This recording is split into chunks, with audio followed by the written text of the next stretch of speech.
There we go. Mic's up. I'm back.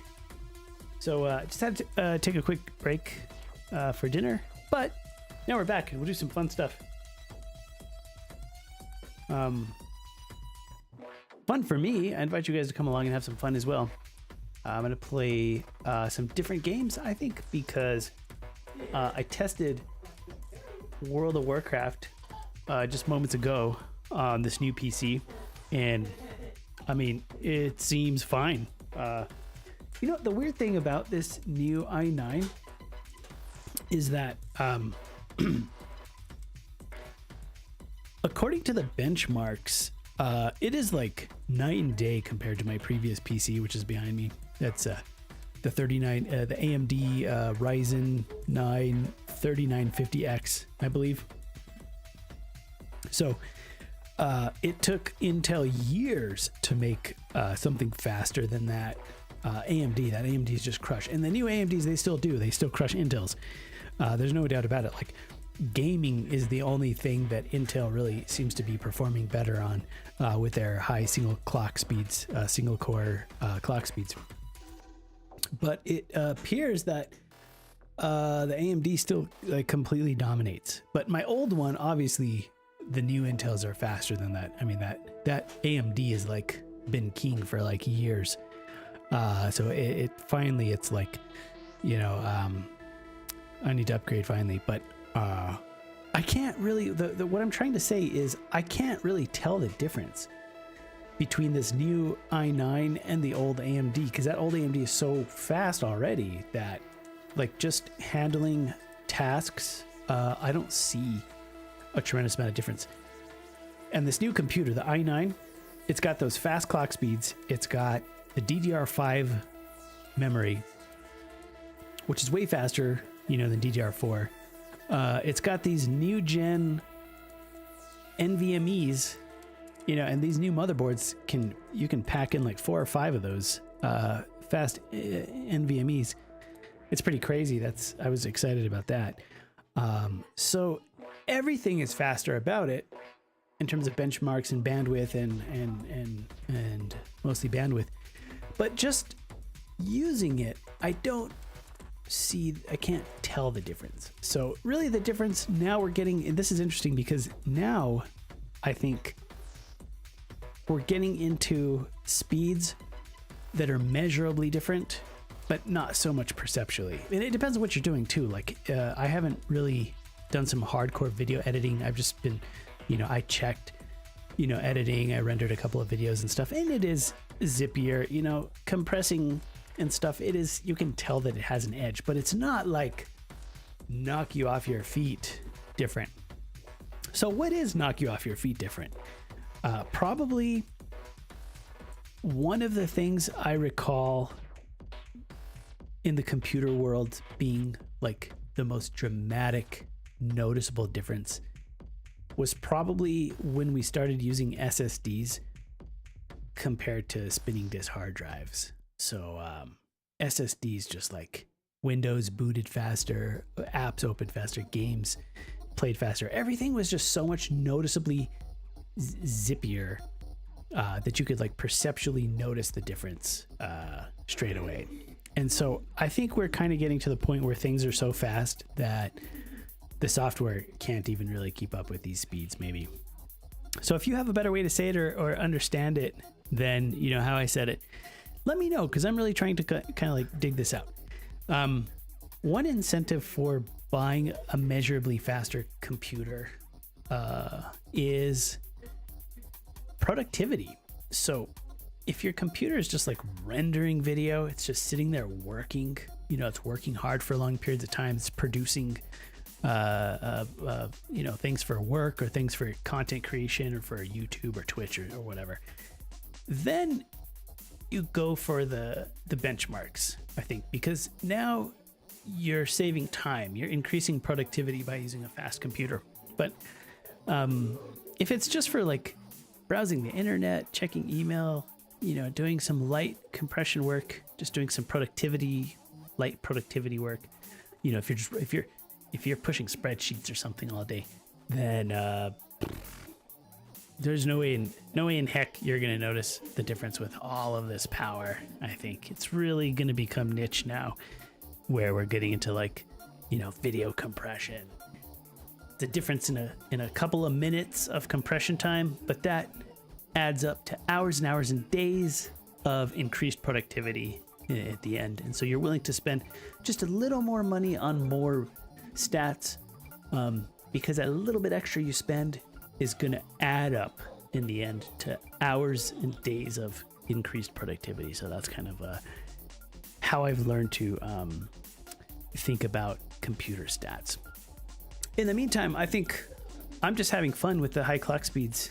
You know, as long as I can keep the CPU cool, that's been like my biggest challenge, is keeping it cool, because it was hardlining 100 degrees Celsius when I first installed it, and I've got like a 360 millimeter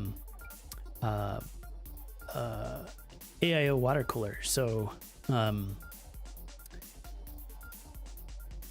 it's the biggest water cooler that I've ever put in a case before. You know, it's got 3 big fans on it. It's just like, you know, pumping.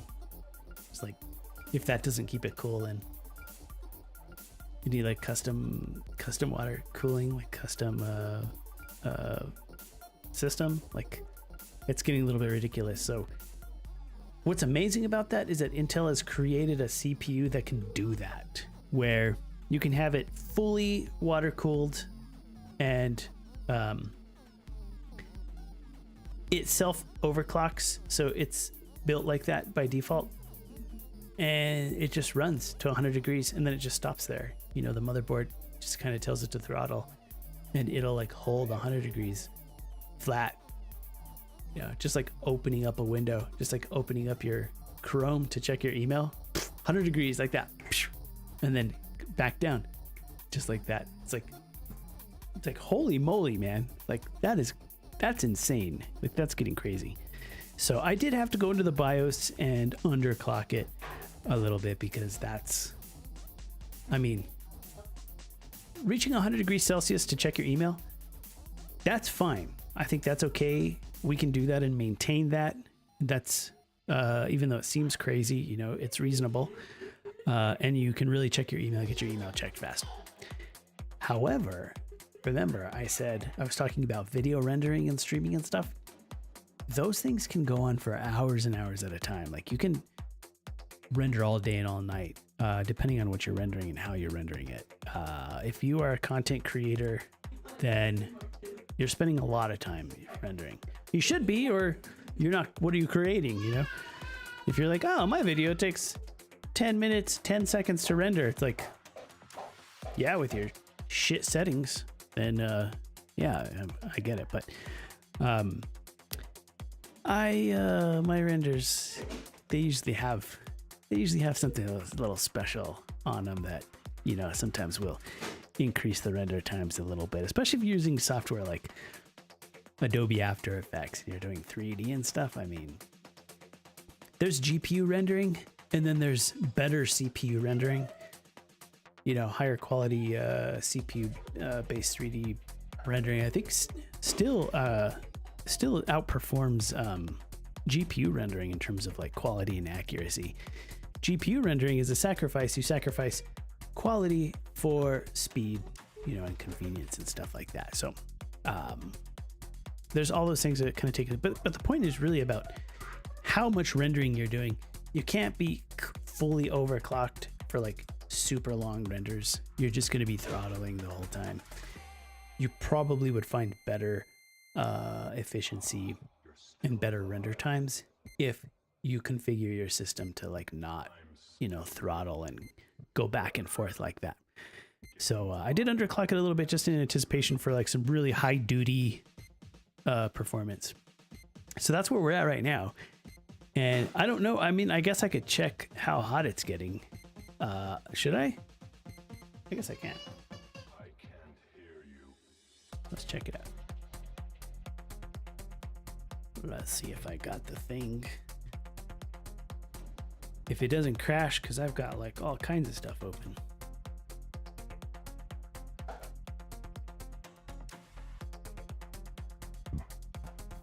we're really kind of, I think, stress testing this. Are we really though? I don't know. I think what I need to be doing is I need to do the kind of rendering I'm talking about.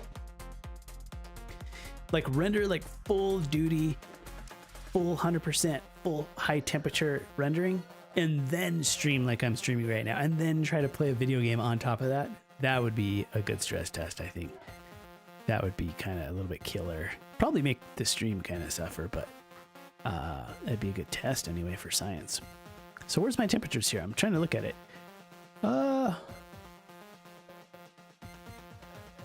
Let's see here. My kids are going crazy because it's after dinner, so they're going to turn into a little bit animals. Well, I think the temperatures are fine. 40 degrees Celsius. 40, kind of jumping up to 50 and coming back down to 40. Do those sound like good temperatures to you? I mean, somebody's going to come in here and be an asshole and be like, oh, well, my computer runs at, negative 30 degrees Celsius. Well, at 100% CPU when I render. And I'm like, every time I hear somebody say that, I'm like, first of all, take your head out of your ass. You're probably not running at that temperature, and you're definitely not rendering at that temperature. So maybe go download a different temperature sensor or something. Or just quit lying. Like there'll always be that one guy. It's like, oh, my CPU is like, just runs at 30C the whole time and just never moves. And I'm like, try opening a window and then see what your temperature looks like. It's like, please, bro. Please, we're 30 Celsius flat. Those are grandma temperatures. Okay, that's when Granny uses and she doesn't even know how to use the mouse. So you're not going to convince me like that. The kind of temperatures we work with, like if you're lower than 70 degrees Celsius on a CPU with a top of the line water cooler, you're just not doing enough. You're just not using your computer if you're below that temperature. So I would say that right now 50, I'm going between like 40 and 55 degrees Celsius. We're not doing much. It's just idle, like that. The power is 50 watts. And Napitzer says, hey man, I'm a beginner PC builder and I have a question if that's all right. Yeah, you can ask a question. You can always ask me questions. You can ask me crazy questions if you want. You might get a crazy answer, but you can always ask me questions. Absolutely. And I'll take a step back. Since you said you're a beginner PC builder, I don't want to sound like I'm like a snooty PC builder. What I'm trying to do is make fun of the snooty PC builders for being snooty, because they get weird out there sometimes. I'm very practical with PC builds, and but I think every builder, the fun thing about PC building is it's kind of, you build it to your liking, so you can really take it personally. Like you can really get personal with your computer builds. So I think that's why people get snooty sometimes with PC building, because it's something, that it's an opportunity for you to really customize your computer for you. And so it becomes personal, and so people get snooty when it gets personal. So.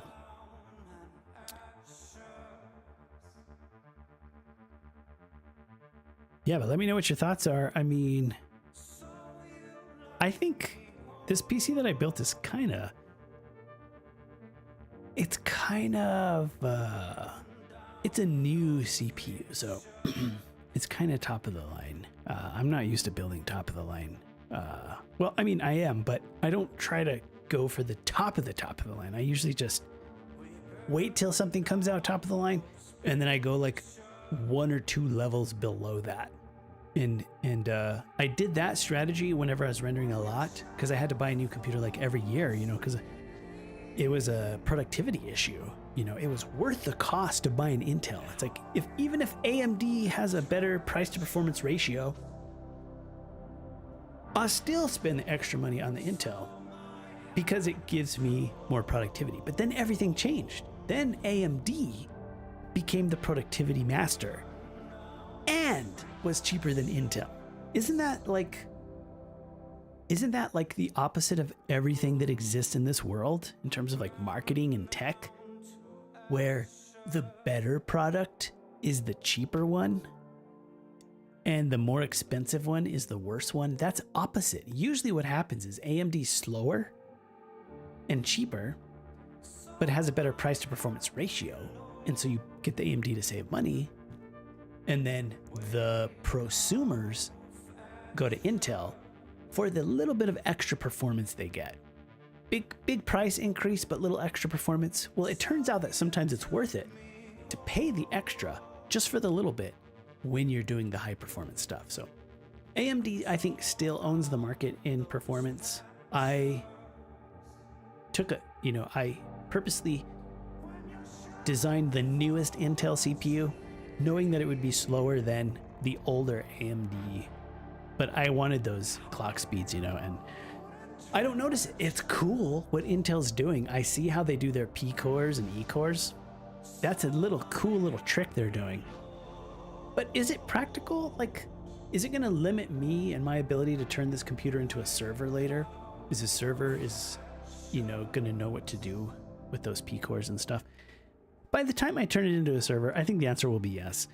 Like, I think there'll be time for the industry to kind of catch up with Intel's weird little P core, E core crap. Or maybe AMD will start doing that. I don't know. But anyway, Nappin, let me see what your question is, because I know you were asking a question. So let me see what it is. It said, I recently rebuilt my PC after my motherboard started failing to the point where my PC wouldn't even boot.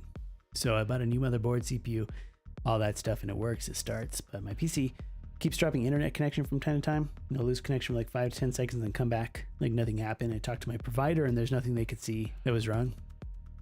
And even sent a guy here to look at it. So I'm thinking, is there a faulty port on the Mobo? Well, I can answer all of that and I can give you some helpful insight into that. Obviously I can't tell you exactly what the answer is, but I can tell you how to find the answer, because it could be something with your motherboard or nothing at all. It could be your provider. Internet providers will drop internet connection like that, and then they'll claim nothing happens. And that happens to everyone, and it's always happened to everyone since the beginning of broadband internet. Internet providers are like bulldogs, and this is across the board, especially if you're in the US. I don't know if you're in the US or somewhere else, but if you are in the US, it is well known that internet providers, they won't take responsibility for that kind of stuff, because if they did, then they would have to fix it, and they don't want to fix it. They treat you like you are like elderly, like you're just checking your email. But when you actually go to do something that requires a stable internet connection, let me put it this way. When you do something on the internet that requires quality of internet connection, quality means, keeping the connection going and not stopping the connection, just a steady connection with good ping time so that you can play video games, do voice, do video, do Zoom, do Stream Voodoo, do Psynaps, cloud, and all that stuff that requires stable internet. What you'll notice, and this will blow your mind, no ISP, at least the mainstream ones, guarantee quality of internet. They will guarantee you all this other stuff, other than the quality. The quality means, stable connection with decent ping time so that you can play video games and do stuff. So people are taken back by this, because all this time we thought, when we were buying internet and paying the ISP money, sometimes good money, sometimes a lot of money for high-speed internet, we thought that when we call in and tell them, hey, the internet's acting up, it's actually going down and losing packets in XYZ, we thought that they would, they'd be like, oh, well, we'll get on that right away. We're going to look into it and fix it. That's not what they do. They look at stuff on their end, like whatever metrics they're looking at, which are not quality, which are not ping times, which are not jitter, which are not the important things. They'll look to see if your modem is on or not, and they'll be like, looks good on this end. There's nothing more to do. There's no reason to send anybody out. There's no reason to look into this any further. Our lights are green on our side. So there's nothing we can do for you anymore. And then you're over here like, but my internet's bad. And they're like, not according to our green lights. Our lights are green. And I'm like, well, all mine are red. We're in the red here, boys. They're like, nope. And so it goes back and forth. And I'm not just talking sometimes. I mean every time. Guaranteed. So, good news, bad news for you. Good news for you, your motherboard may be okay. Bad news is, it might not be. And or your internet service provider is just pulling your leg. And they're giving you bad internet and they don't intend to do anything about it. The other thing that can happen is, and you can test this, you have to test this. This is where you're going to be where you're going to have to do some hard work because the people you pay are not going to do the work for you, unfortunately. They're going to make you do the work and you're still going to pay them. And you're going to be the one that does all the work. And you're going to be the one that invests all the money to get down to the bottom of this. That's the way it's set up right now. There's no way around that. What you can do is you can test it. So how do you test it? Using the scientific method. You take the motherboard out and you put a new motherboard in. That's the way you would eliminate your motherboard from being the problem. Everything else being the same. Same CPU, same GPU, same everything. And just replace the motherboard. That's it. Same operating system. Unfortunately, that's not a feasible way to do it. And also, you can't just be switching motherboards willy-nilly. You know, there's drivers and other stuff that will change the system and kind of mess up this test a little bit. Instead of doing that, you can just simply plug another computer in. See if you have two different computers that both lose internet connection at the same time. So one computer, you've got your main computer that you think your motherboard's bad. Have another computer also on the internet. When the one computer goes down, does it also go down on the other one? If it also goes down on the other one, that means it's probably not your motherboard, right? Because it's happening to the other devices as well.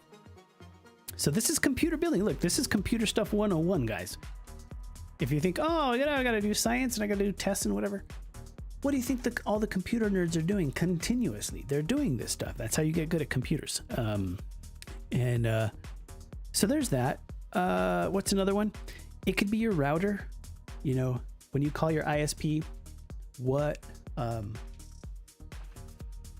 Oh, so you said you addressed that in the chat. You said that your brother uses the same one.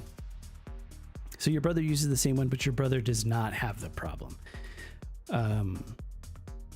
Okay, I mean, first thing I would say is, are you sure? And I assume you are sure. So you're sure, and he doesn't have the problem. It's just you. So it could be something with your computer.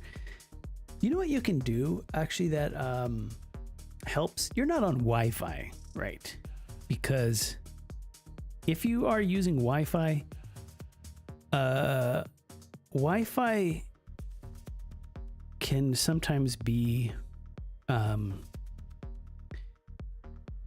little bit variable. So a lot of the problems people experience with internet sometimes might be explained by just Wi-Fi interference. The thing about Wi-Fi is you could have the best Wi-Fi in the world, but there's still things that can affect your Wi-Fi, like interference, like neighbors. Like your neighbors are downloading a bunch of porn or something, and you know, they're sending a lot of radio signals. Those radio signals are essentially interpreted by your Wi-Fi as interference. So, you know, there's interference, and then there's like radar. Like planes and helicopters passing over your house can actually cause interference to some bands of Wi-Fi. So. Appliances at home. You could have noisy appliances, you know, in your room that you didn't even know about interfering with your own Wi-Fi. The distance between you and your Wi-Fi router, the longer the distance is, the more interference you can get, and even the characteristics of your room itself, like what kind of metal and stuff is in your room or in your computer. The list goes on and on. It's just, Wi-Fi is like, don't make any assumptions if Wi-Fi is involved. It's like First thing to do, eliminate Wi-Fi. Plug it in, Ethernet. If you're already plugged in to Ethernet, change Ethernet cables. Buy a new Cat6 cable. Always use wired. Run a wire.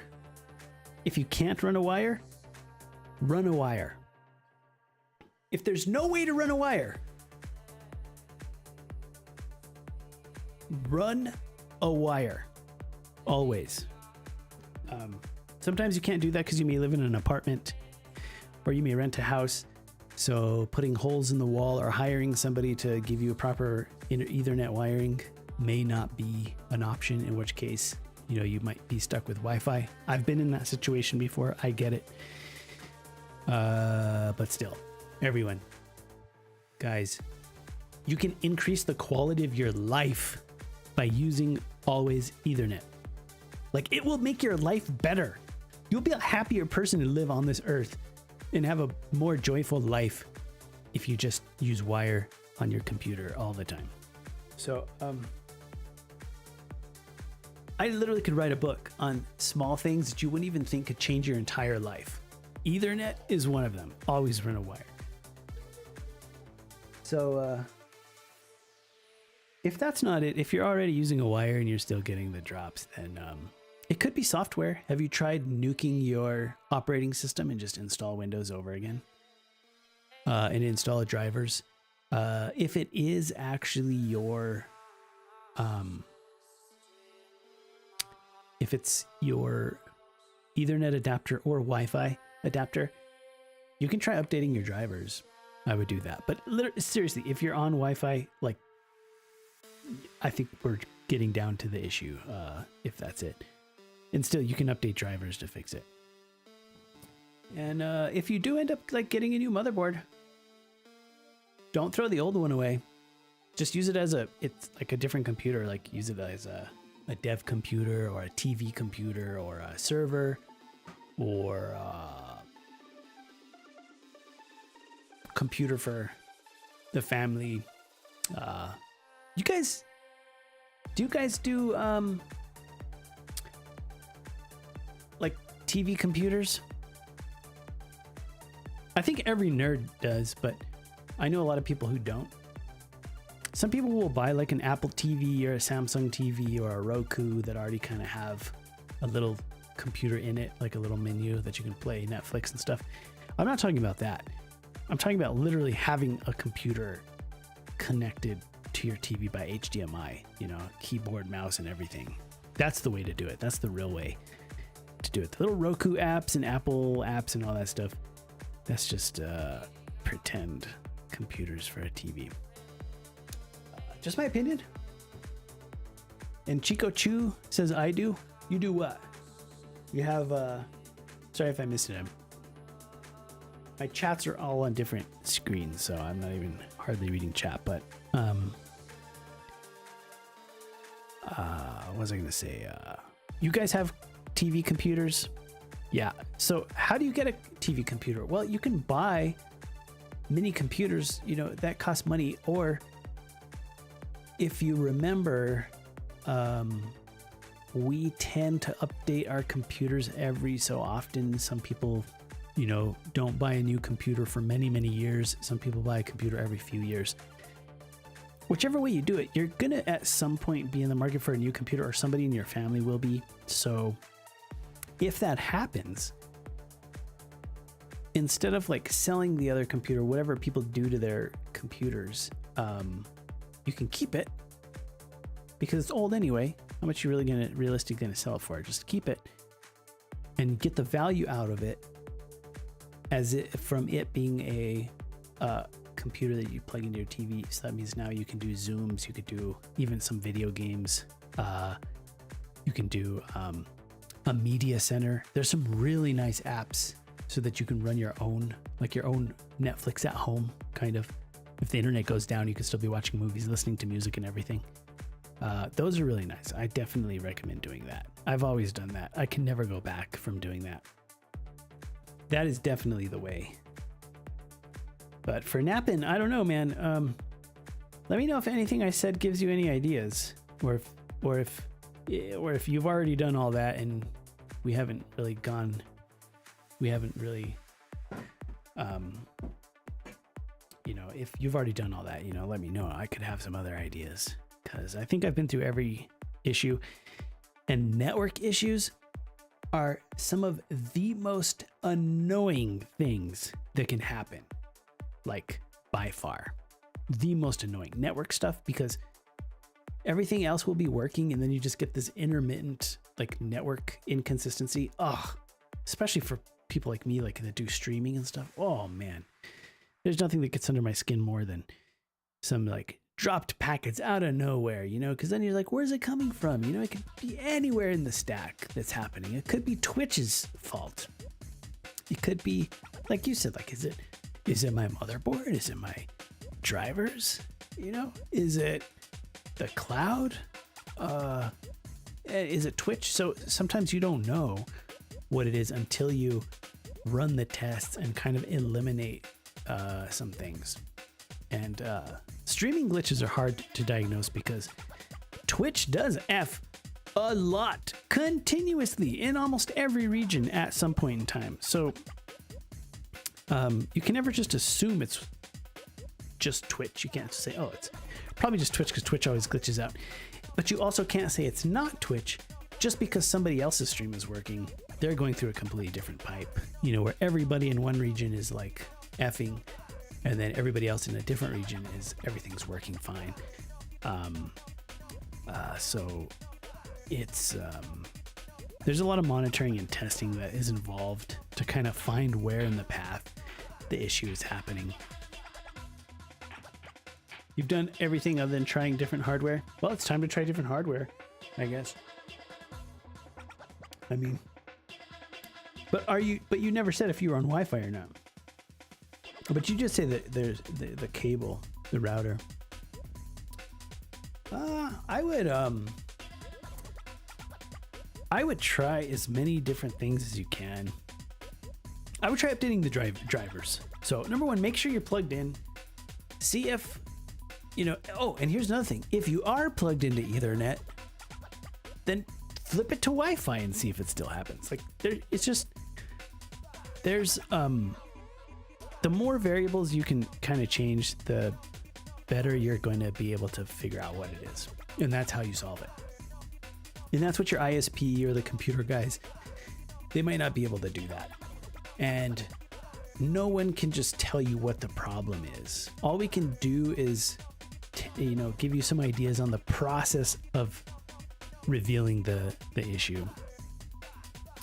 Because every computer system is different, and every computer system has so many different variables. We all have different ISPs, we got different cable modems, we got different brands of Ethernet, different mobos, different ages.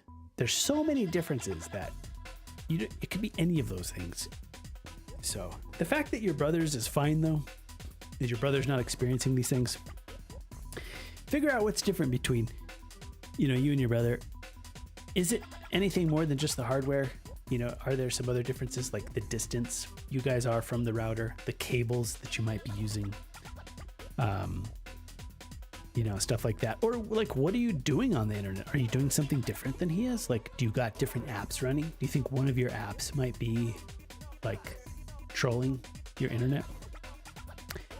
And then update drivers. Find out how. If you don't know how, ask around, do some research. Find somebody who knows about drivers, or research yourself. Find out the model number of your motherboard. Your motherboard should have driver downloads, and you can even go crazy mode and download drivers straight from like Intel or Realtek or whoever's whatever brand of internet adapter that you're using.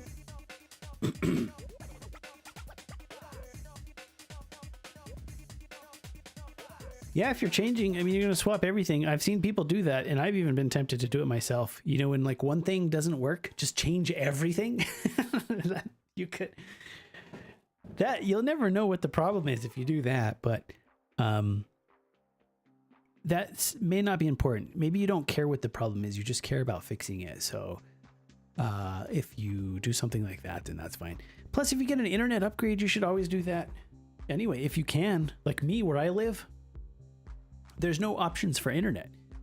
There's one provider, and you either pay them or you don't have internet. Those are the options. So it's they call that a monopoly. And there's many people that are like in that situation, similar situation to me, where you can't simply just use a different provider, you know. So if you can use a different provider, try it. Shit, if I had 2 different providers that were good that I could use, I might use both at the same time. Yeah, I could do that because I know how to bond internet connections together and stuff with the technology that I have on my network. I could utilize 2 different networks in many different ways. You know, not just one as a backup, or not just round robin for connections, not just for backup WAN or failover. I could bond the connections together and combine them together to get higher bit rates and higher bandwidths and higher performance if I wanted to, but I don't really want that, even if I had 2 options. But one ISP as a backup, I do use my modem. I've got my Netgear here. So when I say I don't have any other options, I do, but I don't consider this an option for home internet. They don't want you running home internet on these. And also, home internet doesn't perform very well. You're not going to be playing low latency competitive games on a Netgear. I mean, you can, but you're not going to be happy with it, right? And if you have a whole household full of internet users, there's going to be some problems if you do this. Plus, they'll just turn off your Sims. We learned that because I knew a guy who tried to do that. He tried to run his home internet off these, and he really paid the price for that. And so I do technically have the option of, you know, the wireless access, the wireless hotspot. And guess what I use that for? If my internet goes down due to, like, you know, outages, like one time our internet went down because apparently a drunk driver like crashed into a telephone pole and like took out electricity and internet for like a whole section of the city. I mean, I don't know why one pole can take out internet and power for the whole half the city, but that's how infrastructure is realistically. You know, that's why like the government and military is really concerned about that kind of stuff, because our infrastructure is really just hanging on a thread. Like, you don't need nukes or bombs to take out a country. You could literally just send a covert SEAL team to cut down a telephone pole and cut communications for like a massive amount of people. Like, you don't need nuclear bombs. Like, nuclear bombs are like, they're just for show. You just need a guy to take out a single pole, and you don't need like big bombs, you know, right? So that's the reality of like our infrastructure. It's very, very weak and it's very fragile. So yeah, get your ISP situation, I think, figured out. And the sooner you figure out whether your PC build is acting up, then the sooner you can fix it if it needs fixing. Drivers, dude. Drivers. Look at all the drivers for your motherboard. Update them. Update your BIOS. Have you ever updated your BIOS before? I don't like updating BIOS. I know how. I can update a BIOS all day long. I don't like updating BIOS. It's like, I don't care about that part of the PC. I just want it to work. However, sometimes the manufacturer will, for whatever reason, install like an old version, an old BIOS, and they ship the motherboard with shitty BIOS. It's really weird. It happens all the time. Like, people complain on the forums. It's like, the motherboard is supposed to support Ethernet, Wi-Fi. It's supposed to support all this stuff, but only after a BIOS update. It makes absolutely no sense. Why did they ship it like that? I don't get it. But anyway, the BIOS update can sometimes fix some of these weird little things, you know, and then the driver update. So that's the software side of things. I really don't want to. I kind of don't feel like there's a problem with your motherboard if everything else works most of the time and that's just like intermittent glitch. That to me smells like some software stuff. If it's not your ISP, I always blame the ISP first because we know they're weasels, they're rascals. The way they do support, they don't provide quality of internet. You know, they'll say, oh, your internet goes up to 500 megabits a second, up to 1 gigabit. And realistically, like, you may never see those speeds, especially at peak times. You know, but they'll even sometimes promise or guarantee it. But one thing I never see them ever touch is stuff like ping times and jitter. They're hands off, you know. They wash their hands of metrics of internet quality. They don't provide that. So you could have good quality if you're close to their fiber nodes, close to their endpoints. You can call them boxes, you know, the boxes at the end of the street, whatever those are called. If you're close to it, you know, and you have like a good connection to their main pipes, you may be lucky and you might actually get good ping times and have really good internet. Or if you're further away and there's more people on that line, you may have bad ping times and bad quality. Either way, it doesn't matter to the ISP. Like, since they don't look at those metrics, it's the same to them. It's like your internet either is connected or it's not. Your cable, if you're using cable internet, they'll look at cable signal strength and they'll be like, it's on the edge of bad, but it's still at the edge, so it's fine. We're not going to send anybody out. There's nothing to do. It's within our range of quality, which is a very wide range, and it goes down to very low quality. So I learned all this the hard way, and it was depressing. I was mad and upset with cable companies. And a lot of people don't have to worry about this kind of stuff, though, because they have nice fiber. Like, they have good ISPs, they have more advanced infrastructure. You know, even places like Texas and California have had really, and many other places in the country, Washington, I don't know, just you can name a whole bunch of places that actually have good fiber, and they've had it for like a decade. And there's still places in the United States, in some states, that are a little bit behind in terms of infrastructure, or at least for service providers. There might be really, really good fiber all over the country, but access to the fiber and who has access to it and the infrastructure they have might be limited by bureaucracy, by politics, by licensing. There's like a whole bunch of things that can either enable or prevent ISPs from providing better service to customers. And so there's all those struggles. And then there's just asshole ISPs that they might have plenty of infrastructure. They've got everything they need. They're just assholes. They just put you all in the same line so that they don't have to run any more fiber. And they just hope nobody complains. And if you complain and leave, they don't care, because like everybody else is just checking their emails. They don't notice. They don't know that the quality of their internet is bad, because all they do is just watch Netflix and check emails. So they never know. You know, their internet could go out for 5 minutes and they wouldn't even notice. Whereas me, if my internet went out right now, my stream would end. You know, the stream's over. The conversation we have would be interrupted. It'd be over, you know. So what I'm doing, I need good quality internet for this. But majority of people are not doing this. They're just, have you ever tested this with Netflix? Your internet could actually go out. You could turn off your modem and Netflix will just keep playing. How? Is it magically connected to internet through air? No, it's because Netflix buffers ahead.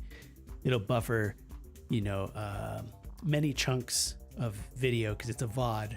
It'll buffer it. YouTube does that too. It'll buffer a little bit, not as much as Netflix. I think Netflix buffers a lot.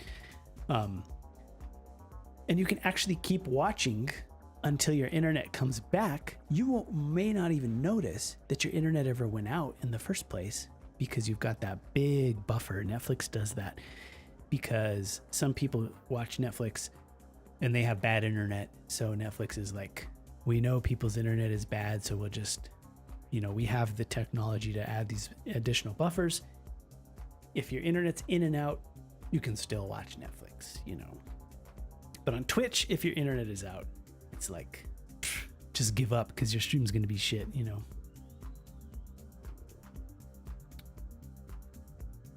Oh, you live in Sweden, but Sweden has pretty good internet, I heard. I think in Sweden, you have more options. So like you said, you may be able to just choose a different ISP. That's nice.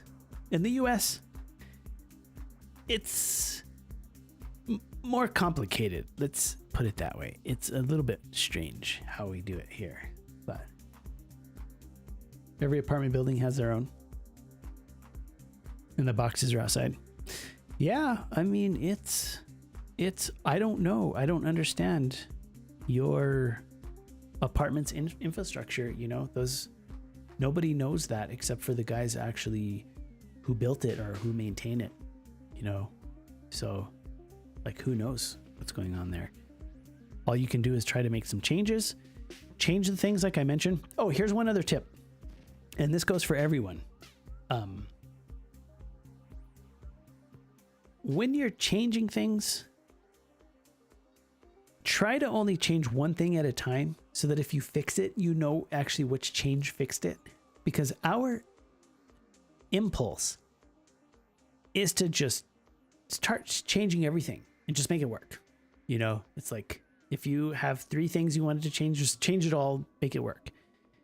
And you can do that. I mean, the outcome is the same. You change things and you make something work. But if you do one at a time, at least you know and you learn what the problem actually is. And so if you just change everything and it works, you never know which one did it. So you can save money by learning. You know, if you actually just take the time to just do one thing at a time and do it systematically, then you're kind of just, you're investing in yourself, in your knowledge, because next time it happens, you'll be more effective. And you can also save money too, because if you just change everything, it might cost more to do that. You're buying a bunch of new parts and stuff. And just say, fuck it, I'm frustrated. Just, it's like if your sink didn't work, so you just buy a new house instead of figuring out like what's wrong with your sink. It's like that.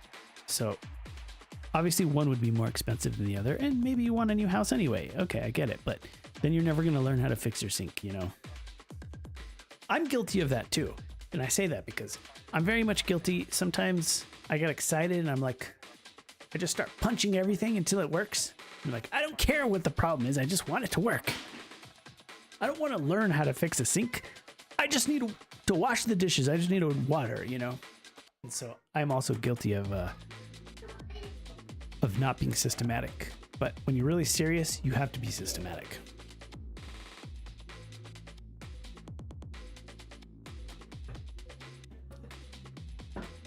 I think I'm going to launch the game. This is some weird music I have playing too.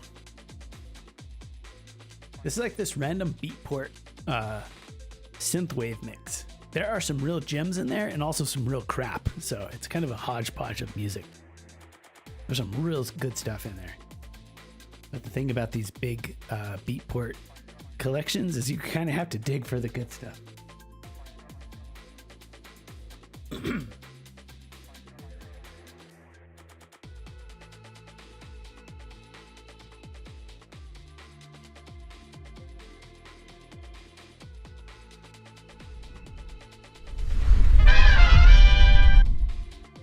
Oh, look at here.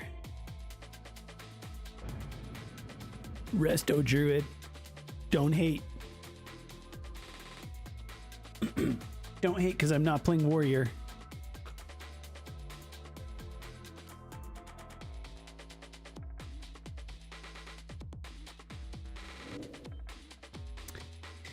You know what's happening in my neighborhood right now? Our mayor of the city, I like him. He's a cool guy. Like, he's really easy to talk to. Like, I can call him on the phone. I've called him on the phone before to bitch about internet stuff, and he's very receptive. And he understands too, because he works with the providers and he works with, like, you know, funding and grants and stuff, you know, to allow businesses to expand infrastructure and stuff. So he's a big infrastructure guy. But anyway, he recently did a deal with Comcast to allow Comcast to come in and lay fiber in a pretty big neighborhood zone that has a lot of like development and also has a lot of houses and it's pretty old established neighborhood as it is, but also very new and expanding. So what's happening is he lets them do this, which means they have permission to dig up our yards and lay the fiber, in our yards. So luckily for me, it didn't, the boxes don't land on my yard, so they're not digging in my yard, but in my neighbors. And it's crazy too. Like they'll dig these giant holes. Their rocks and stuff are all fucked up because they're just putting all this fiber in. I bet people are so pissed. So it was a tough decision for him to make because that neighbors are going to go crazy because these contractors are digging up their yards, and they have the right too, because in this kind of neighborhood, even when you buy land, there are like easements and stuff, that the state or the county or whatever maintains, and so they will give third-party companies the permission to dig those lines and stuff in your yard, even though it's your property. So it's just kind of a sacrifice you have to make to live in the city, to live near the city and stuff, right? So anyway, they're tearing up the whole neighborhood and they're putting brand new fiber pipes, and there are already some here, but it doesn't belong to Comcast. Like there's already stuff in the ground that other companies own, but just to kick up some competition and just to kick the communication industry in the nuts, telecom, he's letting them do this. And boy, are they're coming in hot. I mean, if I drive down the road, there's just like stacks and rolls of fiber. I mean, they're coming in. So, what does it mean for me?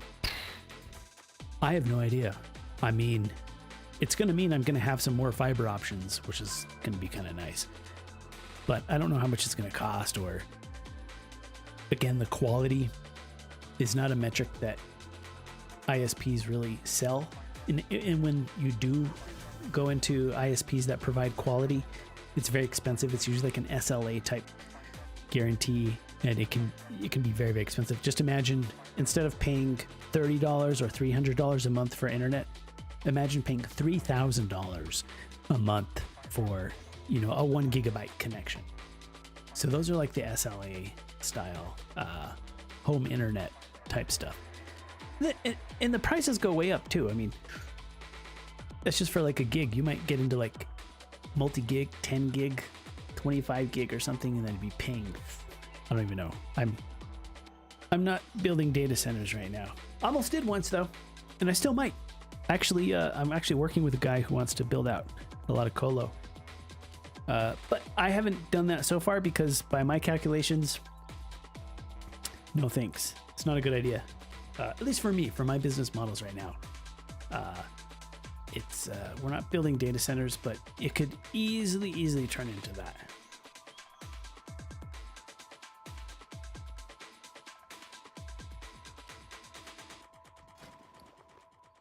And it might. It's about to actually. I got an offer today to start doing a little bit of that. Ooh, look at that guy. How did he get that? That little appearance. That's kind of cool. I want that guy. Look at that guy. He looks a little grungy, but it's good to have like some different appearances. I like the different appearances sometimes. Bender bends.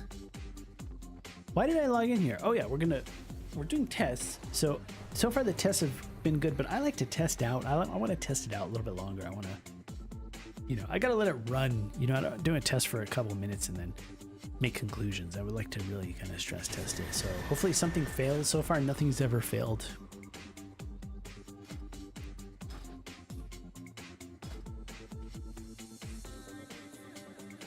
gonna look at, see if there's any gold here. Oh, there's a little gold reward here for a satchel. But you know what I really need? Let's do some high mythics. There's no way I'm gonna be able to do high mythics and stream at the same time. So if you want something to fail, it's probably gonna be my gaming performance. But also I really have the urge to do higher mythics. Like I want to push them hard, which is, you know, it's kind of like lifting hard at the gym where failure is the goal. Now, when I go into these high mythics, I don't want to fail, but that's just what's going to happen, because when you're really pushing, you kind of have to push. And part of the push is you may not always time it. You know, you might miss it by a minute or two and then have to do it again. And honestly, that's just, I think people just call that progression, honestly.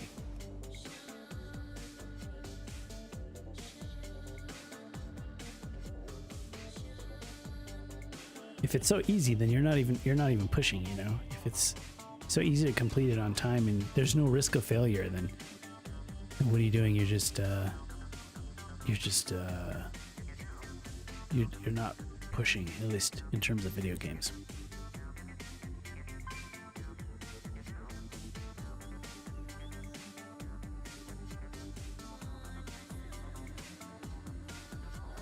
I get confused with Kick, because on Kick the chat comes from the top down. Have you noticed that? That's different, right? Because on Twitch the chat starts at the bottom, and so on YouTube it's the same. Chat is on the bottom and then it goes up as you chat. Like the chat goes up and the new messages are still at the bottom, just goes up, up, up. Well, on Kick the messages start at the top and come down, and then it goes that direction. So it's like, it's weird when you look at them side by side.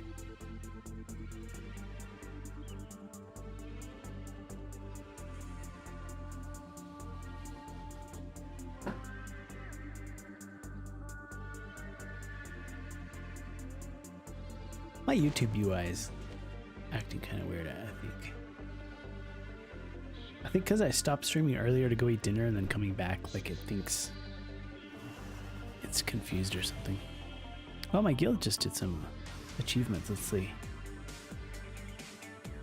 They're doing mythic. I'm looking for Everbloom. I've only seen the Everbloom I need once in the last 2 days. So I really need to push past this little wall I'm up against. Oh, there it is right there. Oh, let me in this Everbloom. I may or may not be able to do it, but I'm gonna try it. Oh, and they're full. Oh, I needed to get in there just a little bit earlier. It's really hard to find that 22 Everbloom. Do I need to be on a new server or something?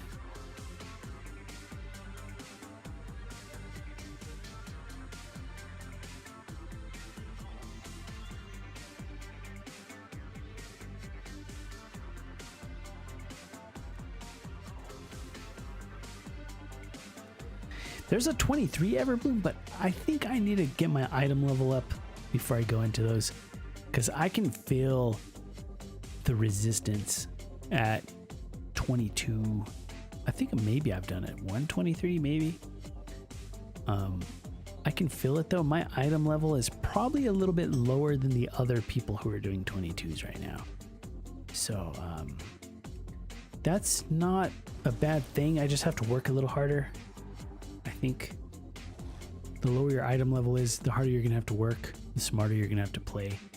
So there's not gonna be really any room for any bullshit. And that's fine too. You got to look at guilds and stuff, you know, pro players that are really good and they're pushing. I always think that, you know, the guys that are doing server firsts and stuff when new content comes out, they don't have max gear, max item level, and they don't have everything perfect because it doesn't exist. They're server first. They're the ones writing the playbook, right? They're going in with low gear and they're downing these hard bosses before anybody even knows the fights or even has the gear. And so that proves to you that performance and, you know, determination and skill are a factor here.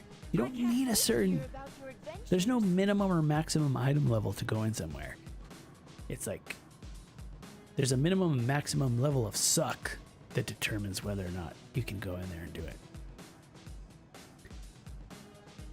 So where am I going? I'm going to Gorgrond. Where's Gorgrond at? It's this one right here. This is Everblue.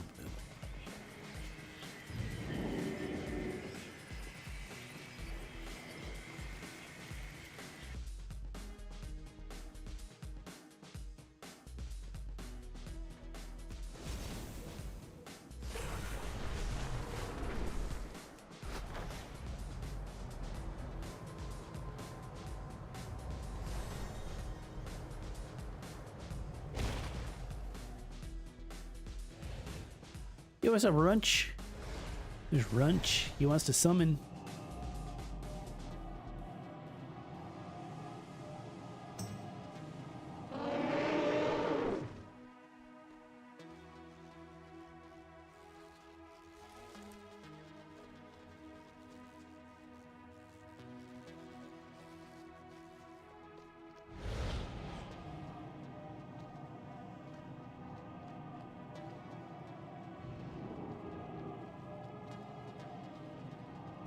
Place your bets now. I think this week's been kind of hard in Mythics.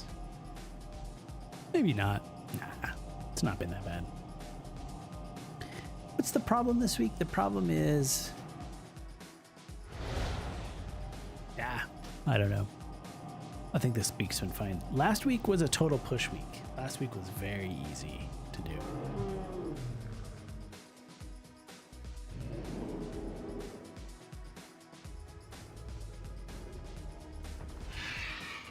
Okay, I haven't done any Mythic Pluses today, so I don't feel like I'm even warm. I feel like I need to punch a bag or something. I feel like I need to stretch or something. Oh, do you ever take a deep breath before you go into a game? Do your nipples ever perk up before you go into a game? Or do you do it just lean back in your chair, just super relaxed? You're like, ah, fuck, I don't care. You're just gonna get carried. It's gonna just carry me. I'm not perking up for these assholes. You know? Do you do it like that? Or do you get all perky, going in full sail? I don't know. Maybe a good balance between the two.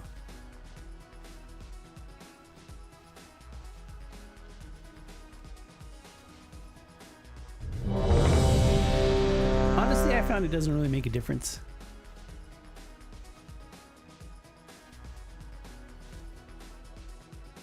It's like if you come in all relaxed and chill, if something goes wrong, then you're chill. But if you come in hot, you come in all 4, pumped up, 3, and something goes 2, wrong, then you're just 1. mad because you're all hyped up. So being chill, it's probably better to just be mostly chill, I think. If you get too hyper, then you just get all mad.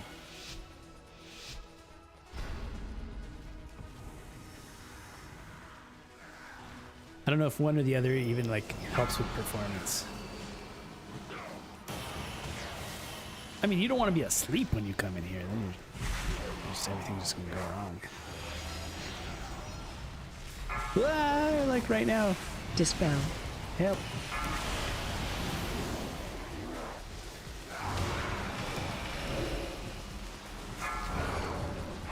Do you ever panic and then you don't know what buttons to press? That's being every pull pretty much.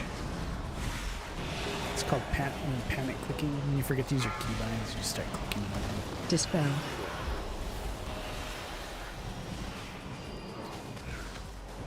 See, I'm okay to admit it because I honestly think people who make fun of panic clickers, I think they do the same thing. They just don't admit it. I think people just don't admit panic click. Everybody clicks. That's my theory. It could just be me. I might be the only one who clicks when I panic. But I think I know better. Oh, the tank died. Technically, that's supposed to be my fault, but you think I'm gonna take the blame? No way. I blame the sun.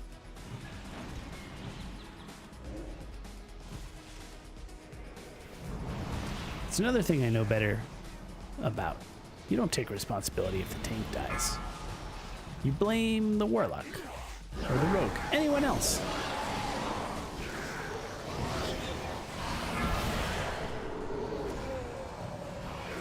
Ah.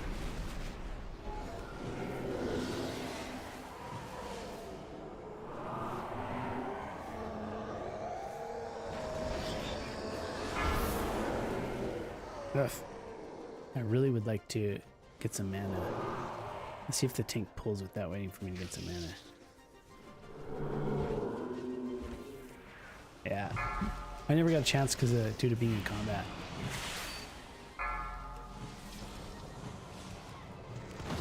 Dispel.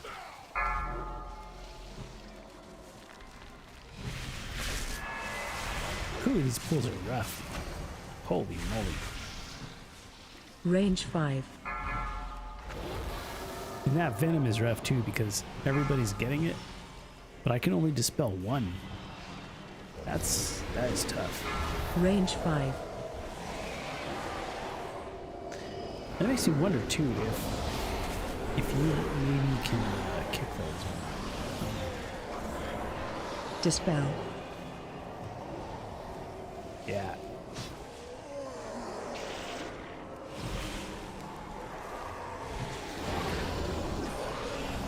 Okay, now I can drink. Woo. Thank goodness.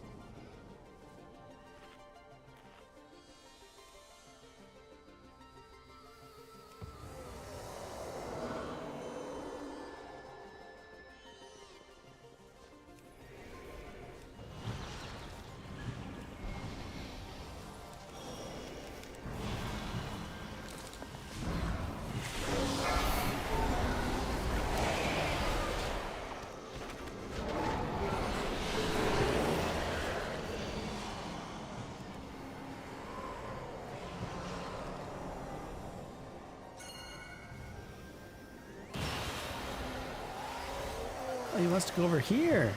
Oh. This tank has style. He pulls with style. I like that. It's interesting.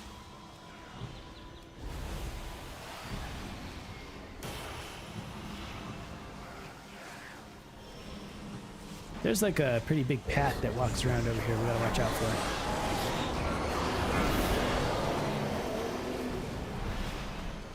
Oh, nice. How do you feel about like audio levels? Do you feel like the game sound is too loud for the stream? Let me know those little details because I always like to tune those kinds of things anyway.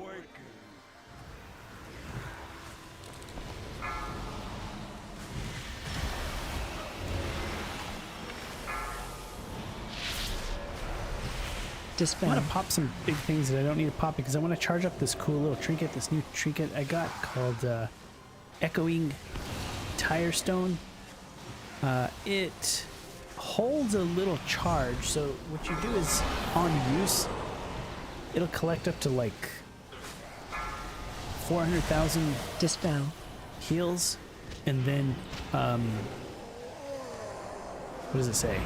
Once you activate it, it captures your healing done, and then passively, if somebody goes below like 30% health, it'll like automatically give them all the heals that are charged up. So it's like a free lay on hands in a way. It's a pretty powerful trinket.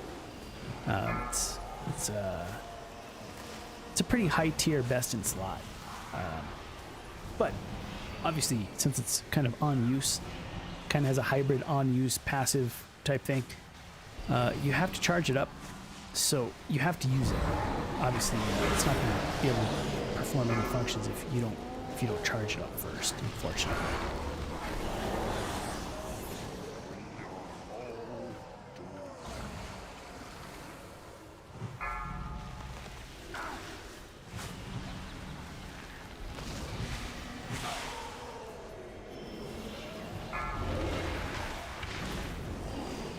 See how I do those interrupts with the incapacitating roar?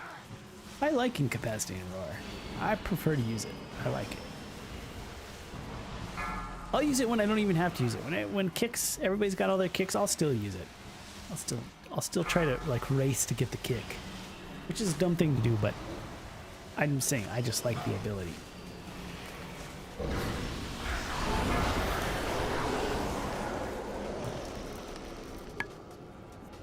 And I'm probably supposed to be kicking anyway. Everybody should be kicking. Sometimes I'll be in a group where nobody wants to kick, everybody's just lazy. Just assuming the other guy will do it. Those groups are terrible. Bad things happen when no one kicks. Really bad things. I'm the healer, I know. I see all the bad things that happen whenever no one wants to kick. It's like the difference between a really good group and a really bad group is groups that kick and groups that refuse to kick.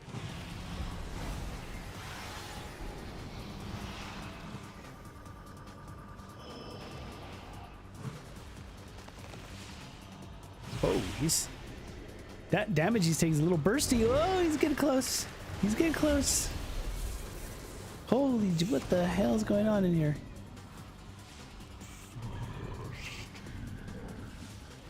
It's getting spicy. Now look at the fire things that are spawning. Like why are a million of those spawning at once? It's like unusual, kind of.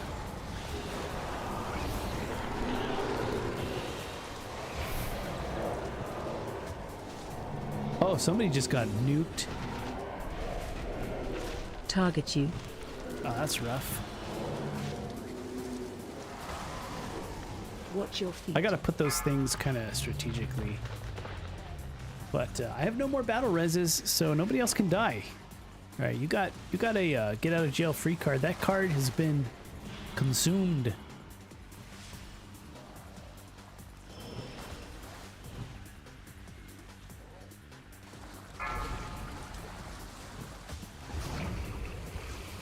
Oh, that guy died. He's not coming back. Target you. Oh, we're gonna go over here. Let's see if I can get it. Yeah, got it. I had to like put those vines where the orb is. Target you. It's my job. I got another one to do. Which one are we gonna do? This one? I'm gonna do this one right here. Oh, I should do the other one. That's right. As Watch long your as I get feet. it.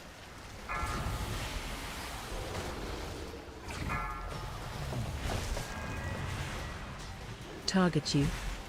Well, that's not where we want to be. Well, wasn't the worst place, Target but you. also not really the best.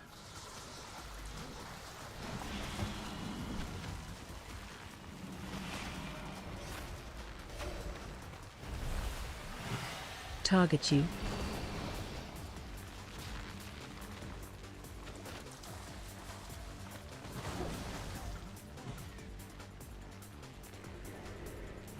Target you. Okay, so now that some orbs are coming out, I can kind of look at them and be like, all right, I'm going to stand between that orb Watch your and the feet. boss. And that'll work. Target you. Oh, we got a battle res coming in.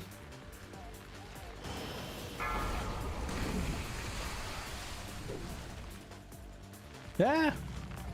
I'm under attack. Target you.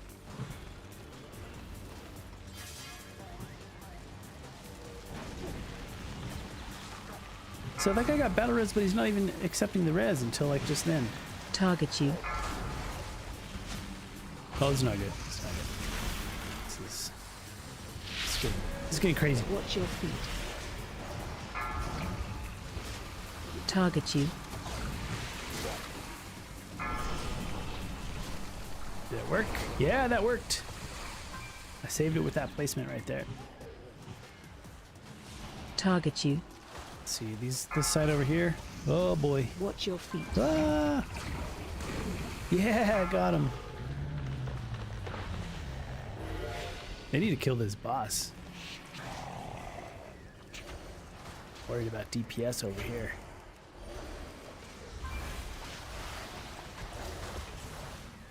Target you.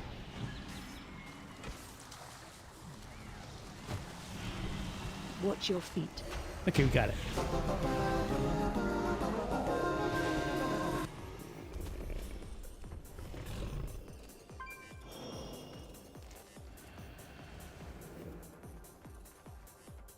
In the chat, some of the guys are apologizing for dying repeatedly.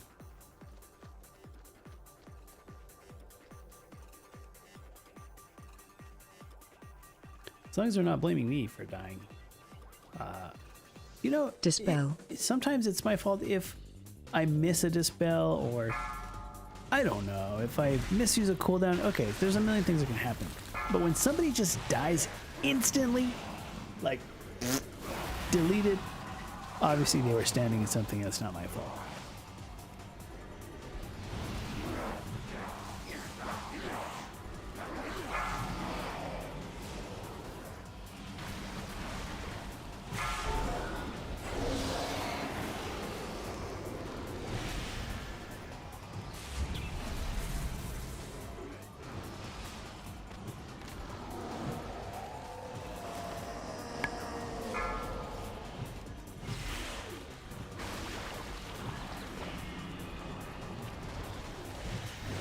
Oh no, that guy that's always dying. Oh no, I died. What happened? Did I what did I have on me? I didn't see it till it was too late. I was trying to save the mage who keeps dying over and over again, and then I died. But at least he didn't die.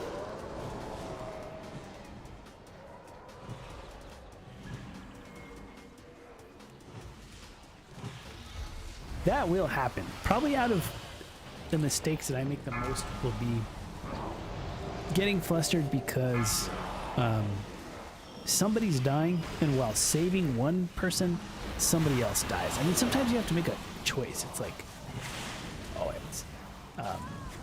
they still got me. Damn it. Sometimes I'll be trying to save, somebody else, and then I'll die. Or sometimes the tank is about to die, and I'll panic. And I'll start healing the tank, and then one of the DPS will die. So I think what you got to do is you just got to not get yourself into those situations. Everybody's got to be pre-healed, got to be having your cooldowns, firing beforehand.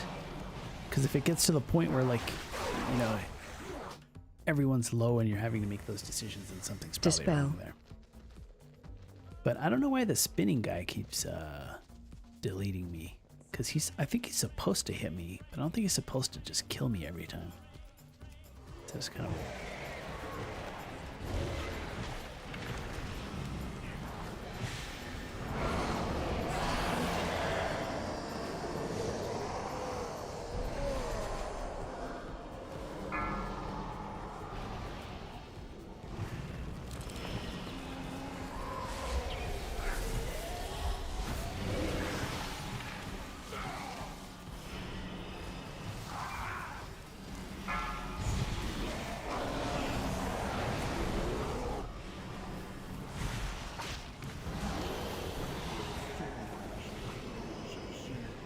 This dungeon is a little glitchy though.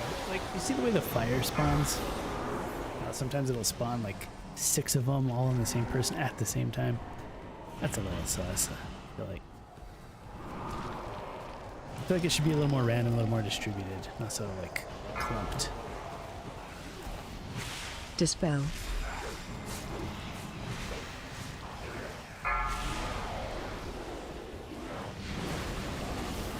Dude, all hell is breaking loose right now. How many mobs is there? Oh, the tank is so low. He went to almost 0 and then back up. That means whatever trinket or coolies he's using are probably all used up. That means we're all gonna die.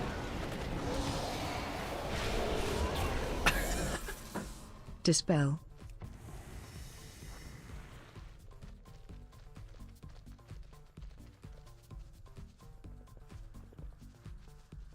Well, that's one way to clear the mobs.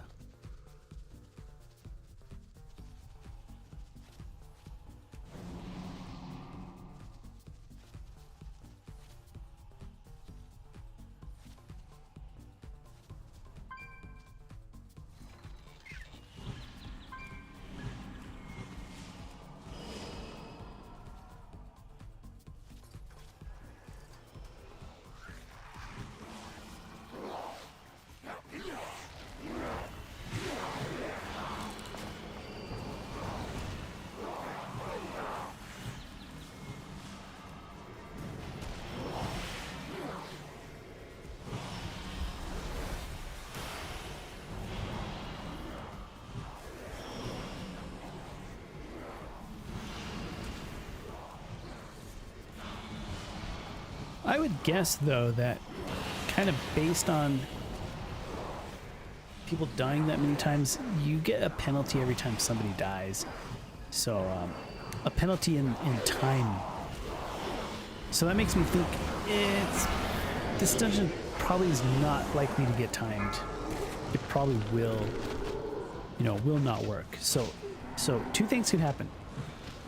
We might be able to make up the time, but I doubt it, because just kind of how long it's taking them to kill the boss and stuff makes you, think that maybe they don't have really enough DPS and the fights are going on a little bit too long.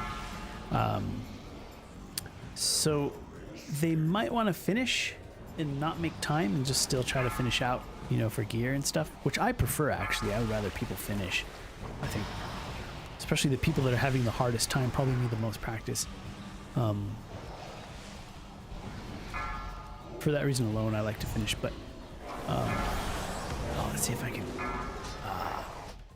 The other thing that's going to happen, which is about to happen right now, and it just happened, is people will leave. So once you kind of realize, okay, this is not really working, then it's time to maybe cut loose ends and leave the party.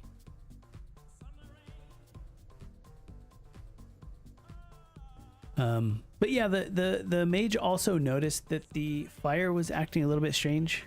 So, it could be just people looking for excuses, blame those weird mechanics, but it could also be that other things are glitched, like something is not scaling right in the dungeon. I have seen that happen.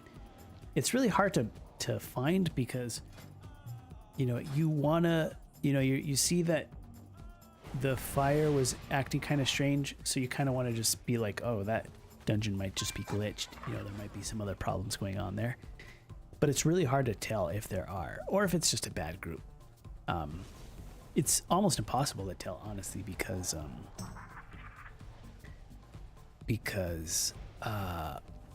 if it were those weird glitchy mechanics, how would you know? Like, to me, it seemed like DPS was slow. It took forever to get that boss down.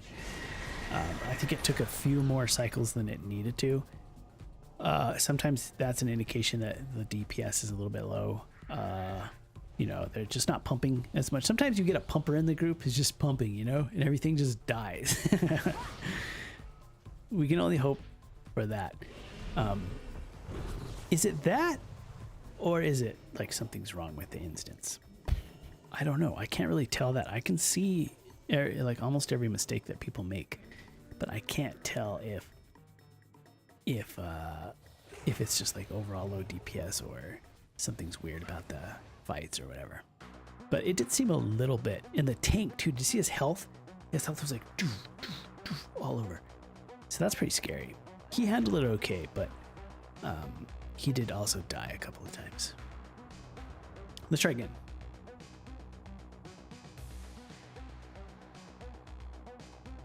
Druid HOTS are not gonna, if your health is going like back and forth, like 10% to 90% to 10% back, I don't think any Druid heals are gonna protect him from that. Like, I've got Iron Bark and I've got other stuff that will protect him a little bit, but I think just raw item level is probably gonna protect from that, unless we like CC a lot, but nobody's patient enough to do that.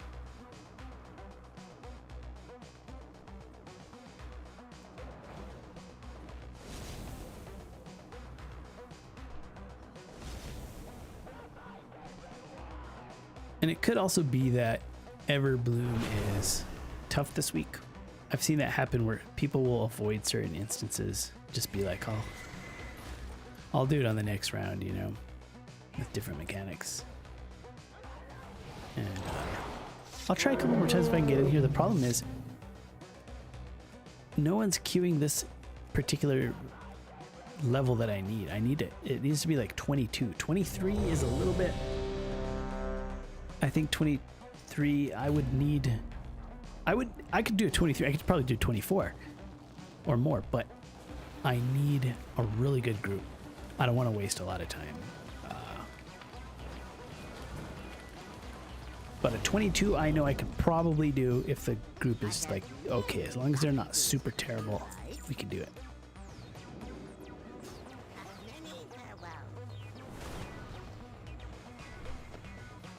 I'll stay over here in case they want to. There's a lot of people here. Look at all these people. Everybody wants to do Everbloom. Everbloom's where it's at right now. Look at all these people. They all want to go in there. They want their loot. You know what I realized about loot recently? We kind of want to consider ourselves the good guys, and you know the bosses that we're fighting are the bad guys, right? And they drop loot. But I tried thinking about it the other way around the other day. It was pretty enlightening because we're actually like going in to take their loot. So we're kind of the bad guys. We're the robbers.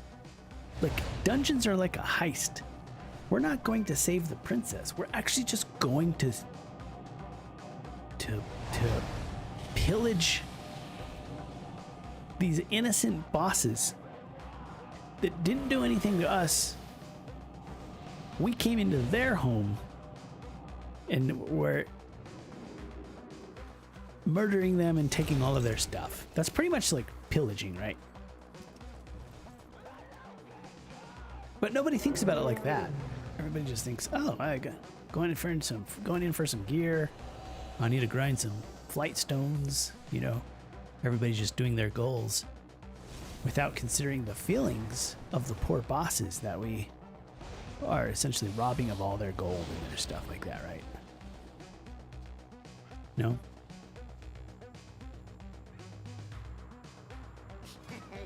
Many deals for a friend from like you.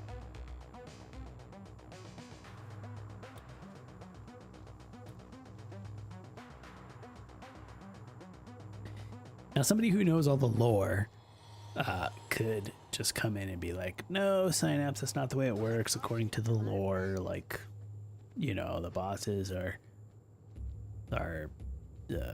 conspiring to take over and whatever, and they are actually bad guys, and we're fighting, you know, for freedom or whatever is the reason that we go in and kill these bosses.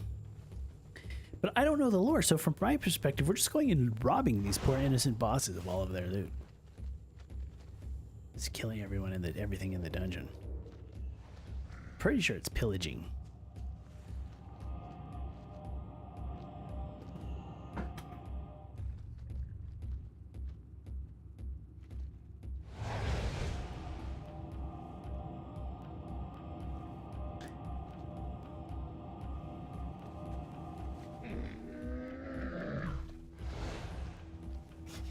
I have many wares. Is everybody inside? Let's check.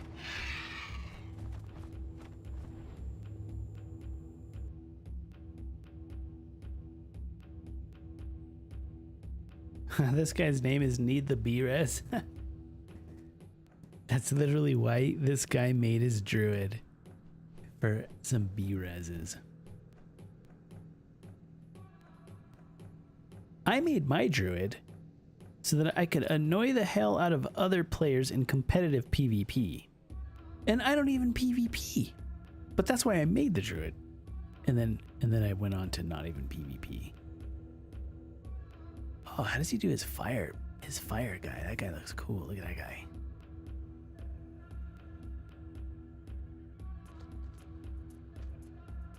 That guy looks pretty cool.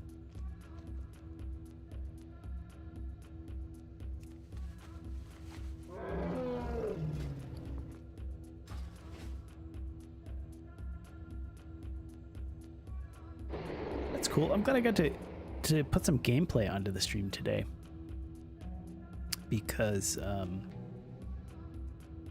since I'm sending to YouTube, the VOD will get saved there, and so I'll have some gameplay saved up. Twitch saves them too, but I feel like you don't really get anything for VOD views, do you, on Twitch? I don't know if you do. Maybe they play ads. I don't think VODs play ads, do they?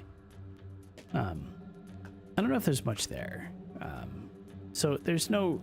What I'm saying is, like, you're investing in, like, people just don't really do anything with VODs on Twitch. So It's not really like something you're investing like content into in a way. But on YouTube, it's different. In YouTube, like when you're storing videos there and they're public, I feel like you're kind of investing in the content in a way there, and it's more useful.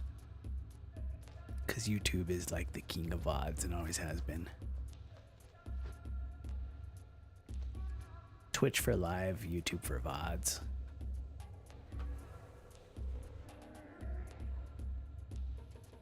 And where does Kick fall in the mix? I don't know. Kick is kind of like the missing piece that some people have been looking for.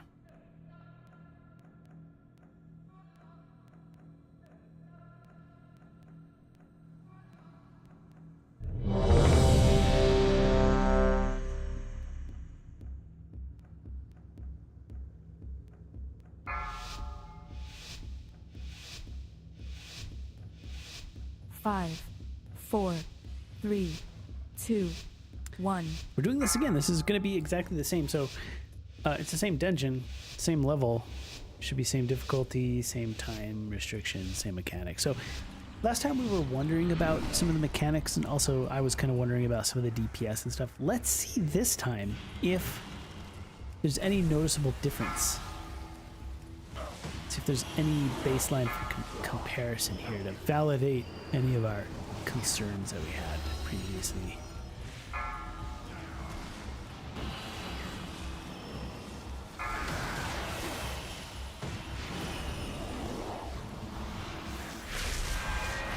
Ah, the tank is getting bursted like the other tank, kind of a little bit. Might just be that this is one hell of a dungeon this week.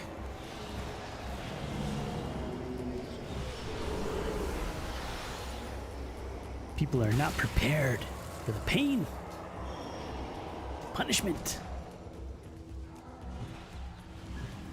Dispel.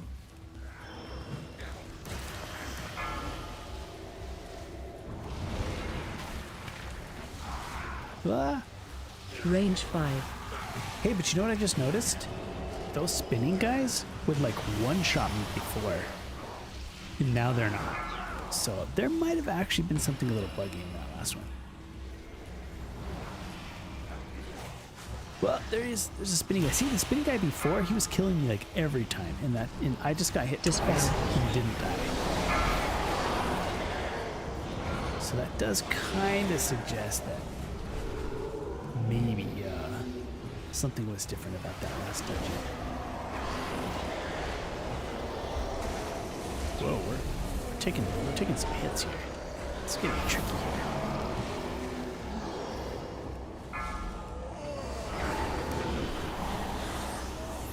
Somebody died right there.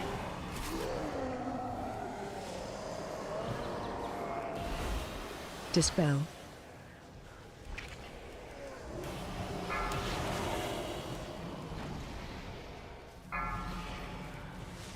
But overall, I feel like it's a little better. I think we might do better here. Yo, Wichita, are we winning?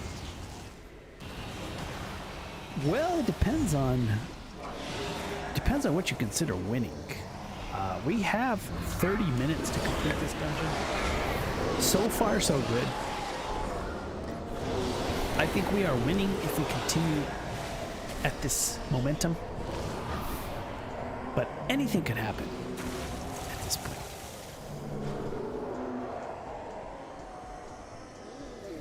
Anything could happen. One of these other players, their baby might wake up, and then they just like have to go take care of their baby. Like anything can happen. You know, I was having this conversation with like my business partners today, you know, about the future and about investing and, you know, how you invest time and money and resources. And just having a good old business conversation. And I was trying to make the point, you know, I was trying to pitch, you know, Dispel.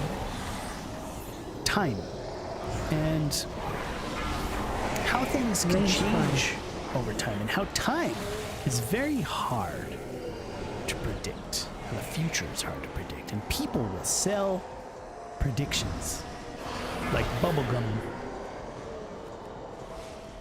And I was telling them, I Dispel. was like, look, I like the projections. I love math. I like reasoning. I like planning ahead and all of these things. But you don't know what the fuck is going to happen in the next couple of months. So let that influence your decision. See, I'm a play it safe kind of guy. Like, if you want to make money, you want to hang around with me, because I don't lose bets because I don't take too many bets. All right, and they say you can't win unless you bet, unless you risk big, win big. How the saying should actually be risk big, lose big, because that's what most people do. They lose. So me, I figured out a way to just always win. Stop betting on all kinds of shit, and then you always win. So that's how I am. Like, if you let me take care of your money, it'll be better than when you left it when you come back. Unlike most people. Most people, if you give them money, when you come back, they'll have a big story about where all your money went. Right? It'll be a big old story. They spent a lot of time on that story. You got it all figured out. Me, you give me money and you come back, you get all your money back and more. No stories. So that's kind of how I think of the world, and it's hard to communicate that to people because people want to bet, they want to drive in the fast lane, take big risks. They can't feel life unless it's hard and fast. Otherwise, they can't feel it. Me, I'm very sensitive. I feel everything. I know what people are doing. I know how the brain works. You can't pull that shit on me. I'm like, if you pull that lever, I'll tell you exactly what's going to happen. They're like, fuck it, let's go. Pull it.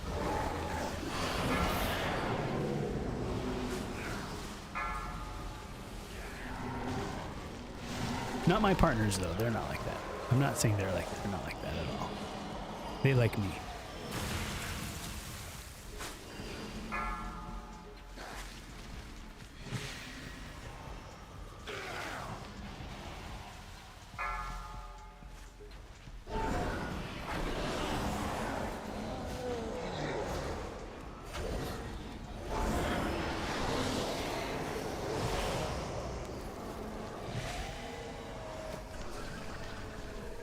Let's see, is there any way I'm going to be able to get some mana right here? I'm going to try. I'm going for some mana. Here I go. Let me drink. Wichita says, is this more chess than checkers? Basically, you're a grown-up in a world of kids, and adult tells, yes, Wichita. Oh, you know what? Thank you for saying that. That is so much the way I see it. That is so much the way I see people in business, like even people in high level in what some people consider successful business, like Elon Musk, for example. When he starts talking about his bullshit, I see a little kid. I see a little kid bullshitting. And the only, who are the only people who believe kids? When you're an adult, you can tell when the kids are bullshitting. The only people that believe kids are other kids. Watch your feet. And I do see business like that. I see people playing around, people fucking around with money. It's a game to them. The little kids playing. It's adult playtime. Business is like the playground for adults. Target you. And it's so obvious to me. Watch your feet. Am I the adult? No, I'm just one of the kids. I just see it, I think.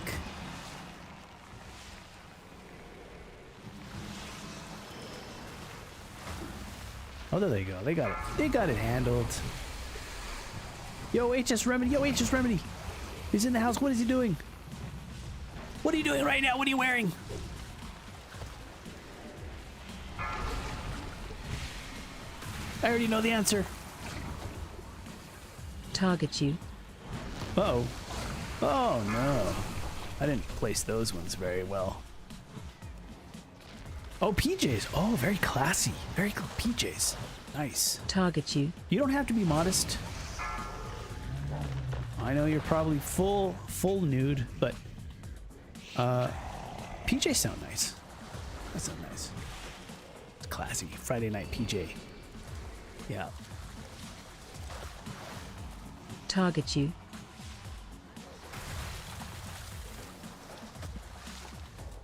Don't scare the chat. Yeah, it's Watch too late your for that. feet. Obviously, we're not worried about that here.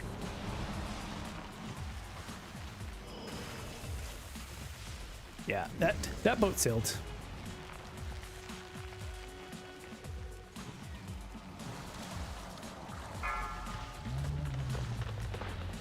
But you know what? After being an entrepreneur, you can't. I don't think I could go back. You know, it's like people's personality. I look at this. I look at kind of. Target you. It's interesting to watch how people do business. I thought that I lost curiosity. You know, the kind of curiosity that you have when you're young. You're just fascinated by something. You know, and sometimes, like in science and academia, there's plenty to keep you busy there. But sometimes I feel like, you know, climbing the ladder in academia made me lose interest in it because it got really boring. Dealing with the kind of people that you deal with in academia, you lose the curiosity. The curiosity that's for the younger crowd. You know, even in academia and scientists, I don't see scientists retaining the curiosity that they have in order to like perform the job. Now in business, I personally get curious and have like curiosity with some of the people that I work with, and I haven't had that like in a long time. Like I'm genuinely interested in how some of these sometimes even fucked up people are thinking, and like what drives like decision making in, you know, in high level business, you know, businesses that are operating and selling for hundreds of millions of dollars. Like, what is it that's different about them? I don't think they're any smarter, or are they? You know, and maybe that's what I'm curious about. I'm like, what? Like, is there something there?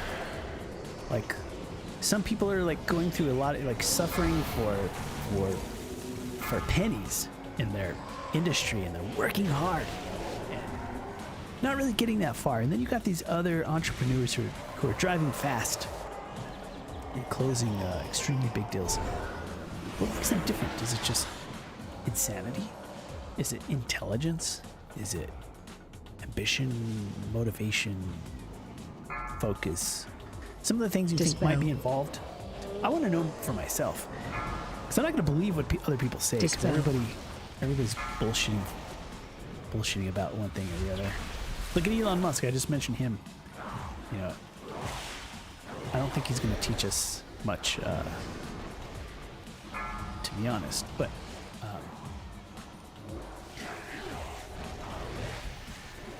I think I can learn from him, though. I don't think. What I mean is, like, we're not going to learn from what he says, because he makes up a lot of stuff. But I think you can learn from behind the scenes. That's the part that I'm very curious about. So I find myself chasing bigger and bigger kind of opportunities and deals and stuff.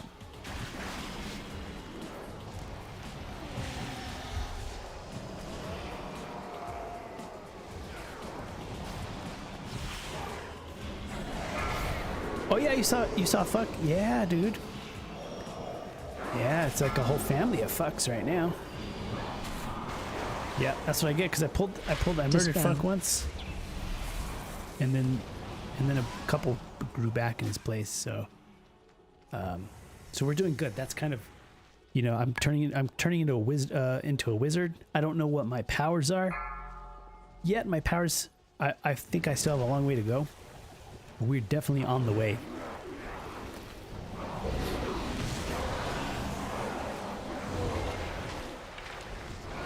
These mobs are tough.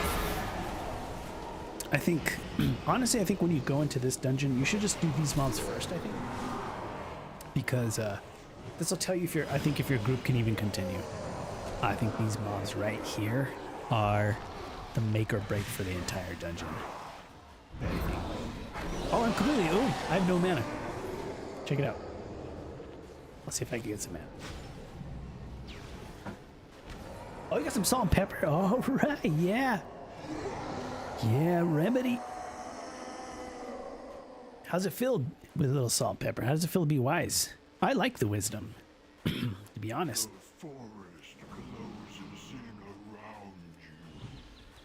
Like if somebody called me a boomer, I would honestly take it as a compliment. I think the old guys, that's what the young guys don't know, is that the old guys know that it's a compliment to be the old guy. Cause like I feel the wisdom, like I feel I'm very ageist. I definitely feel very like superior to like people that are much younger.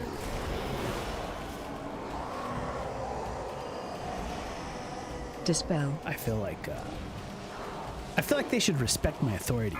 Do you know what I mean? I don't know why. It's like it's my problem. I have to figure out.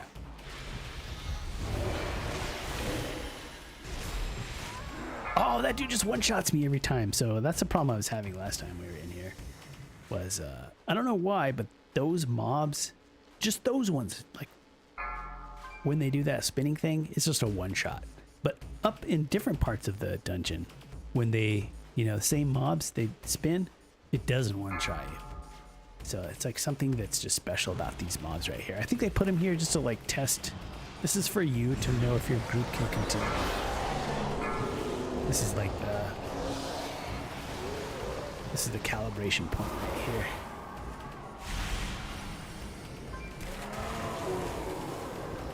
I was trying to heal that guy, and he just didn't want to live.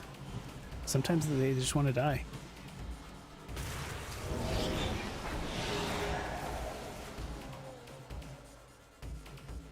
Hey, Holy Sheep is here.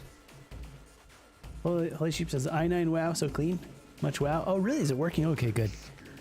Yeah, this is the newest i9 from November or December of last year. I don't know why. I wanted to get an i10. I had the AMD before, and I kind of feel like I should have stuck with AMD since they are faster. Even the old AMDs are faster than the newest Intels. I thought that changed. I thought the new Intels were, you know, showing up in the benchmarks, and then when you go and look at it, you find that the only benchmarks that the new Intels are really commanding are in gaming, in FPS, but at ridiculous frame rates. You know, I think we might have had this discussion. It's like, you know, the Intel is outdoing in AMD by 50 FPS in Counter-Strike, but the numbers that they're dealing with are like 300 FPS plus. You know, it's like at 4K. It's like no one's gonna notice that anyway, even if you have like a nice monitor. So I don't think Intel really, but I wanted to try the high clock speeds because I like high clock speeds. I like single core clock speeds. I think things are zippier. I think so many things kind of rely on those single cores. So I wanted to test out the P cores and the E cores. I wanted to see for myself if like these super overclocked P cores were like making any difference whatsoever. And perceptually, no difference whatsoever between my old 5 or 6 year old AMD, which is just like a 3950X or whatever. It's not like a Threadripper or anything. It's just like, you know, I can't tell the difference between the brand new Intel and the old AMD, which means one of two things. Which means I'm either so old that I don't notice the difference anymore. You know, like old people, they're like, oh, checking my email. You know, it's either that or, and it's obviously not that, because what I do with computers is beyond what 99.99% of people who think they're power users even do. So, because I do video rendering and stuff. So if I can't tell the difference, that just means either I am a boomer or we've reached a threshold in performance where perceptually you can't tell the difference anymore. Because I got the new DDR5, I got the new gen NVMEs, all of that's in here, the new motherboard and stuff. And the only way to tell the difference is like through measuring. Like I would have to do a big compression job or a big rendering job, and then of course then I notice then, but almost not. It's like you literally have to look. You won't see it until you look really, really close. So there's like whatever they call that kind of advancement in technology where the differences are like that now. Now think back, just for perspective, to when SSDs first came out and we're kind of weaning ourselves off of spinning disks. There you could tell the difference perceptually. It was like night and day. We start putting SSDs, and they're not even that fast. They're just so much damn faster than a spinning disk that you can really tell the difference. Windows starts up faster, apps start up faster. It's just like a quality of life change that's noticeable for everybody. That may be gone forever now. Now everything is so fast that there's no more noticing faster boot times. It just already boots fast, So is it like that? Or am I just a boomer? I'm just booming over here. Look how I boom. Boom, boom, boom, boom. Watch me boom. Watch all these guys die. Oh shit. We heal these guys up. Oh dear. Oh diddly.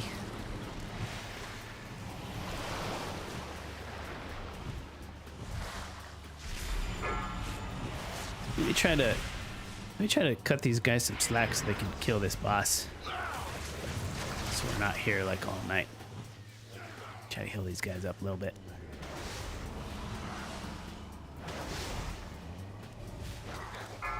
I'm a little hesitant to go nuts on DPS because they're sucking down my mana here. They might just need to get, take the bull by the horns and just get this boss down here and not worry about me having a DPS if they want to live.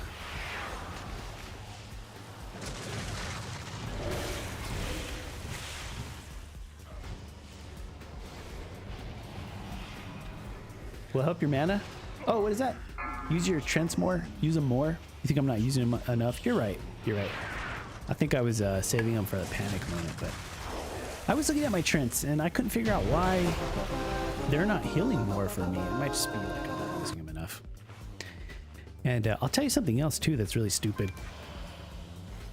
That's Welchie, by the way. And I see, sir, please calm down. I want to read your chat. I was just kind of focused on that boss because I want to try to time this. But what I was going to say was, what was the stupid thing I wanted to say? Oh yeah, the Trents. I love them, but I also hate them. Like I haven't fully accepted Trents as a druid ability yet.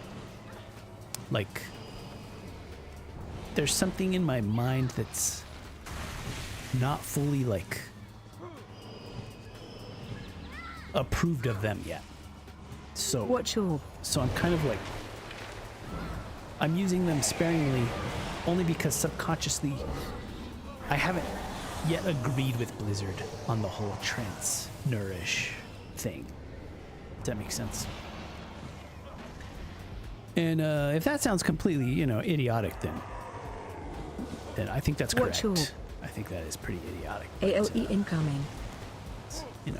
Maybe I'm just a stubborn WoW player like the rest of the OG WoW players out there. I have opinions and feelings.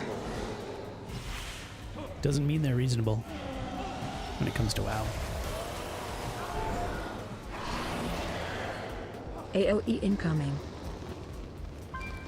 Oh, the fire guys. Come on. Kill that thing. I feel that. That was me at first. Yeah.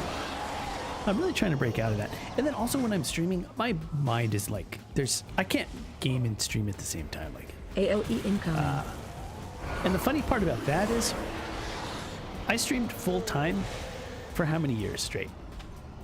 you know, built up a big community and a big following and lots of viewers and subscribers and all that. And I did this. I did the same thing. It wasn't any different. I've always not been able to game and stream at the same time. It doesn't matter. Unless you're like trying to be like esports or something.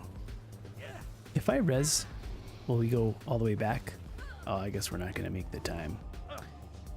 Yeah, I think you've got to be at this guy by 10 minutes. You need at least 10 or 12 minutes if you want to time it. Some people will just leave. There's no respawn points. Yeah, that's true. So this one was a bust. So was the last one too. The last one we were in was also didn't work out. So this one has been tough. All I need is this 22 Everbloom. It's the only thing I am lacking this week. I think I have 22s and almost everything else, but for some reason this one is gonna give me the most points for for the week. And I've never been to 2800 before. I just hit 2800. I've never been to 3K. And it looks like 3K is just like right there. So I guess I should just do it.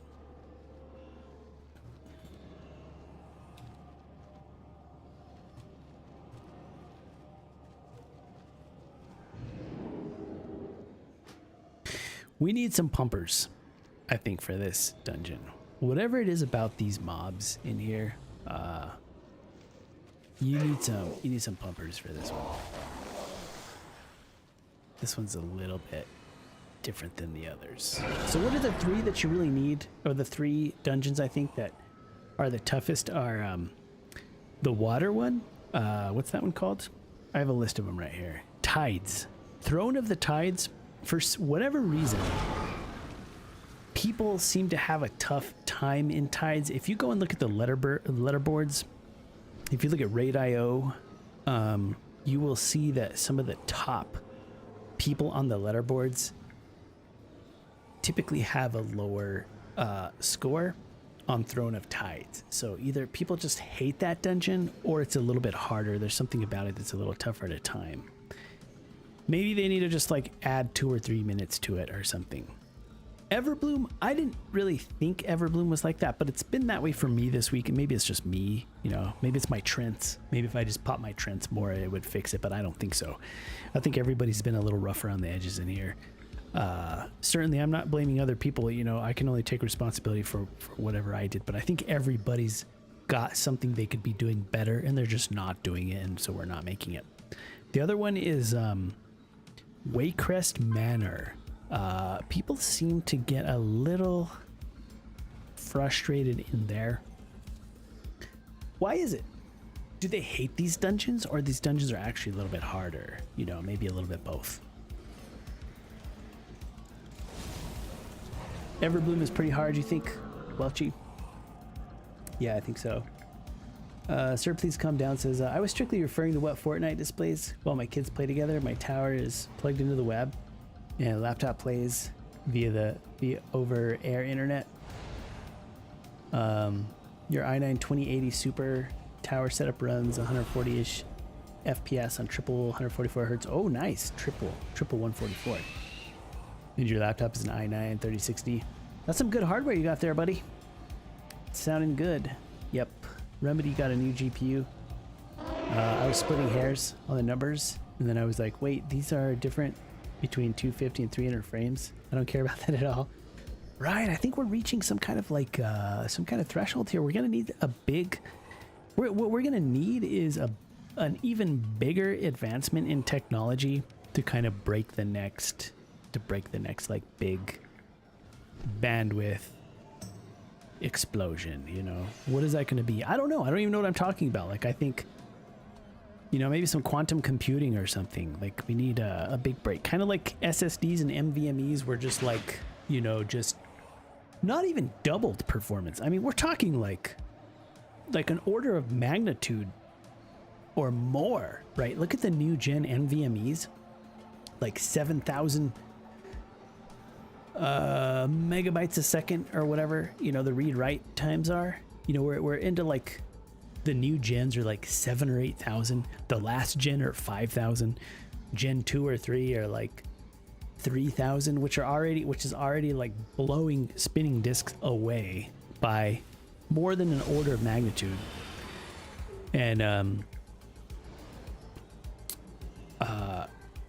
that's crazy. And that's what I've got in this machine right here. I've got those new gen NVMEs. You know, I have every gen NVMe in there, I think, because the new motherboards support like 4 or 5 slots. So I've got the newest gen on the main NVMe, the NVMe that's piped into the CPU PCI lane, and then the motherboard lanes have a Gen 4 and a Gen 3. One of them might be a Gen 2. I don't know. But there's a bunch of them. They even have like a slow SSD. And I say slow SSD because now SSDs are slow compared to these, right? It's like right now I'm waiting for the SSD. It's like, oh, the SSD's chugging along at 500 megabits a second. I gotta wait, you know. And it was only a couple of years ago that, you know, that SSDs were like, oh wow, that's a relief. Now they're faster, you know.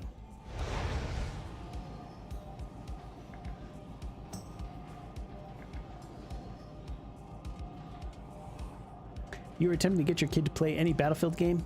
They're all free these days with Game Pass. Oh, really? Oh, I was going to play Battlefield. I wanted to play Battlefield tonight maybe because I want to record. Sometimes when I'm doing stream tests, I will record gameplay, and I have this test that I always do with some Battlefield's 2042 footage. 1080 60 FPS, you know, nothing fancy SDR. It's not even HDR or anything. It's just really for like, you know, check smoothness of frames and compression and stuff like that. I want to do a new one on this computer just to kind of compare, you know, GPU encoding with the new CPU and see if I could tell any difference, see if I could get some more FPS, see if it gets any smoother. I doubt that it will, but it might, you know, so I gotta go in there and give that a try. Remedy's like, Yosai Hazuki. Yeah, she's around. She plays, I think, more console games than PC games lately, but yeah, she's still nearby. She's not too far away. And do I ever keep up with Dale or any of the others? I think you really are really. Oh, you remember Anastas? Anastas, he lives up north, Shaman Healer. He comes into the stream all the time. Like he's still a subscriber. I think he subs to the stream. So, yeah, he's around. He comes in, a good guy, good people.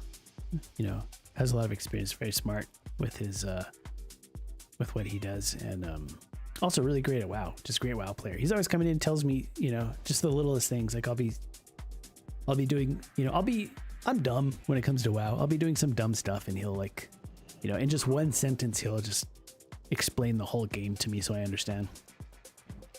So he's like, he's my sensei when it comes to WoW, I think.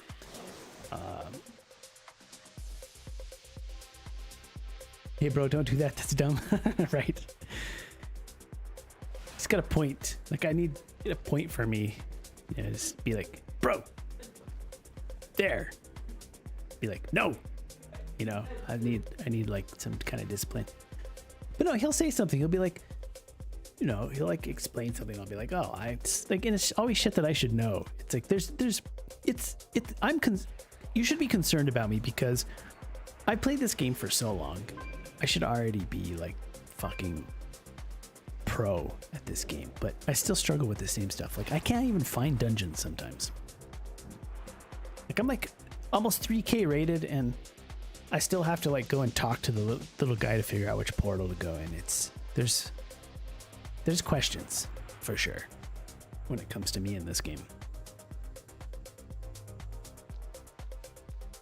But let me go in here and see if I can do another one. So I cooled down a little bit. Hopefully I can queue dodge some of these noobs that are queuing and look at a new group. And if I need to be carried, I mean, fuck it. I'll run this as many times as it takes to get past that level, whatever the problem is. Whether the problem is me or everybody else, I'm going to work through it.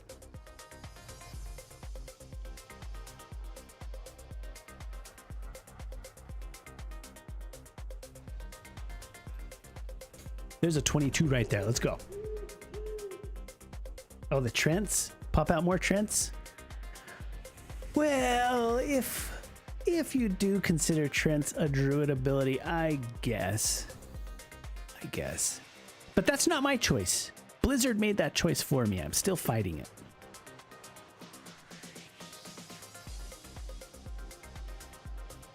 Look, I got the Trent's keybound. You know what I got the Trent's keybound to? You want to talk about the Trent's? I got a keybound to my S button. You know where the S button is? You ever heard the term WASD? S is one of those. That's how serious I am. Like, the Trent's, I put on my S, dude. That should mean something.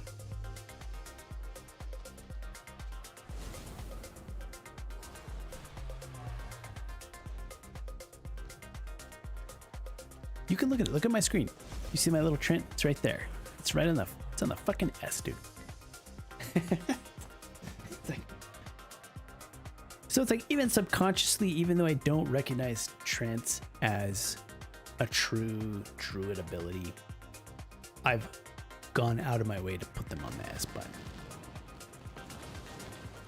It's like I've acknowledged them with prejudice of some kind.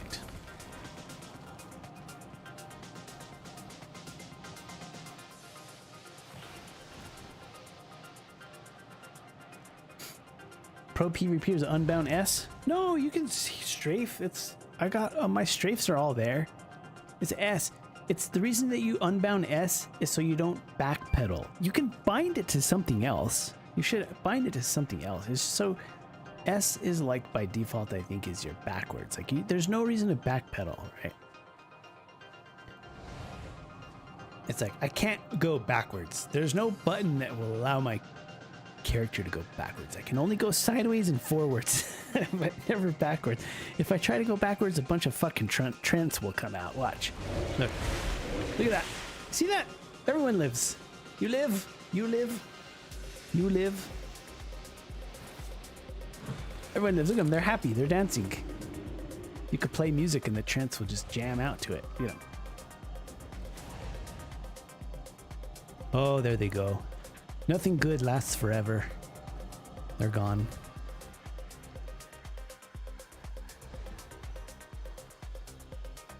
My pally was a huge shiny metal god in BGs. Yeah, I trolled. You must be thinking about back in the Wrath days, you know? Maybe even before that, but you know, in Wrath, pallies were broken. Like there was that Prot Holy hybrid. Blizzard ended up having to nerf it. It got so bad. And look, I've been, there's times in my life where I've been, you know, pretty good because I put the time in to be good at the game, but that time I wasn't even that good. I'd go in front of Orgrimmar.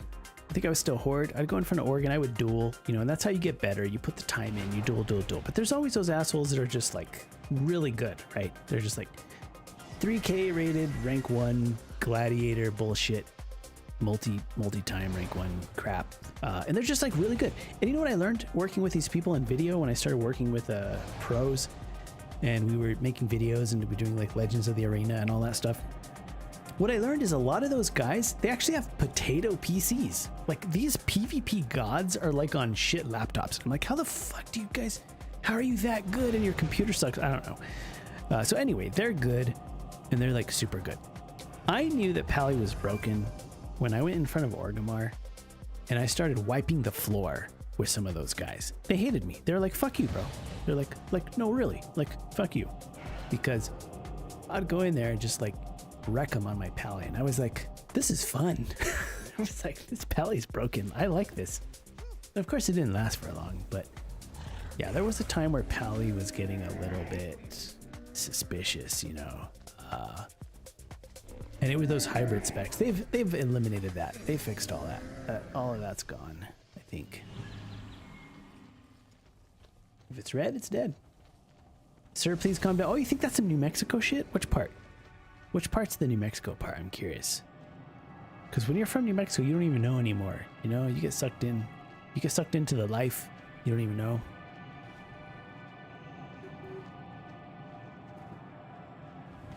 If you're blue, you're goo.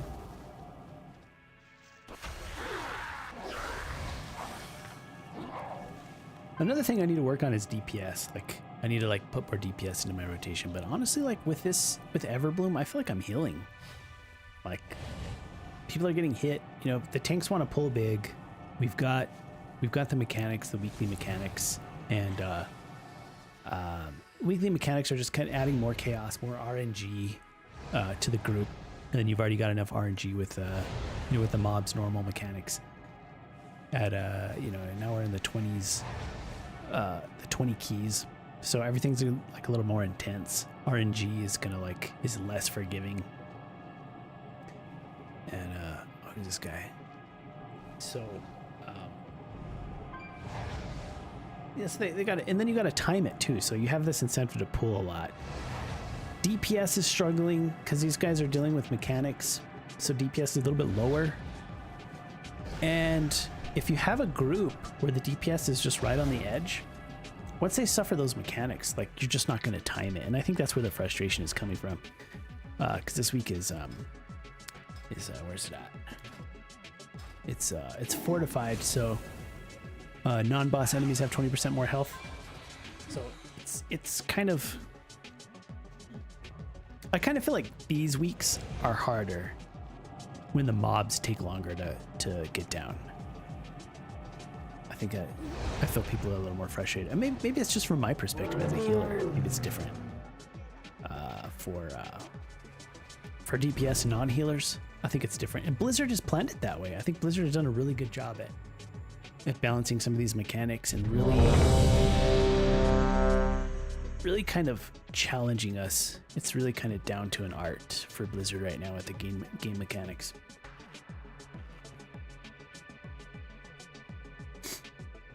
That lady from Las Cruces, my frustration comes from people who've been fed a false narrative. Oh, I remember that story of the trash who ignored her kid and let him die because of this game. Oh, really? That happened? 4, in Las Cruces? 3, I don't remember that. 2, 1. I mean, there's a lot of stories. I know there's a lot of stories of some pretty bad stories on, you know, but I didn't know that World of Warcraft was involved in that. So yeah, you got to be careful. You know, people, you might spend too much time in here. You know, that's why I like Mythic Plus, because I feel like it's small bites. Like, it's Friday night, so I'm doing a couple. You know, I'm trying to do the ones that I haven't really been able to do all week. But I feel like Mythic Plus, they're short enough so that it doesn't take up your whole life. And there's plenty of competition. It's very competitive. As you can see, I'm over here, you know, trying. So it's like enough to like stay challenging for your mind, for your body. But it doesn't cost too much time, relatively. You know, it's not like you're spending all day waiting for a raid. You know, and then you got to spend the rest of the day in the raid. You know, those times were simpler times back then. When we were raiding, we were spending a lot of time in raid. You know, we plan it ahead, plan it with family, plan it with work, you know, so that you're able to spend a lot of time. Those days are pretty gone, I think, for me, for my schedule. But Mythic Plus fits right in, slides right in. And I'll do a raid. I raided with my guild the other night. It was nice. It was nice, but it can be long. You know, that's the problem.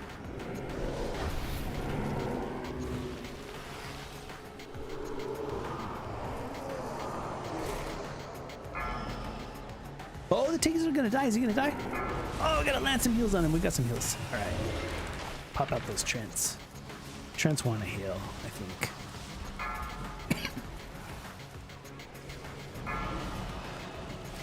Never go backwards, always go forward. Fix your S button, boys. If you haven't already fixed it. You gotta neuter that S button. You gotta neuter it. Uh-oh. Uh-oh. Oh no, watch out. Range 5. Do you see that? See how I popped the thing? Ah. Oh no. Dispel. Wait, why are they still on me? Look, all my trents are out. I'm like in emergency mode over here. Look at the tank, he's leaving. He doesn't want to yield. Just left. That trips me out about tanks sometimes. So have you guys ever tanked? So when you're the tank,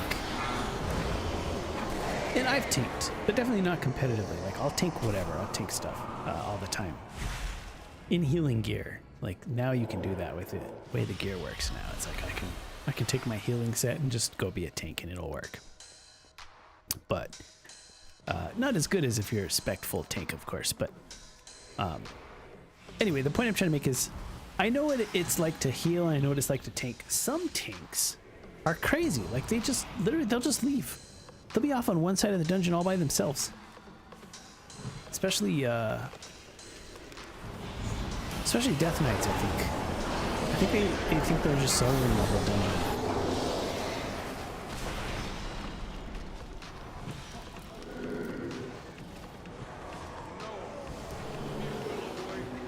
I think Death Knights are just like, I'm a Death Knight. Like, I don't need any healers. You guys come when you want. I'll be over here. Join me if you're down.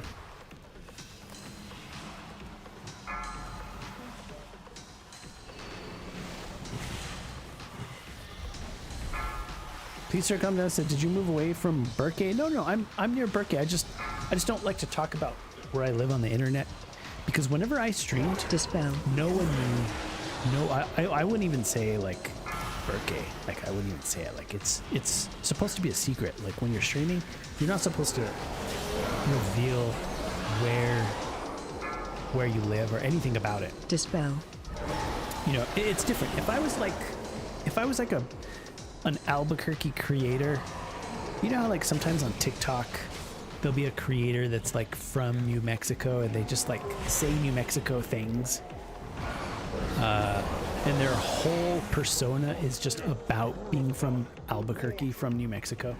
In that case, it's okay, but in every other case, it's not okay because people will try to find out where you live. It's really weird. Like I don't mind. I wouldn't normally mind if people had that information, but over the years of being a streamer, there have been people who have made it their entire life's mission to find out where I live, and not for bad reasons, not because they're mad at me or not for like that kind of stuff, because they're my fans, because they actually like to hang out with me, and it makes me feel good to have them in my chat. It makes them feel good to be a part of the community.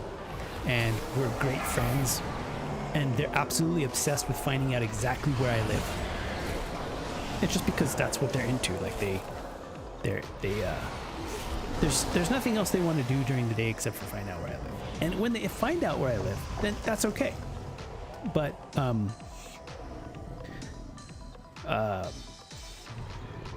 I Target you. don't want to. Like if I can stop them from doing that, it's not needed because I have a family, remember? So it's not really safe to make it public.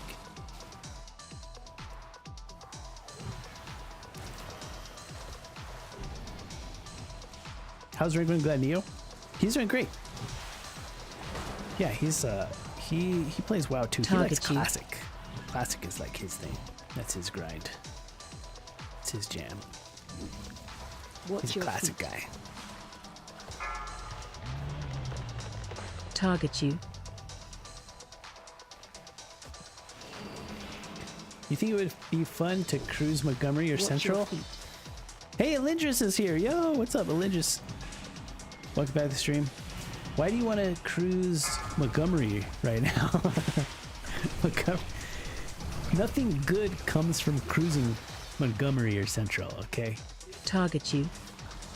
If I've learned anything from cruising Montgomery and Central is nothing good comes from that, right? It's like... Target you. It might feel good. It might be fun cruising, but I can tell you one thing right now that leave that till nostalgia, because that's not somewhere you want to be.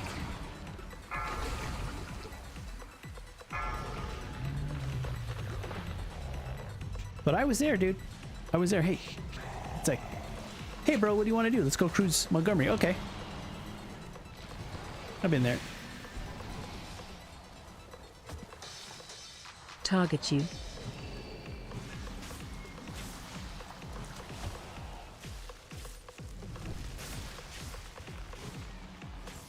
You aren't up for a new? Target you. I think once you've done that, you've been there and you've seen everything there is to see, I think and then also the thing about Target you. those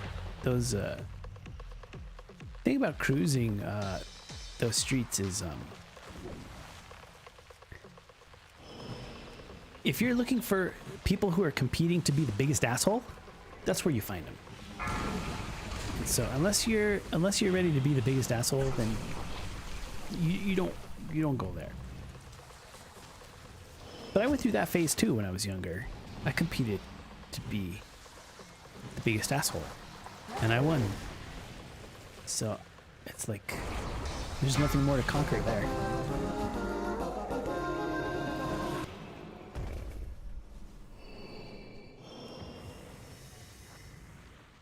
I'm proposing that you be my passenger in a C8 Corvette. Oh, all right. Well, that makes a difference. It's becoming more appealing. I still strongly recommend that you don't do that. But if it's in a Corvette, then I mean, there's got to be some other angle to it. Otherwise, do I stay off of those roads? Don't go there. There's nothing good is gonna happen there. Your Corvette might not be the same. You might take it out. If you take it to Montgomery, it might not come back the way you took it out. That's how I'm thinking about it. It might not even come back at all, dude. That's the thrill of cruising Montgomery is. You might not even come back. What a rush.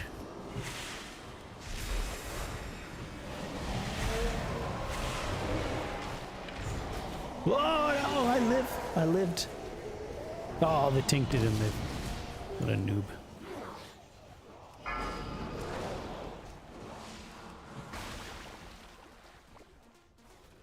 You were born and raised in Budke? Yep, I know it. I know Ventana Ranch. I think I drove by there. I think I drove through there actually last month. Not last month, last year.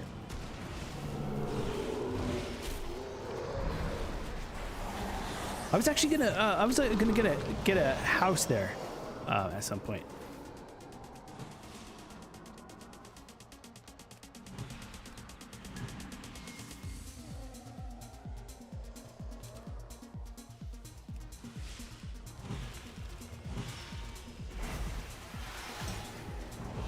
Where's the tank going? Nobody goes in there. He's giving up. I think this one's over, guys. He's just pulling random mobs out. Nobody's supposed to go in there.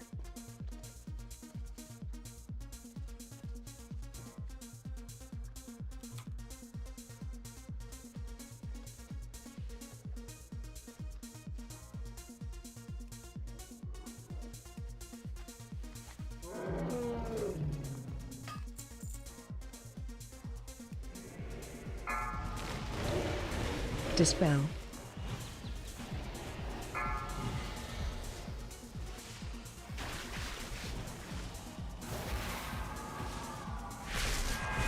That dude is trolling. Yeah, it's hard. He's it's getting frustrated. I can tell when people are kind of struggling a little bit. I don't want to say I'm not gonna like try to fight him and be like, oh no, you suck, because people will do that. It doesn't help. It's not gonna like make this any easier, or it's only gonna make it worse. So what I recommend is like just keep trying. Like I'm a little bit distracted because I'm talking to the chat and stuff, so I'm not gonna be like at full performance. But I don't think it's not a bust. Like right now, I think we could still do this. Like every time we've come in here, everybody dies on these pulls right here. So it's just kind of like tough. and you just kind of got to get through it and try not to complain about it and just try to live. Like, everybody's got to do their job. If I'm struggling a little bit on this, then the tank is going to have to heal everybody, and he shouldn't complain about it. He should just do it. Even if it's not his job, he has to do it. Does he want to finish the dungeon or not? So it's kind of like when somebody gets mad and they're not willing to like pick up whatever the slack is, you can't blame everybody else. Just blame yourself. And also, my other recommendation for people who come in here and complain is get carried. Go find somebody who's going to carry you, who's like much higher level. Somebody who's like, if you don't want to work hard, you just want it like to be easy, go get carried. I like being carried too. Otherwise, go to work. I'm not stopping healing to bitch. I'm fucking healing. Just do that.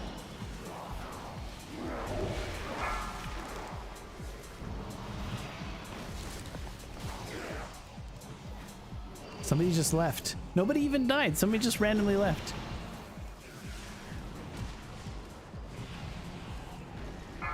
It's this guy right here, I think. Wait, did they kick him?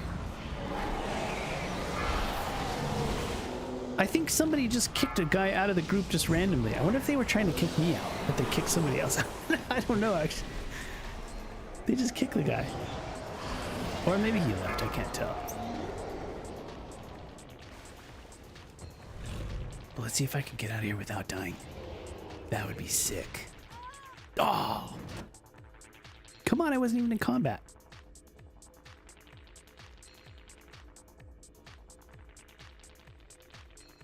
You bought your home in VR 21 years ago, so you've been in the same home for 21 years. Well, I mean, it's a good neighborhood. I mean, Rio, I think is I think it's a good neighborhood. So I don't know if you feel the same way, but I kind of want to move out a little bit. I think as I get older, I kind of want to be a little further away from the city. But at the same time, I like the niceties of being in the city, and the city that I'm in, it's nice. The hospital's good. The neighborhoods are good. It's a good place. Police are good, unless you hate the cops or something. Like, I really, really am proud of the police department. They are kind of in a sweet spot where the city's not too big, so they're not like overrun, but the city's not too small either. It's like there's a good balance, I think. And I do feel like, because I've always liked listening to the radio.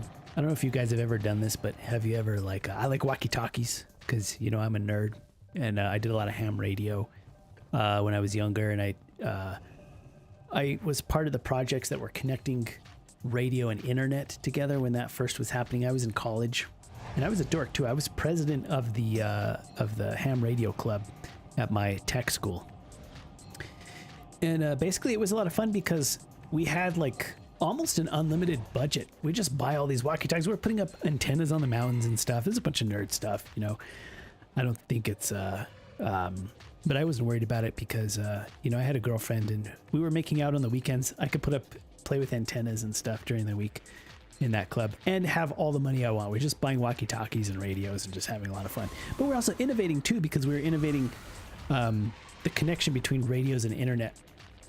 But what was the point? Oh yeah, so I like listening to the radio, so naturally I will put on the scanner every once in a while and listen to like police and fire. It's kind of interesting too. If you want to get to know your neighborhood, you can kind of like put on the scanner just to see. And the police in my city, their response times are nuts. I mean, somebody will call in a drunk driver, for example, just like, somebody's running somebody else off on the road, somebody's driving crazy or something, like on Southern or something like that, or the cops are like, oh, I've already got him, like they've already got the guy before the calls even come in all the time. and I watch them, you know, and I like to drone too. So sometimes I'll hear a call, and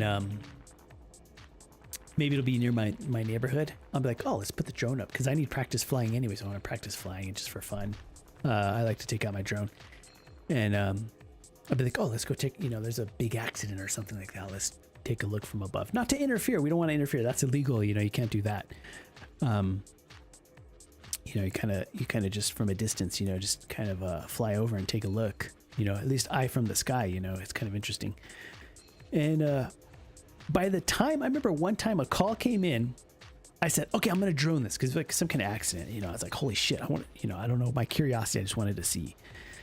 I was like, I'm going to drone this. Call comes in, I go grab my drone. My drone's right there. It's like literally in reach, right? The battery's already in. I grab it, throw my phone on the controller, turn it on, you know, it beeps, little DJI. It's like bloop, bloop, bloop, you know, run outside, put the drone up. Drone's flying 30 miles an hour. You know, it takes 20 seconds for the drone to like fly over the houses and get to the location. You know, maybe it took me just like a minute or two to do all that. And they're already there. They got the call and they beat me. All I had to do is reach for my drone and they're already there. And it's like that all the time with call, not every single call, but most of the calls. So I'm actually very proud of our police here. You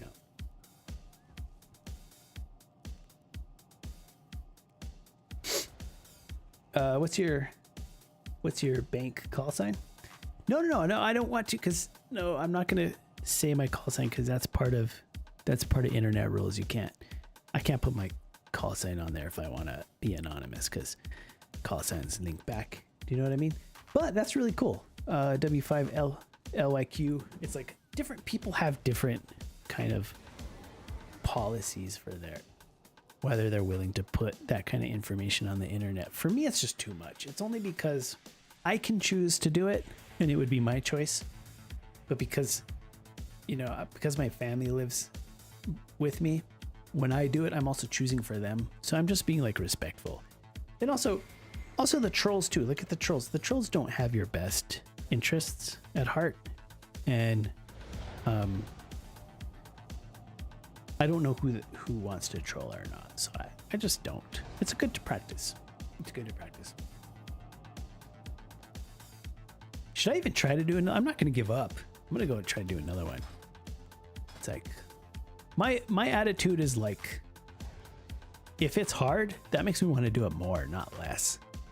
That just makes me want to do it more and more and more. And maybe some of these other guys should have that attitude as well. Because they probably just gave up and like went and bitched at their mom. Probably bitched at their mom and tried to get, try to get their mom to rub them off or something so they feel better.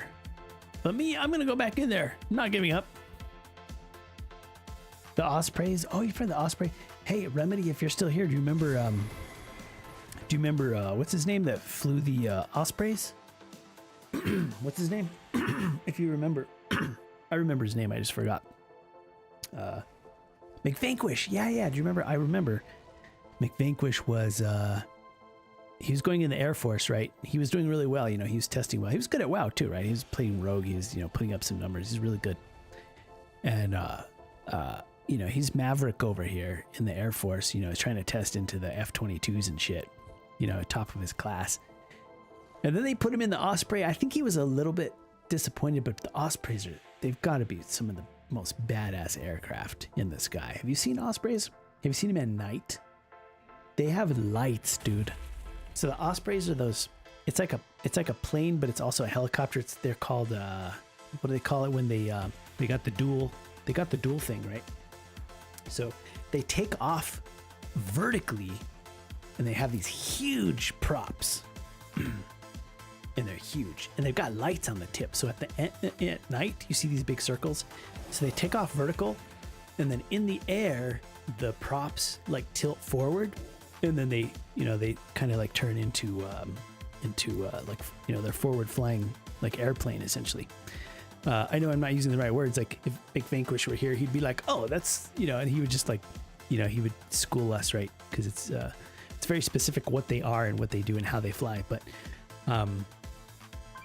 those are always flying over, and I always think of McVanquish every time. And the other night we saw them at night. I didn't know they had the lights on them like that, and they were flying over, and you could see these big circles. They looked like they were neon lights. We were like at a rave or something, man. They were cool. They looked super cool at night. Hey, what's up? Berto, lurking. Alendra says, I'm happy to see you streaming. Haven't seen you in a while. Not wanting your address. Would love to hear about New Mexico peppers. Right? Oh, yeah. We like, oh, yeah, we know.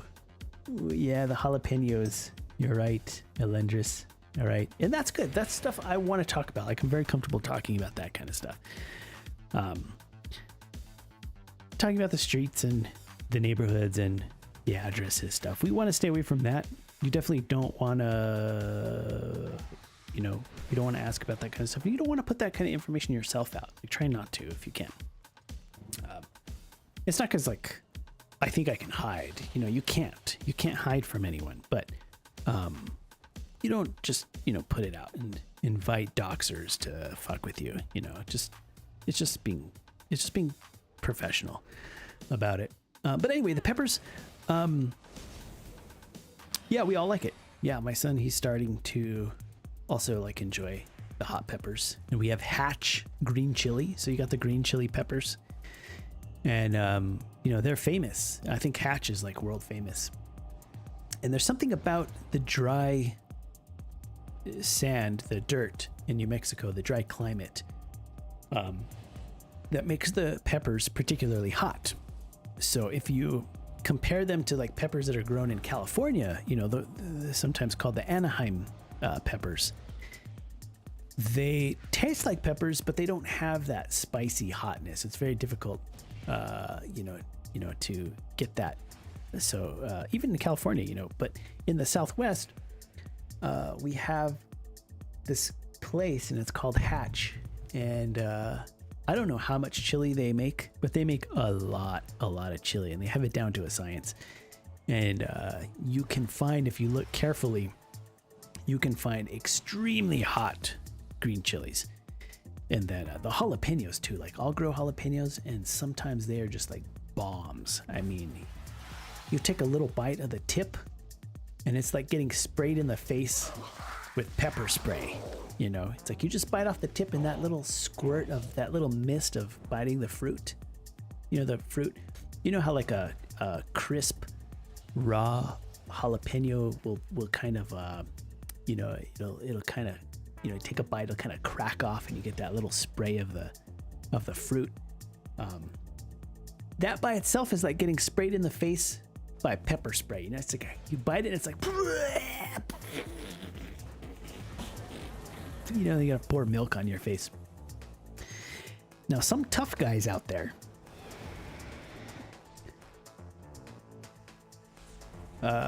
please, sir, please calm down. It says knock on my door. No. Yeah, we live in New Mexico. You don't want to be coming over. You don't want strangers coming over. You're right. Not around here. All right. Don't go knocking on somebody's door. Okay, don't. Because you know damn well what's going to happen when you do. I don't know if you guys know what's going to happen, but if I could teach my kids one thing, it's stay off of other people's property. Don't even think about stepping 1 foot on land that's not yours. That's how it is around here. I don't know if you guys know what that means or not. If you don't know what it means, don't worry about it. But if you're coming to New Mexico, you better know what that means. Anyway, the peppers. Yeah. Respect for property? No, you're gonna get shot. This is America, and in America, there's a couple of, I think the southwestern states are a little rural. It's a little rural. It's a lot of desert out here. You could just disappear. All right. I'm just saying.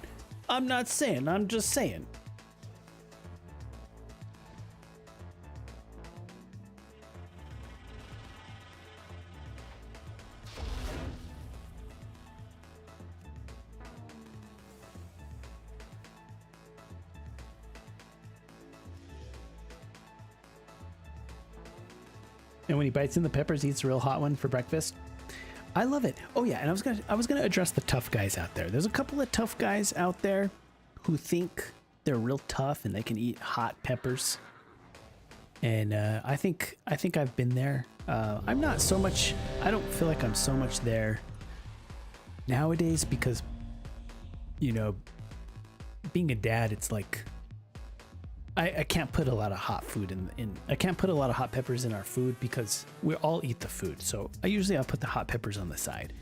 So I don't make it as hot as I used to when I was younger. But living through being, you know, a New Mexican with a lot of green chili and a lot of hot peppers around, you know, it's kind of a tradition to have them in your food, you know, enchiladas and everything, you know, a lot of things have green chili. And we like it hot.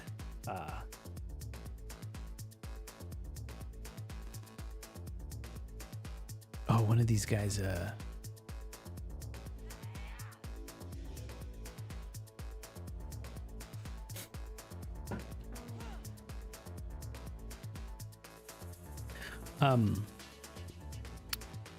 my threshold is if it doesn't make you cry, then it's not that hot. All right. So that's kind of like the biological, like, marker. Like if you eat the chili and your nose doesn't start pouring, your ears don't feel swollen, and you're not crying like a little girl, then it's not that hot. And I say that because that's how hot, you know, the chili gets. That's kind of like the standard, I think, for hot chili. That's how you test it, because the tongue doesn't work. You can't tell. When you're eating a lot of hot peppers and you're used to hot pepper, your tongue's burnt away. You don't have any taste buds for hot chili anymore. It just, I think your spicy sensors in your mouth just get numb and you can't taste hot chili anymore. Like, all chili just tastes like chili. It still tastes like chili. It just doesn't have the hot factor to it because you're used to it. So what you can do to determine if it's hot or not is you use the other signals. And that is, like, you know, the eyes will water whether you want them to or not, whether you're used to it or not. The ears will feel kind of hot, like your eardrums are gonna explode out of your head, and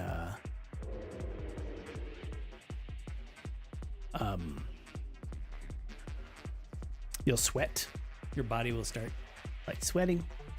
And what are the other ones? You cough sometimes, just out of nowhere, just start coughing, and then the nose will get really runny. So, so it's like, some of you might be thinking, why would you eat that? Well, I mean, I guess it's that good.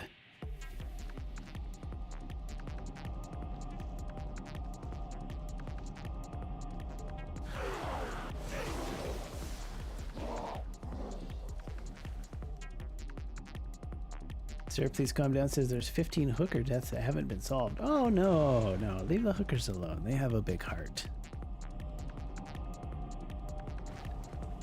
A lot of burger has fallen off since I worked at Eubank in Spain. Oh, you worked at a Lotta Burger? Have you guys seen what's it called? Breaking Bad?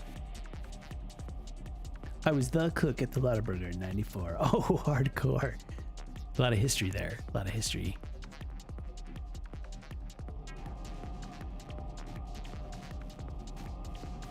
Elendris says, yeah, we always have it on the side since the rest of us can't eat that, but he loves it. He was raised with peppers, so he says everything is mild. Yeah, that's what happens. That's what happens here. Your taste buds kind of get like normalized to it, I think.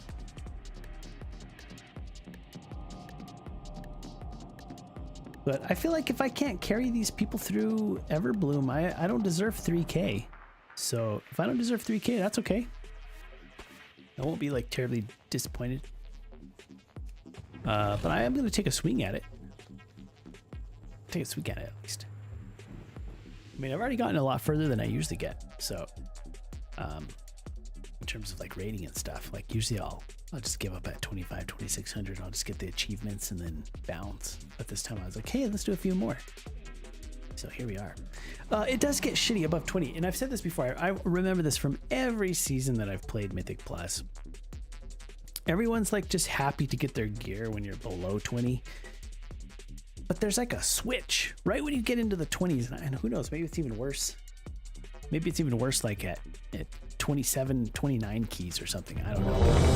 At 20, like there's this, guys like think they're special or something at 20. Like they think they're hot shit when they suck. Those guys, like they've made it to 20, they get mad. I don't know why. So we're kind of selecting for personalities here. We've already wiped out all the lazy guys. You know, they didn't make it to 20. They're just chilling casual. The nice guys are gone. The super competitive guys, they're not here. They're doing much higher keys than this. You don't see the real players. This is not the real deal here. You get this middle kind of guys who maybe they think they're the real deal and they're not, or I don't know what it is, but I do see a lot more kind of sassy, Dispel. little bitches in the 20s for sure. And I don't like that. I think that's why I gave up one of the seasons was after I started queuing 20s, I was like, this isn't fun anymore. It wasn't because WoW wasn't fun. It was the people that were queuing that were like the problem.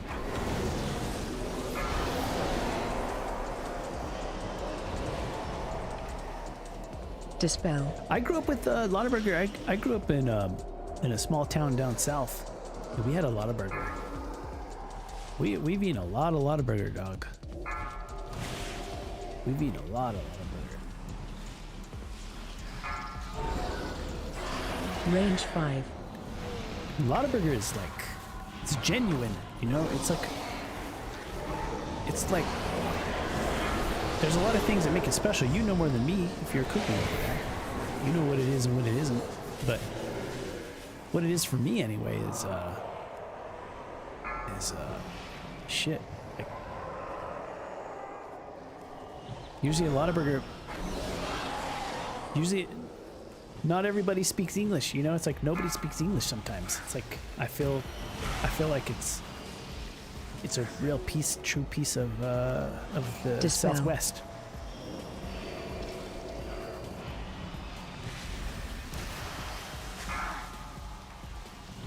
And if you watch Breaking Bad, you see a lot of burgers in there.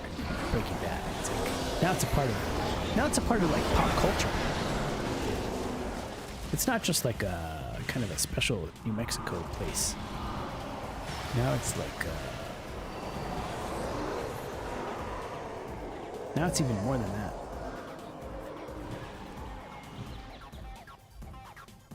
It's not the same. Oh yeah. Yeah, things change over time. It's unfortunate, yeah. Yeah, it's business is chaos. Business follows the natural rule of the universe, chaos. Entropy. Energy states. Fighting viciously for balance.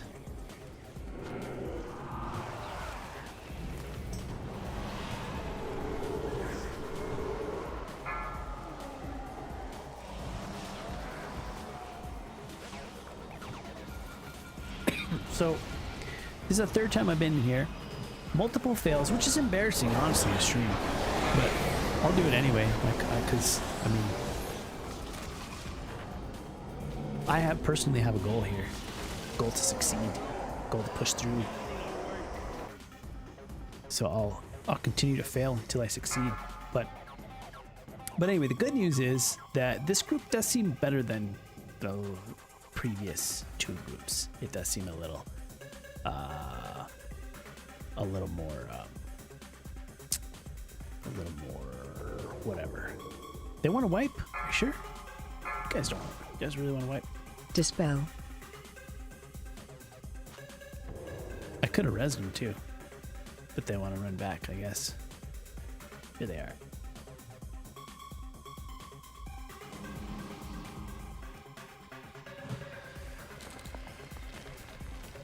Lottaburger stinks these days. I haven't been in a long time. I don't really I don't really eat out too much. There's no places like that. There's no lot of burgers around me. I don't think. Maybe there is. I don't know. But I haven't been in a long time. But it brings back a lot of memories, you know. We grew up on that stuff pretty much.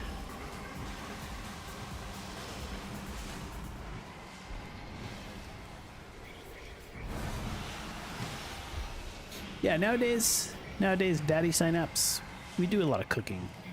Pretty much cook. Sometimes we'll get some food delivered, you know, special occasions. We'll have, we'll go eat out. But since the pandemic, I don't go into restaurants anymore. I'm not even ready yet to do that. I don't think the pandemic has cooled off. So I'm one of those. I'm a little bit stuck. I'm a little bit stuck still in the pandemic, I think, because I'm not 100% confident. But I know there's a lot of guys like me like that out there. But I see Warlock in the YouTube side. Yo, what's up? If you guys have any problems with the Twitch side, you can always go to the YouTube side. 'Cause YouTube side's pretty fresh. YouTube's pretty legit with the stream tech. I think Twitch has great tech, but they're very confused about how to use it. It seems very confusing. But I still like Twitch because everybody's here. Everybody's on the Twitch side. But compared to YouTube, like, I think Twitch is confused. Hey, you know what is an interesting idea? Do you remember back when Amazon acquired Twitch? And there was a little bidding war. Or I don't know if there was a bidding war, but there was a little bit of a bidding war between, I guess, Google and Amazon for who was going to get Twitch. And Twitch went with Amazon. But what would happen if Google got Twitch? And it was like YouTube. Sir, please calm down. Says, are you serious? Do you still mask up? Oh yeah, absolutely. Like only if I'm indoors though. But you have to right now. You do. You have to. You still have to mask up now. I don't follow mask mandates. The mask mandates. I didn't agree with anything with the CDC and stuff like that. I didn't think they were telling the truth. You know, they were lying to us and stuff. It's not about the mandates for me. For me, it's about the exposure and about fighting the thing that's threatening our health. That's what it was for me. Like, I wanted to fight. Like, I wanted to die. Like, mask is just like a small preventative feature. It may or may not work. It will, you know, masks do work. They've always worked. There's no question. Like, the pandemic didn't teach us whether or not masks work. Masks have always worked since way before the pandemic, and everybody's always known that since the Spanish flu. Target you. They don't work completely. It's not like wearing a suit. It's not like you're in a spacesuit. It's not like that. But they do help with, you know, the spread and about exposure and stuff. Some very small, important things. Target you. So you do mask, but it wasn't about the mandates. That's not why I do it. I do it because I know how they work. Target I do it you. because if you're worried about it, then you do it. It's kind of that simple. If you're not worried about it, then you don't do it. And we understand. A lot of people not really worried about it.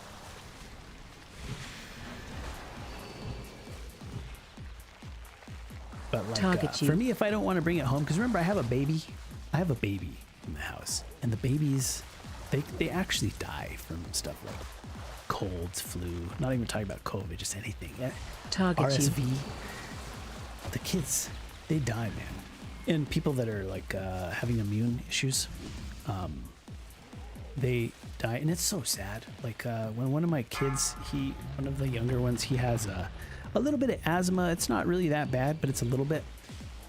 And we got COVID one time. We avoided it pretty successfully, but we had there were some school things we went to, and he got it at school. We brought it back into the house from a school event. Watch your feet. just like everybody else. Everybody gets it from somewhere, you know. And we brought it back. Target you. Oh, it was so sad, dude. He couldn't breathe. We had to hold him in the cold air. We almost had to take him to the emergency room. He couldn't Watch breathe. your He was feet. struggling. I mean, I've never felt so bad and helpless. Target you. And I've never felt so angry before. You know, after watching him struggle to breathe, it was heartbreaking. You know, it was heartbreaking, and it's something that changes people's lives when people get injured. Their lungs get injured and stuff, and they stay all fucked up for the rest of their life. So, if it's just a mask, and I can like, whether the mask like even does anything, if I could possibly prevent that to happening to somebody else or to my own family again, I'll fucking wear a mask every day, dude. I will suffer. I will suffer and wear it. I will be ostracized and ridiculed by conservative anti-vaxxers. It doesn't matter. Like, I'll do it any day, every day, if I can help a little bit. And I don't care if other people do it. I'll encourage other people to do it. I'll be like, stop being an asshole. Stop being a dipshit. Put on a fucking mask. If you need to, if it's like a place where you need to do it, then do it. Otherwise, I don't care if people mask or not. It's not about politics or anything else. It's about the sound my son was making when he was trying to breathe and he couldn't breathe. That's what it is. And just that. And that's it.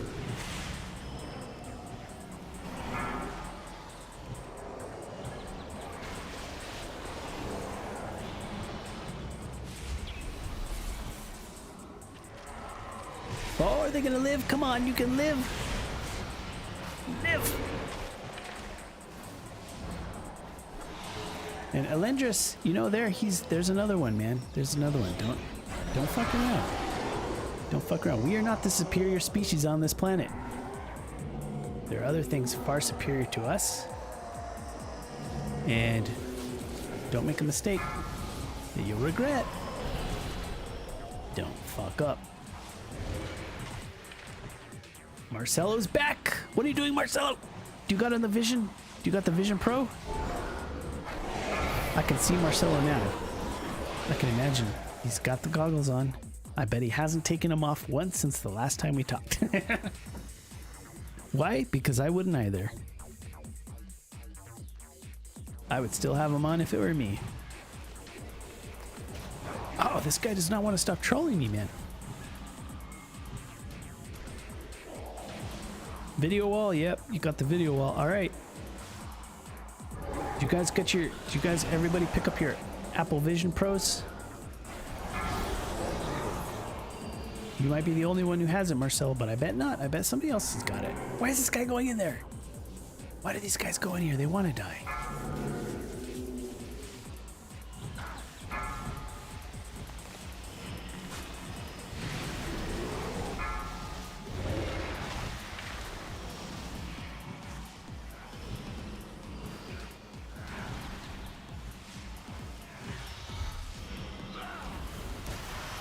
So when is it like a good time to when is a good time to like not feel like you should have to like wear a mask or anything like in public? When is a good time for that? To you guys, like I want to know what your opinion on like the public health is. Like when does it go back to normal? Like, you don't have to wear a mask anymore because you're worried about like COVID and stuff like that. I'm just curious. I know some people stopped doing that a long time ago, and I know also some people never even did it in the first place. But like, what do you if you don't wear a mask? Then what do you do? Dispel. Like, how do you handle it? I'm just curious, like what other people think. Dispel. Oh, we're too low, and that guy just picked me. That was RNG. 4K streaming from the PC and the Vision Pro. It's glorious HDR. My monitors aren't HDR. I might get if you know a good HDR monitor, I might be interested in getting one since we're talking about HDR. I need one now. I never needed one, but now since there's more clients that want HDR, that's usually when I'll think about it. I'll be like, okay, do I even care who likes HDR? Do I care about HDR? And I think it is. I think it's time. Because, you know, before my priority was really on streams that are kind of like this, you know, SDR is still the priority. And it will be for a long time. Like, HDR is, it's very, I think it's very specific. It's specific to broadcast. It's specific to, like, you know, Netflix and VODs and various video distribution. We don't really stream it, but we want to, and it's a cool idea. So HDR is not really for streaming, I think, even in 2024. But we want to change that. So that's going to be coming next, right? So there's the reason to do it. So I think it's pretty clear that, you know, it would behoove me to have some HDR. The only thing HDR that I have are the TVs. And that's it. Everything else is SDR. I have very nice monitors, some high performance gaming monitors, and my justification for having gaming monitors, even being a video editor, is because that's what we're delivering. We're delivering. Oh, we're actually we're delivering SDR. So it's kind of always made sense. It's kind of like speakers are the same. It's like if you only produce with monitoring equipment, you know, nice speakers that have a proper frequency range and isolation and, you know, whatever, all of the things that professionals want to use for audio. If you go and produce on those speakers, you're never going to know what your sound sounds like on normal speakers. So even if you do have the gear, you still have to go back and look at it on normal equipment. You'll never know what it sounds like. So the question is, could you produce on just medium, low-end speakers and still work? I don't know. I think a lot of people do that. I still to this day will see recording studios that have just regular Audio-Technica monitoring headsets, you know, not even anything fancy. And I assume the reason they do that is for what I'm talking about. It's like, if you go too hardcore, you're going to be the only one, you know. Dispel. Oh, the tank almost died right there.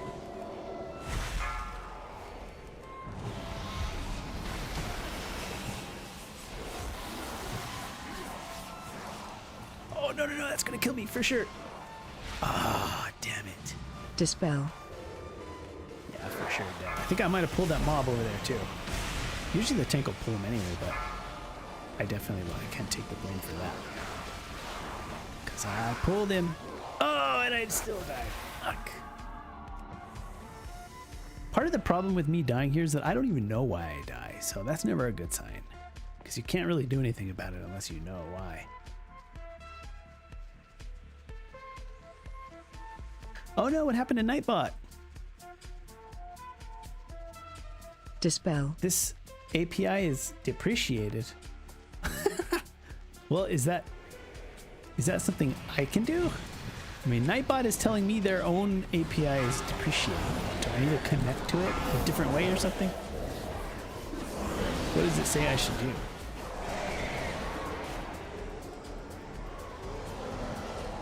I find it to be kind of a weird message, to be honest. It's like, if Nightbot is depreciating their followage command, why would I need to do anything? Like, who cares?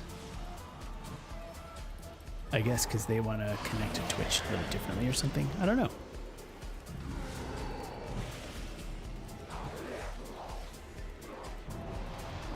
Poor Nightbot. I've seen that in other people's streams. Well, it's happened before. I think the last time I streamed that happened, so it's pretty recent. But I think I just forgot about it. I never followed up on it because it hasn't really come up enough that I identified it as something I needed to follow up with, so I just kind of forgot about it. Oh, dude. Oh, really? What? No!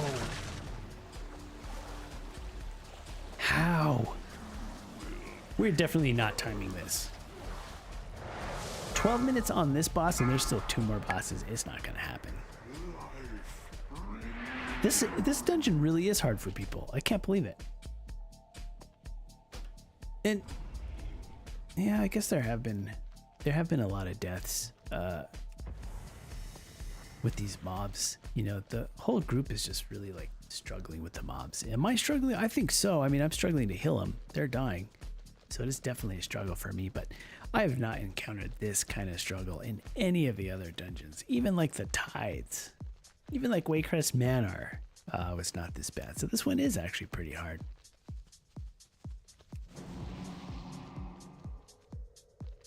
But the problem for me though, and the problem I need to solve is I don't really know why it's hard yet. I haven't really figured that out. I don't know what is the pressure point that's tough for everybody here. If I knew that, which shouldn't be too hard to find out, but that I think is what the key to getting through this is.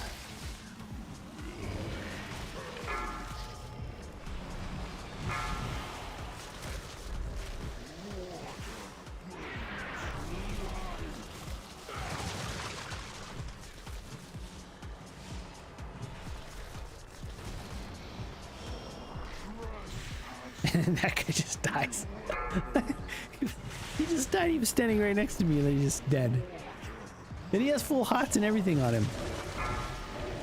I don't know. Maybe he got hit by the green stuff or something. I don't know. I mean, you know, I feel like it's hard. Like I feel like it's hard healing these guys because they're struggling so much.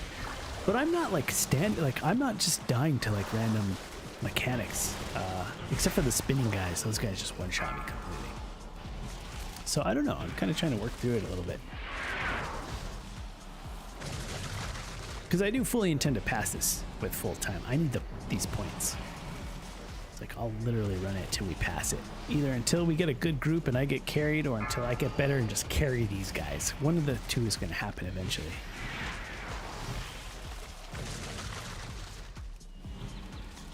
If I get pissed enough, then maybe I'll just get good and carry everybody and I'll be like, fuck you. You live. You live.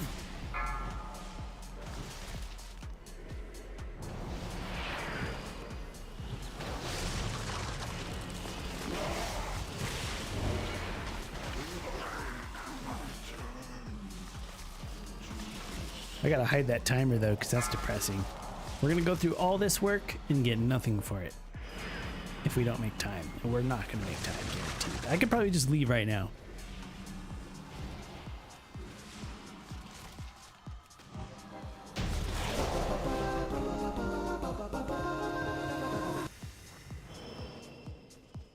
They don't do API calls anymore.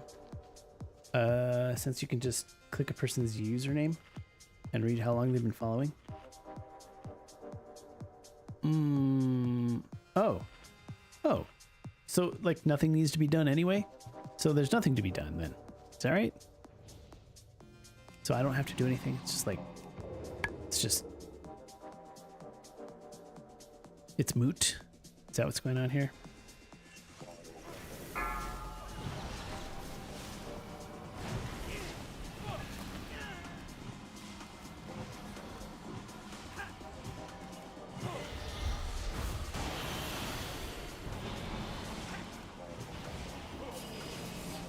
Nightbot's the best bot, though. I'm a Nightbot fan. Wait.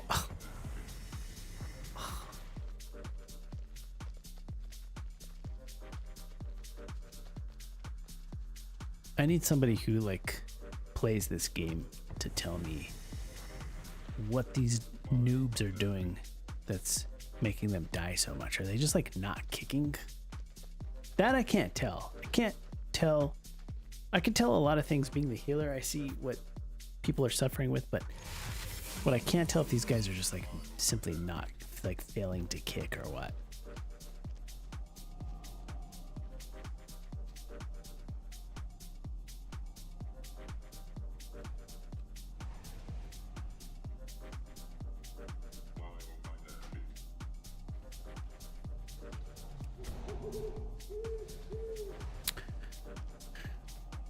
I'm gonna do this. I'm just gonna lean back in my chair and take a breath.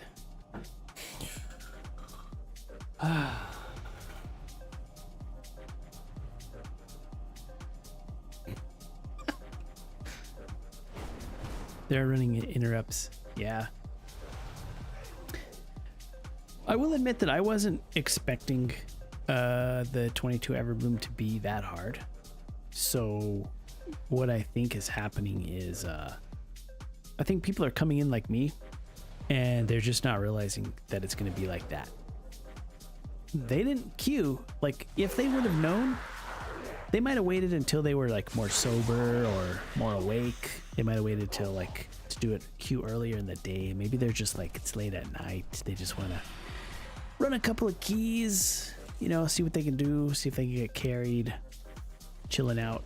And then they hit Everbloom 22 and they're like, whoa, I didn't know it was going to be like this. Whoa, this tank is squishy, you know, and they're like getting upset.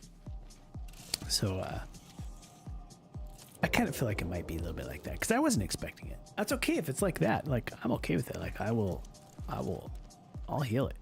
But I think the other guys haven't decided yet if they want to play it.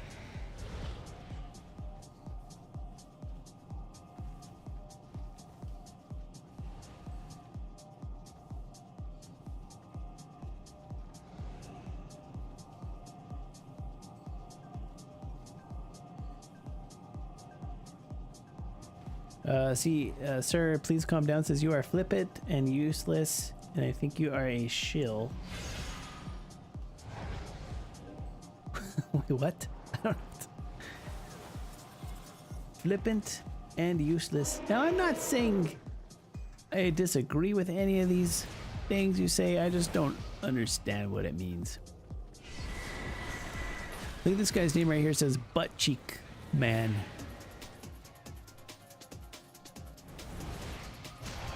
I saw a funny name the other day. His name was shit, what was it? All of the good names are on different servers. I don't think Darkspear has any funny names, but there's one that I liked. Butt Cheek Man. I don't know. Imagine thinking your feelings are time dependent. Is that like because the mythic pluses are time dependent? Snap back to something. What do we snap back to?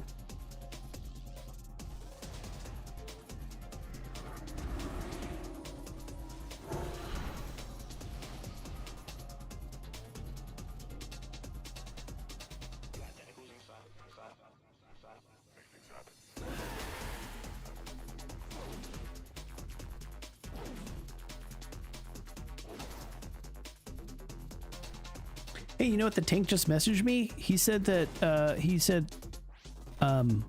good healing. He says he's trying to work some stuff out and he complimented the healing. I mean, I don't think the healing was fantastic because I am a little bit distracted. I know damn well that, you know, some of my cooldowns, I'm not using my cooldowns completely, but I think that if I were using all of my cooldowns optimally, like if I wasn't streaming and I was just like, I mean, fucking cup of coffee, just like super focused on this. If I did that, I think it would definitely improve things, but I don't think we would be timing it. I don't think if I were performing a little bit better, that's not what's going to get us past this. Like, what's going to get us past this is people need to quit dying. Like, they're just, you know, people need to not get hit by the mechanics. People need to interrupt all of that stuff. When I'm healing with good groups, there's not a lot to do.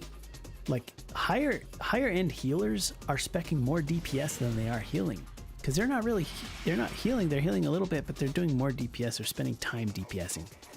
I don't have any time to DPS in here. I am literally healing these guys, trying to keep them alive and struggling at trying to keep them alive. So they're not good groups. So I can't really like, I can be tough on myself and I should be because I want to get better. But I wonder myself if I was literally like, everything was on precise cooldown, if I was like robot healer, like AI level healer, would that help them? You know, am I even capable of carrying these guys is the question. I'm not sure about that.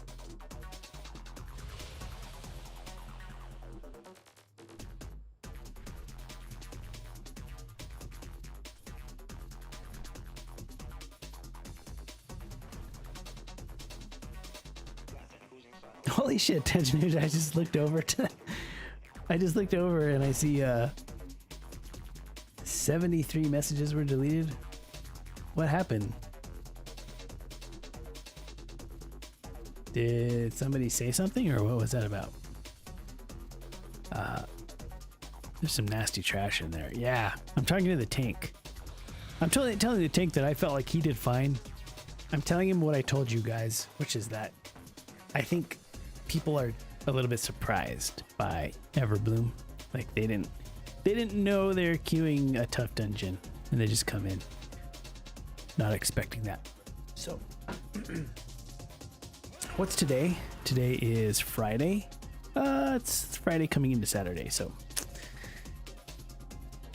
maybe by the end of this weekend,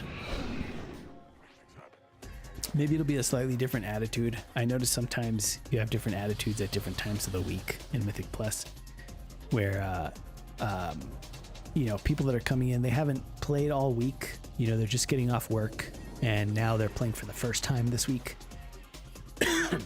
And they're getting a little bit surprised. So maybe by the end of the weekend, people are going to be a little bit more prepared, I think, to come in. And it's only a 22, but it's what I said. It's like the 22 crowd, you know, when I think like right at 20, you know, into the 20s keys, it's a different crowd. It's not the high end guys, and it's not the low end guys. It's like you have like a special set of assholes that land on the 20s, and you got to get through it. It's kind of like the speed bump. It's kind of like the, what's it called? It's the gatekeeper. Yeah, I think the lower 20 keys are like the gatekeeper. It's like, it's tough to get through, but once you get through, then it goes a little more downhill because you're playing with another level of player at the higher ones.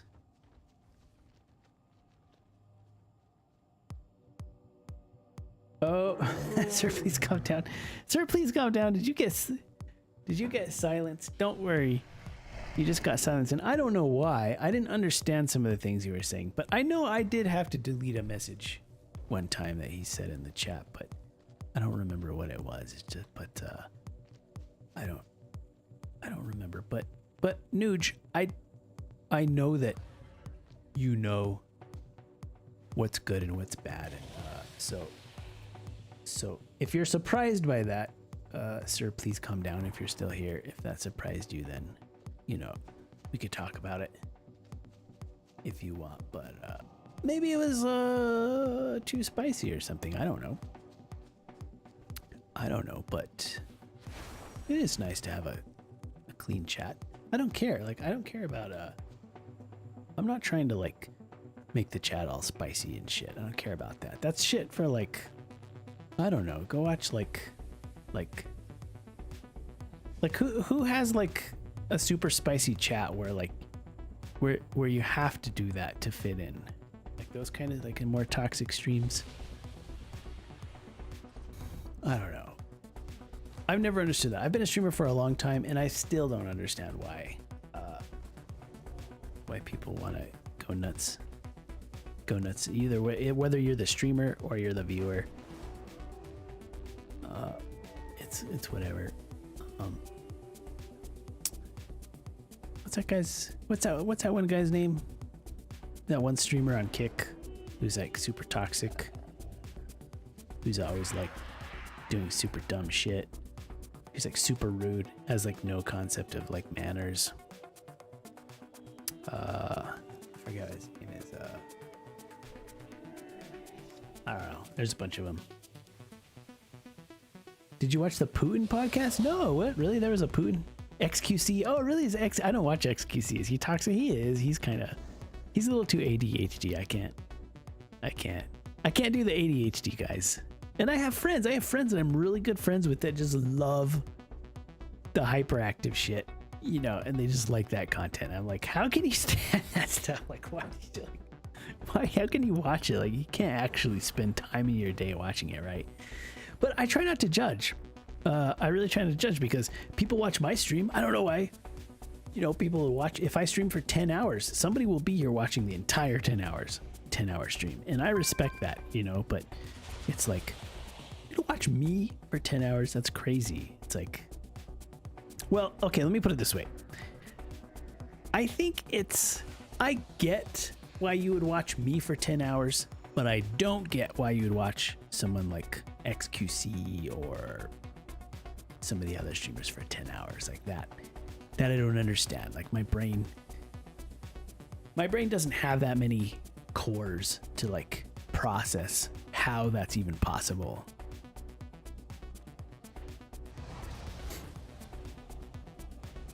Oh, well, that's a good point. So watch cases, the age. So yeah, maybe it's like it's an age thing, but even still, like, like I was, when I was young, I was like, you know, like making out with my girlfriend or like lifting in the gym or like, you know, going to a party or something. I even if I was young, I still wouldn't be watching that stuff. So that's another reason that I don't understand is that like there's no time in my life where I would even be able to tolerate that shit, especially when it gets like toxic, like what's the guy I'm thinking of? Not XQC, but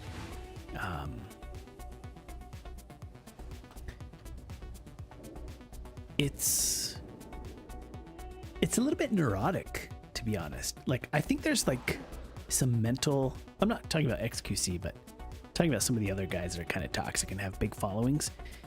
And it's not mad. I'm not mad at them because they have big followings. It's not that. I myself don't expect big following. If I wanted a big following, I'd be doing things way different. But I don't want that or care about that. I like it to be a little more natural. It's okay if it's small for me, but for them, the kind of mass toxic ADHD kind of mentality that they're doing, and then they're kind of successful at it.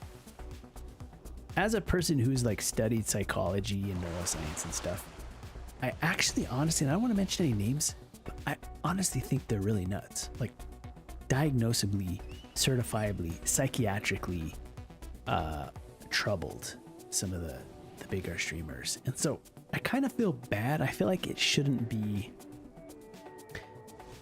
what it is. It's like, I don't think younger people should be influenced by them because I don't think it's healthy in a way. So I know that's like some old man boomer talk, but also you got to remember that I'm a neuroscientist. So I see things that probably some of the other people don't really see. I kind of see it as like a little disorderly.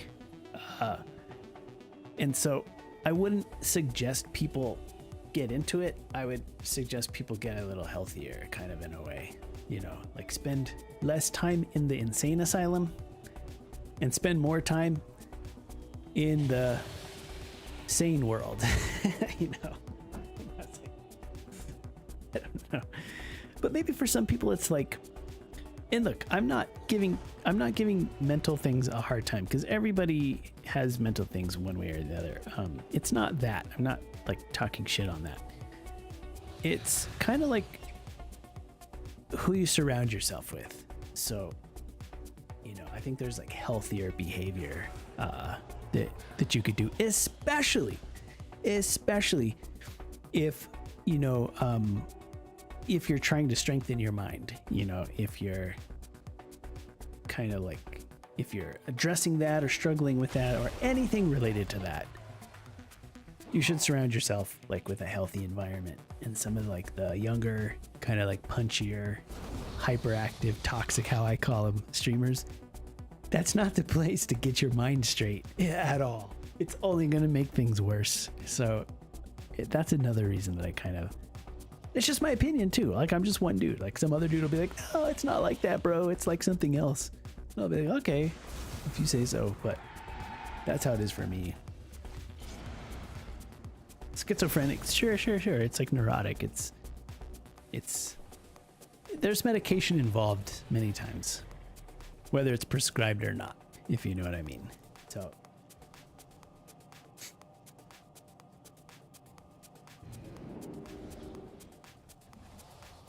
basement kids. Schizophrenics and basement kids. Okay, you said it, not me. I don't know. Yeah, they are. And like, you know, the good things about it is these people probably, a lot of these people would not function in the real world. I mean, streaming is the real world. I mean, it's pretty normalized now, but it's obvious that this is a special place for them. The only place in the whole universe where, you know, they could succeed. So that's a good thing. But the bad thing is that their success is impacting a lot of people around them. You know, young people that might be more impressionable. You know how like it's a crime for adults to like take advantage of kids. And I'm not talking about like dirty stuff. I just mean like you can't employ young kids. You can't, you know, there's a lot of things you can't do because kids are like more impressionable and more, you know, vulnerable and stuff like that. I feel like streaming is like that, where you've got some bozos that are collecting a lot of young people, and young people are spending a lot of time watching them, essentially. And what they're doing on stream is not making anybody any smarter.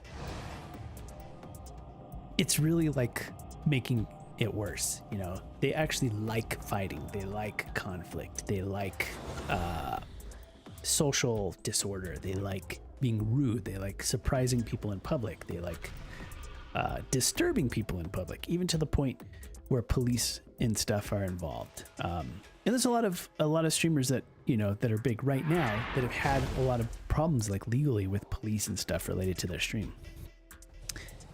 And that kind of stuff is not making things better. We're not getting any smarter. We're actually getting dumber, and we're dumb enough as it is. So that's why I draw the line. That's my boomer speech, because it's just not like streaming. It might sound like I'm being a pessimist, but I'm actually an optimist. I see streaming as an opportunity to communicate and to exchange information, ideas with people. It's a way that we can actually make ourselves smarter, and we can like evolve. And I see it like a very positive thing. So when I see like a bunch of numbnuts fucking around, and then there's a whole bunch of people that are involved in it, I'm like, shit, that's fucking it up. It's actually taking something that's nice and kind of ruining it in a way. So that's another reason I have a hard time watching some streamers, is because it's not just because I don't relate to them. Like, I honestly don't find them entertaining at all and don't understand why anybody would. It's not just that.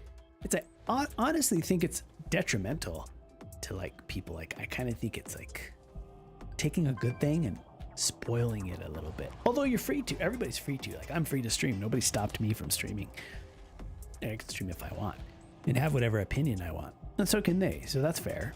But I do a little bit like genuinely think it's like it could be cleaned up a little bit. We could take the trash out. I kind of think a little bit. It's like, I think we could clean it up and be proud of a place that's a little cleaner. I think, just me.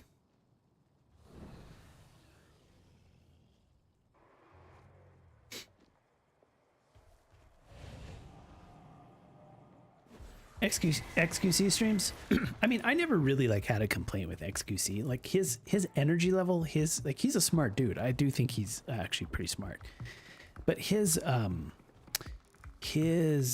like energy level, it's in a different wavelength. It's not compatible. Like, I think for me, like I'll watch it and I'll be like, it's like I feel like I'm watching like a smart dude who's like actually figures shit out. He's pretty sharp. He's pretty good at games. Like, I think he's good at stuff. Like, I think he actually is talented, a talented dude, unlike some of the other guys in his weight class. But it's just, there's no like Yeah, it's not entertaining for me. He's not. I don't think he's the worst one. I don't even. He's like benign compared to some of the other guys. Aiden. Yeah, I've seen a few of Aiden. He's definitely pushing the limits. So I would definitely say he's definitely going in the direction, that negative direction, where some of it's trash. It could just be taken out. We won't miss it. Yeah. But Aiden knows I think he knows what he's doing. He does it on purpose. I think he's gotten caught up in it. I've seen a couple of things he's been involved with where it's just like, what are you doing, dude? Like, what? Like, he seems like he has goals. Like, he seems ambitious. Like, he really does want to grow, and he really does want to, like, make a serious mark in streaming. I can tell that about him, and he's young. He has a lot of energy, but the negativity, like the dark energy surrounding him is a bad influence. Like, I think he could fuck up. I think he could definitely fuck the whole thing up.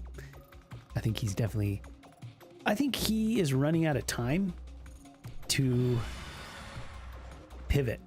So the next thing for Aiden is he's going to have to pivot, and he's going to have to find a way to take all of the energy and momentum that he's gained so far and turn it into something a little more positive. I think that XQC has done that probably more than once. All of the successful streamers have.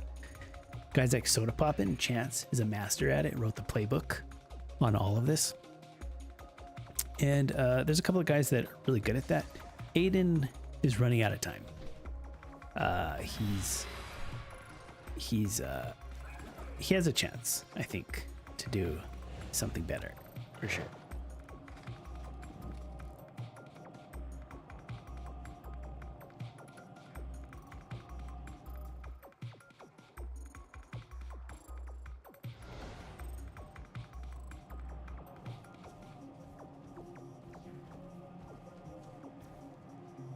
So, my better sense tells me I should never go back into this dungeon ever again. Therefore, I'm going to queue another one. Oh, why am I punishing you guys? Like, what I should do is actually do something completely different and then just come back and do this myself later and just go through the pain all by myself. But,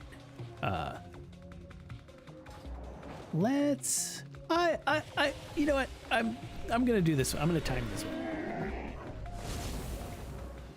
I'm going to carry these guys through it. I have no idea who's even in this group. I didn't even check who's in the group first. That's another problem with what's going on here is if I was really serious about this, I would not be pugging this. I would be making the group myself. But see, I don't want to make the group myself.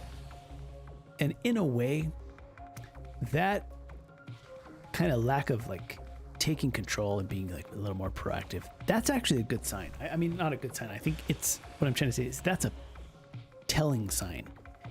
It's telling that maybe I'm not as serious about this dungeon as I could be. I think if I were super pissed, if I got pissed enough, I would run the group. Unfortunately, I can't run the group because Blizzard requires that you have like an authenticator key or mechanism before you can actually run the groups.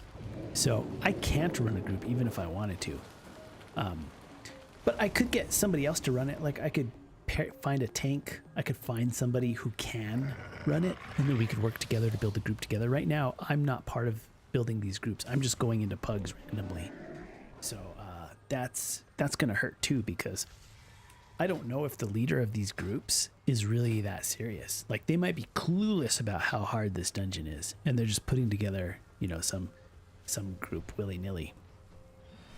So that could be happening. Like if I look at this guy, okay, here's a good example. I'm mousing over this dude. He's 23-22 and his best dungeon is an 18. And he's queuing this dungeon. Like that guy who's queuing this has no business in here.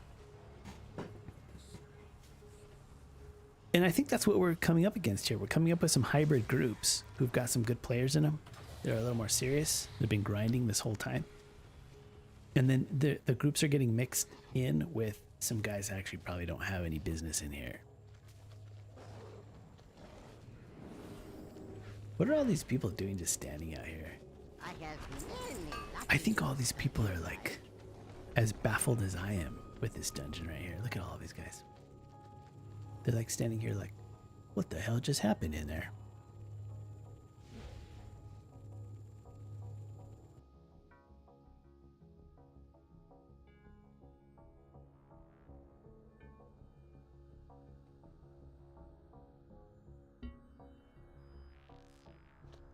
Yeah, but that is scary, Watch. That is scary what you said, that like where for kids it's like their daily socialization. That's scary as fuck. Like, to think that the only like socialization that some young people are getting are from some of those streamers. That is too bad, dude. That is too fucking bad. That's whoa. Fuck. I can't even think about that. That like hurts my heart, man. I have 20 fall? Oh. Well, I would. You know, I'm not opposed to that, but there's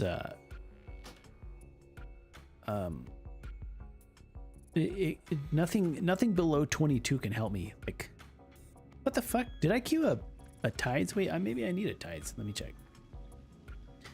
I think I might have accidentally queued a tides. I do need a tides. Okay, so let me do this one. Then maybe this will help me. This one's also really hard. This is like, I thought tides was harder than Everbloom.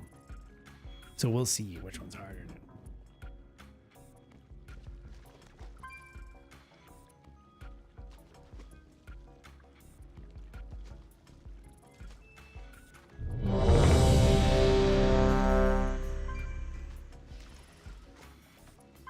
Yeah, I can get 1.5 more points from Everbloom, which is almost practically the same as tides. So I actually do need this. So maybe I can like, I kind of feel like it's helpful just to queue the same one over and over again. That gets boring, but for like muscle memory purposes, I think it's good because like you're fresh on the mobs, like, you know, because you just did it.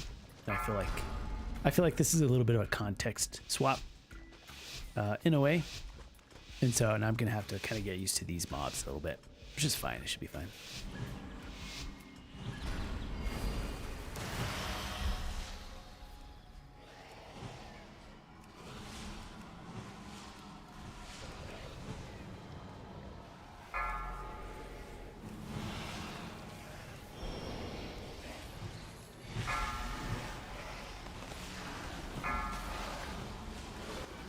Oh shit, here we go.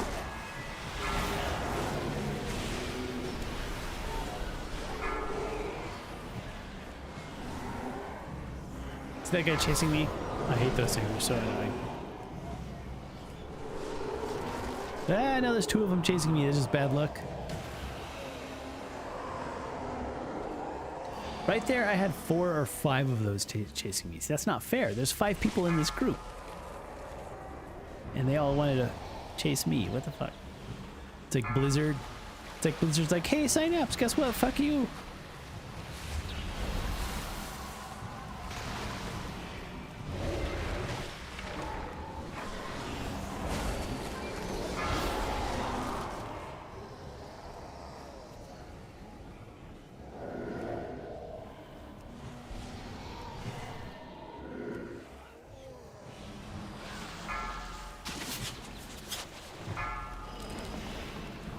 Watch your step.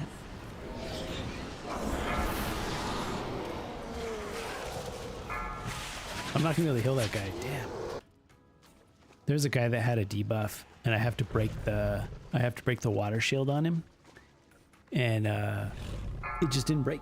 Like, I was healing him over and over and over. It didn't break. So what that means is every time I was healing him, there was no crits. It wasn't critting. So that's bad luck. That's the gift that Blizzard gives us with RNG. It's like you have a chance to crit. If you do, the guy lives. If you don't, everyone dies. And I was healing the shit out of the guy. Crazy. Watch your step.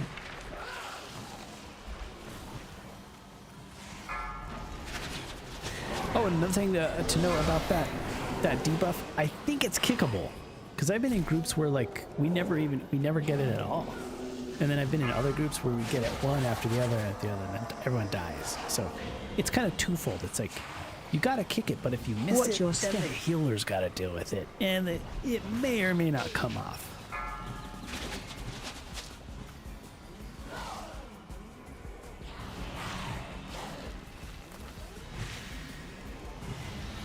But I never DPS, so I don't even know if it's kickable. Just assume it is based on how often I see it sometimes.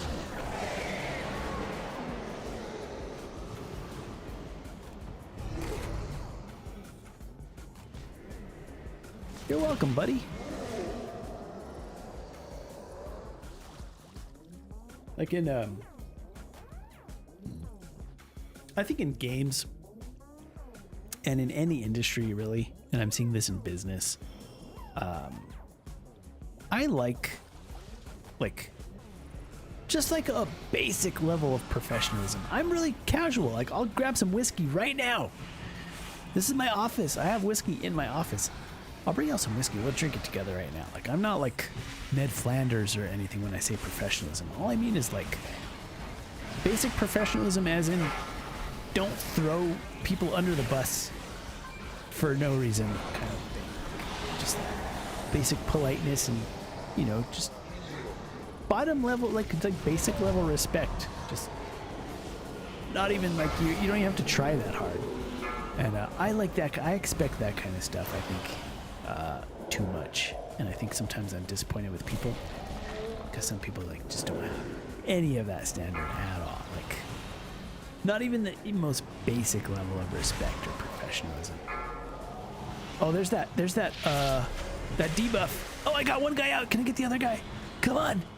Come on. Oh, I just crit him. I'm hitting with every cooldown I've got. Oh, I got him. But it took forever though. It's a miracle he's alive. So that's a little bit of a, you know, that's kind of concerning. Oh, he got it again. I think we got to find out if that's kickable. If I can crit him. Look, I'm hitting him one after the other after that. There, I got it. Oh no, somebody got it. What the fuck? So it's called Crushing Depths. I gotta look this up.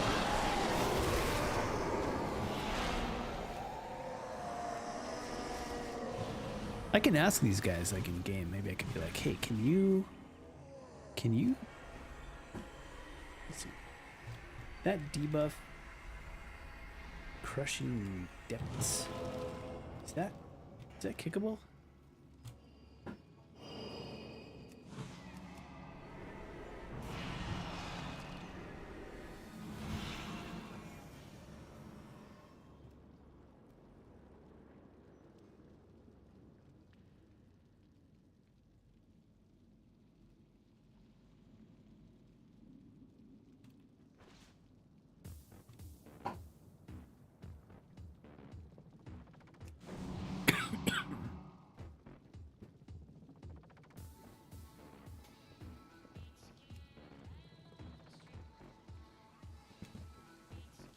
So it looks like we lost a player here. Some guy just like randomly went offline. He either ninja logged or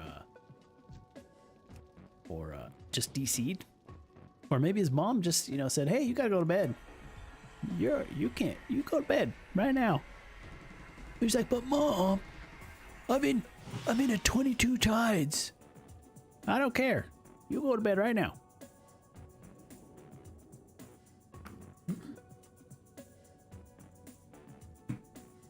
Oh wait, hold on. I gotta do something real quick. But looks like this one's a bust. So let's head back. I'm gonna grab some water too.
Yo, I'm back. Sorry for like just abandoning the stream.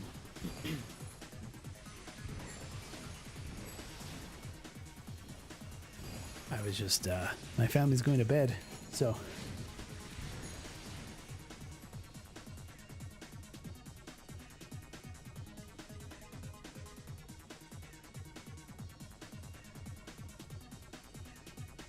I realize I'm playing music in the background.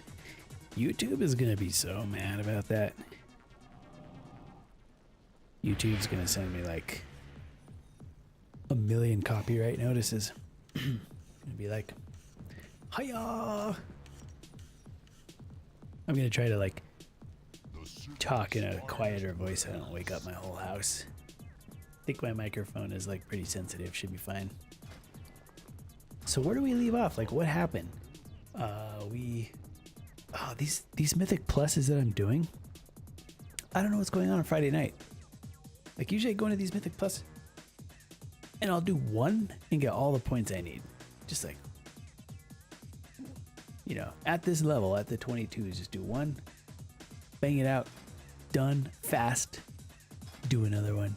But tonight, I don't think we've got through a single Mythic Plus and got points for it so far. So that's definitely not a good time investment. But we are streaming, so the time investment is worth it because, you know, we're testing the stream. This is like a valid test. I have everything going right now on this stream. Like all kinds of stuff is open. CPU's like 40, 50 degrees. Who knows how hot the GPU is, and everything's smooth. So it's a good test. It has to run. I would also like if during the test we just like with 3K Mythic Plus, like boom, just like that. That would be ideal, I think.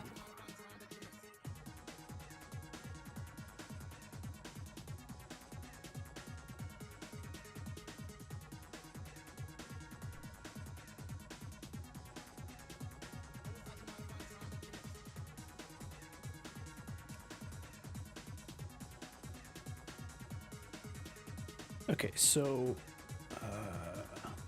my favorite is, hey Buffy 505, did you just come in here? Buffy 505 is somebody was asking for you earlier in the chat. It was who was it?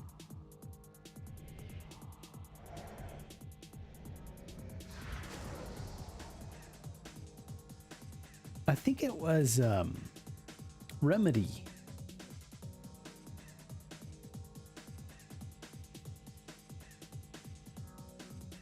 Remedy was asking, say, hey, how's Zuki? So Zuki's your World of Warcraft. He was like, how's Zuki doing? And I was like, yo.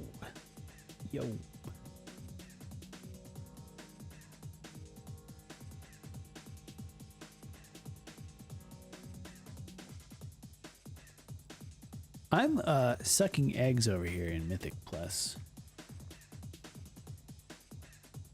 That and having a little bit of bad luck with this. I've been trying to get into, like, nobody is queuing this one Everbloom dungeon that I need. So I'll be waiting and waiting for like somebody to actually have a key for it. And then finally somebody has a key for it and I go in there. And it's like nobody's ready to play. There's like no gamers in there. There's no level 90 anymore in WoW, is there? There's no such thing as that. The highest you can go is level 70, I think. So whatever you had level 90 is going to be... If you were at level 90 and you didn't keep leveling, I think it just goes down to like level 50 or something. Whatever Blizzard did with the scaling.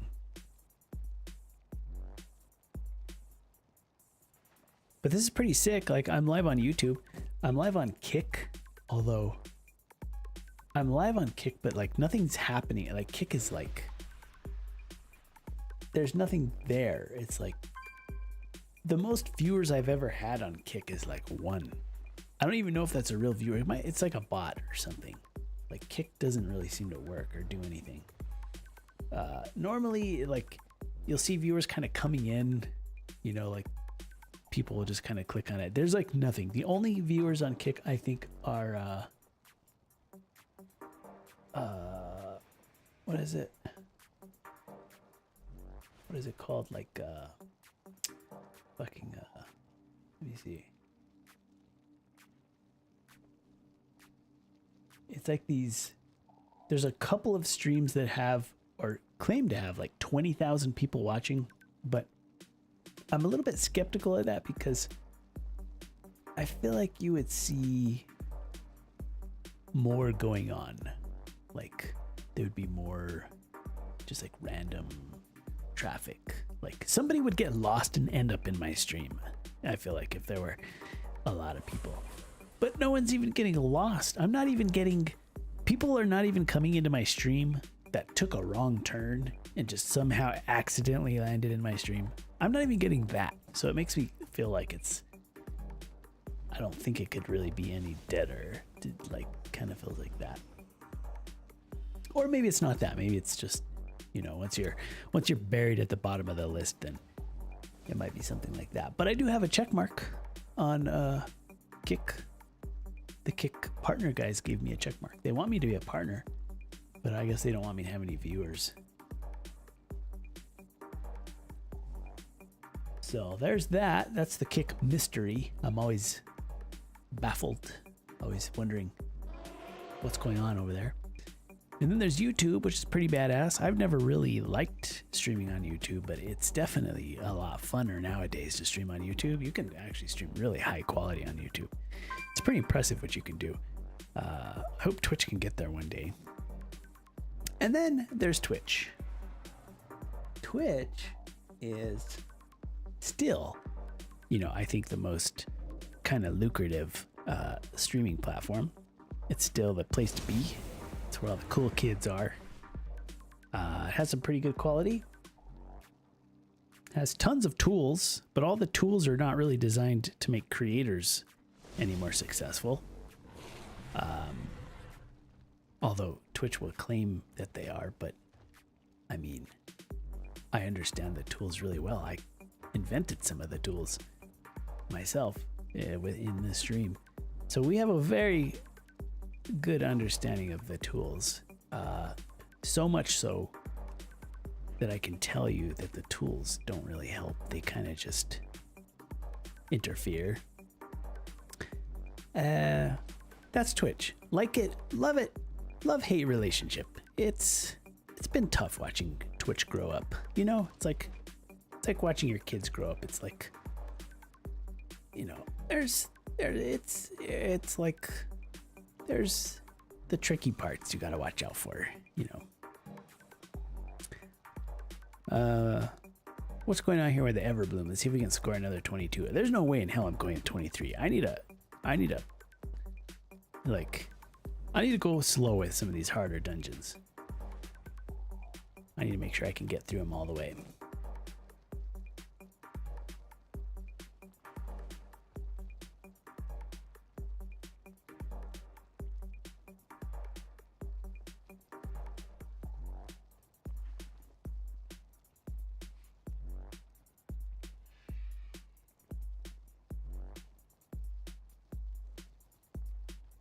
Something stuck in my tooth. I need a floss.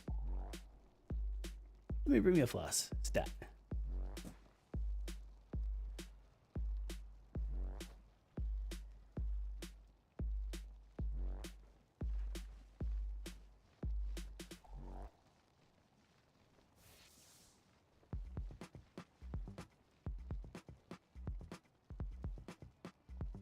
Oh, wait, I'll be right back. Everybody's going to bed. I'm just going to tell them good night.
Yo. Yo, yo, yo, yo, yo. Yo, Rakak. I just came back. Oh, the arena videos? Oh, shit. You play Torrent DK? So let's see. Rakak in the early arena videos, like Legends of the Arena. That's pretty sick. So what are you up to this weekend? What are you doing right now? You playing World of Warcraft right now? I'm streaming on Kick YouTube and Twitch. I'm using the Psynaps cloud. I do cloud platforms now for streamers. Well, I mean, I have for like the last 10 years. Has already been that long. I think I started doing that. I think I started doing the cloud stuff in like, it's not been 10 years. It's been like 7 or 8 years. It's been 8 years now that I've been doing the cloud tech. I can't believe it's been that long. It's crazy.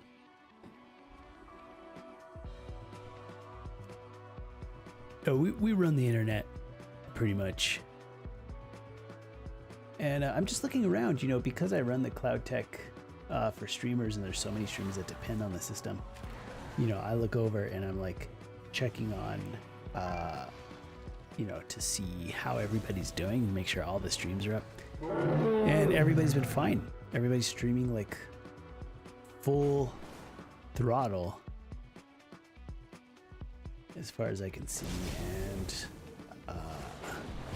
there are some very big streamers that are live. So I get to stream too. Like, I built a platform, works so well. And I'm streaming on it myself right now too. There's like almost no support to do. Sometimes I think, fuck, man. Fuck, I really got something really good here. So what do you do with it? When you create a platform, it's really good and everybody uses it and it works really well. What do you do? I think you just keep running it. Yo, Double A, yo, yo, yo, what's up? Oh, you're adding a music video? Are you doing music? You got, I inspired you to do some video editing. I love that. I love that. Yeah, Double A, what are you doing right now? You playing some World of Warcraft or what? And also for music, like, I'm interested. Like, I want to see people succeed. I want to see people do great. I want people to tell me about their success, even if it's something little. Like, if you did good in arena tonight, yeah, like let it out. Like, let me know if you're like the next fucking, you know, musician, upcoming musician.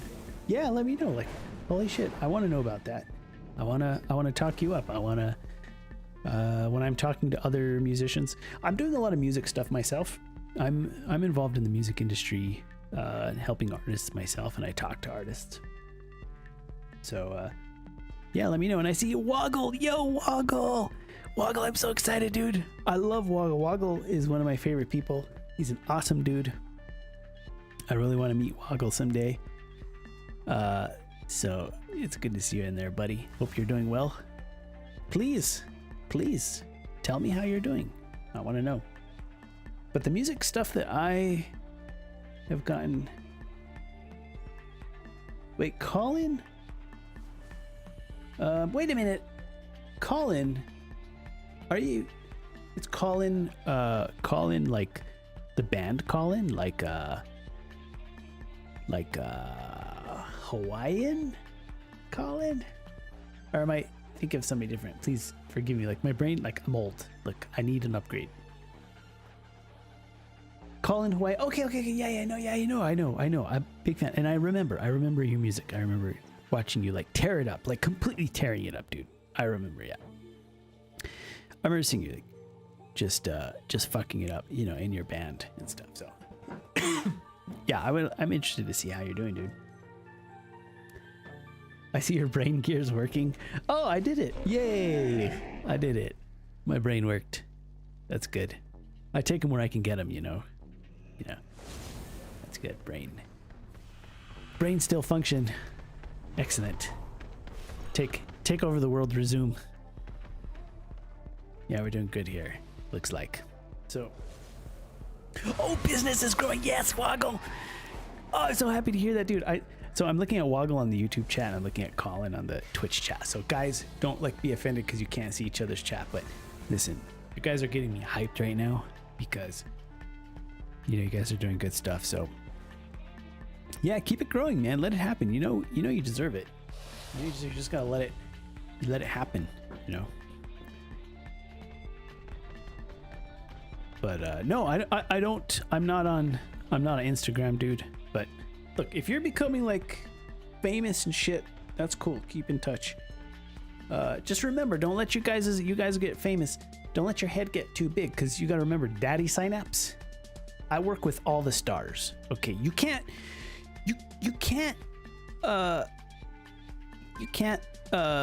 be too big for Psynaps because I do all the stars. All right, so what I'm gonna do is I'm gonna tell you to keep your head from floating away and keep pushing and take it all the way. Like Orange Pa said the other day, send it. I told him something exciting that I got really excited about, some good news that I had, and I just told him because I was excited. I didn't know who else to tell, so I told him. And all he said was, send it. And I was like, perfect. Perfect. That's what you do. You send it. All right, so coming from Orange Pa, his wisdom to me, my wisdom back to you. You send it. So anyway, yeah, don't be humble. Don't worry about being humble. It's not that. It's not that. All I'm trying to say is don't forget Daddy Psynaps over here. I like to have fun with the stars too. So you guys can you guys be the star, and I'll just help you. I'll help you grow. But you know what? I've been working on the music scene. I've been working with Deadmau5. He's an equity partner in my company, and so I love working with Deadmau5 because he is he understands tech. But the thing is, he's like eccentric genius level tech. Like the dude sees it before it even hits. Like he is literally jacked into the matrix. If you know him, you know what I'm talking about. If you don't know him, it's pretty it's pretty amazing. And the other cool thing about working with him is he introduces us to a lot of guys in music.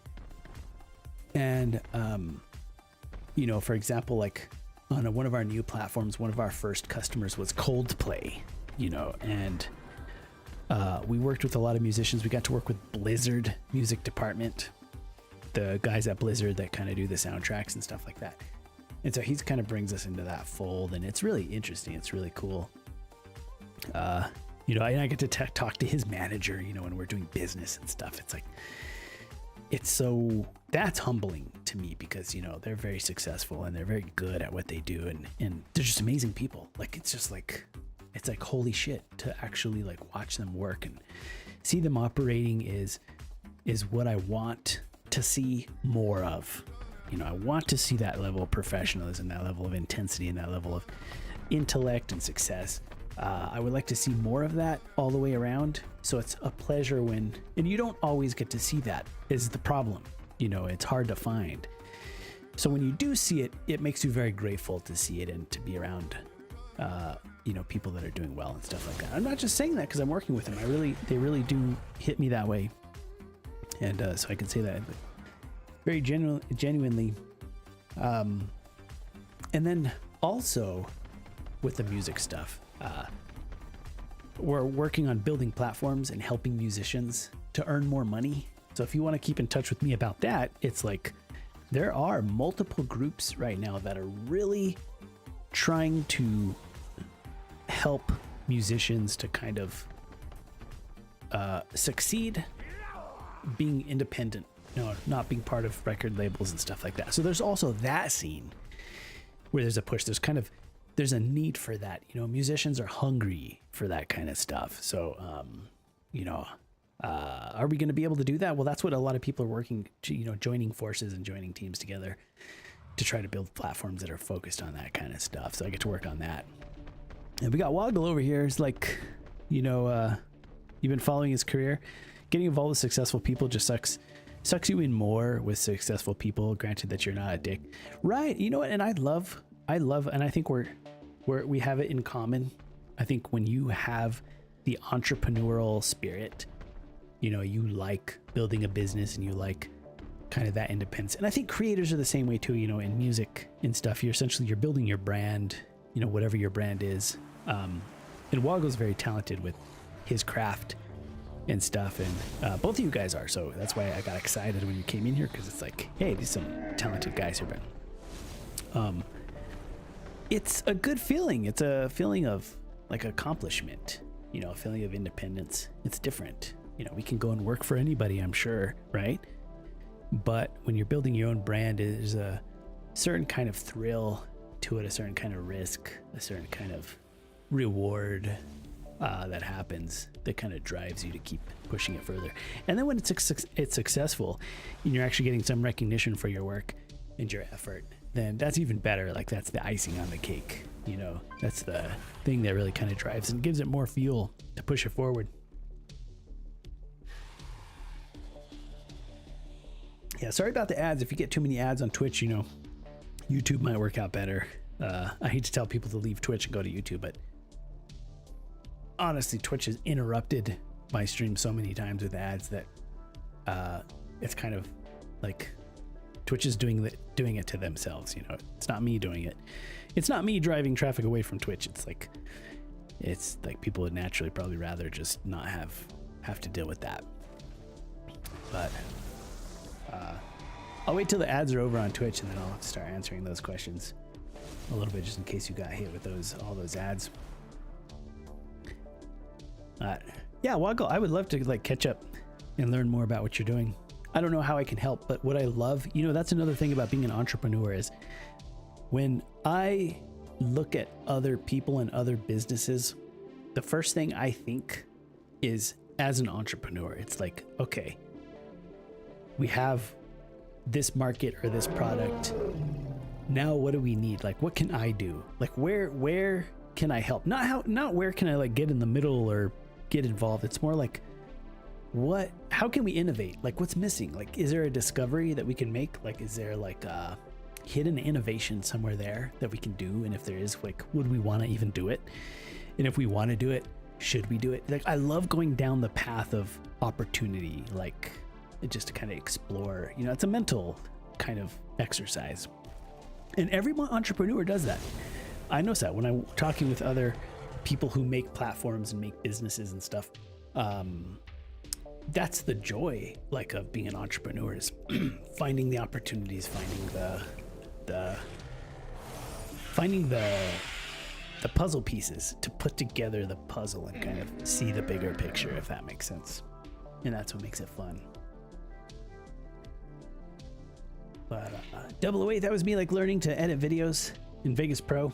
Took a long time to learn in depth, but I saw people make projects, and that's mental. Yeah, editing, and I miss editing too. Like, I love talking about editing and I haven't been editing that much, so it's kind of cool hearing you guys are doing some editing. I could join some voice chat in a couple minutes if you're up.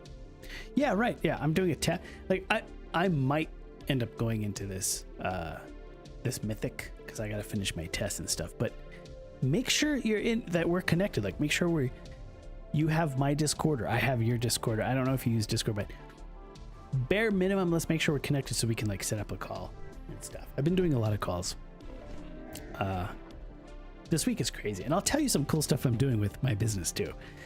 There's some underground shit going on with my business right now. That's like, there's always shit going on with my business. Like, I get connected with the craziest people that want to do the craziest shit.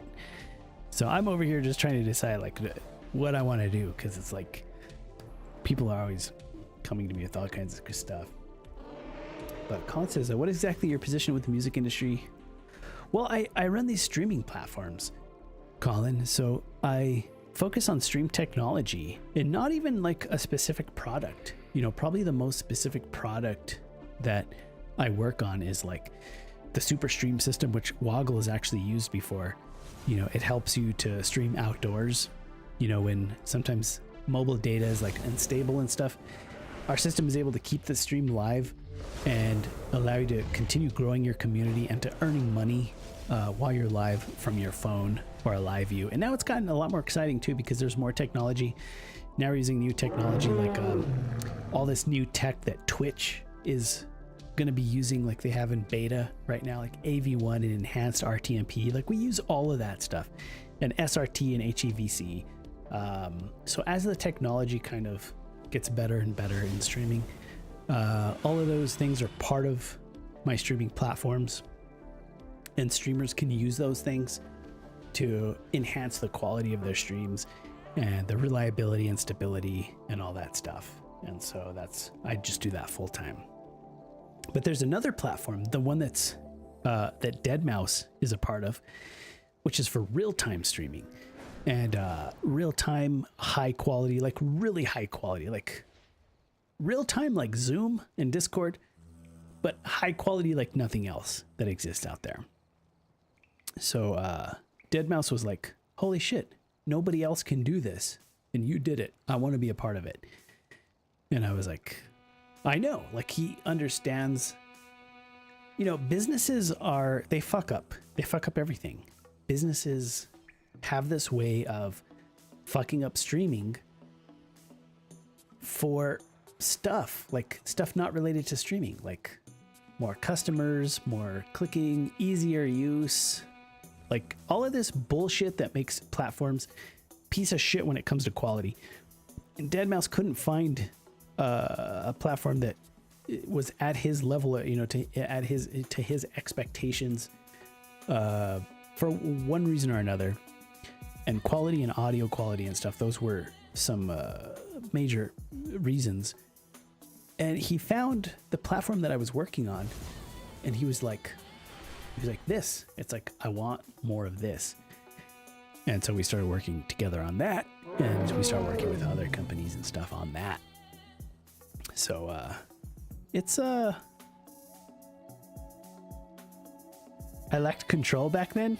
Woggle, oh dude, I loved your old streams. And I remember too, like Woggle has style when you stream. All right, so when you're going back and you're looking at your old videos and you're like, oh god, I didn't have any control. No, it's to me, what I saw was all style. And it was energetic. It had energy. Woggle has energy when he streams because he has energy as a person. He's like, doing his work, but he's doing his work with like speed and energy, and you could feel it. And that's what I felt with the stream. So I wouldn't say control. I would just say energy, So that's good shit. Yeah, I remember there's some good stuff. Did you like jump off the roof to some snow or something one time?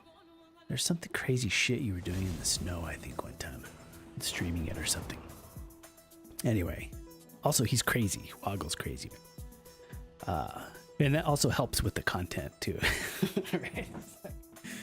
Energy, focus, determination, and he's crazy.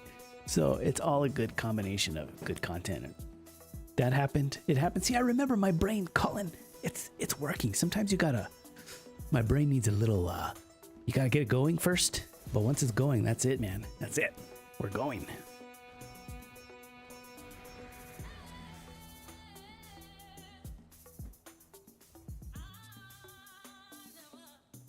What else on the music industry stuff? Yeah, the music guys, they have different needs when it comes to streaming. That's why I like working with musicians, because I like the musicians' needs. Musicians' needs typically, first of all, involve higher quality audio. So musicians like quality, and all the musicians I've known are like that. We used to. Do you remember like Cream Sauce? Rest in peace. He passed away. Amazing producer, amazing artist. He did like EDM. He loved deadmau5. He was a huge deadmau5 fan. And he did electronic music. He did some remixes. He had some original stuff. He was really talented. Like, he wasn't going for like records. He just did it for fun, and he was just good at it. And all of the artists that I know really have an attention to detail. They like to master. They like best quality sound. They have good ears. They can hear things that people can't hear. And so they have they don't like shitty quality audio. They can tell. It's like me with video. It's like when I see shitty video, I'm like, fuck, it looks like shit. But it might look regular to everyone else. It's just me, my eye is trained, so I see it and I can't unsee it. And when you have the ear, it's the same with the eyes and the ears. You see it. So I love the music people because it's really about quality. And you know what I like about musicians? It's about how do you say it? Knobs and dials and buttons. Musicians are not afraid to fuck with settings because that's how you get like the perfect sound. That's how you explore music. That's how you explore sounds and explore instruments. Take any instrument, doesn't matter what instrument it is. To master that instrument, you gotta fuck with it. You gotta spend a lot of time fucking with it. And so musicians also are not afraid to tune their settings, like you tune a guitar. Do you have any idea how hard it is to get the lay person, the non-musician, the non-technical person to tune something? Impossible. Impossible. A musician can tune by ear. You don't even need a tuner. You can take a guitar. I don't know, like I know Colin can. I can. I'm not even that great of a musician. I can tune a guitar without a tuner. And I know not everybody can do that. I don't know if I could do it right now. Might take me forever if I did it right now. But when I was playing guitar, it's like I would use a tuner if I had one. And if I didn't have one, I'd still get the fucker tuned. So it's part of the craft. It's part of the art. And so I respect musicians in terms of like streaming and stream technology and their ability to want to tune audio and video for the ultimate experience for the listener, for the viewer. And I like that. That's like my heart feels that.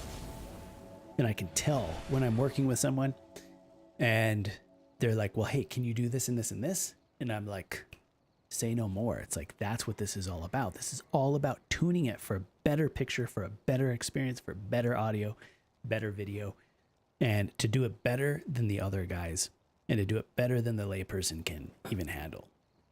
So, yeah. Oh, Woggle, you're in the winter? Okay, man. He says, I go shut off my car.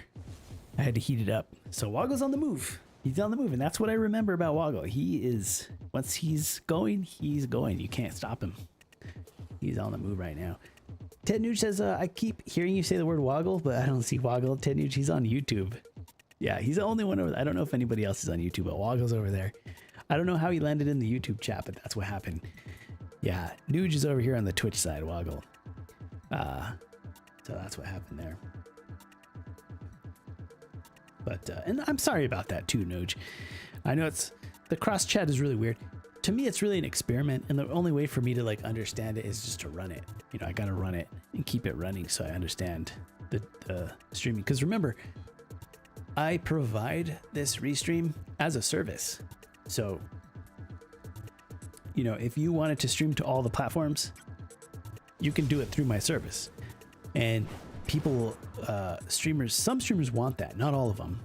Not all streamers are interested in restreaming or multicast for good reasons. But for those who do, it's part of my system. It's just included. It's part of the technology that I provide.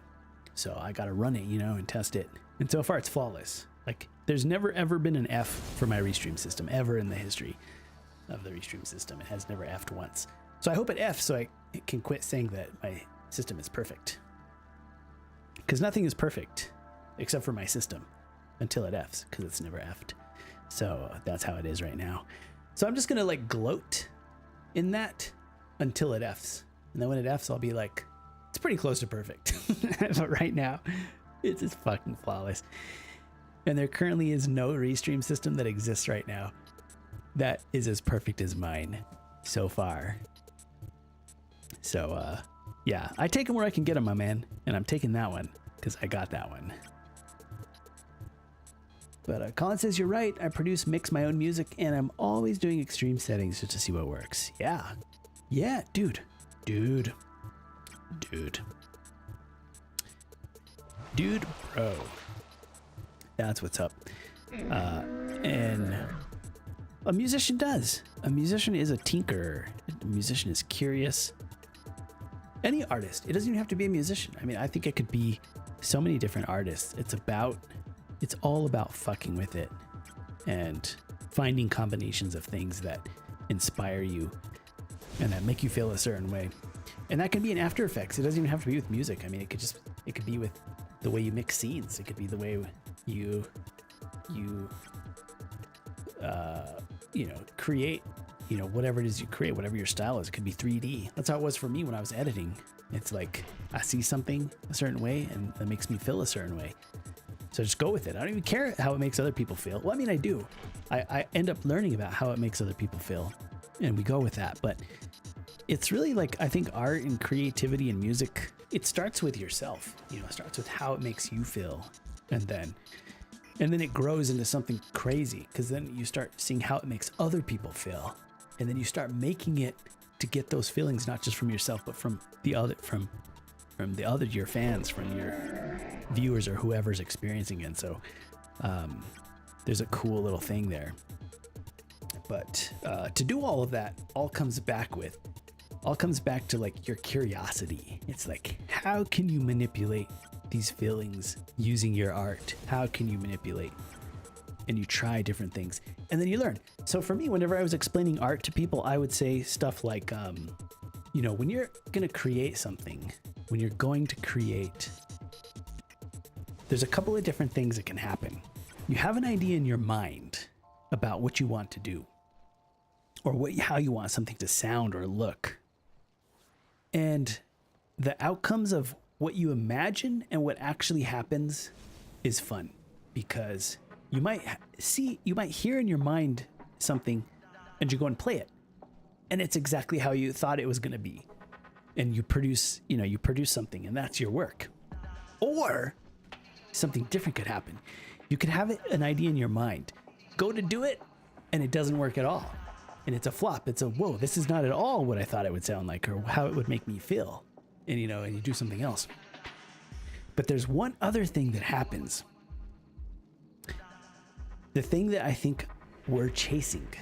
And that's when you have this idea, a creative idea, and then you go to try it and you go to make it happen and bring it to life. And it ends up even better than what you thought it was going to be. It takes a life of its own and it becomes, it's like synergy, and it doesn't happen that often. It's like the idea leads into something way bigger than it was supposed to be. And so that's kind of like what keeps you doing it. You'll try 10 things. Maybe only 1 or 2 things actually work. That's okay. That's normal. And then every once in a while, you get that one thing that is like, it's perfection. It's like meant to be. Like the stars aligned that day and the universe decided, okay, I'll give you a break. Here, have a good idea. Have like something great. So that's what it is. It's like the 3. I should name that. I should give it a name. It's like the 3 outcomes of creativity for every project that you do, for every idea you have. There's like some thresholds, to success, to creativity. It's like, it's a balance between being creative and being tech savvy. You got to find the relationship. Yeah. And the tools, our tools. A creative person, it doesn't matter what tool you give them, I think. Like, you could give a musician a fucking stick and a rock, and they're going to figure out a way to make music with it. Or art with it, or whatever, right? And so now we have lots of options for technology, and creativity can just flow, with all of the tech. I don't know, maybe it could also be detrimental. Like maybe technology can distract you and can actually be a detriment to somebody's creativity. But you find the right tools that are not distracting you, the ones that help you to be productive, and there's nothing stopping you. That's the creative person. It's like, I truly believe, like sometimes people will come to me and they'll say, hey, what's the best editing software? And I don't really like every artist that I know who's an editor will say something similar to that question. And there's no best editing software. It's the one that helps you create to deliver your ideas the best. You know, that's always the best one. Because I truly believe that creatives and artists, you don't need a certain tool. You don't need a certain guitar. You know, it doesn't have to be an Ibanez, a Yamaha, or you know, whatever somebody else thinks is going to be the best guitar. It's the one that you can play music on, and that's pretty much anyone. You know, it's like you might hate a guitar for one reason or the other. I've hated guitars, but a musician can make music with any guitar you give them. They can make music without a guitar. I mean, it's fucking creative people are going to find a way.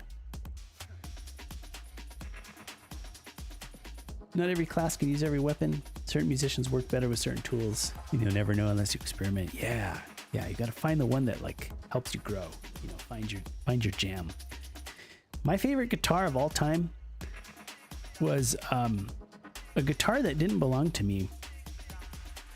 It was my mom's guitar. It was a Yamaha classical guitar from Mexico. And I never, for the rest of my life, found or saw or played or maybe even heard a guitar that was as good as that one. And Yamaha's like, I mean, I don't know if they make the best classical guitars. I don't think they do. And it wasn't like super expensive or anything. It was just like the best for me, you know. I don't know if it's the same for everybody, but that guitar was just like, you know, perfection. It inspired me to play it. I fell in love with classical guitar and the genre of music. And still to this day, it's probably my favorite. I am a real sucker for a good classical guitar. You know, the nylon strings.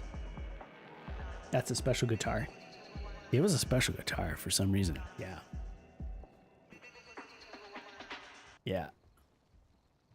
And I haven't played that many. It's not like I'm not like an expert. I haven't like, you know, I can hardly even have an opinion. But I did grow up like I did. My mom was a music teacher, and my grandpa, her dad, was also a music teacher.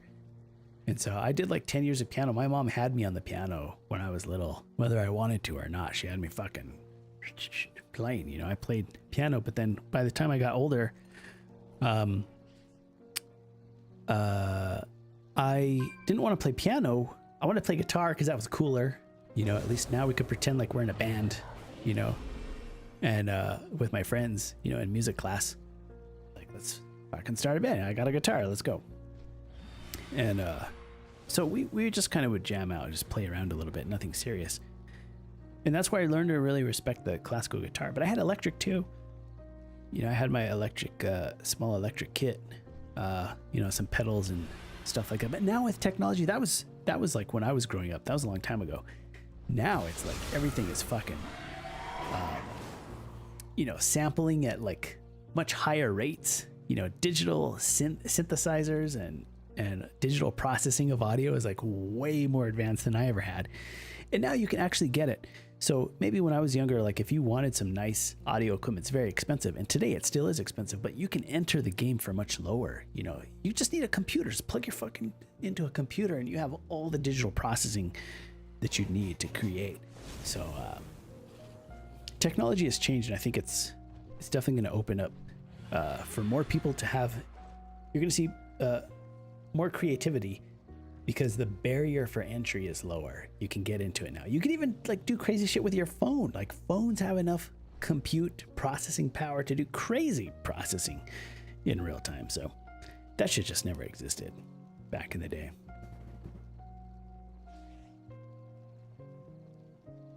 And here comes the ads again. Like, how many times is Twitch going to do that? Like, I've been streaming for just a few hours, and half of the entire time is just like Twitch ads.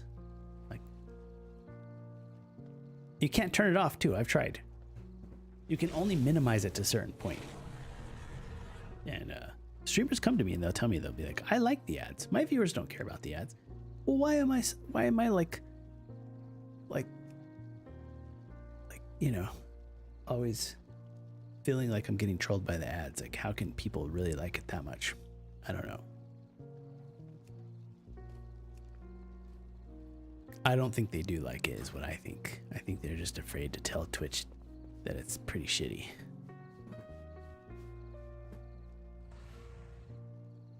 Every time somebody says, "Oh, I like ads," yeah, the ads do great. Like, I could live off the ads. I'm like, do you really like the ads? Like, are they really making your stream better? Really? Whoa, what is that? Is that a pink elephant? What the fuck is it? That's a hunter pet? I didn't know there was a pink elephant in this game.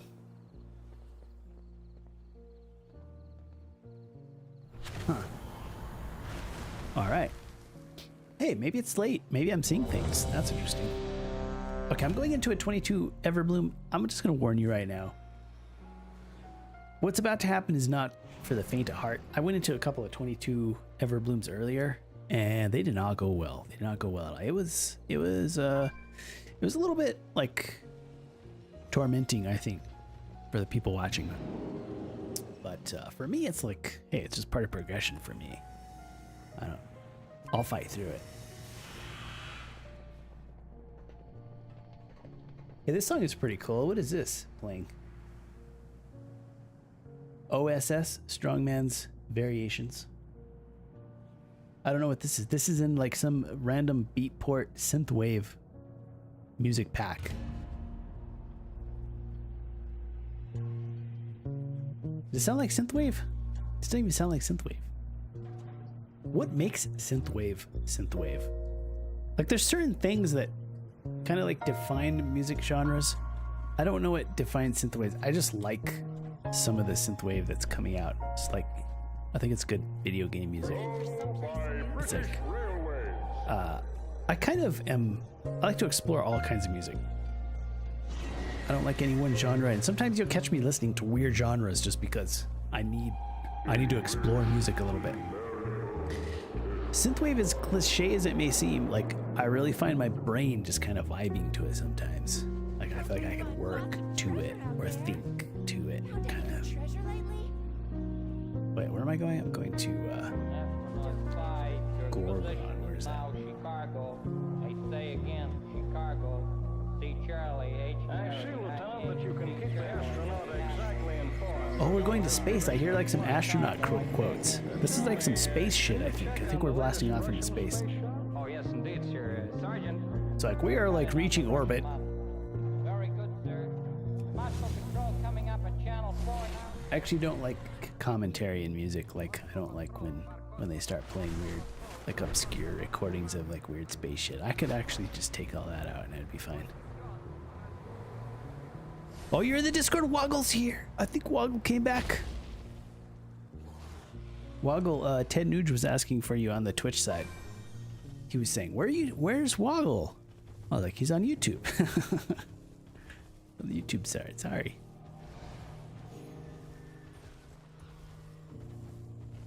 Oh, you hear that? The song's getting good. They're closing it up. What's gonna happen? How's it gonna end?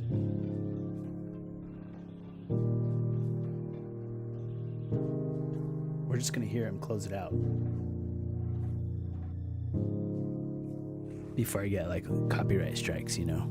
They're coming. The music guys are coming because I'm playing this. I turn up the volume, now they can hear it. Now they're coming.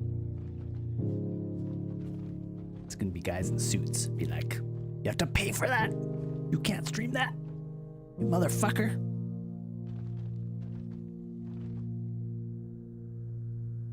There it was. I don't know what it was. It was chill, but I liked it. Can't explain it. I can only give it a little heart on the player to say that I liked it. And now it'll be followed up by some weird shit because Beatport music can be like pretty hit or miss. It's like, it has everything. There's some hidden gems in there. Like, there's some legitimately really amazing music that's worth the pain and suffering of having to go through the whole collection just to find that one gem. That's how I think of the Beatport stuff. Like, they've got it all of it. The good, the bad, the nasty, the ugly, the pretty. It's all there. Speaking of Beatport,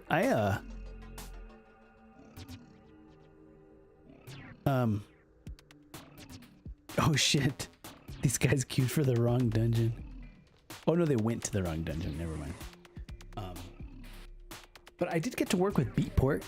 Beatport, like, streaming guys. Like, they have like a streaming office or something. And we got to do a New Year's with Beatport. And where I was involved was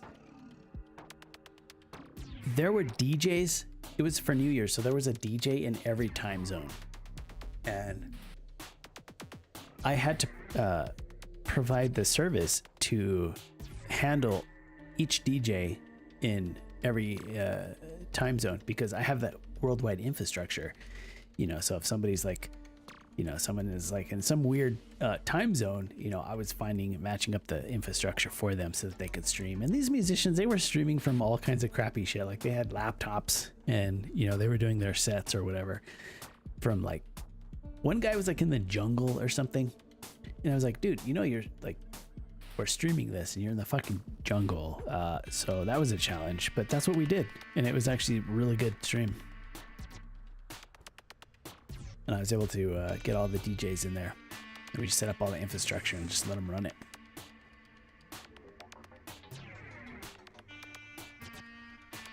I'm scared. I'm scared of this dungeon. What I'm scared of is not so much the dungeon. I'm scared of the players. I'm scared that they don't know how hard this dungeon is this week. For some reason, this dungeon is hell. Because some of the mob mechanics, like, the mob will just, like, come and do a blade storm at you, and just, like, people will just get one shot. They'll just die. And I don't know if this dungeon is glitched or what the fuck is going on, but I think it's just hard this week. So we'll see if we can get through it. So far, I've attempted this dungeon about 3 or 4 times tonight, and none of them have gotten past a few bosses. Like, we haven't even seen the last 2 bosses in all of the dungeons, all of the times I've done this tonight. This is like fucked up stuff. Like, I think it would be smarter if I just didn't even come in this dungeon, to be honest. But I'm like eager to, like, I'm like motivated to, like, 5, succeed. 4, 3, 2, Yeah, Colin. Hey, Colin, dude, 1. I'm glad you stopped by. Like, keep in touch. Like, join my Discord or something. Like, I'm telling you guys, please. Like, I want to know what, you know, you guys are up to or whatever. And we're busy. Like, all of us are busy. Like, I get that. It's no problem. It's just make sure you stay connected. That's all.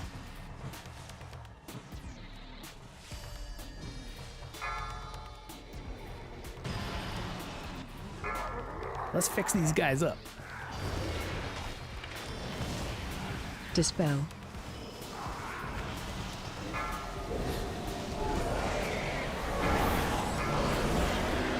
There it comes.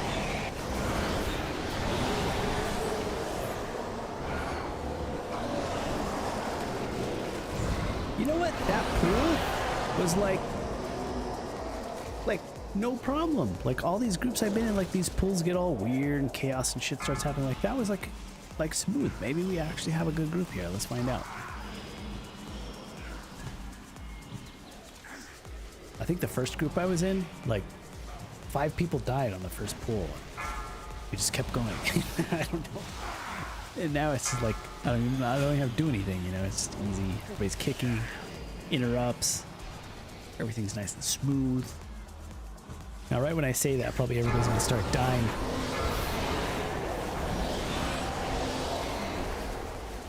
Let's just not let it be me. Holy shit.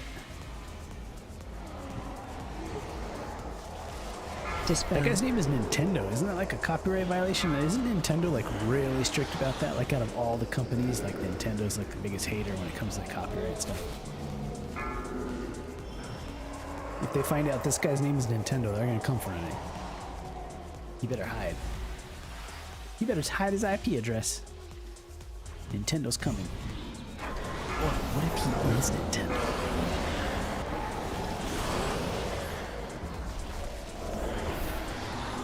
Dispel.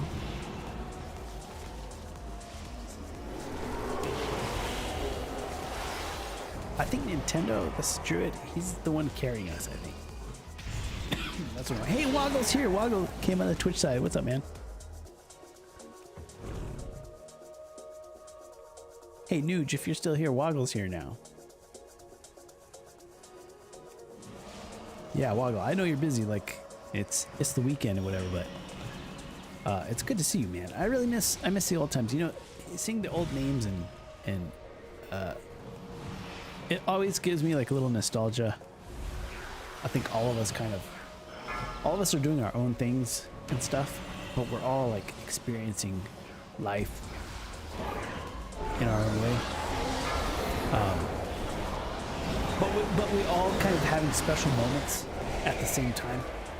And so there's a lot of nostalgia there, and I love that.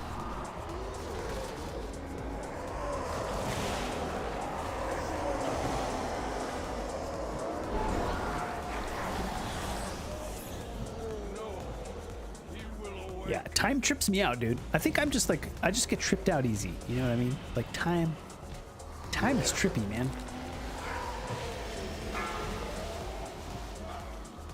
I could probably articulate that a little differently, but I would like to say that time is pretty trippy. It trips me out, and I like to trip out on it. Whoa!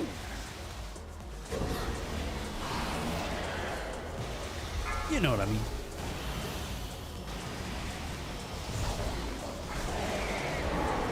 Everybody trips out on time. I was watching this asshole physicist, you know, the guy who makes all the, who does all the, what's that guy's name? He does all the colliders, particle Dispel. accelerators. And he was talking about time dilation. He's trying to explain time dilation to the layperson. Of course, nobody understood.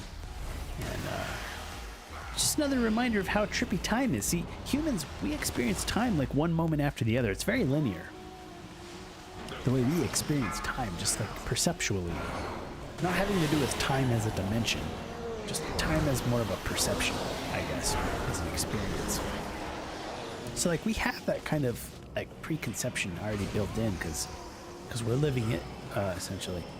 And then you get these physicists coming here, start talking about time dilation and different ways to like understand time, and as if we're not already tripped out enough as it is with just normal time, then they come and do all this and kind of pull the rug out from under us. So time is definitely a good one.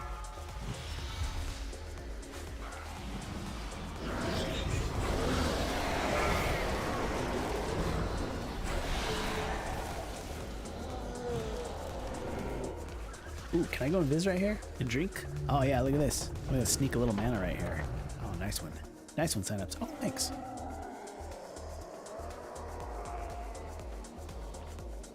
Nostalgia is worth savoring? Yeah. Nostalgia is another one of those things that's super trippy. It's a little experience, a little tingle. It's something special that you get to experience. I like nostalgia. Not everybody does. Some people, nostalgia actually, I found, makes some people a little bit uneasy. Makes some people kind of have a hard time going back in time a little bit.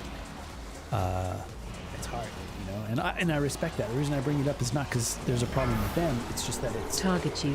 It's a very powerful kind of emotion that we experience, you know, and it can affect people in a lot of ways. For me, I like it. I love it. I love looking at old pictures. I love catching up with old friends and new friends.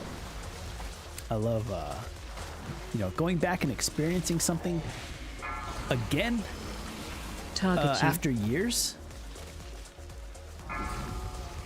Oh, did I get that one? I think I might have got that one. I just kind of ran into it. I don't know if I got it though. Probably should have been careful there, but you know, like what trips me out with nostalgia too is like if you have good memories of the past, and then maybe you get older, and you go back to, you know, whatever gave you good memories and kind of experience it again after you're older. and it's a completely different experience. That's the shit I'm talking about. That's trippy about time. It's like time really like modifies things.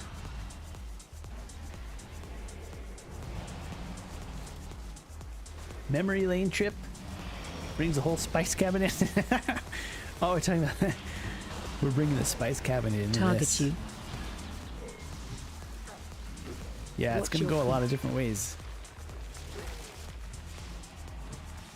But I can't wait to see these new projects. I know I'm like playing games right now, but Target you. I do want to check out. Like, that's gonna trip me out. This is gonna be trippy as fuck for me to see some of the stuff What's you're your working on. food? I bet I'll be surprised.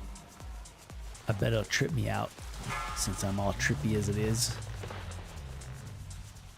I'm gonna be like, oh fuck, Woggle, how'd you do that? That's crazy. Target you. Let's go over here. Let's pop one of these little orb things over here. Oh, watch your out. feet. Watch out, naps. Target you. See, that was easy, man. These guys got it under control. Like, remember one of the groups I was in, they were bitching. I was like, one of the guys in the group was like, this healer is squishier. I don't know. They were saying something. They started calling out the healer. You know that people are pissed when the tank starts blaming the healer on something. I've been healing a long time, okay? I'm healing. It might not be up to the standard that the tank wants, but I freaking know where my buttons are, okay? So this guy starts bitching about the healer. And that's when I know that the group is just, it's not going to happen. Like, if you're blaming the healer, we're going back now to our infantile impulses. Everybody knows it's always the healer's fault. But you actually start blaming the healer, now it's like, hey, we're actually in 20 mythics here, not in... This is not like super low level stuff, so... Oh, see how that happened? I was already low from the first guy, and then got double hit there. That's like double mechanic in your face. These mobs do that. This is the hardest mobs in the entire dungeon right here. This is like, look at that, instantly killed. I was at full health and that guy instantly killed. How did he do that? I don't understand.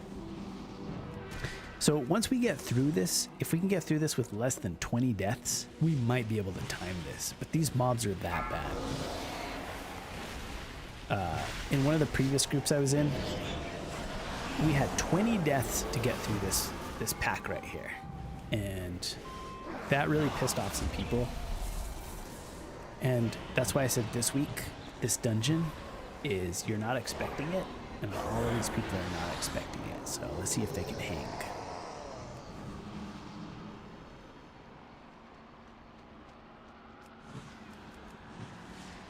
You gotta do a one-on-one woggle? I would. I totally would. But dude, I'm like, my brain power right now is like, I will not be able to heal these guys and open up Discord right now. But I'm gonna do it as soon as I can. Like my finger, if I pick up my finger like even a little bit right now, I'm a good healer, but not that good. I will die. Hey, do any of you guys know? Wait, what is this? Oh, Marcelo, you killed me because you put a subscribe. This one's, I believe Marcelo in that one. Marcelo, thank you for the sub. I wonder if the alert went off. I wonder if the big alert went off. I didn't see it. Oh, it's not on, is it? Shit. I gotta turn that on as soon as I can. But there's supposed to be a big alert that goes off for Marcel. Thank you, Marcel, for the prime. Marcel's hooking me up with a little sugar. Some prime sugar. You know those prime sugars. We gotta make Amazon pay. They gotta pay the streamers. The streamers struggling over here. Look at.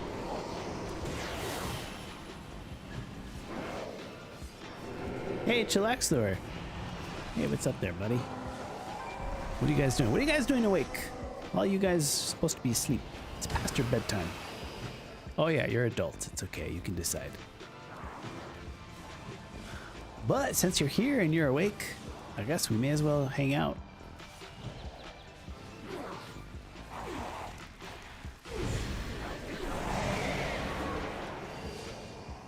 Oh, it's okay, Chillaxer. It's 9:43 a.m. Where are you, Chillaxer? I forget. I forget. If it's 9 for you and it's 2 for me, 7 hours, is that EU? Well, I mean, I know it's EU, but that kind of sounds like London. That sounds like Dispel. maybe UK? Or am I guessing all wrong? And I forget. Like, and when you tell me, I'll remember. But I do this all the time. Try to remember where everybody's from. Sometimes I nail it, sometimes I'm not. Sweden, oh, of course. Damn it, I did this last time too. See, and then when he tells me, then I remember. Like, Chillaxer's done this to me. Like, I've done this like 10 times where I fuck it up, and then he tells me, I'm like, God damn it. I remember that.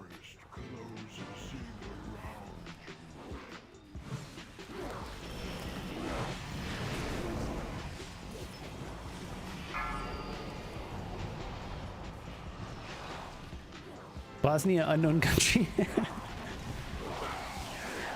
Well, I'm in the southwest US. I don't go very far. I pretty much stay right here. That's good. I remember, at least I remember where I am. I think that's probably the most important. If I forget where I am, that's not good. Oh, look how many are after me. The mechanics, dude, just trolling me continuously in here. Okay, I'm gonna pop some big heals. I'm just gonna get everybody topped off right here. Let's get them all topped off. We're gonna pop some little Trents.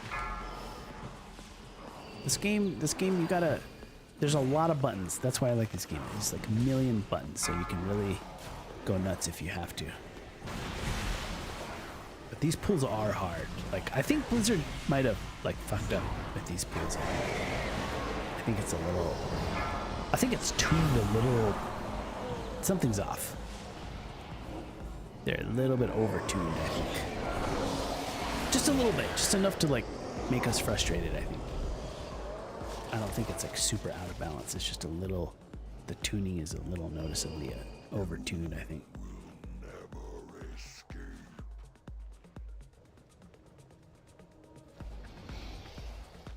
So, Woggle... Oh, no, Woggle said Sweden. I thought Chillaxer said Sweden because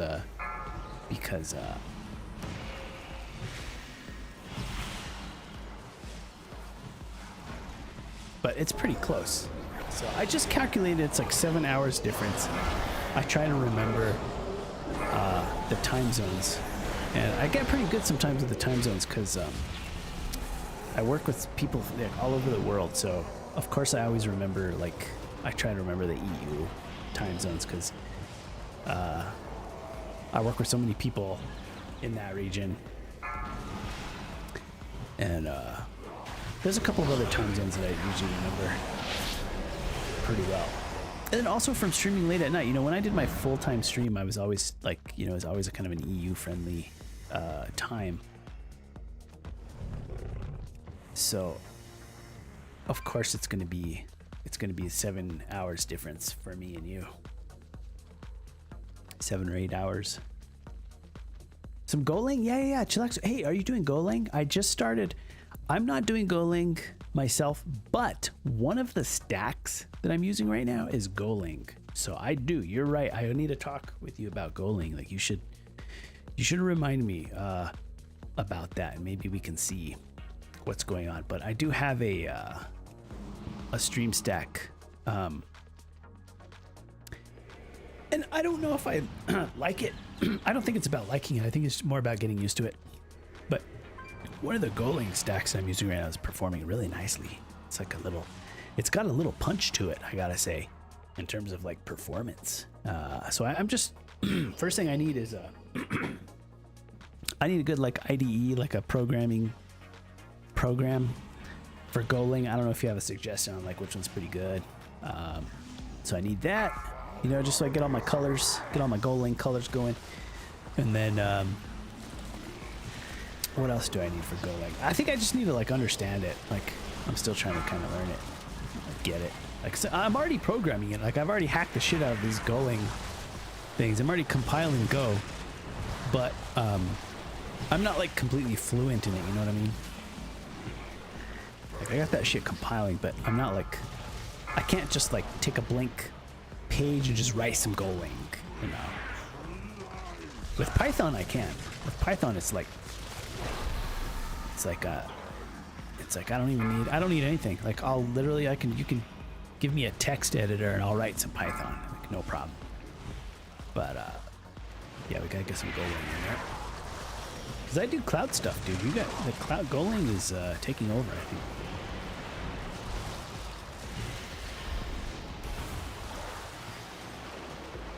I see a lot more and more. Some really popular libraries that I want to get into, you know. It's all Golang.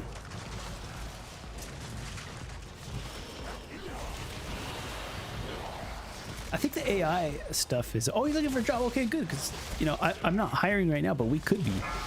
We're always kind of on the line, like a fine line of like, you know, and then when we do hire, then it's going to go fast, you know, so that's good to know. It's kind of hard getting there, but once we get there, it's going to be like, hiya, hiya. We're going to need to go fast, so we'll be looking around for that for sure.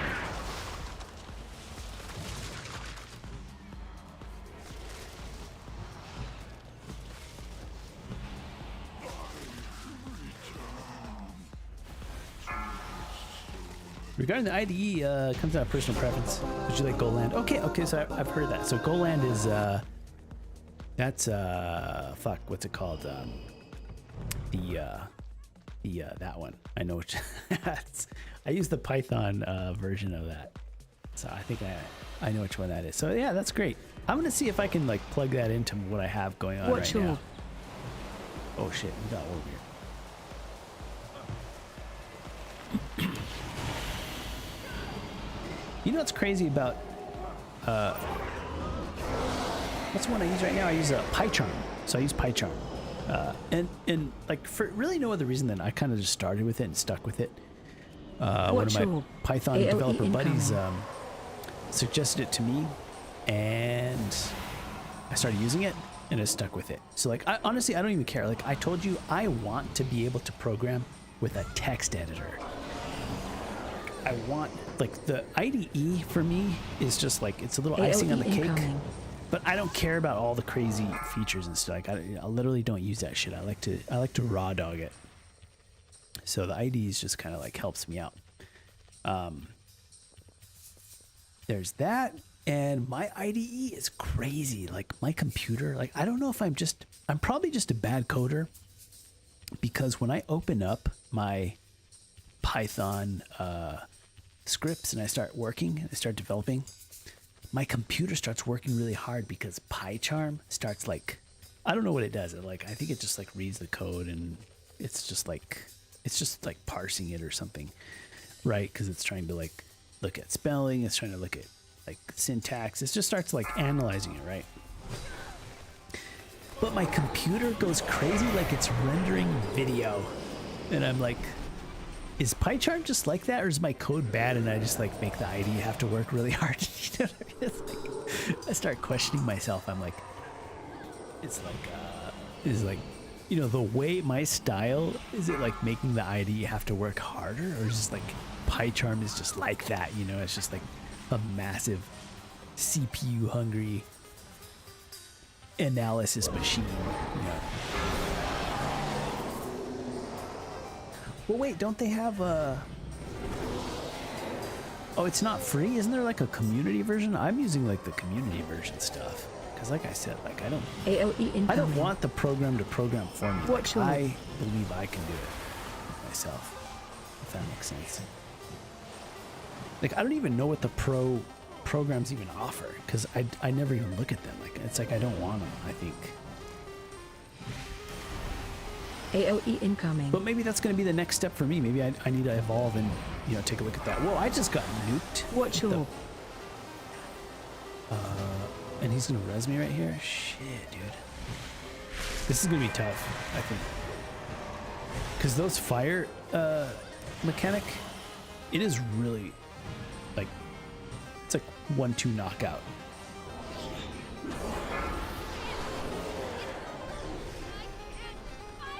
I'm gonna have to get my defensives down, ready for this. I should probably even tell the other guys in this group too. I should tell them, guys, you need to like get your fucking defensives ready, because it's gonna hurt, boys.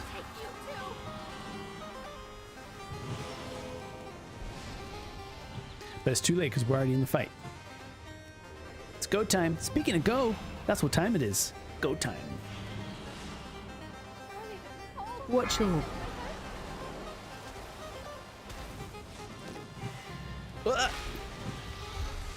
Whew, that was close.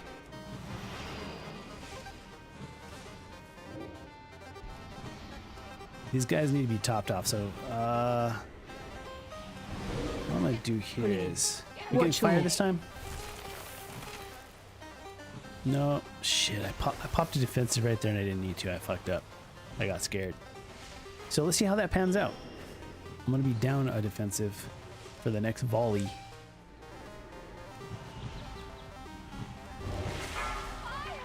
Okay, this is the one. I'm popping stuff. I'm popping stuff. Wish me luck. Oh, we made it. Whew.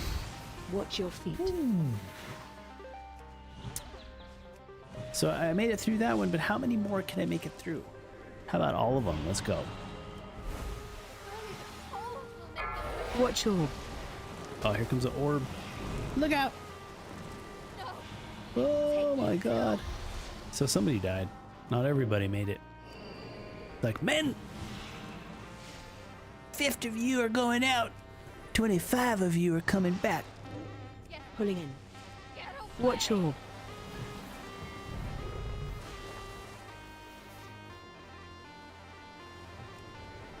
Oh, live, you son of a bitch. We're gonna win this. I've got to live, though. There's only one DPS alive and one tank. I think we can get through this. I wish I had the ability to make everyone just live. Damn. I really wanted that, but I couldn't have it. So let's see if these guys can get this boss down. They got it. Fuck. So let me see what you're saying there, Chillaxer. Now that there's some stress released there. That was rough, but we got through it. Are we gonna time it? We got 7 minutes. You know what? This is it. Yeah, we can. So we're really close. We can time this, but we're gonna have to kind of hurry up and go here, I think. So Goland's not free. It's not that expensive, like $9 per month. Oh, they're doing like a monthly subscription on that. Yeah, that's really interesting, dude. That's really true. I really want to like consider what the value is there. Like, why, and like you said, like there's good value there. It's not that expensive. You're getting a lot. You're producing a lot of work, you know, in a nice IDE. But if I'm the kind of guy, if I'm, you know, an asshole and I'm like, oh, I'll just do it in a fucking text editor, you know, if I'm that kind of asshole, what kind of value are they going to bring me if I'm just being tough? You know, so I got to go and research that and find out. If I'm just being a tough guy, being stubborn, I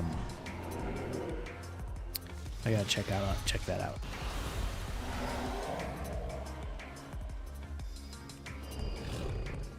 The portal is lost. We must stop this beast before it can escape. 5, 4, Here it 3, comes. 2, Here it comes. 1. Let's get it. We've got its attention. Let's bring it home, there, boys. Watch me die like in the first 5 seconds. Oh, you know what I realized too? There's no B-res. Yeah, there's no get out of jail free card. So anybody dies, they're out of the game. Shockwave. So holy shit.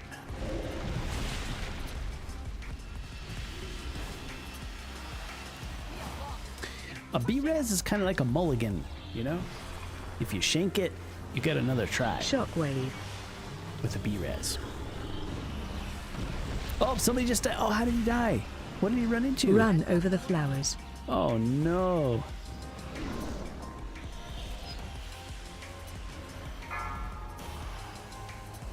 Okay, well.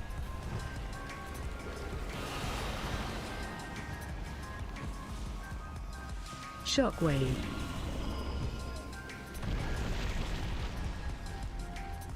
Somebody call the police. We got a murder.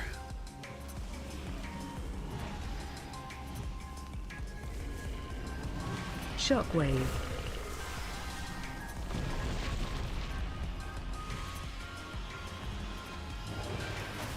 Overtaking everything. Oh, gardener. Shockwave. We got vines, I guess. Oh, that almost Run killed over the me. flowers. this is nuts, man. I'm gonna die here. Oh, this is bad. Shockwave. I'm supposed to be getting the flowers, but instead I'm healing. Heart attack. Cardiac arrest incoming. Shockwave. 3 minutes left. Oh, somebody else died. Why'd he die? He wasn't topped off. Oh, damn. Reset? Shockwave. I don't know.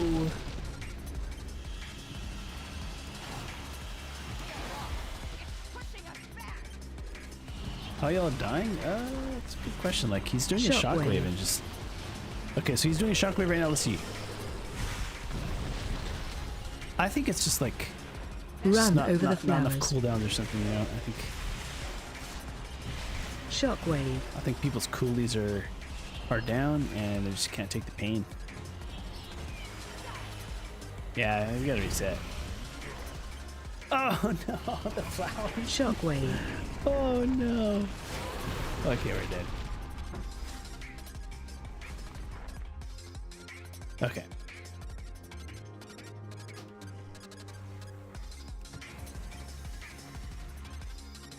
Yeah. So, oh, jumping. Oh, we're supposed to jump on that?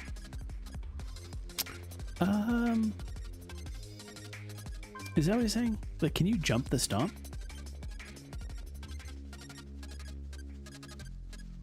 They gotta be topped. Yeah. I think it's just like more healing. Yeah. We gotta repair it.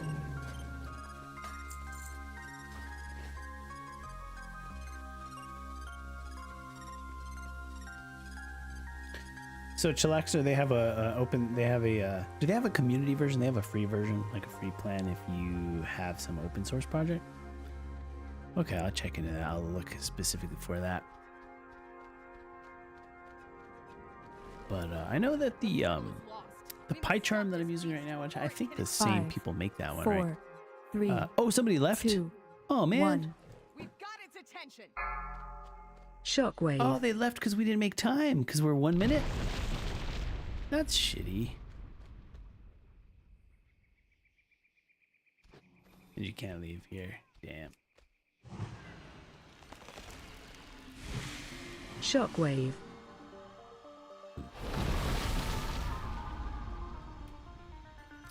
This dungeon is like, It's pushing us. I'm officially traumatized from this dungeon. Like, this was actually a good group. Shockwave. We got all the way here. We could have done it. And we died to stomp like a bunch of times. Run over the That flowers. close. Hey, Lanalek was here. Hey, Lanalek.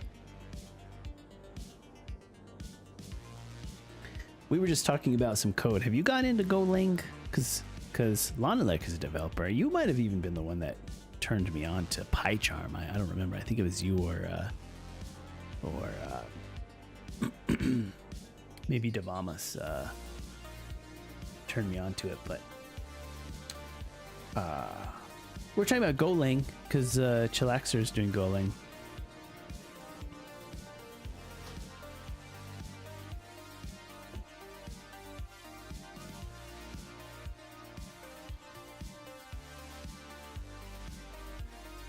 Best group I saw tonight, honestly. People have been struggling in here.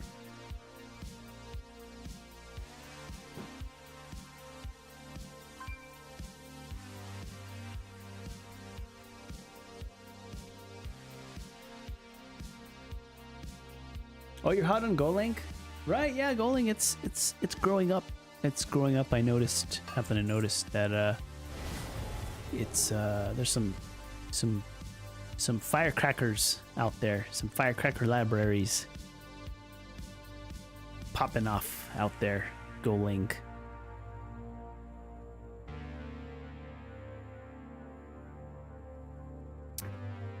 And I'm doing the streaming stuff, so of course Of course, you've got some Golang,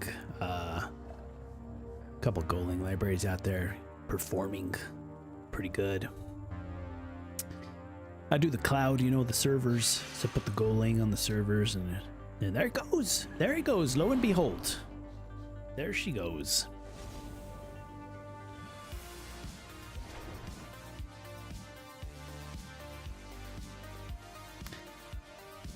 Just to like kind of cleanse myself of this dungeon, I'm gonna have to. I can't believe I'm still queuing. I mean, I'm streaming. I'm doing a test, so I may as well do some queuing. I'm looking at Discord.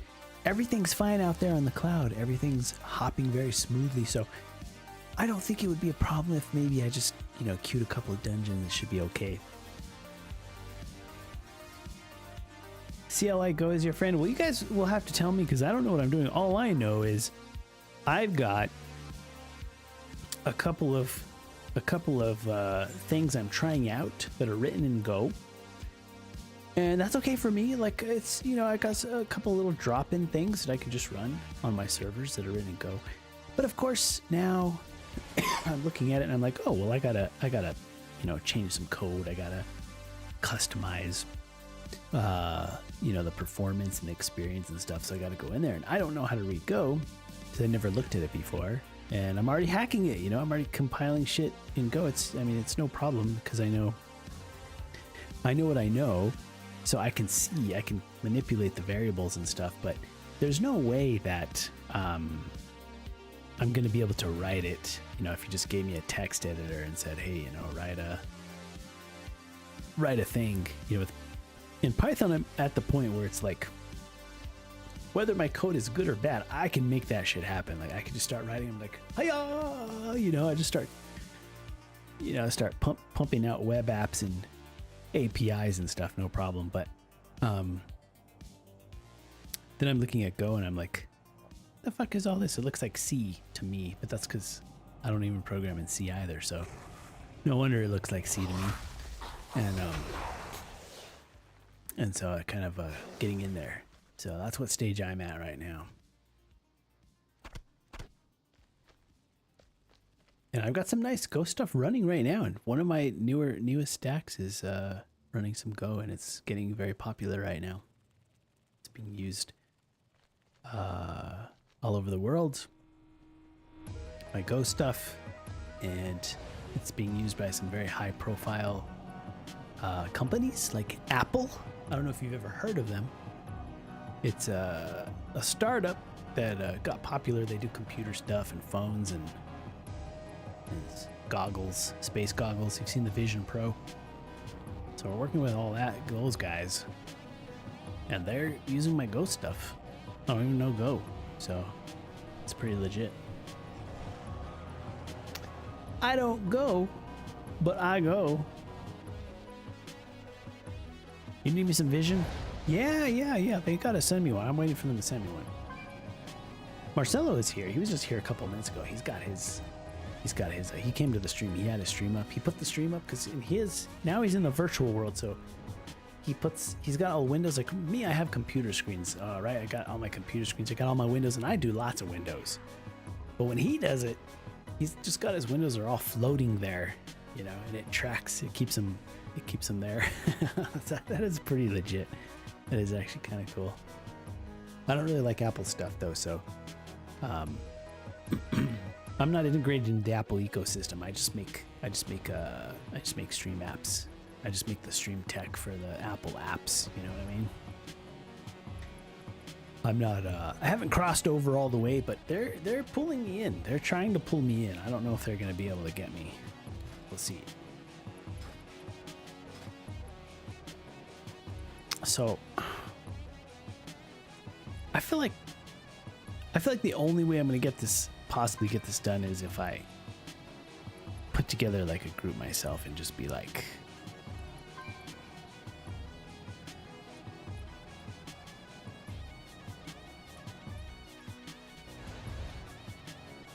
okay, so there's a lot of C, so I wasn't seeing things chillaxer. I think I could tell. I could see it in there, and I think that's why the language is, so performant and so popular, because I think it's kind of lending, some of the concepts from that clearly. So I think I could kind of see it, even though I didn't really know what I was, even though I didn't know what I was seeing that much, I could still tell. It's kind of interesting.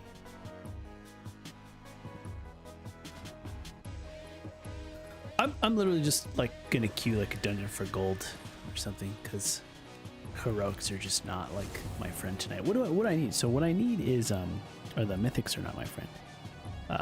But I don't think anybody's having good luck in this one. I think everybody's getting trolled by this particular dungeon. I need Throne of Tides, Everbloom,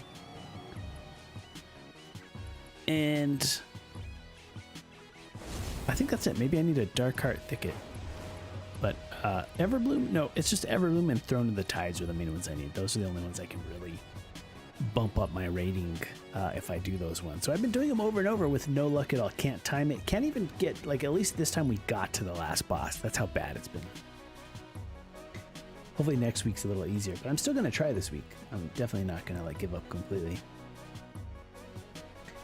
And so you guys, if you're doing Go, is there anything like interesting, like oh, Lonelix over on the Kick side too.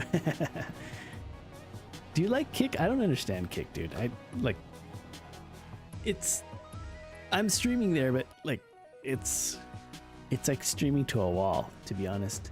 But anyway, what are you working on like in Go? Like what are your interests? Like me, my interest is, you know, streaming. So that's kind of where I come in, you know, to Go. But oh, I noticed, like, why are all my lights turned off? Like, does this help if I turn this light on? I like that light. What about this light? Ooh, that's a lot of lights. Do you like those lights? Those lights are better. My camera likes more lights. All cameras like more lights. My eyeballs don't like more lights as much, but the camera likes the lights. Oh, you got an email saying you're on Kick? Oh, you follow me on Kick? So you're my only follower on Kick. Okay. I was wondering who is following me over there.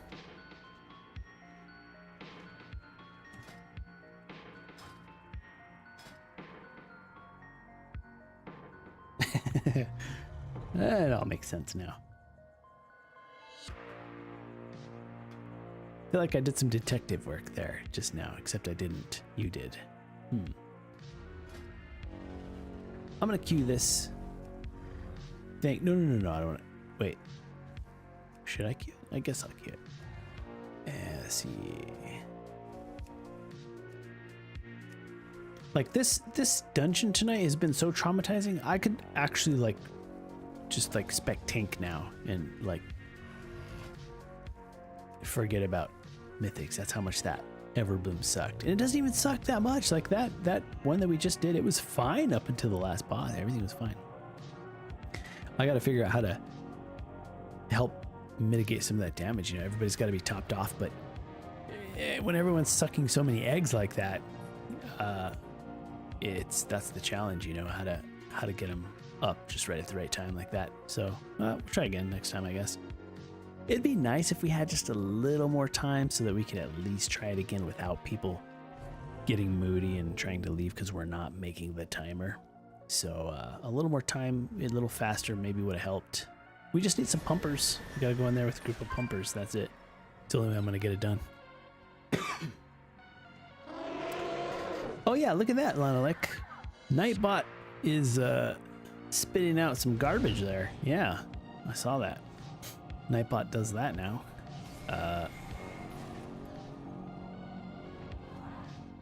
What does it want me to do? Does it want me to...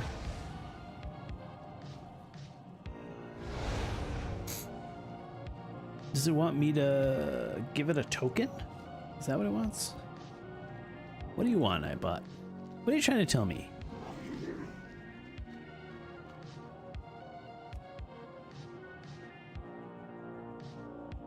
Someone else took over Nightbot.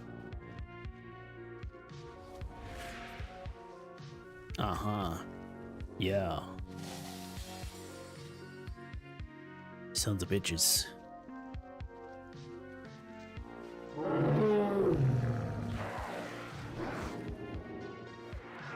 The lizard people. That's what I was referring to when I said sons of bitches. I don't know who took over Nightbot, but if it were the lizard people, then that's very suspicious, for sure.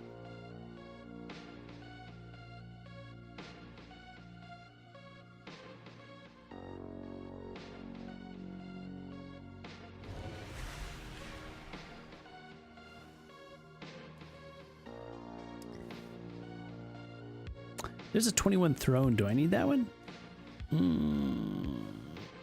I do, but I think I need it. No, I need a 22 is the thing.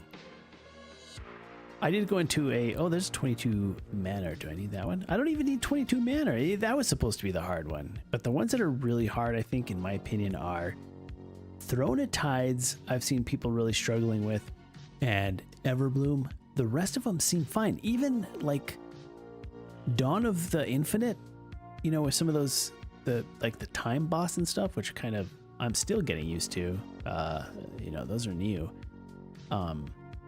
Even those ones, like really, like very little problem with those. But though these two this week have been the nightmare is Throne of Tides and Everbloom. Watch out, guys. Don't go into these dungeons thinking everybody's just gonna know what they're doing. People are getting surprised in there.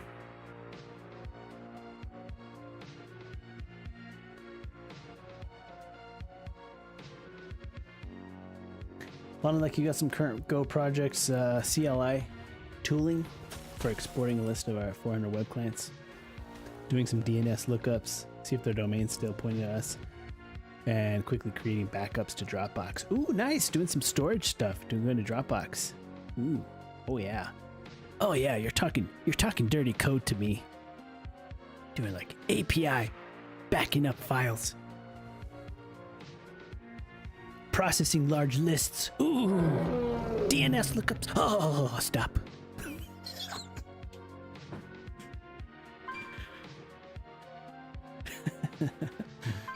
You're getting me all worked up over here, though. Like, what the hell's going on here? Getting all bothered here.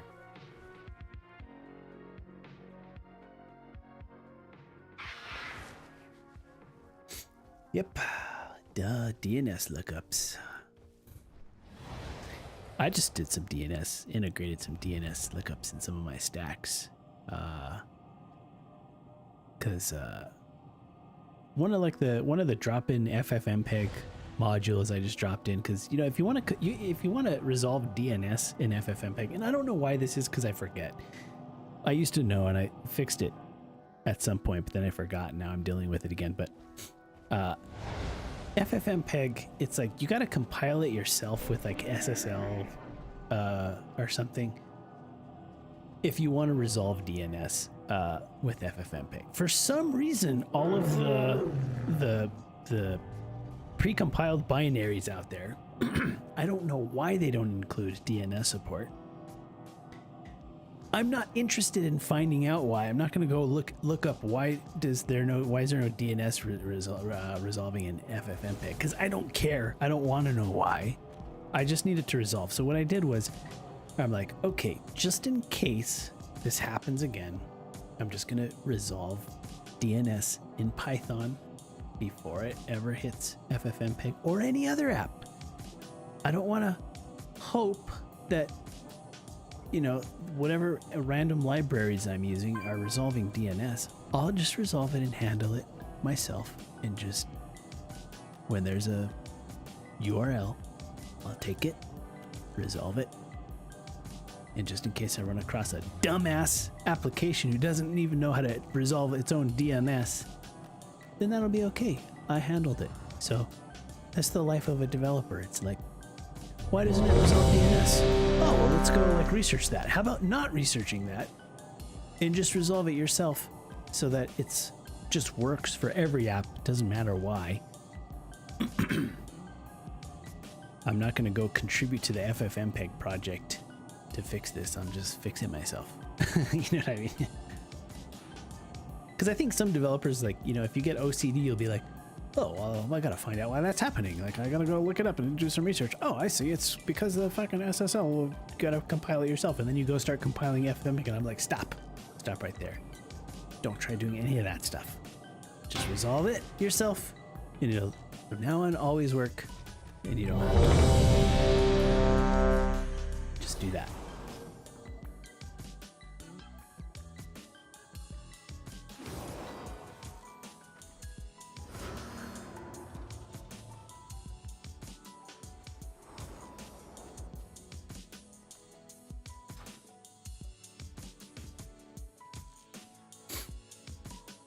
Well, like, do you ever work on like some of the stuff you used to work on? Like, remember how you were doing those really cool like overlays and they were animated and they were quite, you know, intricate and using some cool JavaScript and like a bunch of shit. It's like super cool stuff. Did anything ever happen with all that? Oh, look, we're in.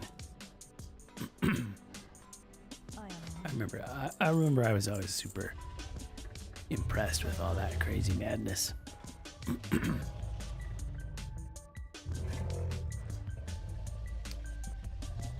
You know, I there was you know, many years ago some appetite, I think, for a lot of that stuff, for some of the stuff I was doing. You know, because we saw in terms of like overlays and web based overlays, because we use them, you know, we use them all the time, like Streamlabs. I remember all the funny Streamlabs hacks that you did. Those were also really good stuff. So, you know, we have like these overlays and experiences and stuff like that, but if you think about it and you look around, I noticed that there hasn't like been a lot of innovation there. Maybe there's not enough need for it or want for it or something, because I don't really see, like, I thought that stuff you were doing was going to be like the next biggest thing in, you know, overlays, dynamic overlays and stuff, and I really feel like we're just not seeing that much. So that's kind of interesting, and I don't really know why. I think maybe if we looked at it, we could figure that out and understand a little better about why, you know, or where that kind of stuff is more popular. But maybe we just got bored of that and we're just like getting into AI or something. I don't know. But I don't know if you guys have seen it, but how many of you have seen my stable diffusion doodles? I downloaded some stable diffusion libraries not long ago to run on my NVIDIA, and I may have trained the stable diffusion to my face, and I don't know if you're keeping up with some of the crazy 5, things you could do with stable 4, diffusion in people's 3, faces, but 2, 1. I took it for a spin.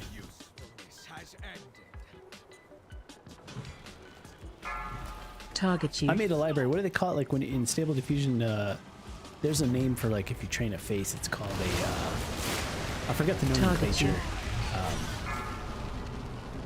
It's like a little sub-module that you can make for like people's faces and just various like things you can train. AOE incoming.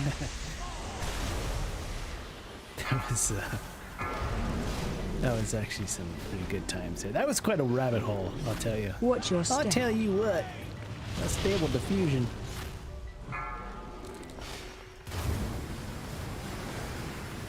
Target you.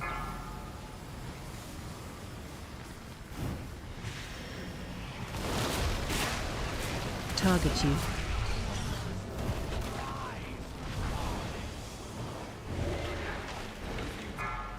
AOE incoming. AOE incoming. Who cares? Watch your step. This is a LFG. Your AOE has no power here. Phase change. Pushback incoming.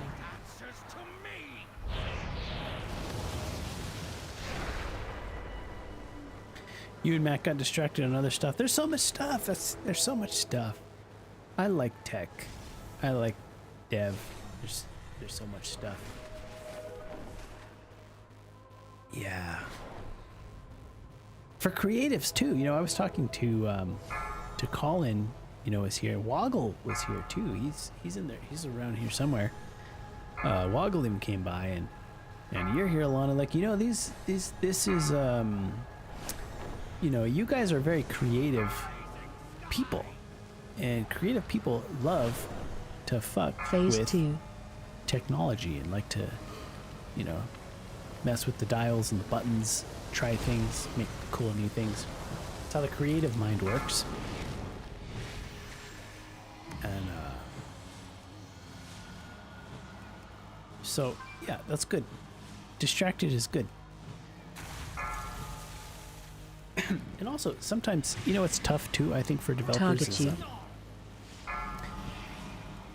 you. Development itself is like an art. It's like a creative process. AOE So incoming. it's like making music, but the instrument is different in a way, to me. And you have to work with the right people, because I know that in business and in development, Target you can sometimes work with people who are not creative, and that also happens in the art AOE incoming. industry and the design industry too, right?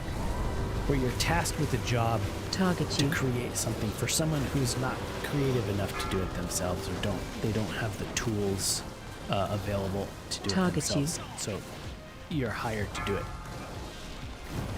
I think the problem with customers sometimes is when you get the ones who are not creative and they ask for like AOE really incoming. weird shit, it can be really tough to do that, I found. And I think development is the same way, where people ask for crazy dumb shit. It's like it can suck the creativity out of you Target you. if you surround yourself with very AOE creative incoming. people. And it happens a lot in business. I think it's majority, to be honest. I think it's 80% sucking you to death, and like Phase 20% change. inspirational moments that actually Push allow back you to in. create and to grow. So that's who you find. And it all has to do with who you work with and who you surround yourself with, I believe. I think I already have a feather. Let's get it.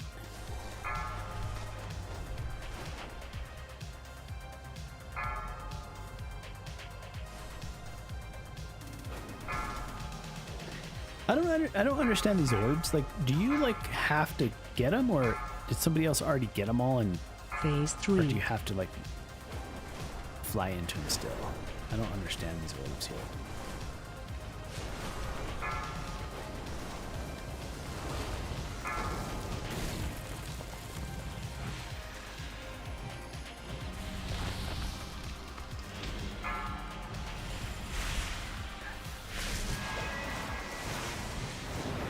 Target you. Target me. Target you. Bully. Target you. I'm gonna BR this guy right here. In LFR, you're not supposed to BR anyone. You're supposed to just AOE let everyone incoming. die and then just let them be dead. Those are the rules of Watch your LFR. step. LFR is like never B-res anyone. Never try to heal people. Just, I don't know what you're supposed to do in LFR. All I know is it's definitely nowhere to like try to actually play good. AOE incoming. Target you. Another thing Target you. here that's kind of awkward is I'm not raid spec'd for raid healing. I have a Mythic Plus build, which really doesn't work that well. It AOE works. incoming. Like it heals, like we can push some numbers, but it's not really helping with like healing large, like everyone. Like this is a Watch your 5-man step. build that I've got going on here, so I feel like more like instead of like reaching the druid's true AoE potential, I'm more of like a spot healer in the spec in a way. But might have some pretty good single target heals. though. AoE incoming. Target you. Probably not even that.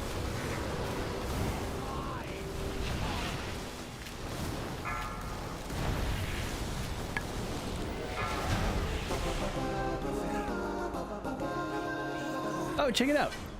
Purple targets rating. Yo. Yo, what's going on? What's happening tonight? Hope you're having a good weekend. Thank you for the raid. And what's going on? What brings you this way? I'm taking a little break. I was doing some Mythic Plus, and the only one I need is like really hard, so I was trying to get some points. And nobody was ready. Like, I went in. Oh, there's a cool trinket. What is that? That's cool. I went in there and like nobody was prepared for a hard dungeon, so we were grinding and we were getting like really, really close, and I never got the points. Like I think I did like 4 of the same exact Mythic Plus like back to back. I might have even done 5. No, I probably did 4. But it seemed like it just like it was rough. Like I don't think in this entire season I've had a night where I wasn't able to just like achieve my goals and move on in Mythic Plus. This was probably the only night. And I was live, so that was like super awkward, but I wasn't going to give up. I'm still not going to give up. I got to get back in there. So just to kind of take a break between, you know, trying to get this timed key, I just came into LFR to grab some gold. So there's a little gold grab here. LFR said that I would get a satchel if I queued as healer. So I was like, don't mind if I do. I need a little break. Anyway, I'll go ahead and take that satchel. Sorry for the ads.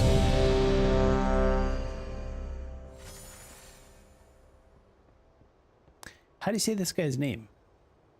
Firak? Frack? Firak? Firik? Many deals for a friend of Grumbles. Like you.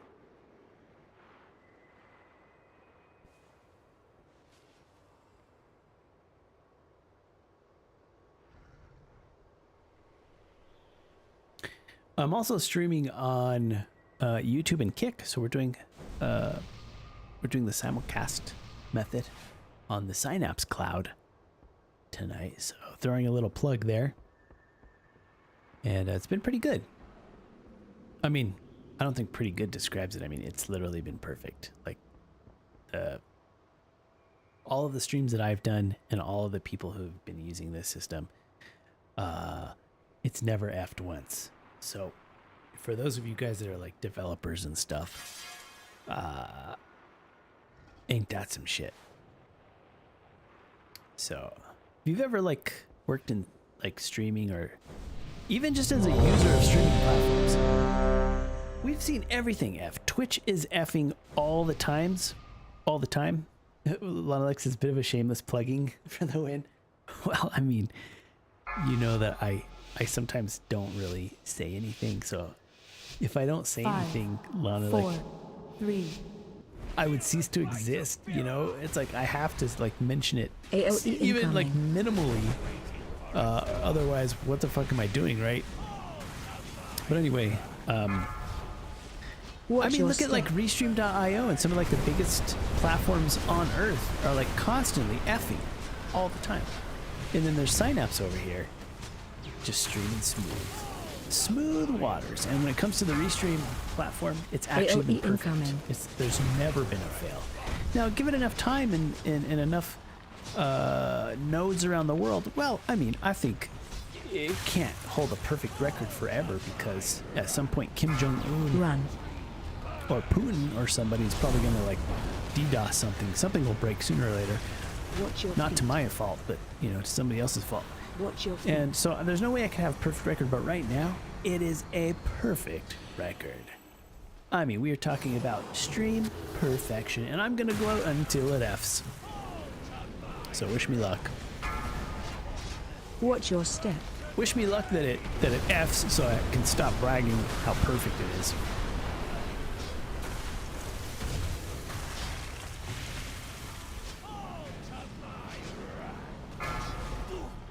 AOE incoming.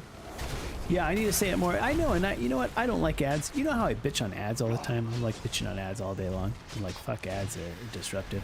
I think that's why I don't plug too much, because I'm not too much of an ads guy. Never have been. Run.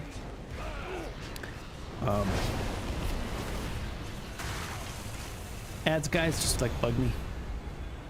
Marketing guys are fake. They're fake. Not all marketing guys. I just mean marketing in general has a lot of fake shit to it. It's a lot of fake. It's a lot of showmanship.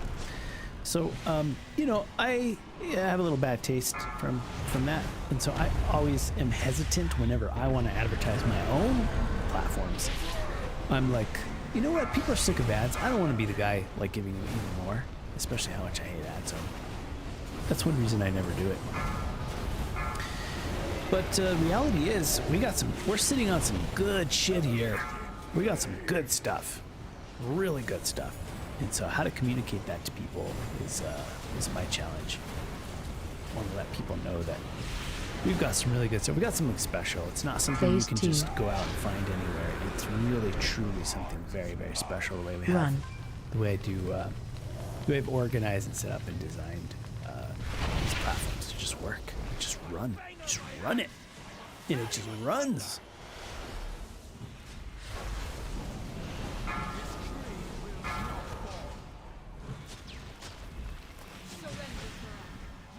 Hey, look at it. Gotta heal the ghosts.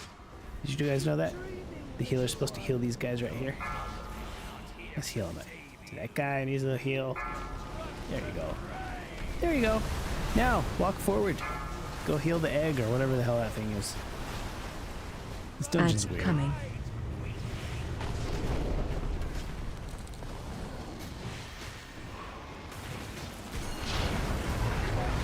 Like, I don't know what they do. Like, they walk over here, they gotta heal the egg or something. Breath Watch incoming. out!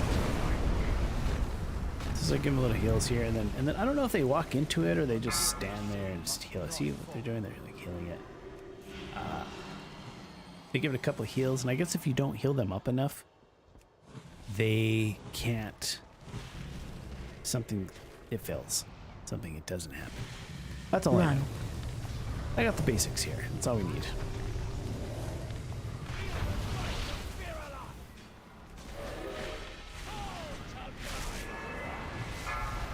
Well, I appreciate that, Lana. Like, I appreciate the encouragement. You guys, you're the one who got me started with Python. That's all your fault. If coding ruins my life, it's your fault, Lana. Like. So, likewise, if coding helps my life, it's also your fault. So hopefully not too much responsibility there on you. Ads coming. Oh, here's some more ads. I want to get healed. I'm What? I'm because I'm just talking a bunch of dumb stuff. Breath incoming. Not paying attention to my mana. That's okay, it's LFR, I don't think it matters.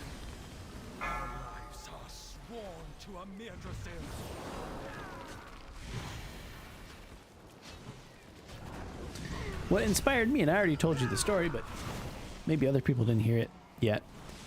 But I think what inspired me from Lana Life related to coding is I witnessed Python. What was it?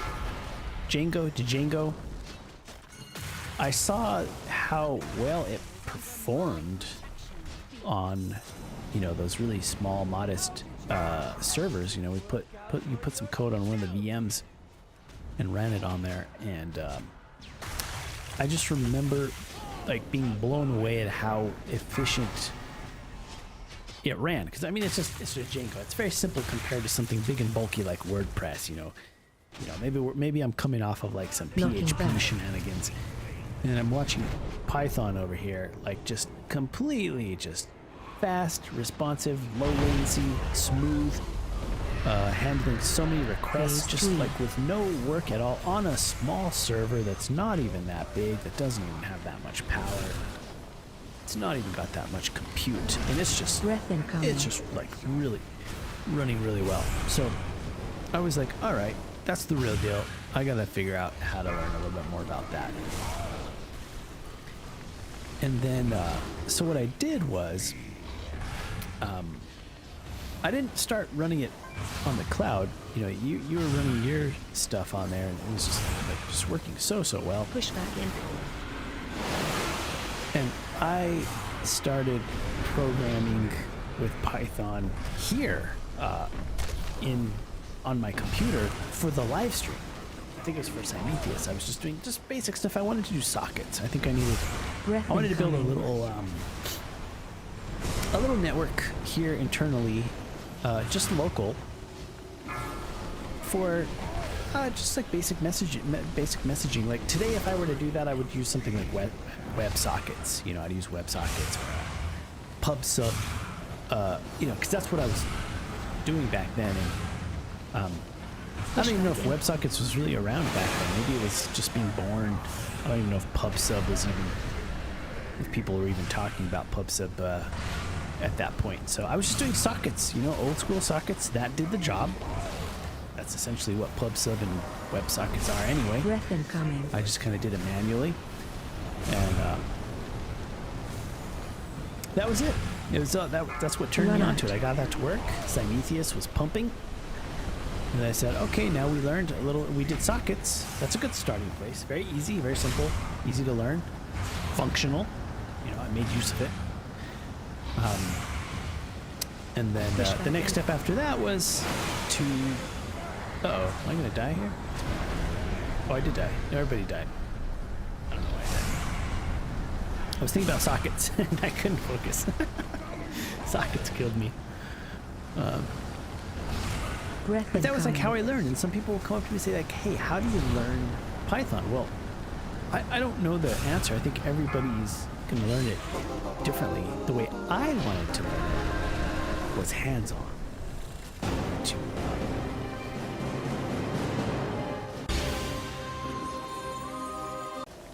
It's too loud, turn that down. What has happened? I wanted to learn by doing, like, that's how I learn the best. Like, I learn the fastest when I'm actually trying to accomplish something. And so I said, okay, instead of taking Python classes or watching tutorials or reading or any of this other stuff, and instead of trying to do it the right way, how everybody else learns it, I'm just going to learn it by making a simple app that I need, that I'm using, and then we'll expand it from there. I don't remember what the next thing I did after that was. I think probably just web server, Python web, you know, applications. I don't want to mention you know which one I'm talking about. I don't want to really say too much of it on the stream because there's so many people that are dying to like reverse engineer some of my stuff. I'm not even going to give them a simple breadcrumb to follow because it's gotten ridiculous. But yeah, and then I did that. That worked, and you know, I was trying to kind of achieve what I witnessed with what you showed me with Django and stuff. I made a cool new app too. I would love to say it. I'm not going to say it on the stream, but I would love to tell you, Lana, like, I made another very simple app. Sometimes it's like the simplest stuff. It doesn't have to be complex. You can actually, you know, do miracles with the simplest things. And I made another very simple web app that seems to be performing quite impressively. And for serving HLS fragments, you know, for web streaming, you know, for like HLS style streaming, essentially. I made a cool little front end. Lonalek says, how to learn Python? Speak to Lonalek. There you go. That's it. Yep. And you haven't like showed me like a ton of stuff, but the stuff you have showed me has been like key. I remember one cool little trick you showed me on how to, what was it? It was like how to like break up groups of how to like break up loops into like chunks. I forget what it's called, but I remember when you showed me that one, I was like, how did you, what the fuck? It's this crazy shit. It was like loop 4 times and then do something, loop, like whatever it did, it like broke it up into like sub, I just can't think of what the word is. I'm having a hard time articulating, but that one was like a miracle. That's not stuff that you find in the Python manual. You know, that kind of stuff is like so nuanced. It's like you got to really see an example of it to understand how those more nuanced, you know, Python methods work. It was chunking. It was just chunking.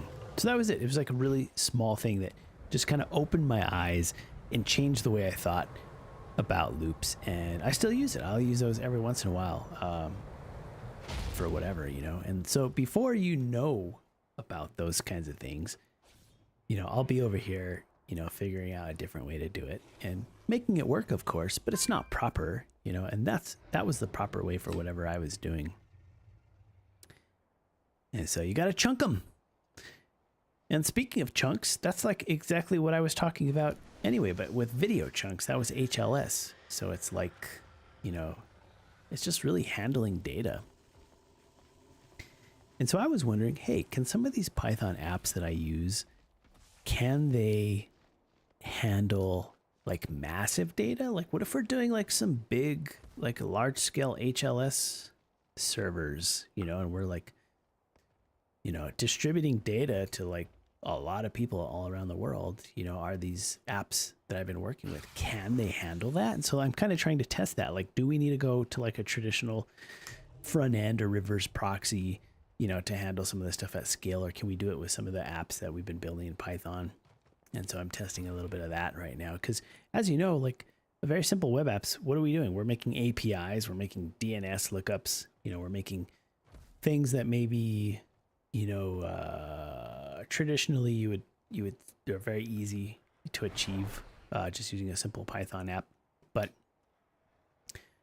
can we do more, and what does that look like? You know, so I don't know the answer to that. I mean, I know what the answer should be. I mean, I'm sure it's fine. I think the answer is yes, but I haven't done that. Usually when I'm using Python, it's usually for like API stuff, and it's for, you know, creating experiences and platforms and rendering web pages and stuff that's not really big data. You know, it's not that much data at all. You know, it's a lot of CPU bound stuff. But you know, it's usually amounts to like some pretty limited, you know, data transfer. So can we like transfer that? Can we merge that into like pumping out large amounts of video, and still, you know, retain that cool, fast, you know, API performance? So that's kind of what one of the many things I'm doing right now is looking at that. And this new stream stack, man, got a new stream stack. There's some Golang involved. It's maybe a little Golang married to a little bit of Python. Could make a little baby. What's gonna happen if you make a baby with Golang and Python?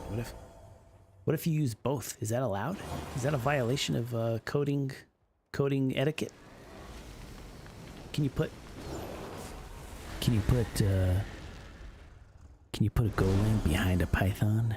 Or maybe put the Python behind the Golang, you know what I mean, and let them merge. You know what I mean? Is that allowed? Python plus Gopher equals a scary beast. Hey, you guys are the developers. You have to tell me if I'm making a violation of etiquette here. You know, are you allowed to cross mate, or is that forbidden?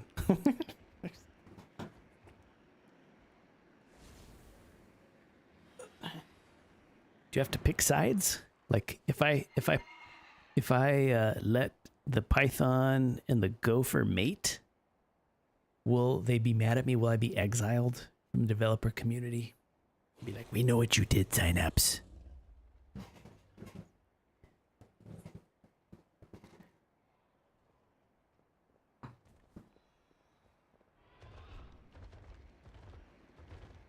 I'll be like, whoops, I didn't know. Chillaxler and Lanelec didn't tell me I couldn't do that. It's their fault.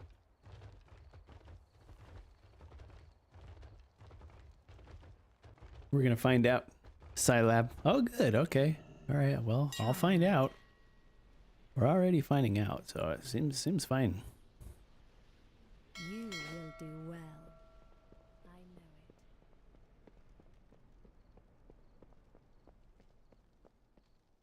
And you might say, hey, why not just do it all in one or the other? Why not just, just do it all in Golang? Or, I guess it probably will end up like that at some point. But right now, I've got like a really kick-ass, Python stack. So I don't want to reinvent the wheel. I kind of want to build. I want to build onto it instead of reinvent it. But if we have to, we will. But of course, I think for me as a developer, and I also thought about art and design this way as well, is I don't like to start over. I want every piece of work to lead to the next piece of work. I want the body of work to function as a foundation for the next set of work. Does that make sense? So you're always kind of building up. I don't like building. How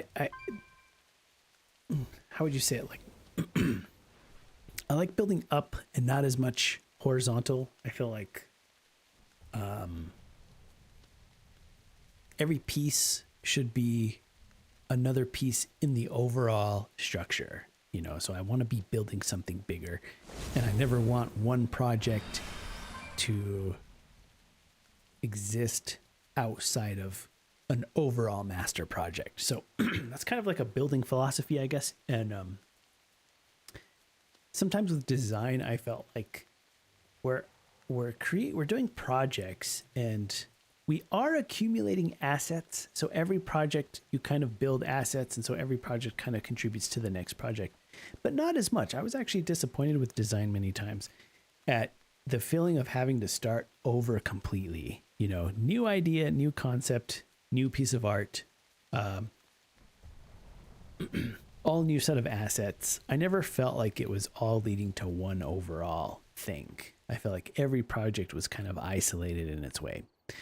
So with coding, I don't feel that way. With code, I feel like even the simple method like chunking, lol, once you kind of pick up the little tricks that are quite obvious and probably everybody knows, but once you know them, that is a piece of the puzzle. That's an asset. That's your assets that you're collecting as a developer. You know how to use that tool. You've used it. And you could, even if you want, you could just copy a piece of code that you've already done and import it into a new project. And so you don't have to write it all from scratch. You might be able to import some parts of it and build on top of it. And so now that I really feel is building this overall thing where we're never taking a step backwards. We're always taking a step forward. Every piece is a building block for an overall, code base. And I feel it more with coding than I do with design. That part I like. So if I had to give up Python and just develop in Golang, I would be really uncomfortable about that because I would be asking myself about those assets and I'd be like, what can we do with all the stuff we've already built? Let's not try to rebuild it. Let's try to integrate it or something like that, and try to use what we've already built, keep building. So that'll be kind of my goal. So if I'm mating the two things together, I think what I would imagine would be, let's take what each method does best and try to focus on that, build a hybrid based on one language does one thing really well. The other language does something else really well. How are they going to complement each other? Concurrency, Go routines, and channels are good in Go, but I mean, there's a lot to it. It looks more like the design phase where big brain is required. Yeah, for me, it's gonna have to be something simple. It's gonna have to be and I need to learn that. I need to learn what are the main advantages, and so I can focus on that, because I'll be whoa, maybe we should build this in Go, instead. But I think for now, I need to learn it just the same way I learned Python. It's just I've got something I need, and I'm just going to build that. not going to take a class. I'm not going to look at tutorials. I'm just going to start building what I want. I already know what I want. It's going to build it, start writing it, start jamming it out. That's how I'll learn it. Learn it by doing it. If I have questions, of course, then I go to the tutorials, and then I go, I go and look up when I get stuck. But I think it's for my brain, that's a good way to learn. It's like start with like something you want to build, and just start building it. Get stuck, look it up.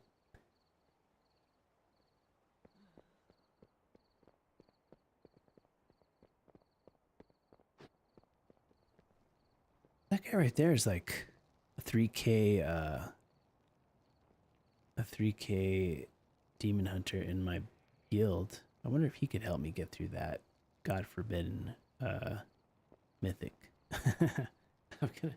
I'm gonna get carried, man. I can't carry these guys through that ever bloom or whatever it's called.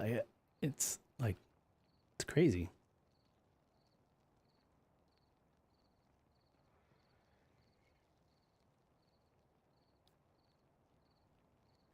So I realized that the title of my stream is I did get this new i9, and I kind of asked if it can stream. Do you think we can answer that question tonight? Based on this stream, can we say, yeah, this thing can stream? I think so. I think I've been live for 6.5 hours, and I did like an hour and a half before that. I took a break for dinner. I left and came back. I think this thing can stream. Doesn't seem to have any issues. Is it playing smooth? Well, I mean, it can stream WoW, but can it stream Battlefield? That's really the only other game I play, because I try not to play too many games, because then I'll just be playing games all the time. But I haven't even played Battlefield in a long time. But the new Battlefield patch, it's not bad. I think Battlefield's actually a good game right now. It really is. 2024. You know me, I'm a fan of Battlefield anyway. So I kind of always like it anyway. But since I am a Battlefield fan and I do actually play it, I can tell that when developers are active, and Battlefield is quite active. They are very much actively developing and adding new stuff. They've actually kind of rewrote it in a big way. There was a massive update that changed a lot of stuff about Battlefield. Changed a lot of like the mechanics and the way you play the game. And added a bunch of new like weapons and people and stuff. So they're definitely working on it, and I think that keeps it alive. So a lot of games just like it's a quick grab. You never know what EA is going to do. Sometimes it's just like comes out, launches, and it is what it is, and development just kind of staggers and becomes stagnant over time. But they are working on Battlefield and releasing some new content to it, and it does feel good. I think it's matured. Remember Battlefield 4, which we were a big fan of, went through the same process. Players were pissed at first. There was weird mechanics. There was invisible walls. There was problems. Everybody's mad. But over time, it really got to be a very nice, enjoyable game to play. Very smooth around the edges. And that's definitely, I think, where the new Battlefield is at right now. So there's no... Oh, and somebody said earlier that all the Battlefields are free right now. Who was saying that? I think that was that Cryo or somebody? I remember that chat bit going by. Something about he was trying to get the kids to play because it was free or something. So yeah, well, it's free now, and then I don't know if they're going to charge you later or something. But anyway, if you have a lot of extra hard drive space, I'm sure Battlefield would be happy to like clog up your whole hard drive with probably 100 gigabytes of awesomeness. Did I say hard drive? Do people still use hard drives? I do. Not in this computer. Wait, I do have a hard drive in this computer. Because it was making a strange noise the other day, and I wanted to punch it, but I didn't. I just put a piece of foam by where one of the things where it was resting on some other metal. and it kind of like fixed the vibration. But yeah, I had a noisy hard drive in this new computer case. This computer case is crazy. It weighs like as much as a small truck, I'm pretty sure. You need a forklift like to move this thing around. It's kind of ridiculous. Oh, Chillaxer, yeah, Battlefield fan, Battlefield 2, BF4, and all the DLCs, but never Beyond V. But you know what I did? I bitched about Battlefield 5 V, I guess. I did have a little fit about that because I wanted Modern Warfare and I was pissed that they were going back to World War II. But that fucking single player campaign mode in BFV kind of blew my mind. It tripped me out. It actually turned out to be pretty good. I like, at the end of the day, and I'm glad that I paid for BFV. It was worth it. I did actually spend enough time playing it that I thought that the value was returned, and I thought that it was a good value. It was a good buy for me. And I was skeptical at first. I was like, oh man, like they didn't do what they want. The whole Battlefield community wanted Modern Warfare. Everybody said, this is what we want. We want Battlefield 5. We want the next Battlefield to be better than BF4. BF4 was a huge success. You know, everybody's voice was heard. And what did they do? They came out with World War II BF. I don't think anyone asked for that. They did what everybody didn't ask for, or, you know, they ignored what everybody did ask for. So I was pissed about that. I had a real thorn in my side about that.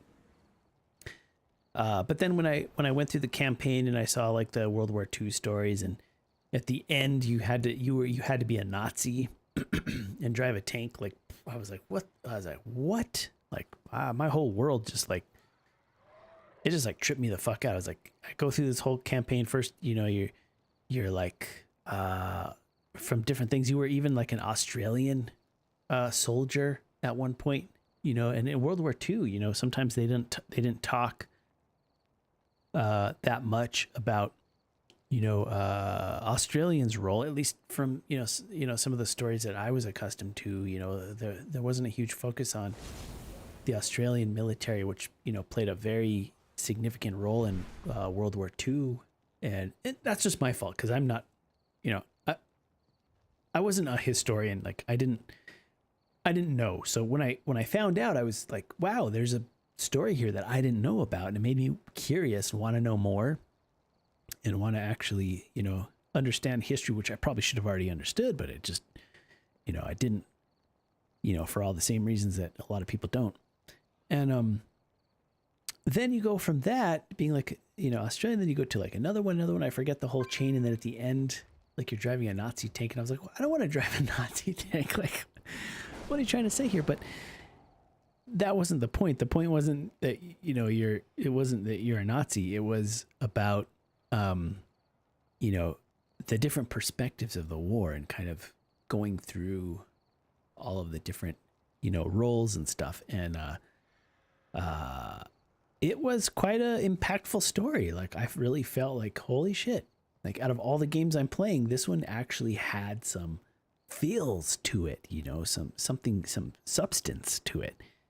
And it was very well thought out, you know, the voiceovers, the kind of the acting and tracking and everything. It was very well thought out. It was a big story. They put a lot into it, and you could feel that. So that was a blockbuster game, I think. Even if it didn't get that much attention, it was a blockbuster to me. And then Battlefield 2024 came out. That was the next one after. That's the one we're playing currently. That's the newest one. There've been some DLCs and stuff in there, but that's the one we're on. It doesn't have a campaign mode, so it was almost a little naked compared to BFV. Even if you didn't really like BFV and you didn't care about World War II, the content itself, like the substance of it, it felt a little naked in comparison. Like they didn't have all the voiceovers and all the acting and the scenes and stuff. Like there was none of that. But the gameplay is good. It's what we wanted. We wanted Modern Warfare. Well, I mean, now it's not modern. Now it's future. But it's modern. It's like the same. Battlefield 2024 doesn't feel that much futuristic. There's a couple of tanks in there that are a little bit futuristic, but it's the like same weapons that we know, you know, it's not that futuristic, I would say. But that's my take on Battlefield. I'm a BF fan. I have been since even before I played WoW. I played BF. That was my jam when I was in college. I didn't think I was going to want to play WoW. I thought WoW was just for like, you know, some LARPing nerds or something. I didn't understand. I didn't know that it was a good game. It's good for everybody. Actually, a powerful modeling system. You know, there's in science, I mention it every once in a while. I'm sure I've already said it, but people publish papers across different disciplines of science. You have the highest impact papers such as Nature and Science, which is what all the scientists are trying to get in. Those are like the biggest journals. They have the most impact. They bring in the most funding. It's how you get reputation as a scientist when you publish in those bigger journals.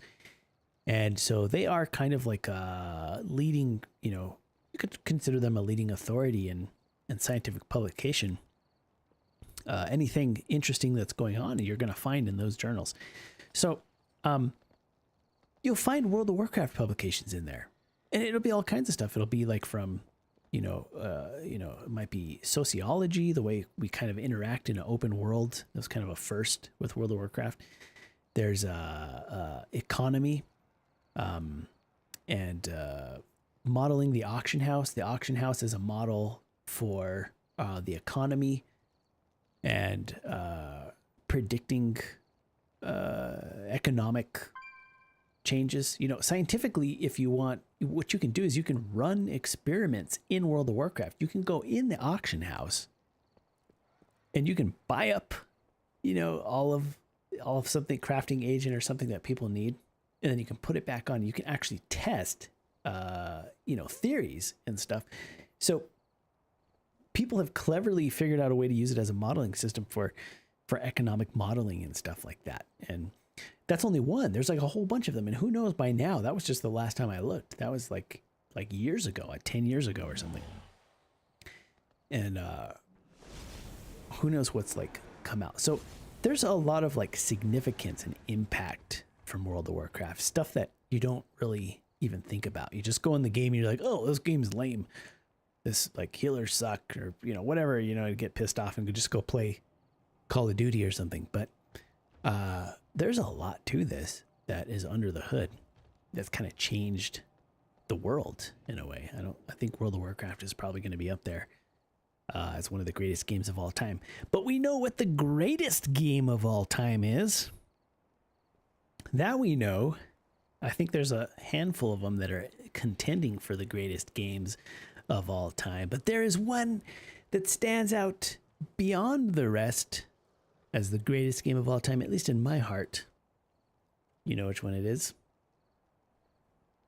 I'm a big fan of Battlefield. It's not Battlefield. To me, Battlefield is the greatest game to me, but I'm talking about the greatest game of all time. Is it going to be something like Tetris? Is it going to be something like a classic? Is it going to be like some Atari, or is it going to be fucking Pong or something? Maybe, but I think at least the best contemporary game of all time.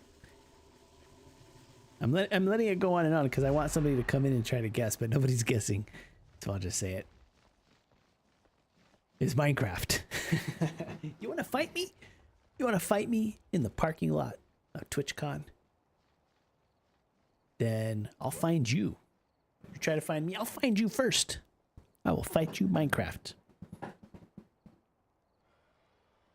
You were going to say Minecraft? Yeah, you know it. Dota. Yeah, right. Well, there's other games. And you know what? If I just come out and say, okay, Minecraft's the best game of all time, it does kind of... It's... I think there's plenty of games that could be the greatest game of all time. I'm sure there's more than one, but like the reason Minecraft is because it's just fucking pure brilliance. It's just pure, simple brilliance. Like, you know how I know? Exactly. Lonelek, that's exactly right. Like what Lonelek said there. Do you remember all the peens and the strip club? It's that. It's just like creative masterpiece of a game.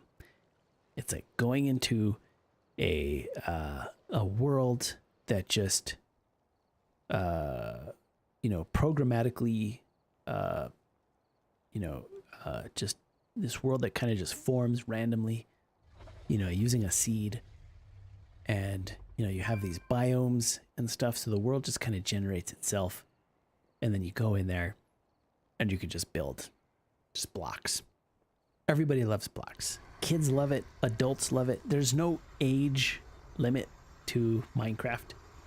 Some of the other games, you can't. That's why I think it's such a special game, because even though there's so many games that are great, I think that there's a cap on how great they can be. Whereas in Minecraft, there's not too many caps. Like, you can do some crazy shit in there. And it's like yeah. So I'm getting tired. You could probably list all the things that, and when I watch the kids, another thing that really convinces me that it's a truly, truly great game is watching other people play it. Okay.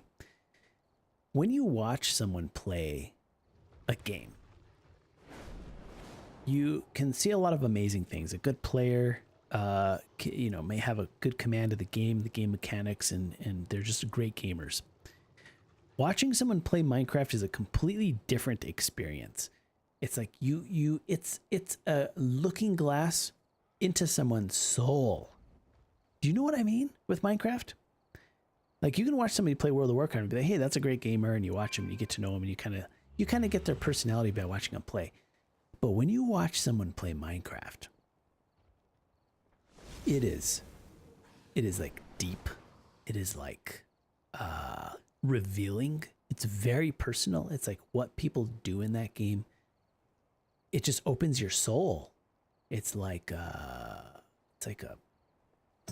psychology tool. Like, you give one, you put two people in the game, and they would do completely different things. I'm thinking of Raging Dane.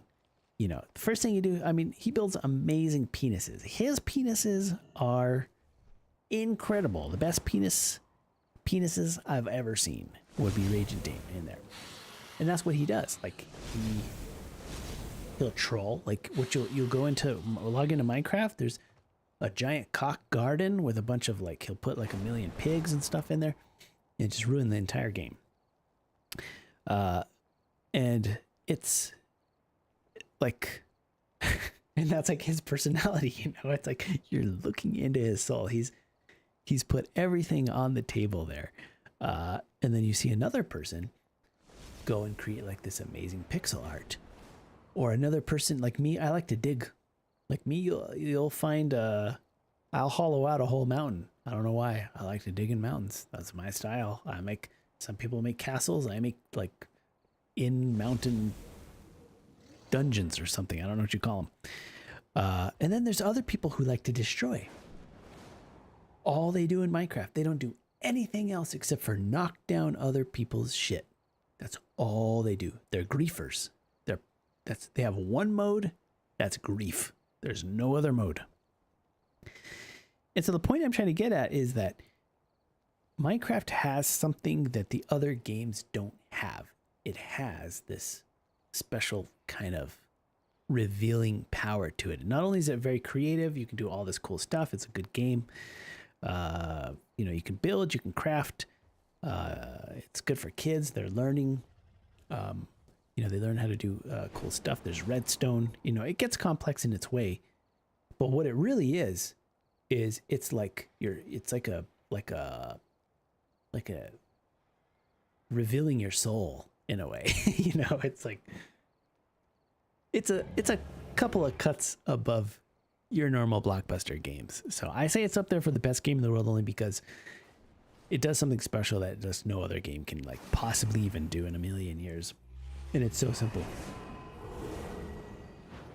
TNT is oh, in that sense, Factorio is also cool. Oh, I don't know. I haven't really spent time in there, so that's something I would have to discover that. But I like to hide TNT under people's builds, triggered by them stepping on a plate. Oh, like that's what you like to do? You want a booby trap? I think I remember something like that. I think I remember some booby traps when we did that. That's interesting. Altazar says, I swear I watched you like 10 years ago or something. Yeah, I was live 10 years ago. I would say I've made it into the OG status of streamers. So that's awesome. And you know what? I love it when people come into the stream and be like, you know, I watched you a long time ago. I'm also streaming on YouTube, and I'll have to go check my YouTube stats later. But one guy came into my YouTube stream tonight and he was like, why am I subscribed to you? Because I think he was ready. He was going to unsubscribe. You know, he was like, who the fuck is this guy? I'm unsubscribing this guy. But before he unsubscribed, he says, why am I subscribed to you? How am I supposed to know why he subscribed to me? You know, I have no fucking idea. People subscribe to me for all kinds of different reasons. So I told him, okay, I'll tell you why I think you might have subscribed to me, but then you're the only one who's going to know that. So you have to tell me why you subscribed to me, because I don't know. But, you know, I said, okay, we did a lot of video editing. We did some Minecraft back in the day. You know, we worked with Skyda's Minecraft, and, you know, we did, you know, WoW Hobbs. We're doing collabs with even Athene, you know, doing some crazy stuff, World of Warcraft, Minecraft, and just editing a lot of cool videos. And then he's like, okay, now I remember why I subscribed. And then I think he stayed subscribed. I hoped we talked for a long time in the chat. So we actually hope he didn't unsubscribe. But sometimes when I stream on YouTube, because I don't do anything on YouTube, people only remember me from the editing back in the days. So when they see me live and I'm just like fucking around or I'm playing games, they're like, who the hell is this guy? Why is he on my list? You know? And so every time I stream, I lose at least like 5 to 50 subscribers, I think.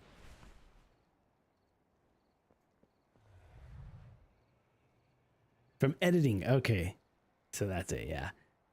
Yeah. Cause I'm not editing. I mean, I should edit, honestly. I do have some stuff. You know what I want to edit? I'm not good at it.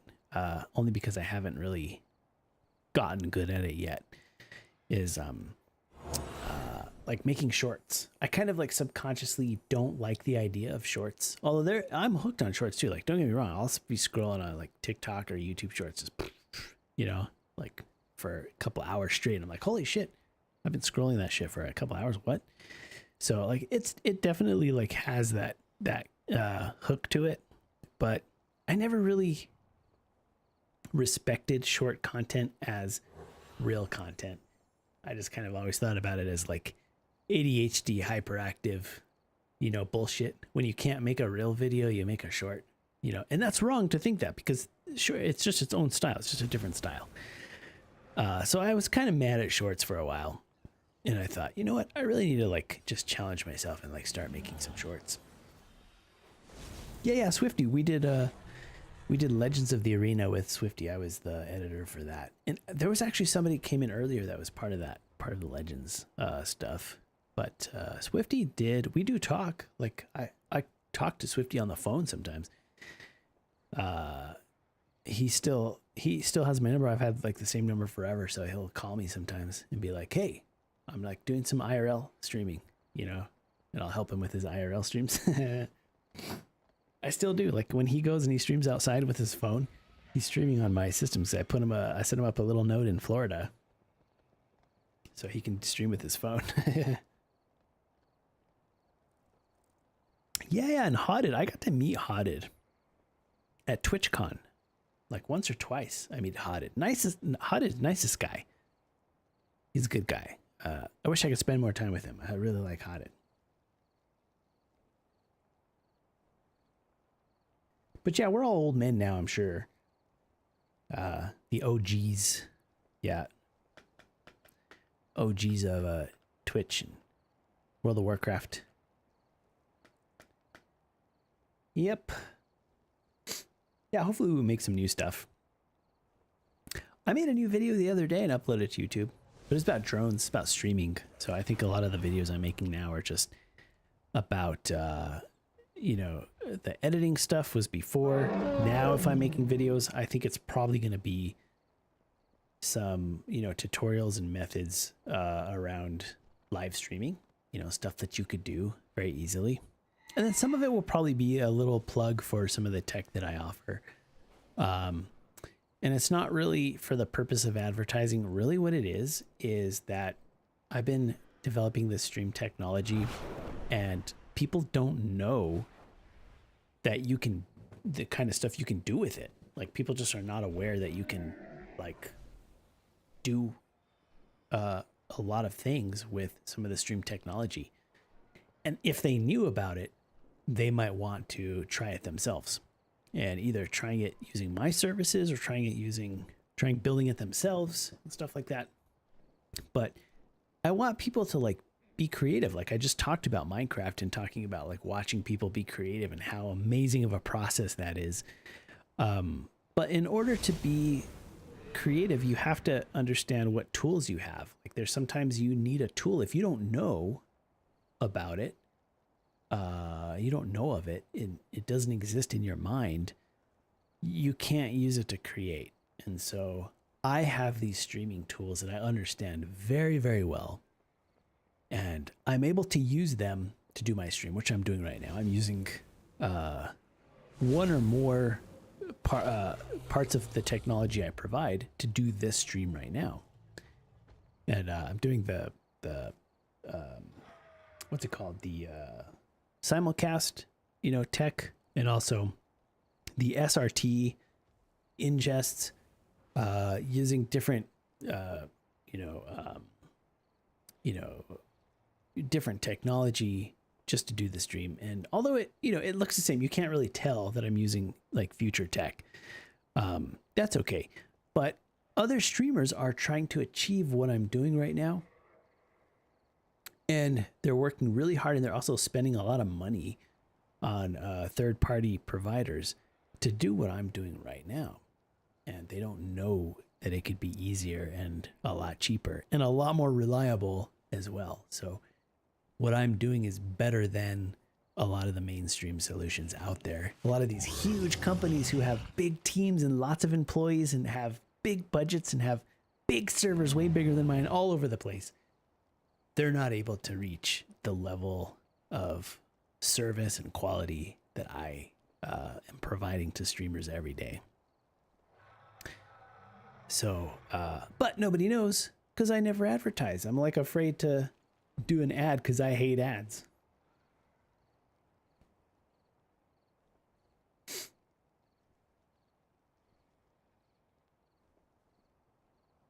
So what are you doing exactly? As you say, it literally just looks like a webcam added to a simple OBS setup. It is. That's what it is on my side. Right now, I just got OBS open, got my cam. Although it's not just a webcam, it's actually a booby cam. That's what I call it. I call this the booby cam because it's a Sony 6100 with, which is a crop sensor with a 16 millimeter 1.4 aperture. And so it does the depth of field thing. It'll do like the bokeh in the background. And a lot of the booby streamers have this exact camera. Perfect for booby streamers and for non-booby other streamers who don't have boobies too. Although my boobies are coming in nicely, but some people find boobies offensive, so we don't want to offend them. Anyway, that's the wrong thing to call it, but it's what it is. And so that part is that. But then where you send the stream is the part that I'm testing right now. So I'm sending the stream to some really powerful infrastructure, my own servers, essentially, that I have set up. And when it gets there, before it gets there, I'm encoding it using SRT, which is like some future tech that Twitch doesn't support and probably never will. I think YouTube might. Does YouTube do SRT? Maybe not. Maybe they're doing like HEVC and stuff. I don't know if they do SRT, but SRT it helps with people who have bad ISPs, particularly cable internet. It can be like kind of very high latency and very lossy, and suffers to like peak time, degraded service. And sometimes RTMP streaming is not even possible on some cable internet connections. During the pandemic, when there was this large expansion of everybody wanted to work online. So more people were at home, less people were at work, and internet usage went up, and ISPs couldn't handle it. And so streamers who were trying to stream, their streams all just went bad because ISPs, they're not prepared for people to be streaming. ISPs would rather you just check your email and that's it. They'll charge you money and tell you, okay, we'll give you a gig connection. They'll be like, okay, we'll give you all this bandwidth. But then when you actually go to use it, it's not there because their infrastructure is not good enough. So anyway, long story short, what I found was that this future technology can allow you to stream under those conditions when you otherwise couldn't stream at all, or when your stream would otherwise be degraded. And that's just for home streamers. There's another story that we do with SRT that's for outdoor streaming. So with outdoor, it's like you're on wireless. You get interference, you get a lot of packet loss. It's like chaos on wireless networks. And so you do need special technology and special methods to kind of cut through all of that. So I kind of made this discovery that you can use this tech with your home internet. And so that's what I'm doing right now. So we're not even to the cloud yet. That's just the SRT part that's going on in my OBS. And the OBS sends that over to my ingests, which support both RTMP and SRT and other transports as well. And then from there, it will spit it out to Twitch, YouTube, Kick, and whatever other platforms I want to stream to all at the same time. That's the simulcasting. So you see a regular stream that looks no different from just anybody else's stream. But what's really going on there is this is, using a lot of additional technology that's in between me and Twitch.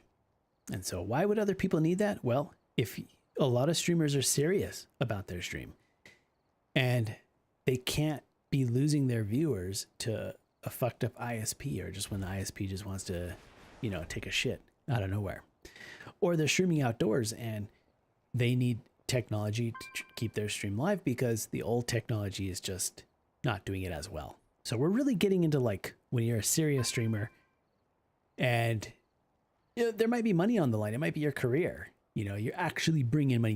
Your viewers and subscribers expect you to be live, and they get pissed off if your stream is all fucked up. I think it used to be the meta to have a scuff stream. I don't think so anymore. Now it's about having a perfect stream. So that's what I do. I help people have a perfect stream.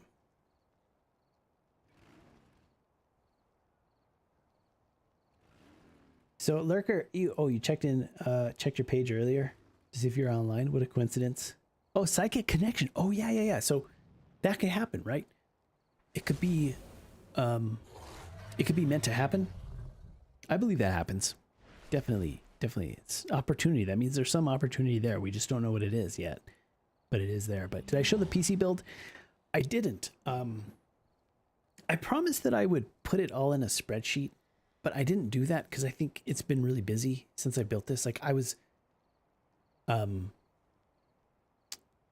really focused on getting it back into production. I have the old PC back here. Watch, I'll zoom in. The previous AMD is back there. It's not on. It's just plugged in, so the LEDs are kind of trying to turn on. But that's the old one. And so what I did was I've been trying to kind of transfer the settings and the configurations. I've been trying to get this computer back to kind of where I was before so I could continue work. And I just been focused on that. And what I didn't do, what I still need to do is write down all the parts that I finally decided on, you know, so you could check it out. But that one back there is, oh yeah, that one back there is amazing. The Ryzen 9 back there, it's a 3950X. I think that's at least like a 5 or 6 year old CPU, but it is still really good. It is so good. Oh, you see the booby cam? Yeah, now you see the booby cam. Now you see it. I know. I can see your DNA. I'm sorry. I'm sorry that you can see that much detail. That can't be pleasant for you. But yeah, that's what the booby cam does. Very sharp lens. That's a really good lens right there. They're not that expensive either. It's like perfect for a webcam. Well, relatively not that expensive. It is glass, so just the lens by itself costs a couple $100, but as you know, lenses can get very expensive, especially the nice ones. But this one is a really good lens. It's not like crazy priced. So, 3.5 years old. Oh, it's got to be 4, Lurker. I think it is because I've had that. I think that fucker's got to be at least 4 years old for sure. Because that's like 2018, 2019 ish. Yeah, it's getting older. It doesn't seem that long ago, but it is. And the thing about the 3950 is, it is still really good. Like, I can't tell the difference perceptually between this brand new i9 14900K. I think it is, right? The newest one that just came out, Q3 2023. Just doing regular tasks, starting, booting up, opening up apps, you know, the general feel. I thought that the overclock single core was going to be like zippity zoom. You know, I thought it was going to, you know, sweep me off my feet, but no, not at all. It's really feeling the same. The difference is more measurable than it is noticeable. So the new i9 is outperforming the 3950 pretty significantly in just about everything. From, you know, production apps to productivity apps like compression, video rendering, and all that stuff. And then we also know that Intel kind of leads the way when it comes to FPS in games. I think everybody who's reviewed these chips have shown, you know, if you watch like YouTube videos and reviews and stuff, have shown that, you know, the Intels do tend to reach out and get a little more FPS in games.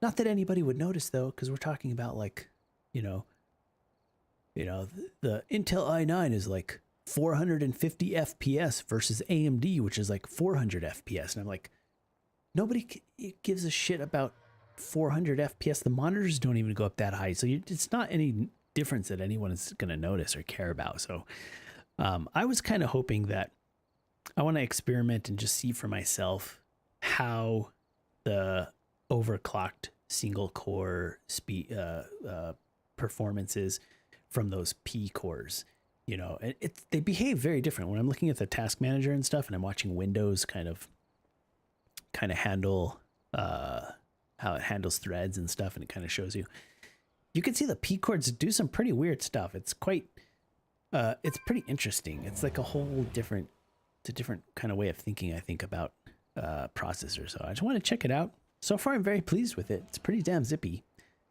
It's very hot.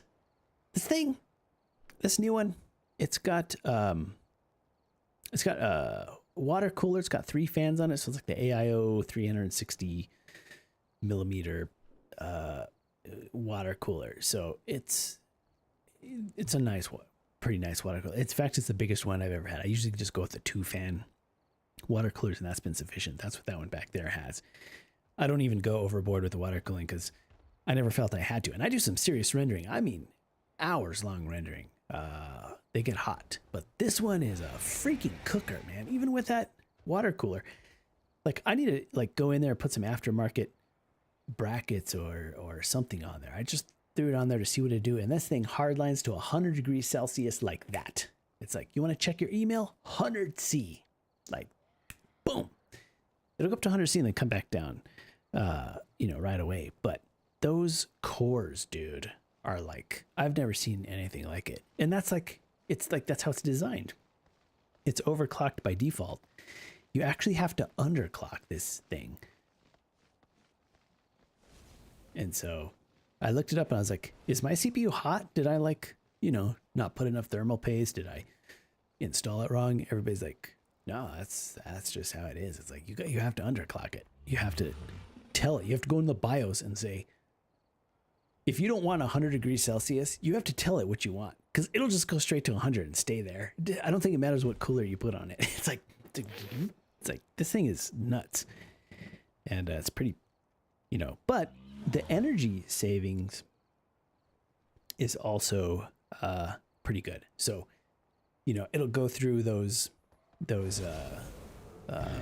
go through those C states or whatever. It'll go down to like really low powers. So like on idle, it's like 1 or 2 watts, and then the second you touch your mouse, it's like, it's like ramps up to like 50 watts or something. And then if you're like doing anything productive, like video editing, it wanted to go up to 280 watts. That's how it comes, like out of the box. It comes overclocked. Even the power it consumes is overclocked by default. I'm like, holy shit. So I had to bring that down too. I was like, okay, just do like 250 watts and throttle at 90C. And that's how I have it set right now. So it'll just self-throttle itself, which I don't think we want it to do that. But I just have it set to do that. And that's just how it's, and I ran some benchmarks, and the underclocking actually does perform the same. So I can underclock it and underpower it and still get almost exactly the same benchmarks that I got when it was at its default settings. So it's almost like you're supposed to underclock it. It's like all this time we're building PCs. The idea is to overclock it a little bit because default settings are not enough and it has more potential. You could give it a little more juice and, just push a little bit out. Not too much, because then it becomes unstable, so you find the right settings. And so overclocking is like an art and a hobby and stuff. Now the hobby is reversed. It's like now you're not overclocking it, now you're underclocking it. It's like you got to go in and like find everything you can underclock. So that's weird, but it's kind of cool. I like it.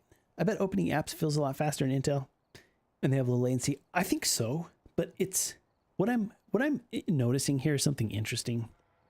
I don't notice a significant like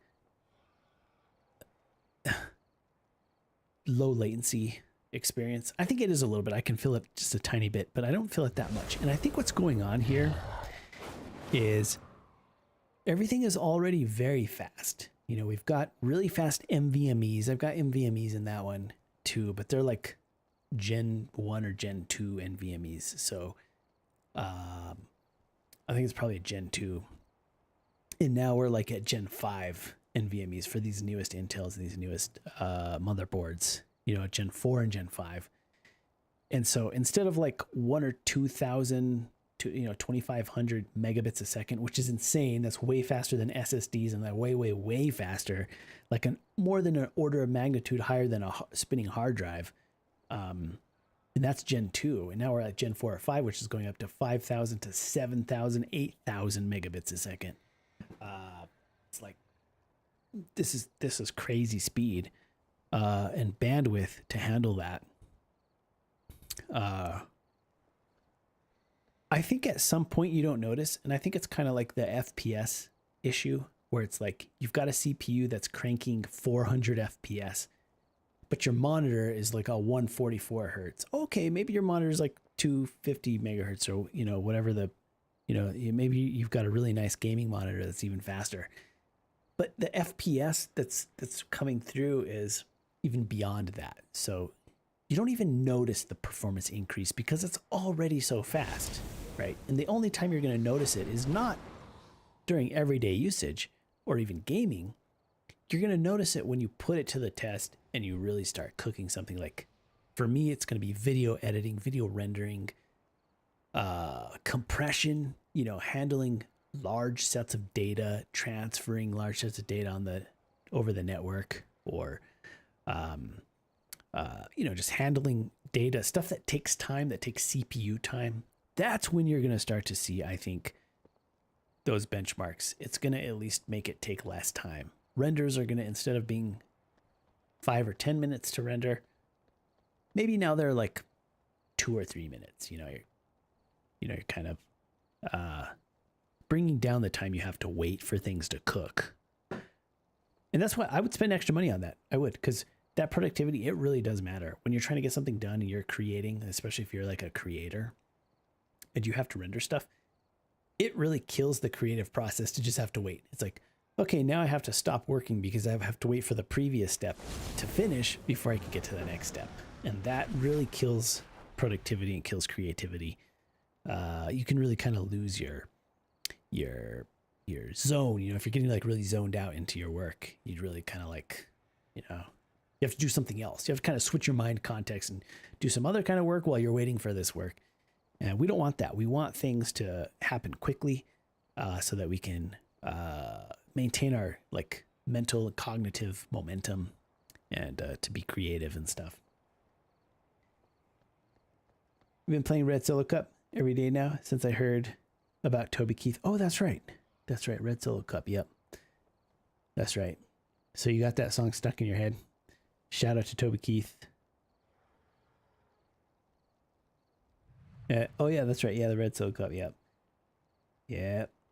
Oh, yeah. Oh, so you got the 540 hertz monitor so you can go up to 500 FPS. Fucking A. Okay. It's the same fucking thing. It's like at some point the technology is going to go beyond what like you can perceive. So if you can see 540 hertz, if you can actually see the difference between 540 and 240, then I will be convinced that there's a difference, you know. First, my instinct is to call bullshit. I kind of think those FPS are a little bit high for like human perception. But fun fact, interesting fact too, is that people used to think, like in the old days, like before our digital revolution and stuff, you know, old TVs and old scan TVs and stuff. Neuroscientists and doctors thought that we could only see like 30 FPS. Like the human eye, and they published this shit too. They were writing about, you know, based on their scientific experimentation, humans can only see 30 FPS. You can't see any faster than that. That's funny because I'm pretty sure all of us can tell the difference between 30 FPS and 60 FPS. If you set your game at 30 FPS, you'll think your graphics card is broken. Everybody watching the stream will think the graphics card is broken. Like 30 FPS sucks in games. It's terrible. Right? You can damn well tell the difference. So obviously we know that that bit of information was not right. So what happened? Why? And then the next study said, oh, it turns out the human eye can see like up to 50 frames per second or 60 or 70.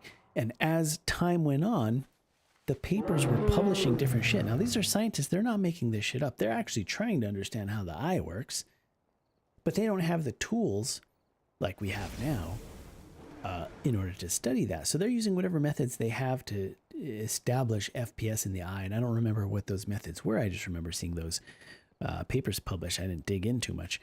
But if you did dig, you know, you'd have to dig in to understand that their methodology, the methodology of measuring that has changed. Now we have these gadgets that can achieve really high frame rates.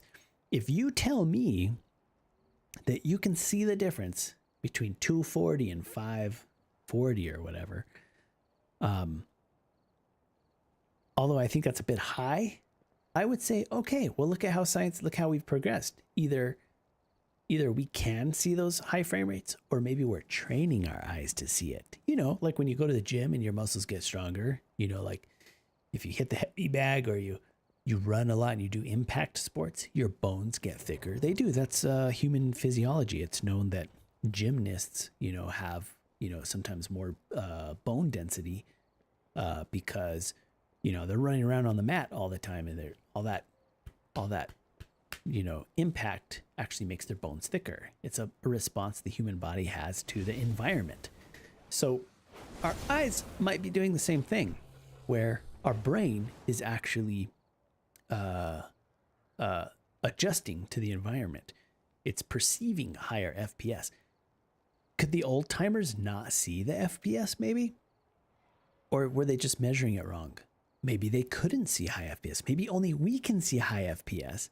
because we've trained our eyes using these fucking monitors in order to like achieve that higher perception.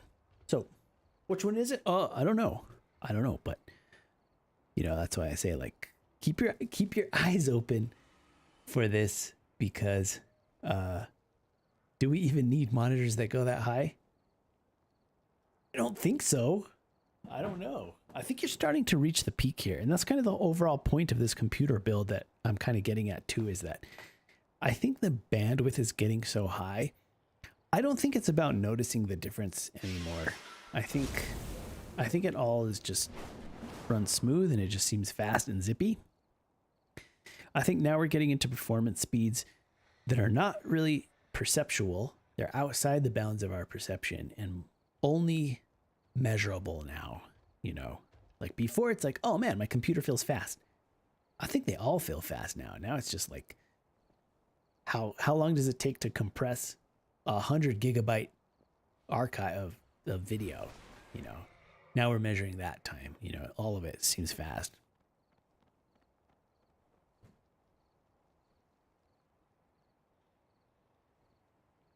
$2K monitors. You might need to. I mean, there's sometimes where you got to double the frame rate, you know? So like if you're working at 240 and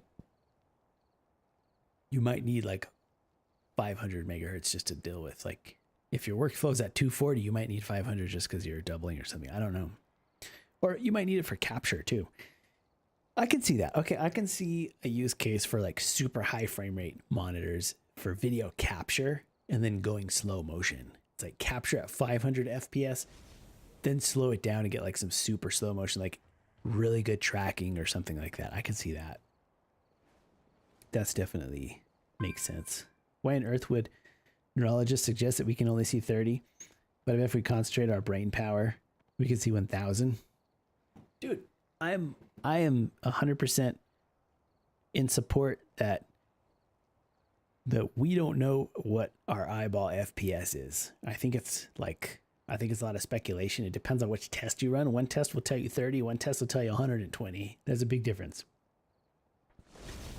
8K res at 540 is going to be too little. Oh, you're already outgrowing 8K at 540. I believe you, because it is.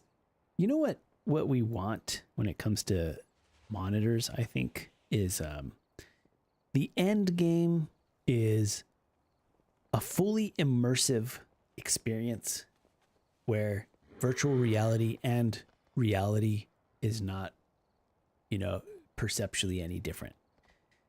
So how many pixels is that? I don't know. I don't know what that is, but I think that's what the end goal is. So that's as we evolve from 4K to 8K to 16K and all the Ks, and we're thinking about that in a 360-degree environment.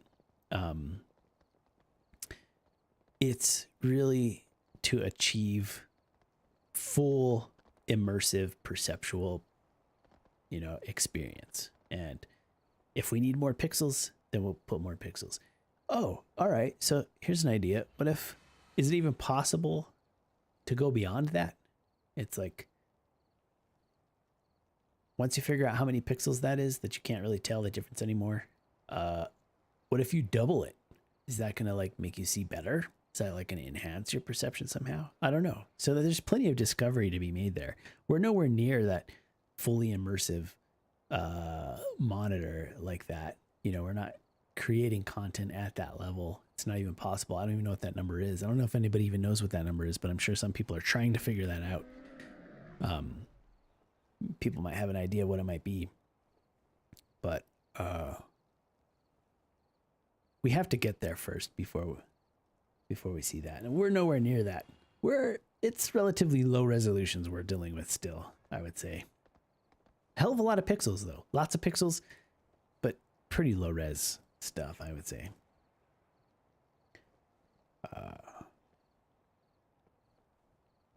Imagine no windows on fighter jets, only cameras, VR headset. Right, well now, I mean, if you want to go that direction, I mean, look at like Neuralink. I think what I just mentioned about the totally immersive experience, that's one angle. The other angle is Why we could just skip the monitors and the goggles altogether, just jack straight in the brain, like Matrix style, you know? It's like you lay down the chair, it's like, zoop, you know, and like you're now pushing data, you're pushing electrical signals directly to the neurons. You know, you don't need your eyeballs anymore, because that's how our eyes work, right? Our senses and our nerves are sending signals to our brain. Our eyes, through our optical nerve, are sending, you know, visual signals to our occipital lobe, which is in the back. It's really weird. It goes down and around to the occipital lobe in the back, and that's how we that's how we perceive light, and that's how we have vision. Well, it turns out that if I electrocute, you know, groups of neurons in your occipital lobe, you will experience visual stimuli, right? So if you get that really, really precise, instead of like building a monitor with precision OLED pixels and all this shit, what if you're just building precision electrical stimulation directly onto the brain? Well, that's not sci-fi. People are doing that. Elon Musk is doing some weird bullshit with his Neuralink. He thinks he's gonna bring that kind of stuff home. One day I think we are, because I think it makes sense neurologically. You can do that. And that happened a long time ago with surgeries. It's like neurosurgeons will sometimes, when they're doing like open brain surgery, they will poke parts of the brain to see where they are. They'll poke a part brain and like the hand will move. They'll poke another and you'll feel the sensation of 1,000 orgasms at once. They'll poke another. And that's how they kind of get to understand like where they are in the brain. That's old neuroscience. That's like the old school shit they did in Germany a long time ago with some pretty brutal tools. Fast forward to today, we know a lot about the brain, but not enough to do what I'm talking about. But that is the next step, I think.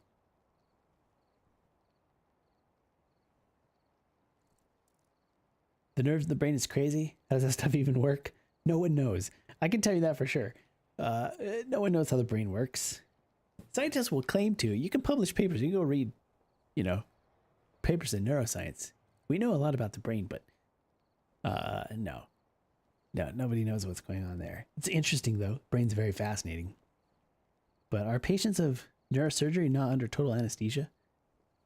For neurosurgery, I don't know what procedures require the patient to be awake during surgery, but I know that I think that might still happen. But I know that there are certain procedures where it is okay for the patient to be awake. You would think that kind of stuff would hurt, but the brain doesn't have any pain nerves. So, you know, the skull does, you know, and some of the tissue in your head has pain nerves and will hurt, you know, if someone's poking it, but the brain itself doesn't. So if you're poking the brain, it doesn't hurt, but it's going to, obviously if you're just poking it, you're going to fuck the brain up. You know, you can't just go around poking it, but you can stimulate, you know, a group of cells on the brain, and then the neurosurgeon can use that as kind of an atlas, you know, to know where they are in the brain. It's like if you're poking the motor cortex, you know where the part of the brain that's gonna stimulate your hand is gonna be. You know where that is, so you poke it just to make sure you're there, and then you can, I guess, continue. But I don't know. I don't know what they're doing with that. I've done stereotaxic surgeries before. The stereotax is the device that you hook onto the head, and it allows you to measure where you are on the skull using, you know, some of the features of the skull kind of as a map, and so you can drill into the brain and perform brain surgeries. I did that as a neuroscientist, not on humans, but on you know, small mammals, on rodents, and I did a lot of that for many years. So I'm a neurosurgeon, but I don't know too much about human neurosurgery and which cases you want the patient to be awake. There might also be a thing where they need to be awake so that, you might not want them to fall asleep. Maybe you need them to be awake for excitation purposes. Like it could be detrimental to the outcome for the patient if they were to like fall asleep. So there might be like other reasons why they need to be awake, just for like activity purposes. All the brain matter look exactly the same to me. Funny how different parts of the brain are still so different. Yeah. The brain is still a black box, I think. That's what the psychologists used to call it. The black box. It's kind of the mysterious thing that, you can't really see into. It's just there or something. But there's other parts of there's parts of the brain that do specific stuff. There's this idea of structure and function, where a certain structure of the brain is responsible for a certain function. Our motor cortex is one of those parts of the brain that's very directly related to the function that it provides, right? So in the brain, there's like what they call a little homunculus, and it's this weird kind of map on your brain that is related to the parts of your body. So there's certain parts of our body that are very sensitive, like our fingertips and our lips, which are represented in bigger areas of our brain. And there's other things like our feet, maybe our legs or whatever. It's a little bit smaller. So there's like more of our brain is dedicated to like the tips of our fingers because there's more nerve endings there. And so that's kind of what happens with all of our whole body and the motor cortex. And also in the sensory cortex too. They're very much related. So we have our sensory where we feel stuff, and then we have motor where, shooting a basketball, like just basic movements. Well, maybe the cerebellum is more involved in like very fine motor movements. And the cerebellum is another one, fine motor movements. But the occipital lobe, I think the occipital lobe, the one for our vision and our just visual stimuli part of the brain, that's the one I think we're going to jack into first, because that one, it might be the motor cortex too, like you want like super strength or something, but I think it's going to be all visual because the way the visual cortex is mapped to our eyeballs, so it's like one side of your visual field is mapped perfectly to a certain part of your occipital lobe. And like this visual field is here. It's perfectly mapped. It's called I don't know. I forget what it's called. Like occipital visual topographical mapping, or forget the nomenclature. It's been too long, right? I just need a little refresher to remember. But that mapping is what's going to let us plug in and stimulate those parts of the brain and recreate visual experiences like in the Matrix. That's how we're going to do it. It's not going to be like a perfect immersive monitor, 360-degree monitor or goggles. It'll start that way. That's what we have now. And that those things will evolve. But the ultimate immersive experience is going to be direct stimulation of the occipital lobe, electrical stimulation, to create the exact stimulus that your eyes would provide, but we're providing it artificially, same as your eyes would, but with external stimulation instead of eyeballs stimulation. It's done, dude. It's done. We just have to do it.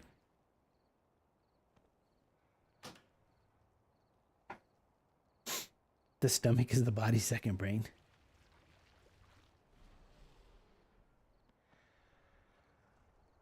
I gotta get some water though. All this brain talk made me very thirsty. I'll be right back. It looks like an ad is about to play too anyway, so I'll be right back.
Retno topographical map.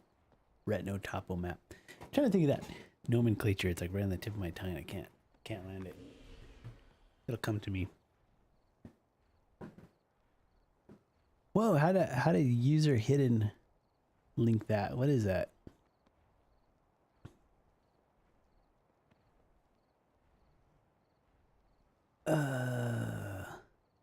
Oh, I see working like a dog. Clicked it. Why did it say like, I don't know, working like a dog? Are you talking about LSD? No, we weren't talking about LSD, but LSD's probably related.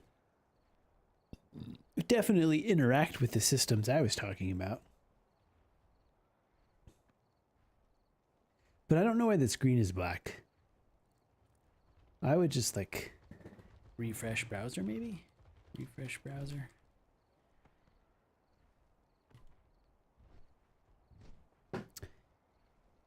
Yeah.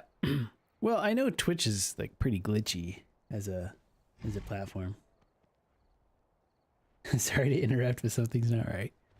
Are we gonna go down like a troubleshooting path now? What's funny about that is I am actually susceptible to being trolled about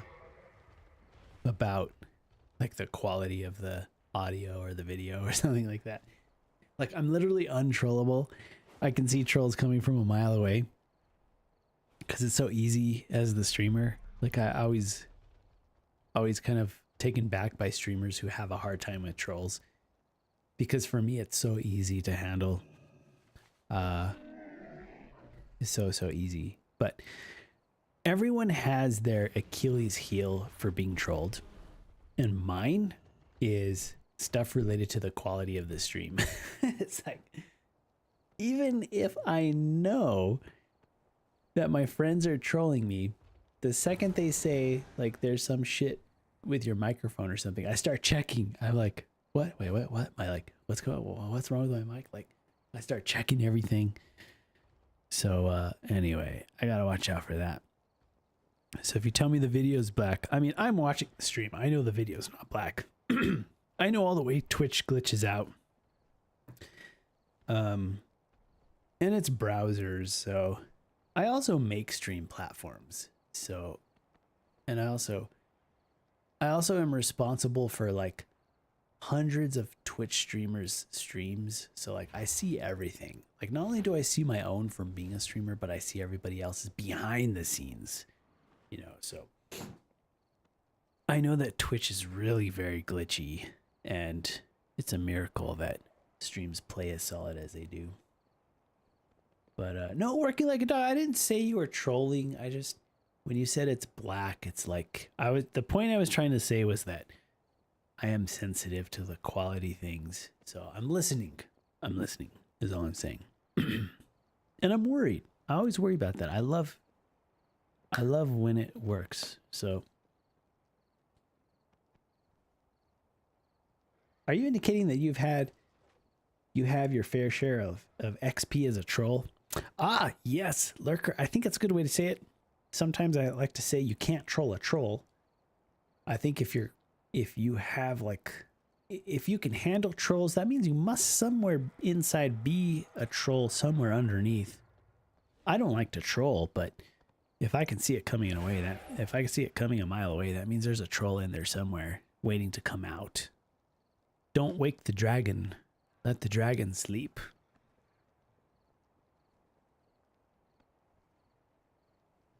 Twitch had an update yesterday and all streamers lost view count. Was it one viewer? That's right. I heard them complaining about that. In the Twitch partner Discord, it's funny because every time something glitches, and something glitches very often. So when something happens, everybody's like, hey, is Twitch broken for you too? You know, is Twitch like broken right now? And everybody's like, yep. So it happens a lot. Like Twitch is, at any given time, Twitch is broken somewhere. I think. But also Twitch is a very big machine too, so you know, it's gonna happen, you know, it's big scale, a lot of users. So I get it. No, there was a light. So you know how I got up to leave a couple of minutes ago? I think I went to get some water or something. Oh yeah, there was an ad playing, so I went to get some water. My motion lights, like I installed some smart lights. I got what's it called? Home Assistant. I ended up putting the smart lights in. Same one that Linus has, actually. Linus did his house with some smart, you know, switches for the lights. So it's nighttime right now for me, and everybody's asleep. So what'll happen is if I walk out there, the motion sensors will see I'm walking around, and the lights will turn on. So one of the lights just turned off because one of the lights I'm using to stream, actually, I'll turn it back on. Watch, you'll see. I'm just gonna click a button right here in my browser, in my Home Assistant. The LED lights on the floor. Okay, so it popped back on. So anyway, those are connected to the light sensor, so they just turned off because it's just like a script. You know, it's automated. The home system doesn't know I'm streaming. So if I was streaming regularly, I'd probably like program in the script, don't turn off if I'm streaming. Only turn off if I'm not streaming. But it doesn't know that, so it just turned it off. Oh, I showed it? I showed the smart thing? Oh, cool. Yeah, I liked it. I didn't know that I was going to like it. I didn't know I would like the smart switches. But why did I install them? I installed them because I wanted to see... it helped me if the family woke up. You know, sometimes if the kids, like, they're like sleepwalking a little bit, wandering out of their room. It scared me a couple of times. And it doesn't happen too often, but it happened a couple of times. It scared the shit out of me. I was like, holy shit, like, I need to know if, you know, people are just walking around in the house. Maybe they need some help. Maybe I need to put them back to sleep. I don't want them to, like, hurt themselves, you know, bump into something, fall down. You know, it's just, you know, the kids, they were, you know, being weird. And so I just wanted to put in a little motion sensor.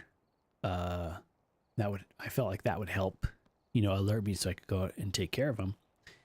And I liked it. I was like, holy shit, these sensors are pretty badass. They'll read the temperature, they'll read motion, they'll read humidity. So you actually get a sensor, you get some feedback, you know, and then you can automate that. I was like, hell yeah. Once I saw that, I was like, I'm going to add a couple more. I had a couple more, then I had a couple more, you know, and I was like, before I knew it, like the whole, you know, almost the whole house switches were done. And it's nice. It's very nice. At night is when the smart home comes alive. Especially with the dimmers, you know, LED dimmers. You can program it like 10% dim, but you do all the lights like that, or all the lights in the, you know, the open rooms. And it's like a night light. It's just a cool ambiance. I think I love the way it works. Like, I didn't expect it was going to be so cool. It's like creates a nice ambient, you know, like 10%, you know, on the dimmers. It's very dim, but when all the lights are 10, it's got this real kick-ass kind of low ambient light kind of thing going on. I love it.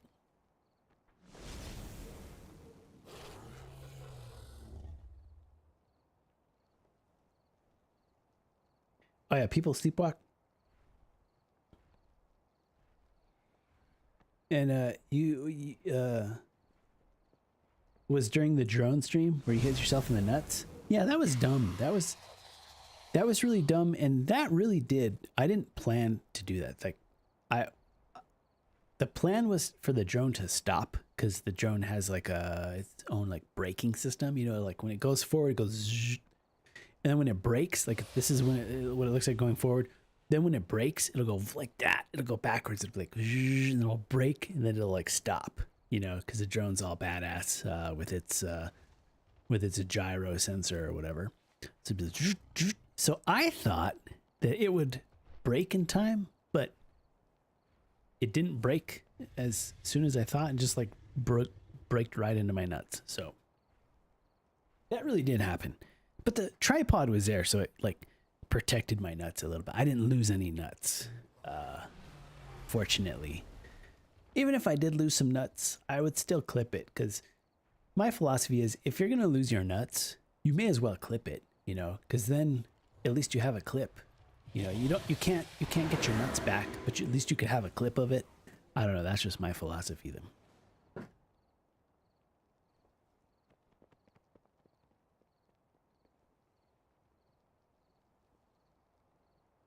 Yeah, and the sleepwalking thing too. I think the smart home is good for sleepwalking, you know.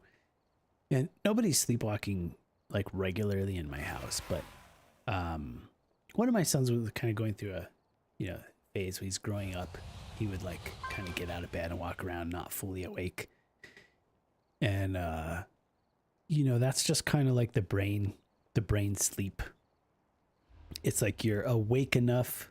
It's like you're not all the way asleep, but you're awake enough to kind of like get out of the bed, but you're not quite awake enough to like be doing it with intention. You know, you just kind of like get up and walk around and go back to sleep. But I think it could be dangerous. Luckily, like no one has had a problem with that in my house, but you can imagine there is some cases where like sleepwalkers will actually try to go outside, you know, but they won't put on their shoes. They'll just like walk into the road or something. I don't know anybody who's ever done that, and that's not anything that's happening in my house. But for safety, I just thought, hey, I think it's worth it to like, you know, if somebody's walking around, just to go check on them. If I'm awake anyway, like if I'm asleep, I might not even notice. But if I'm just like sitting here, like I may as well just like, you know, get them back to bed so their sleep's not messed up. Because you know how it is with kids. It's like if their sleep gets messed up, then the next day they're tired and cranky, and you know, it can upset the balance. So you know, I thought, okay, I'll see what I can do. And then I got hooked on the smart home stuff. So now we have a nice little outlet. What's the psychology behind sleepwalking? I don't know. And then talking smack to it. You got a friend that does that in the middle of the night? I don't know, actually. I haven't looked at sleep. I did study sleeping as in a postdoc, but sleepwalking was not part of the study. I think that might be a little more specific, a little more nuanced of a sleep behavior. You know, I studied the brain waves and sleep stages, you know, some of the physiological parts of just normal sleep, not even abnormal sleep, just normal sleep. So sleepwalking, there's probably a lot going on there. It seems like something where probably a couple little wires there doing their thing, you know, little communication thing happening. And then also when like language gets involved and stuff, and you're, you know, talking to the fridge or something like that. I'm not sure if a sleep expert could even explain that. Like they'll say something, they'll have some explanation, but I'm not sure if those things are like highly mapped out. I wouldn't think they are. That's just like, there's the black box there for you probably. That's like, oh, well, I mean, people sleepwalk. We know they do it. Why? I don't know. It's not like you can control it. It's not like you can turn it on and turn it off. Here's a philosophy for science that I think. If you want to demonstrate our command and our knowledge over something, the test is how well we can control it. All right. If you can control something really well and you can manipulate it, that shows you understand it. And I think when it comes to neuroscience and neurology and psychology, if you can manipulate it and affect it, you know, and like if you can turn it on and turn it off at will, or you can modify it at will, that demonstrates your understanding of it. There's a whole lot of things in psychiatry and psychology and medicine that we have no control over whatsoever. Like, I don't think you can cause a person to sleepwalk or to prevent a person from sleepwalking. I'm not aware of a method or a procedure that shows that much command over that particular process. And therefore, I believe that's related to our understanding of it. That may not be true in all cases. It might just be that it's not really feasible to manipulate those things. We might understand some mechanisms of how it works, but you can't go and hook something up to somebody's brain and zap them with it to get them to stop sleepwalking. So maybe we understand it, but I really do want to like put that practical point out there that if we're not in command of it, it probably is related to how much we understood it. If we really understood it well, maybe, you know, we could Vulcan death grip the sleepwalker into just going and laying back down, but we don't have that command. So I really, and there's so many things that are like that. And I think that we have a long way to go in understanding. We'll convince ourselves we understand it. For example, if I'm studying sleep and I want to study sleep as a scientist, I may apply for grants or funding and ask for money to do sleep research. If I go with a proposal for money to study sleep and I say what I just said, and I say something like, no one knows how sleep works, you know, that's going to be a bummer. They're going to be like, well, that sounds boring. You know, like, am I going to get funded? Whereas another guy applying for the same money might come in and be like, we know everything there is to know about sleep, but there's this one thing that we have to study. And, you know, they'll, what I'm trying to say is like, scientists are full of shit most of the time. And it's usually for grant purposes. You know, we will convince each other that we know a whole bunch of stuff that we really don't know. And it's usually for money, or it's for, I don't know, reputation. You know, sleep expert. You can't, if I want to be the biggest leader in sleep, I can't run around saying we don't know anything about sleep. And like, what I would do is the opposite. I would tell you a whole bunch of shit we know about sleep, and it would make me seem more like an expert.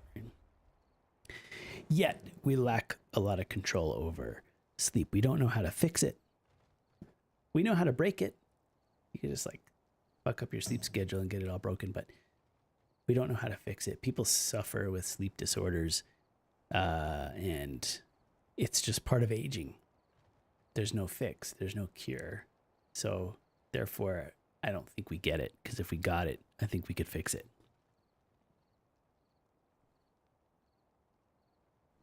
Hear ye. That's why I sell the best beds. Yeah, people talk a big game. Look, I've been a scientist, and I've wrote grants, and I've got grant funding, and I did well. In fact, I did so well with grant funding, I turned grants down. I had so many grants going that I couldn't do them all. I had to start declining them. I still put them on my resume because I got them all, but I actually didn't do them. I just canceled them because I was, you know. So anyway, I did good with the grants. Probably better than most people did, but I had help too. I had a good lab. And I also do business. I'm an entrepreneur. So I spend a significant part of the week talking about products, marketing. And I see how other people kind of market stuff, and a lot of it's some hot air, you know, and I'm seeing the similarities between science and academia and business and industry, where it's very hard to separate the hot air from, you know, real innovation and real methods and technology. So we all like to talk a big game because we're competing in a sense. So it gives people incentive to talk big, maybe even a little bigger than your own means. That's like the impulse. And I try not to. Like, I tell people, let's not do that. Let's just be 100% real. Like, let's come in real and deliver it the way it is, instead of making up big stories, and be like, let's let our realness be the deciding factor. So there's a balance there. You know, if you just always play it straight, it's hard to grow. If you're just always talking a bunch of shit, then no one really trusts you. So there's like this balance you got to do. You got to make your stuff look really, really cool, without lying to people and giving them a false impression. That's kind of my strategy. That's my sweet spot.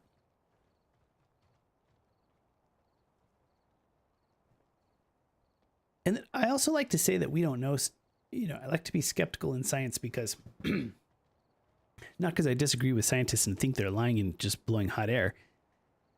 I want scientists to be humble. I want us to be humble and recognize that our understanding is actually very limited, because that's true. You can't say I'm wrong about that. I know I'm right.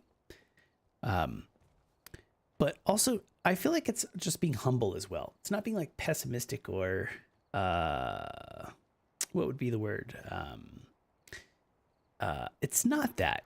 I think it's really just humility in recognizing that what you think you know, you may be surprised. It could be something different, because that happens all the time. We learn something new and we realize how we thought the world worked didn't actually work that way. It's actually a little bit different.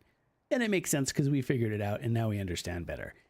I think that's still happening continuously. We always think we understand something, and then later we find out that it's a little bit different than we thought it was. It's actually maybe even simpler than we thought it was in a way.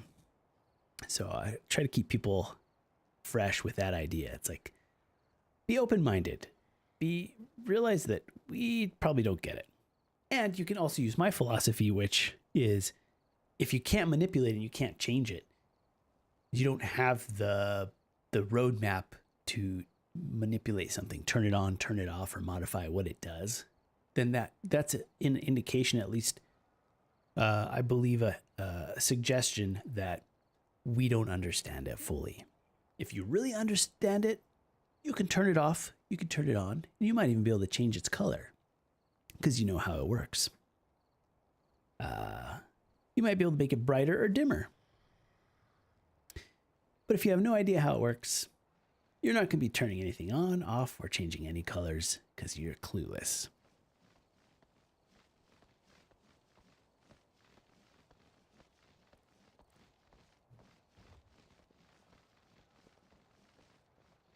When you really don't understand something, just call it a singularity. Oh, I love it. I love it. Or some other word nobody else knows. No, I like singularity because I like to give theoretical physicists shit. So that one, I need to keep that one somewhere. I like that one. That one's good. I need a little ammo for the day that theoretical physicists try to fight me back. If they ever want to fight back, I need to make sure I got a little ace up my sleeve for them. Just in case we get into it,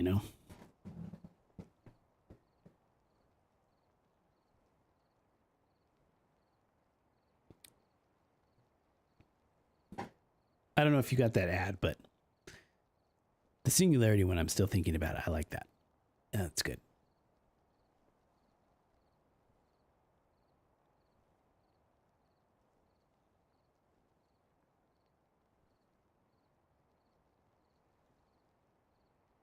Yeah, I do like the black hole physicists. I'm like, I really wish they'd come back down to Earth. I like physics. I think black holes are fascinating, but it's a violation. It's a violation of science, I think, to spend all day thinking about black holes. It's a violation of humanity.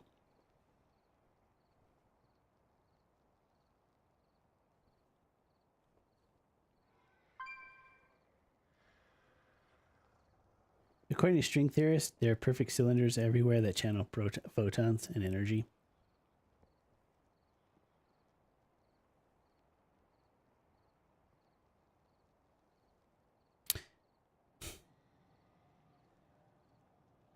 You know what?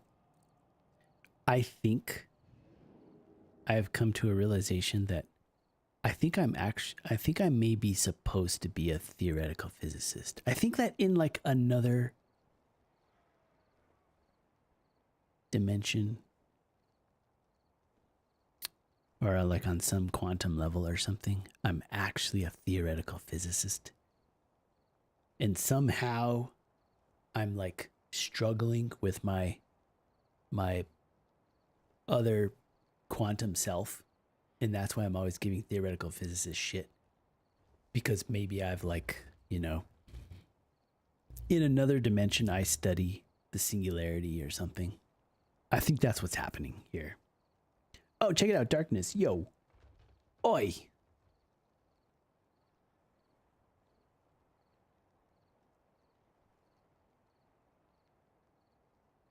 What are you up to? What's going on? I've just been... Oh, holy shit. How long have I been streaming? I've been streaming for too long. This always happens. I'm like, oh, I've been streaming for 6 hours. I better, you know, start closing it up a little bit. And then like 8 hours later, like 10 hours later, I'm like, whoops. I didn't know I streamed that long. So that's what's happening right now. I think I get so tired. I might be sleepwalking. Like we're talking about sleep earlier. I think I might have actually fallen asleep like 2 hours ago. And now I'm just like, you know, just going through the sleep stages. I'm pretty sure that's what's happening right now. I think I'm just sleepwalking. Lurker says, imagine being the best and smartest scientist on Earth, and then you spend your day thinking about incredibly small balls near an infinite mass and are made up of condensed perfect cylinders. Yeah, it's... Yes, I would like... Yes, well said. I would like to propose that the best and smartest scientists on Earth won't be spending their time doing that. I just want to argue that. And I'm sorry. I'm sorry to those physicists out there who, because I could be wrong, but if you want to talk about math, I like to see the world in terms of probability. Okay, I don't think it's likely, probabilistically, that spending your time on that stuff is going to have a meaningful and functional outcome. And I'm sorry for that, because you should be able to spend time doing whatever you want. If you want to think about fucking cylinders and you want to like think about the philosophy of a black hole and imagine what happens around black holes and stuff. Like, I would be an asshole if I were to try to like discourage you from following your heart and your dreams to study what you want to study. But don't come to me and try to tell me how black holes work, because then I'll be offended.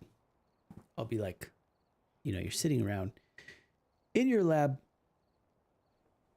running some numbers, drawing the beautiful equations, impressing us with the mathematical challenges that, you know, the layperson, you know, doesn't understand. And maybe you've even had some grants funded. Maybe you even built an underground particle accelerator.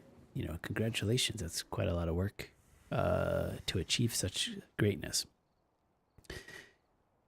But don't dare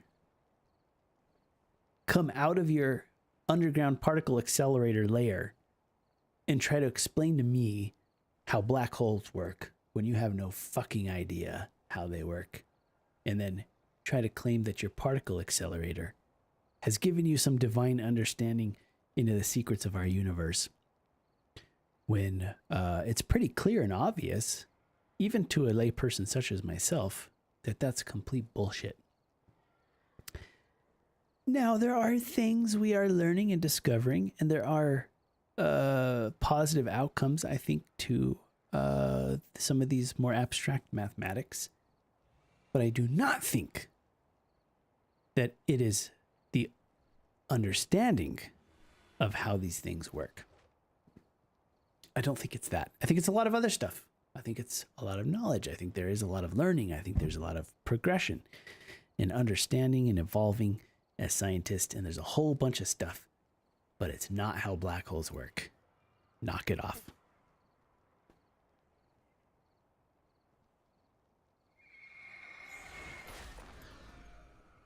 Theoretical physicists do a whole lot of airtime on TV. I do. I like watching them. Like I love kind of experiencing that. You know, I think we were. I was watching one of the physicists discuss time dilation and some of the really basic fundamentals of time dilation, but then putting time dilation to like a theoretical scenario, you know, and kind of you know, experiencing some things that you wouldn't normally think. You know, if you don't apply the time dilation equation to a certain scenario, you might think it being one way, but then when you apply time dilation, it's something completely different that you didn't expect.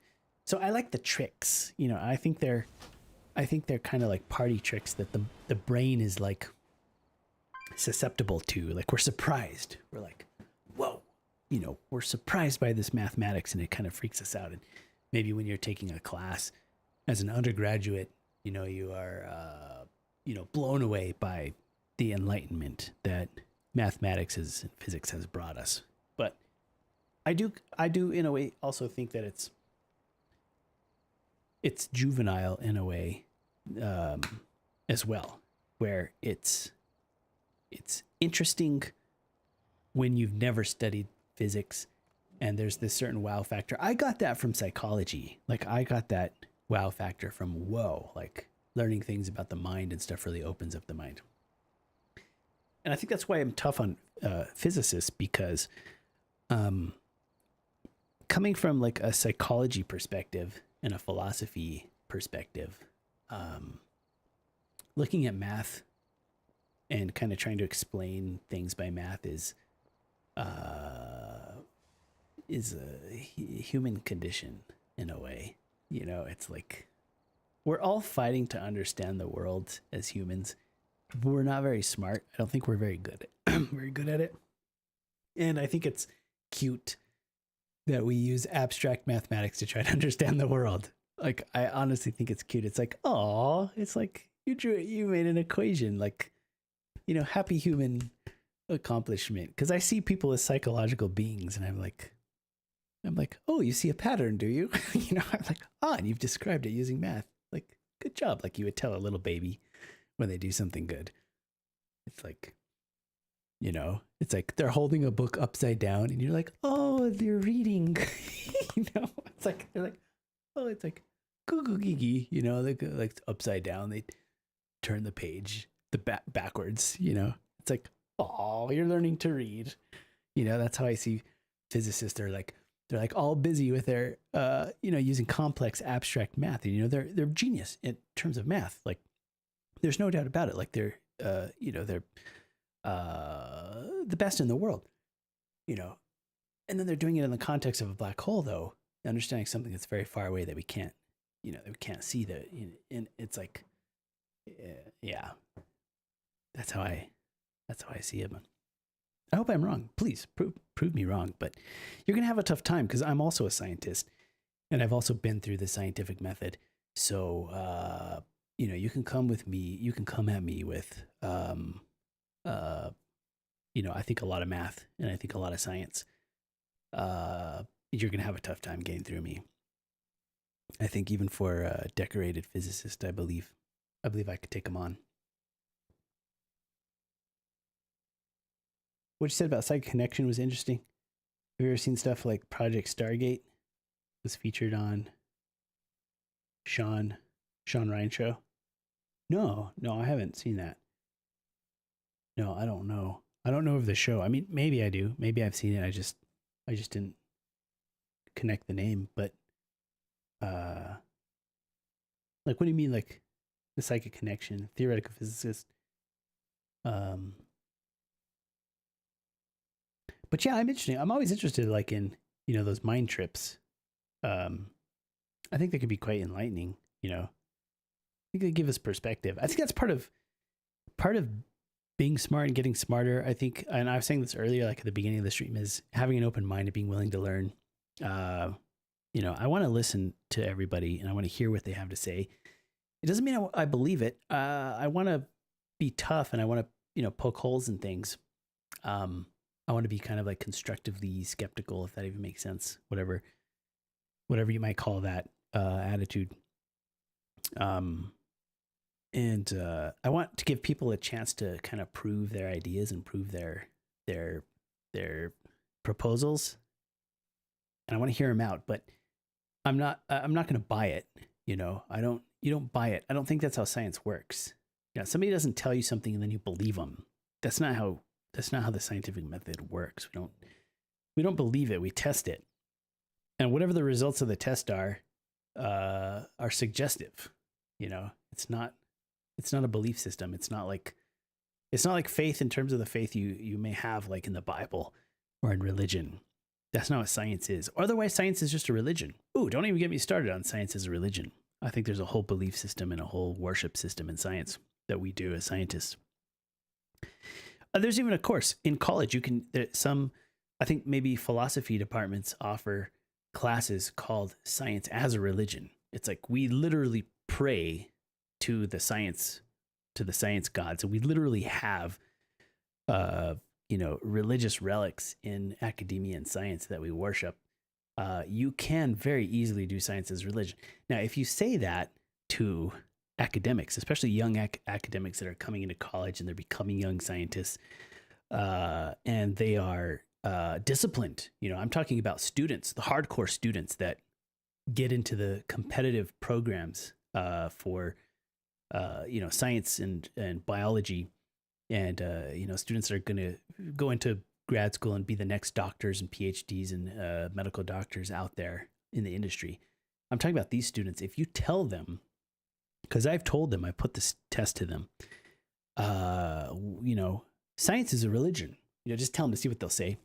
They get very angry. They get very mad because they don't want anything to do with it. Like their goal is to be objective and to learn the scientific method, and not to just be believing in having faith in the story, but actually going out and proving, the story. And there's nothing wrong. And I'm not trying to separate science and religion. I don't want to go down that road. You have to tippy toe here, but, I'm not really going to tippy toe. I just want to be quite frank.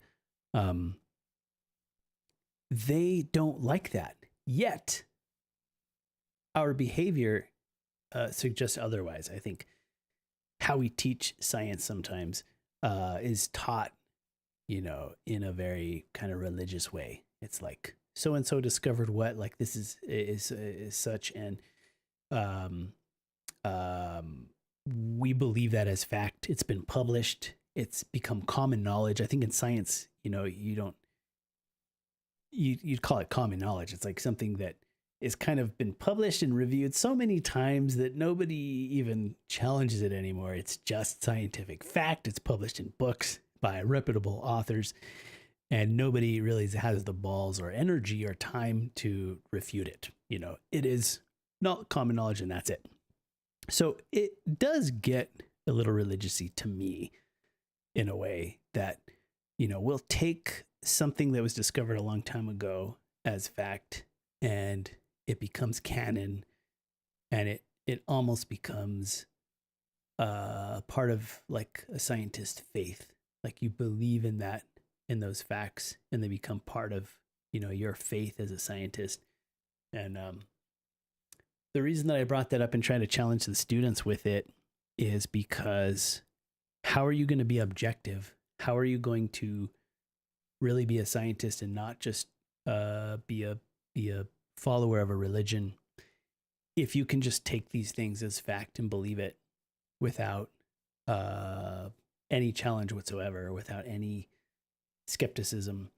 You are essentially having now blind faith because the higher priest told you it was so. And the priests all get together and they decided it's the story. That's what gets printed. And then you just go on believing that. So it's different in science because, the method has been, proven. There is methodology that's repeatable, and it's been repeated. So you can argue that, it's not just faith. You're not just believing in it blindly. It's already been worked on, and we know it. But it's been worked on by different methods. Remember the thing about the eyes? Remember we just talked about the eyes. All the papers published said eyes can't see any more than 30 FPS. And I think it was maybe even lower the first time. Eyes can't see that. But we know today that's ridiculous because nobody likes even 30 FPS gameplay. You can watch a 24 FPS movie, but it's got the movie feel. It's all choppy, and you get into the movie, you don't even notice. Never watch a movie and notice the frame rate, because once you see it, you can't unsee it. 24 FPS is terrible. You have to do all kinds of tricks with the lens to smooth it out. Anyway, the eyes can see far beyond 24 or 30 FPS, but that's what we believed. And this only a few years ago. So I think you have to stay vigilant. You cannot at any point, even if the papers have been proven and repeated, simply believe that that is fact and that's how the universe works. Because when the methods change, so do the outcomes. And if you use a different method to do that same test, how do you know you're not going to see something completely different? And for some things, you got to go back and do it. It's hard. And some people don't want to do the hard work. They just want to believe in it. Science as a religion. And I'm not like pushing that it's true. I'm just saying, like, open your mind up. If you really want to be a scientist, you're going to have to get tough. You're going to have to be a lot tougher on yourself and tougher on the other scientists, the people that you trust. If you want to call yourself a scientist, otherwise, don't call yourself a scientist around me. Like, I think I'm actually like a hard ass scientist. Like, you could get straight A's in science. You could have published first author papers. You might have funding. You can't be a scientist to me if you're running around, believing, old papers and you just believe it like faith. Then you may as well just like join a church to me. Like you want to like talk about, faith. You can practice that, somewhere else, but not in the lab. Methods are often or almost always limited to contemporary technology for those who can afford it.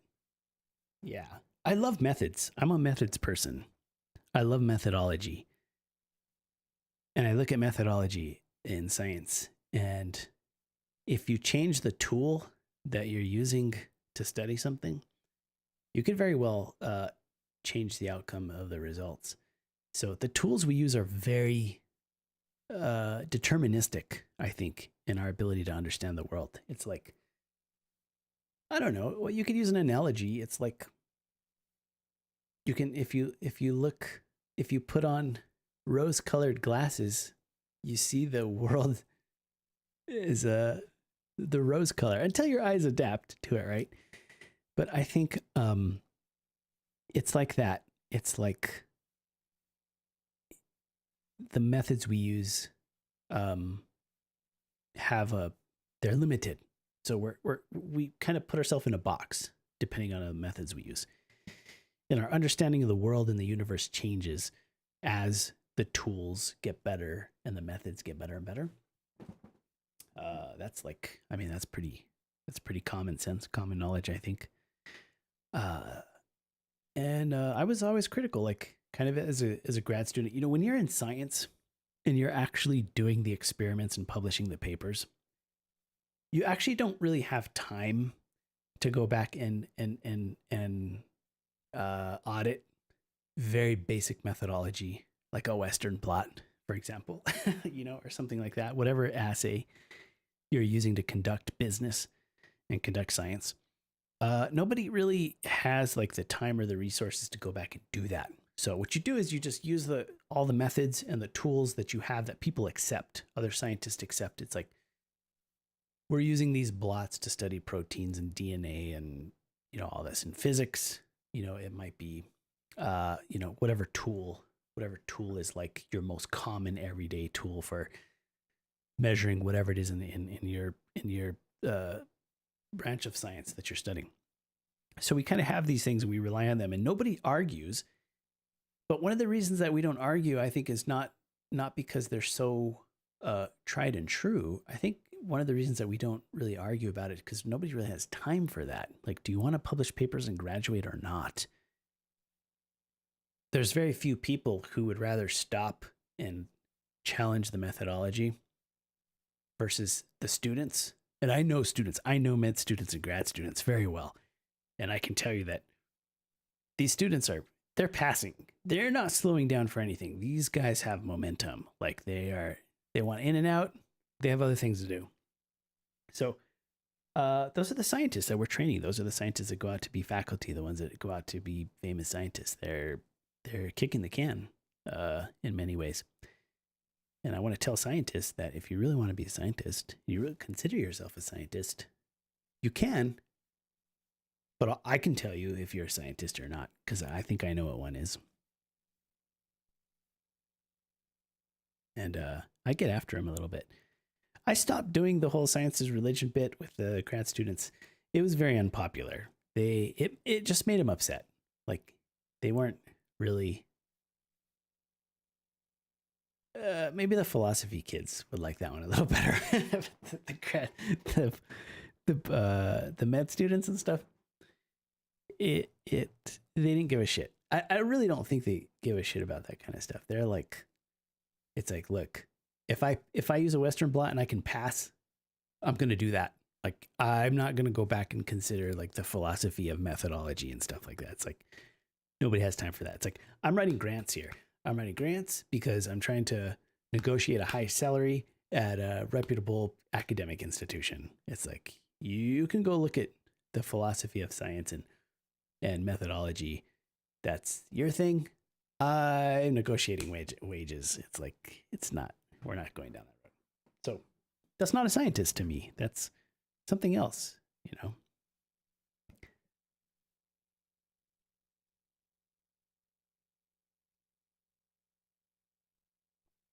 A scientist doesn't really care about wages at a reputable academic institution. I don't believe that. A real scientist doesn't have time for that kind of stuff, I feel. The doctors are supposed to act like that for the candidates, though, to mentor them into being better. Like, what do you mean? I mean, I was the one in this scenario. I'm the one training the students. Like, I'm the, you know, I'm the doctor, you know, training them.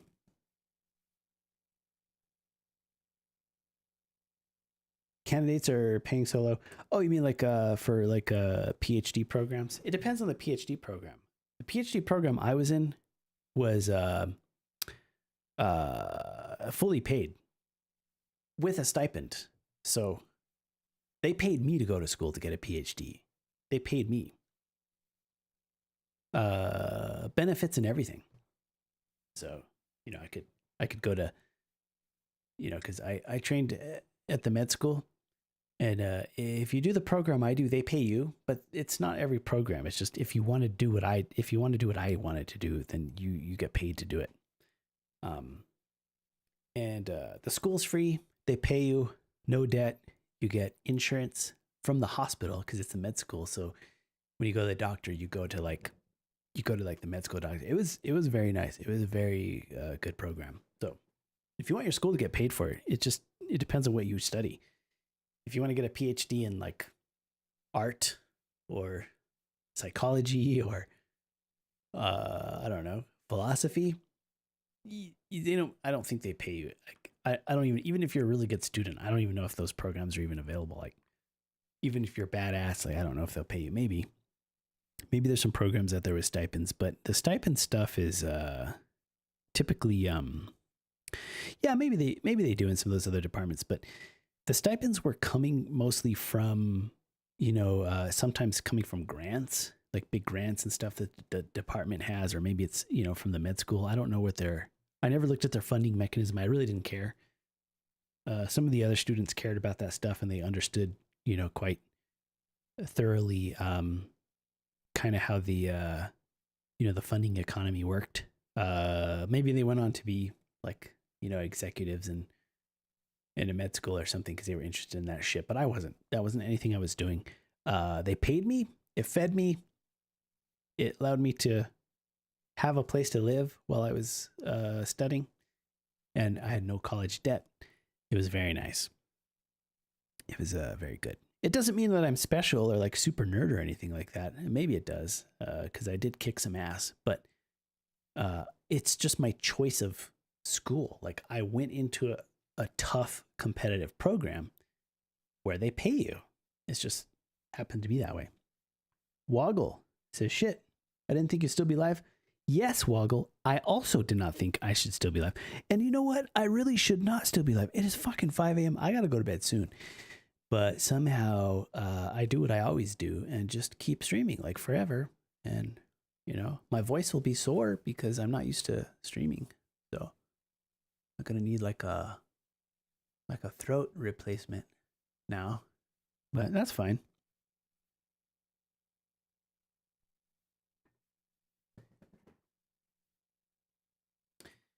Oh, you've seen some Instas and TikToks where like kids are complaining about the debt. That is a problem with the US schools. That's a big problem. Yeah. It's also a point of contention too in politics.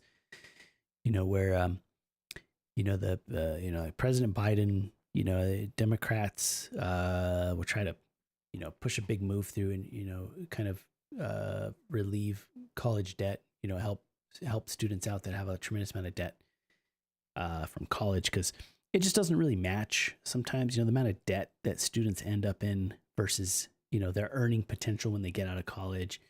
It doesn't match up, and it's kind of disqualifying them from doing very basic things like, you know, having a place to live and stuff. So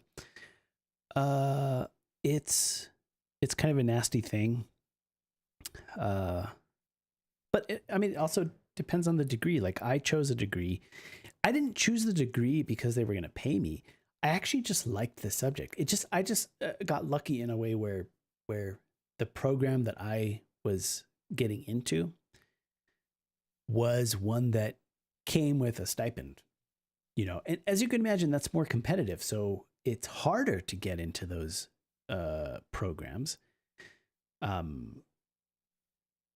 You can't just apply and get in. There will be a selection process, you know, that you have to go through. But I was able to get in because I went there and I started working with the department before I applied. So I got to know I was actually working with the people who were on the board of applications. And I trained with them. And that was part of my strategy for getting in. You know, I got in the side door almost.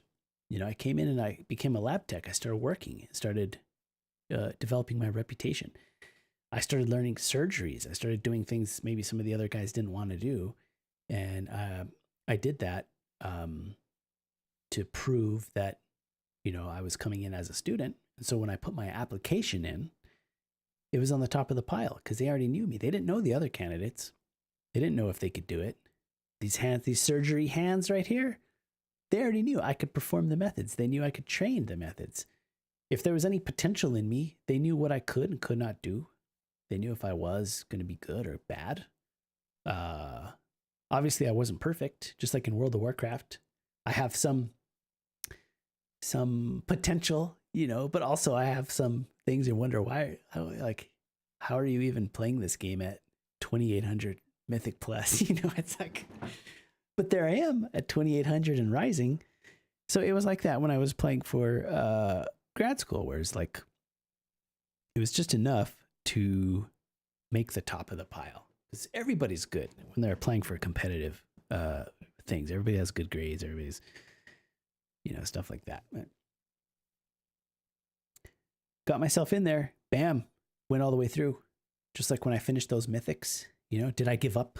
Even though things were bad and it was hard, did I give up on the mythic? Did I leave the group? No, I kept going. And then when we didn't do it, I did it fucking again. And I did it again. I made all of you suffer through me going through mythics. So that's kind of the same attitude going through grad school. Is like, let's fucking do it. You're going to do it or you're not going to do it. If you're going to do it, then you do it. Then you do it. It's just, that's it. Walgo says Psynaps is a fighter. I can fight, but I'll always run before I fight. But yeah, if you back me up, you're gonna go a licking, boy. I'm gonna teach you.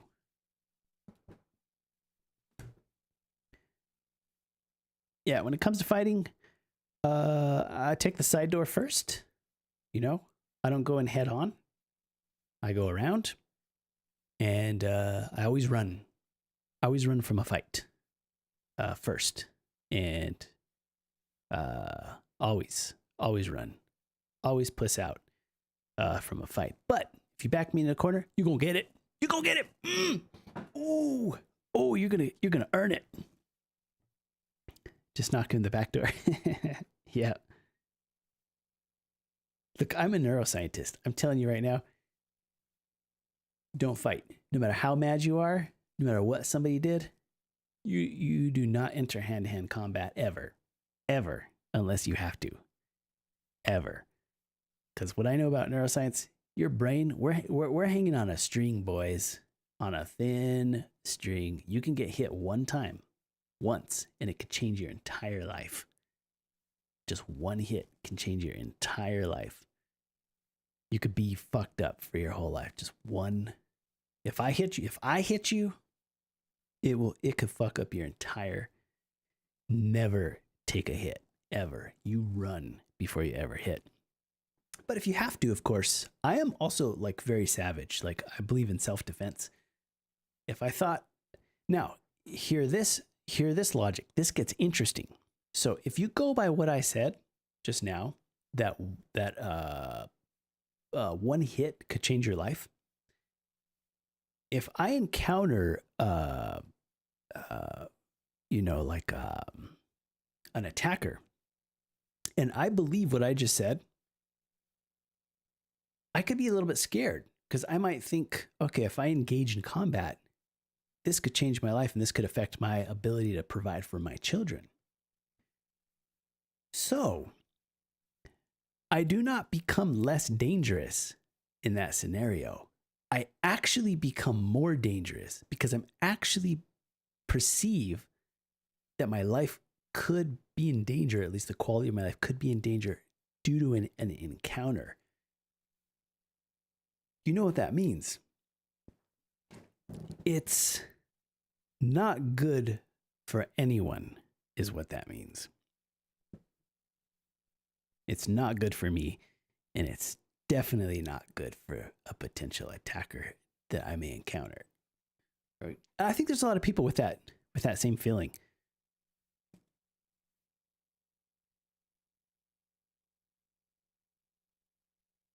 I think I fought a single time in my whole life. Calm as a pupper. Oh, so you got a fight nice and calm. I haven't been in too many fights. I try to avoid. But where I grew up, everyone fought. We all fought. And I've been hit in the head a lot of times. And I played football too. I've been hit in the head way too many times. I think being hit in the head has hurt me.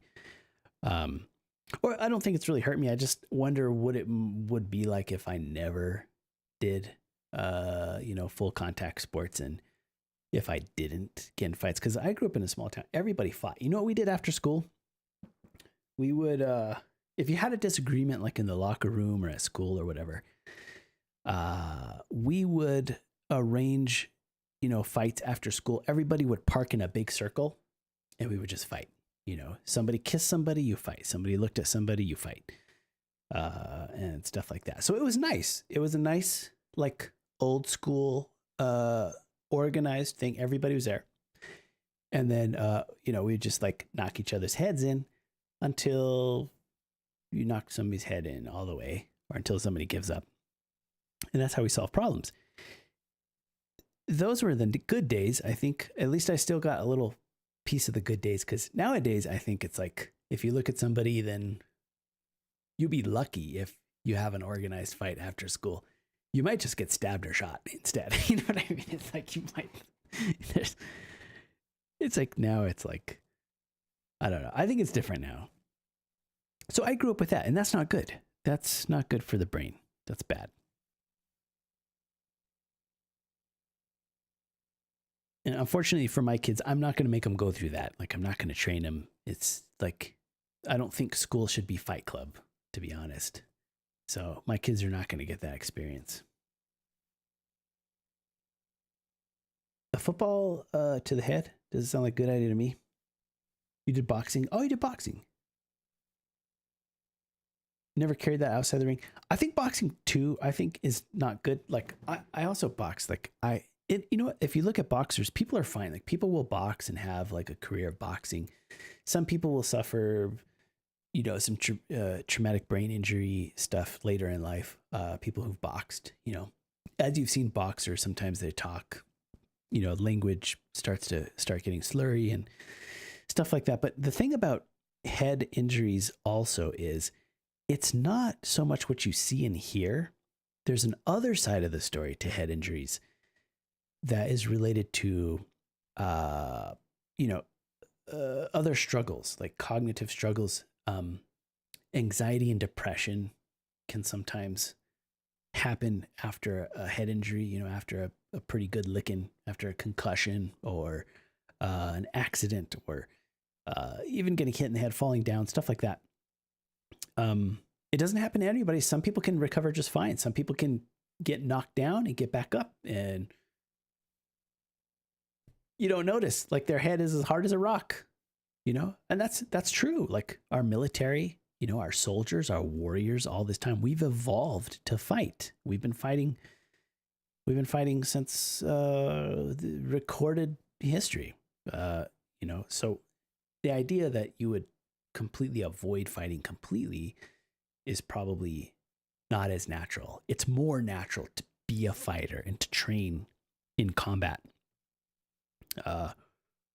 No one is going to see that, feel that that's unusual. That's what we do. But what we've learned, what neuroscience has taught us, if you see the brain is like the consistency of fucking jello. The neurons are connected.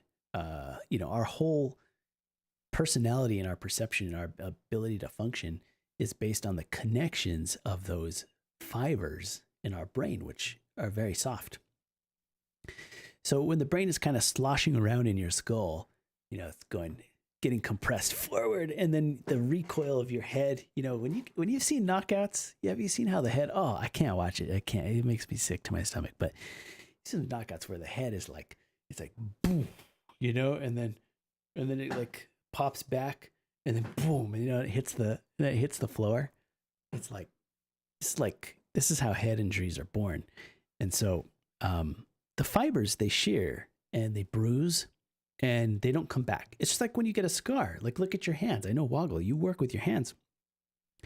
Look at your hands. You are a fine-tuned machine. You are a high-performance machine. Your skin, you might cut your skin. You can still build, but you have a scar because the body never heals back all the way. It only heals itself with a scar. Scars like our healing, our body's natural healing method. It never goes back the way it is. And you can feel scars too. Like if you touch a scar, you can feel it's a little harder. So it's fine. Your hands still work, but it never goes back the way it was before. The brain is the same way. The brain also scars. It doesn't grow back the way it was. When you do a brain injury, the brain will try to heal, but it can't. It actually doesn't prefer to heal. When I studied traumatic brain injury, we found that, what the brain's preference is for healing? To scar it off, to block off the injury area. The brain tries to push it away. It considers the injury like a something it doesn't want. It's like it doesn't try to fix it. It just pushes it out with a scar. It just scars it away. So you lose a lot of your brain if you're doing that. If your brain is having to heal itself from like small injuries, micro injuries, and stuff, or even major injuries, it doesn't come back all the way. So you're always left a little bit less, in my opinion. So you can still be alive and maybe have a happy life, but it's, don't do it. That's all I'm saying. I'm like, look, if you have the choice, don't do it. Oh, but do it if you have to. Don't try to fight me because I'll never do it. Like, no matter how mad you make me. Like, if you freak me out, like, I'll fuck you up. But don't do that because I kind of feel like I might be a little bit oversensitive. It'll make me too dangerous. Like, I won't let you fight me. Like, I'll stop you with force. Parkinson's? Yeah, exactly. Stuff like that. Yeah.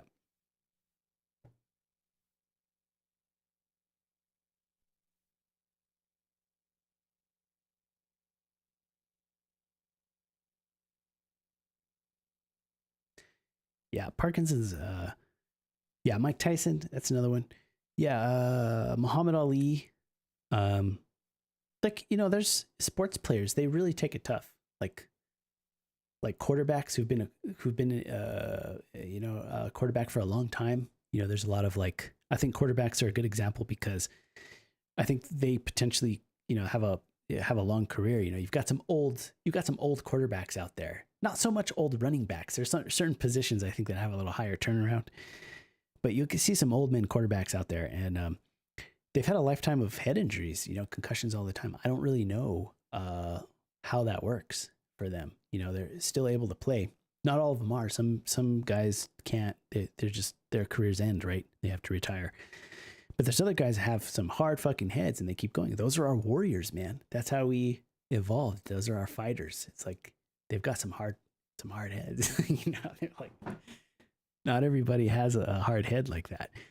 They're really just like our star fighters, our star warriors. They'll just keep on going. Most people, they hit their head and they're all fucked up, you know, head injury, you know, all depressed. Do you remember Ronda Rousey? Oh, that one. Do you ever watch that fight with Ronda Rousey and Holly? What's her name? Holly Holmes. So Holly Holmes like ended her career essentially with a kick to the face. She never went back to fighting again. She got kicked in the face once, knocked out, never came back. It fucked her up. Like, she got depressed. She had anxiety. She had PTSD. It really spun her out big time. Well, I mean, she has a successful career now in wrestling and whatever, but what happened there is what I'm talking about. It's like, like some people can get kicked in the face, you know, and have a whole career getting kicked in the face. Other times it just takes one time and it's over for the rest of your life. And now you have PTSD for the rest of your life. You know, and you're struggling with mental issues for the rest of your life. That one was tough. Yeah, and I don't know what happened. Like, I guess Ronda Rousey, like, I don't know what happened. But you know, Holly Holmes, she's a famous fighter from my state. She's from where I grew up. She trains, like, you know, probably just right down the road. She's from here, where I'm from. And she's famous here. And she's a nice lady, too. Like, you can see her, like, apparently she'll be training at the park. You know, she'll just run by as she's training. You know, she'll talk to people as she trains. Pretty trippy, but she's a scrapper, and she was actually a boxer. She wasn't a mixed martial arts fighter. She just boxed and did really good boxing, and then for some reason she did MMA, and I guess she did well. She got up against Ronda Rousey, who never lost, and she's completely wrecked her. She's like knocked her out. And I guess apparently she's knocked out a bunch of people with that kick. That kick those legs just pop right up. Pow! Hiya! She's like, you don't see it coming. You think she's punching? She's kicking.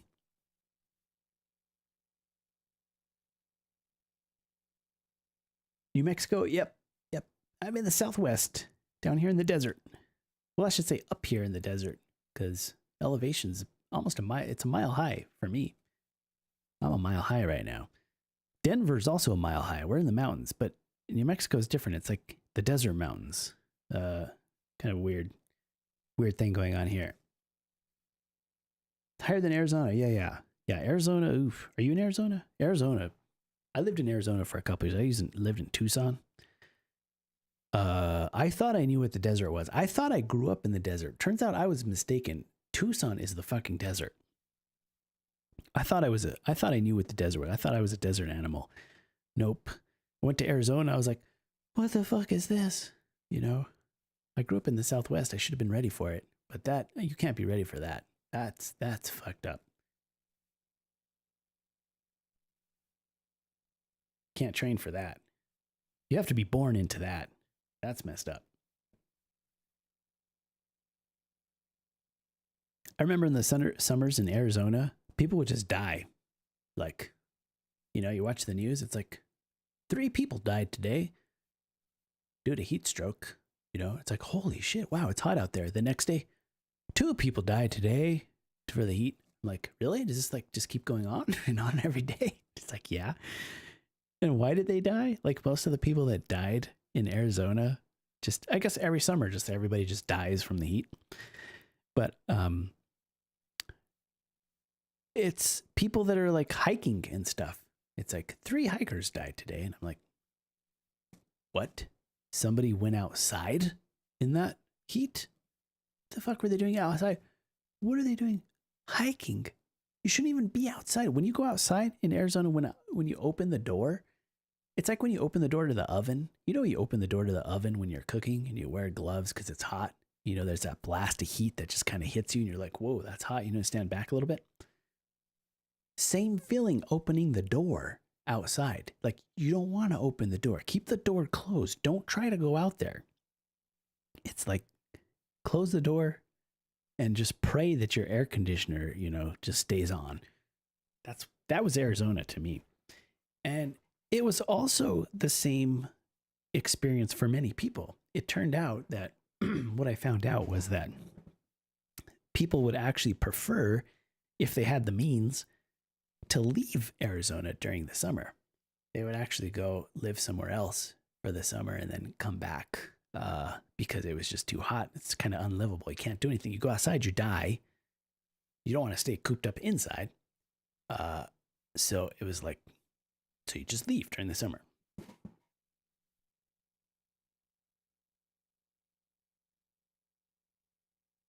In Arizona, you can fall asleep in your car and just dry out. Yeah, dude, it's like if you're in your car in the summer, it's like you may as well just be cooking yourself. You may as well just get in an oven. You'll be well done. Yeah, you need shade. Okay, so Woggle says it's negative 25 outside, but I got the fireplace running full blow. So plus 32, so it's perfect temperature. But let me do the conversion because sometimes it's hard to understand Celsius because we're so used to Fahrenheit. You know, Fahrenheit is freedom units, which we use here in the United States because, you know, America. But let me look this up really quick.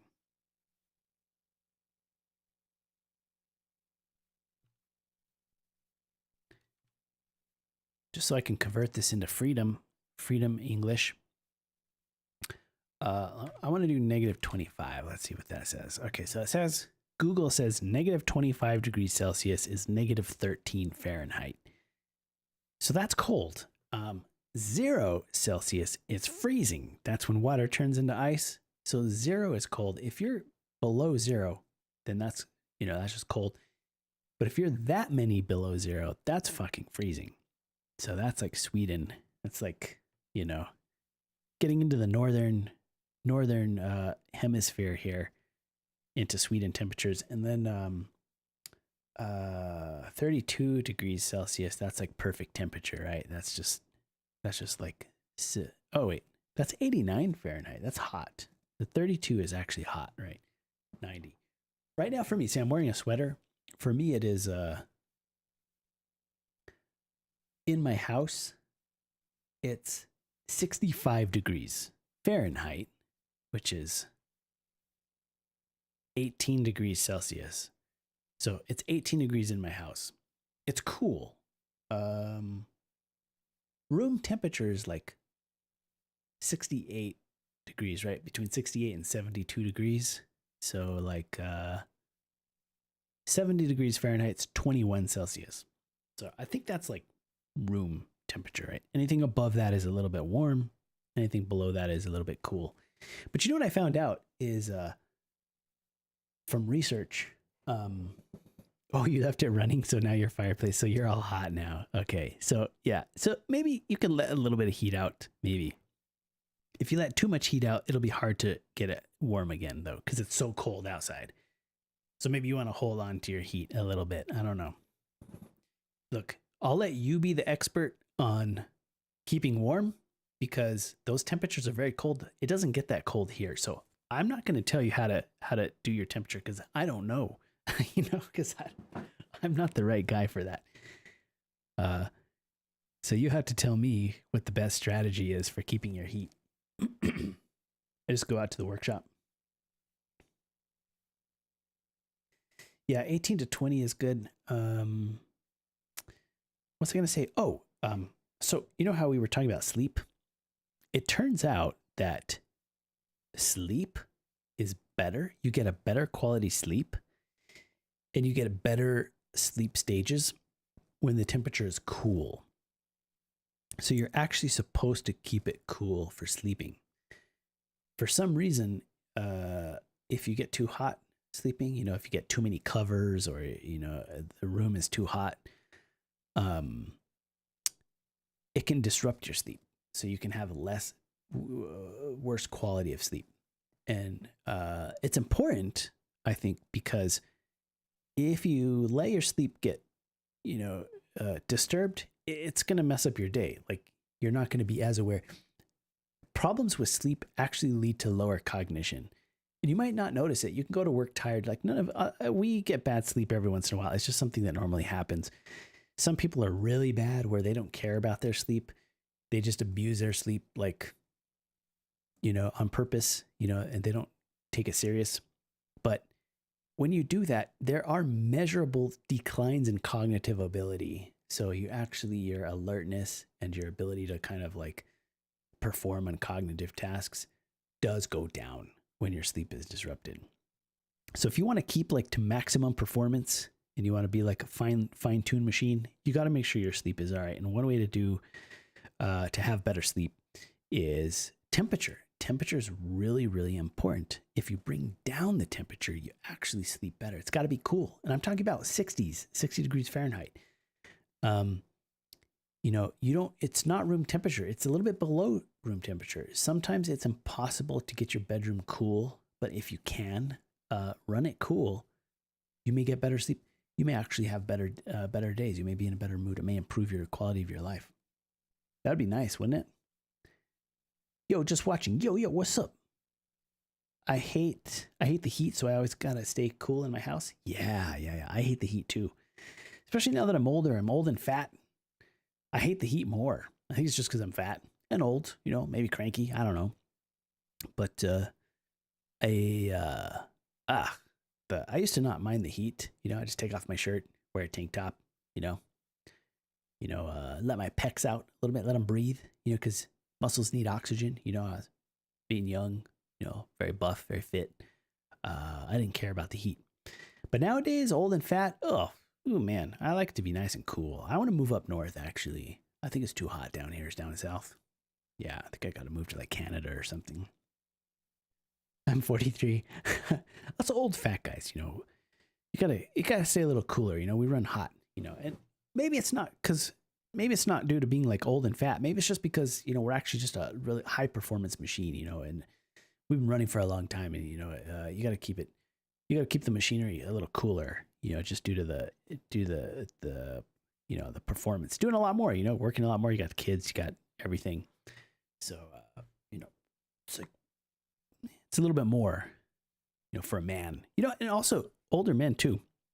I wouldn't even say older. I don't consider 40 really old. Maybe when you're 20, you think 40 is old, but then when you're 40, you feel 20, so 40 is not old.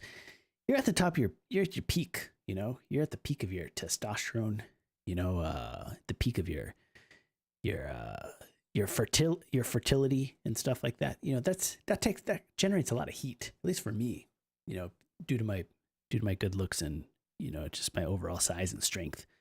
It generates a lot of heat. It's kind of like this new computer I built. It needs an extra water cooling to stay cool because it's so intense. There's so much power under the hood, So it's probably just that, or it just might be old and fat too. I don't know. You guys decide. Woggle, you made a custom chimney for your fireplace. Oh, nice. So, yeah, Instagram. You can drop it. Yeah, definitely. Yeah, do your Instagram. Yeah, I need to do more Instagram. So maybe you can encourage me, definitely link it. I definitely want to check it out for sure. Oh shit, let me see if it'll let me show it.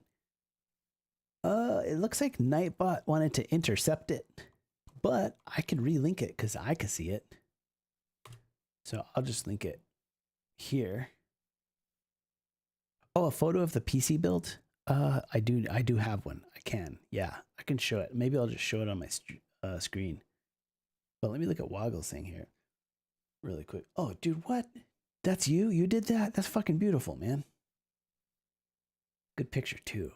Yeah, you're an asshole. That looks amazing. Let me see if I can show it.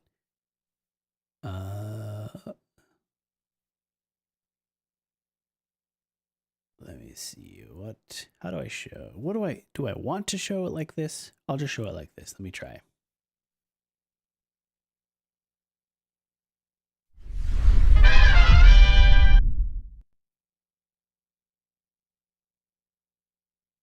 Let me see if I can get. Oh, it'll let me do it like this. I'm trying to do it the hard way so that I don't like show everything, just to practice. Practice keeping, practice not leaking passwords and stuff like that. But anyway, this is the browser. Let me see if I get my webcam on here too. Oh shit, this scene doesn't have webcam. God damn it. Let me go back over here.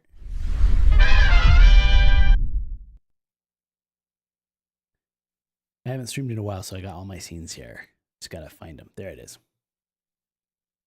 All right, now I can see it. Now I can click it. Dude, that's beautiful, man. Look at that shit. Woggle's showing off his fucking welding there. He's got his little welds all perfect. And it's got the cuts coming out. That's a cool design. I dig it, man. Holy shit. That's like, I feel like that's like the extra effort, the extra design, the extra touch.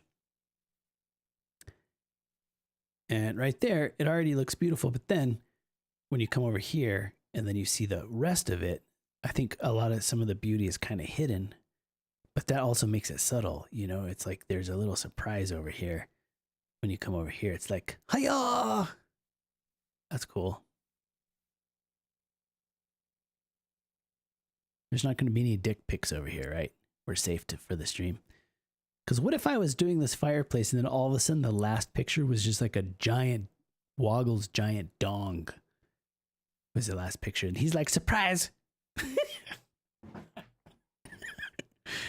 I know that's not going to happen, but look at this guy. Look at him building these fancy fireplaces. I love it. What's this one? Oh shit. That's like a light fixture made out of what is the wood? That's pretty cool. Oh dude. That's actually really cool because it's wood and then it's hanging on a chain. So I do like that one if you made that one. And I did I am a little bit more of a fan of decorative lighting. I wasn't too much of a fan of lighting too much. I just kind of ignored it. I wasn't really paying attention to it. But lately it's grown on me a little bit. I do actually like a little more decorative lighting and I would like to try some things, but I haven't really like understood it. So it's kind of new to me, but I have been having a lot of fun with my smart home. And I think that plugging the smart devices into like a light fixture like that would be really cool because then you can automate it. So I think my brain is kind of thinking about automation and scripting decorative lighting in a way. That'd be fun for me personally. Here we got some other machines. Oh, I know I don't have the audio on. Well, they're actually almost done. Now we got audio. With this first cushion that we thought was going to be hard enough, well, it turned out it was not at all. And also with that, I tried to dodge one of the bolts and just getting away with making it like so. And, well, that didn't work out at all. Especially with the soft cushion. But now we got some harder bushings, and also it just wanted that one to be straight to the engine, same as the other side. And the box now is done as well, so we got that there. That's a lot. That's a lot. So same, just bushing in that one, so it's gonna be good. Nice. Do you do like TikTok? And some of the other ones too, or is it just Instagram? Also, I gotta log in. So I gotta log in order to follow. I might already follow. If I don't, I definitely am gonna follow. Hopefully, I'm already followed. If not, we'll get it going. And you guys should follow Woggle too. He's an awesome dude. And I want to see what's coming out. Oh, what is this one? Is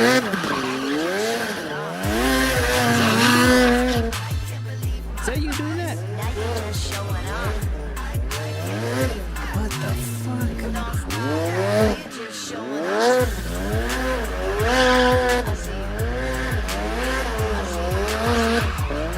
You built all that stuff? But is that you driving that? Like a maniac?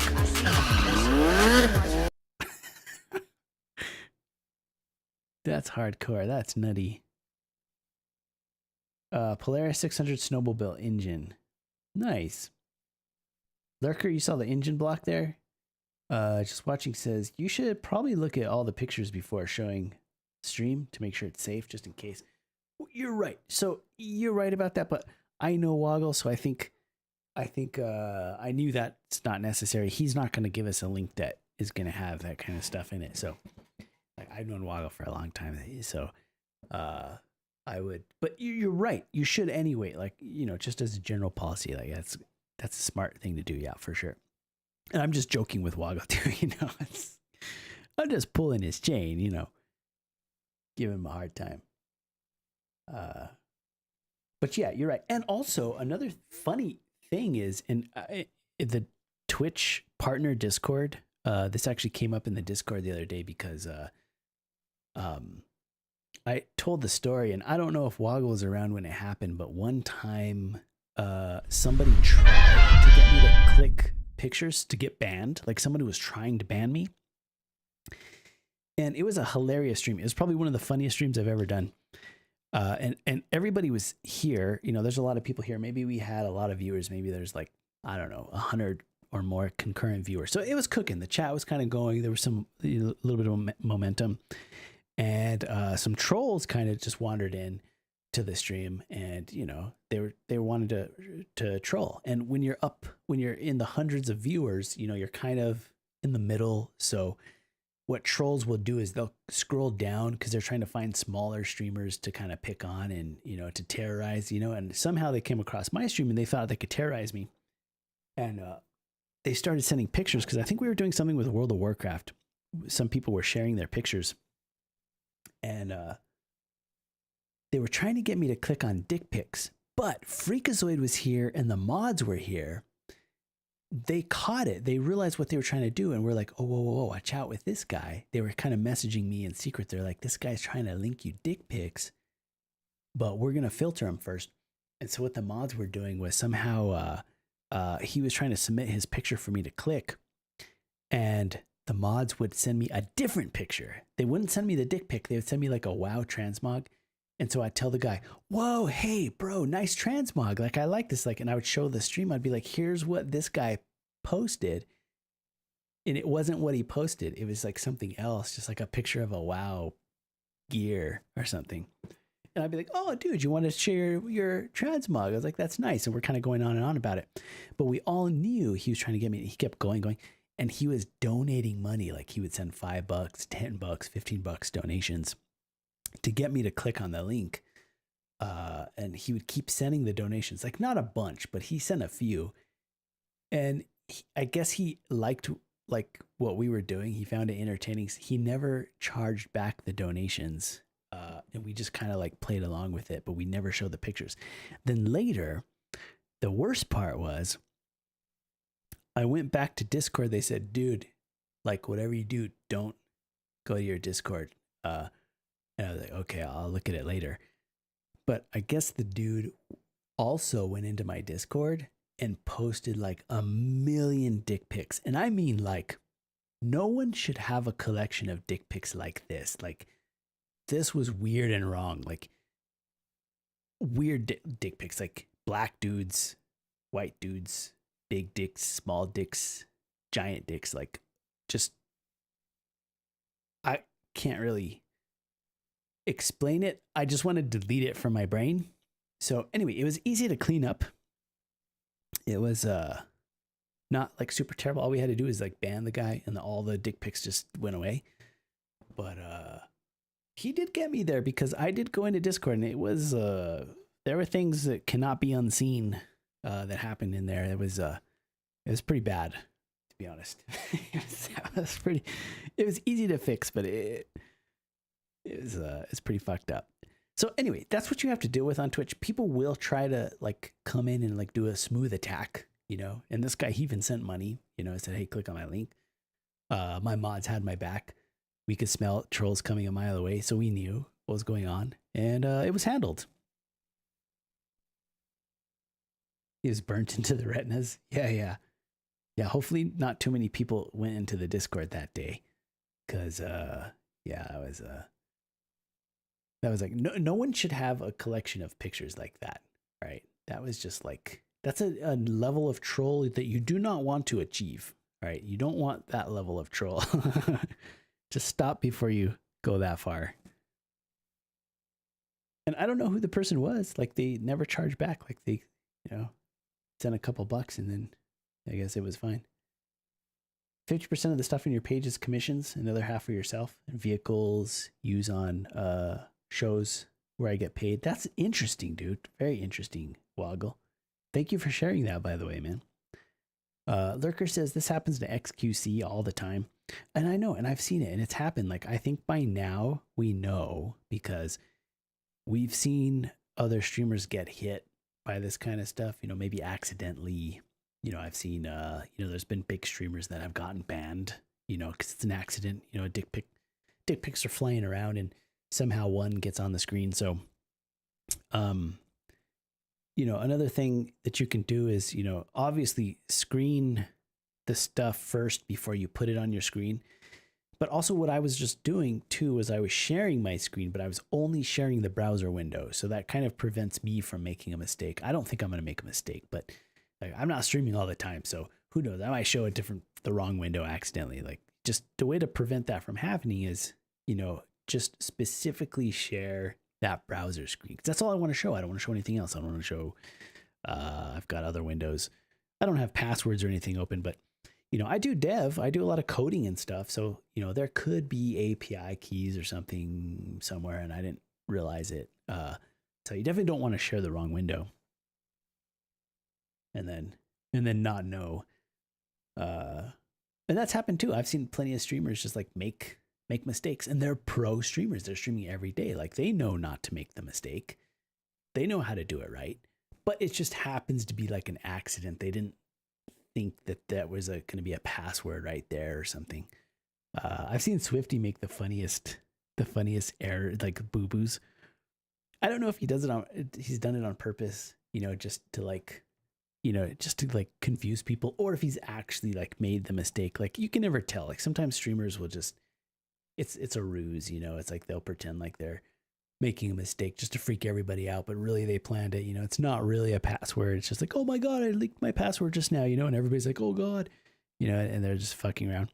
I don't think he did that, but one time he pasted his password in the chat accidentally, because he was trying to paste his password into like his email or something, you know, copy paste. He copied it and thought the window was where he's putting his password. I think he was logging into like Blizzard or Steam or something. I don't know, but he pasted it, but somehow he pasted it in the chat and then hit return. And his password was just like right there. Everybody saw it, and they're like, dude, you pasted it. You know, he couldn't log in because you pasted it in the chat. Now everybody knows. Now you got to change your password. And he's like, oh fuck. So it's like stuff just like happens, you know.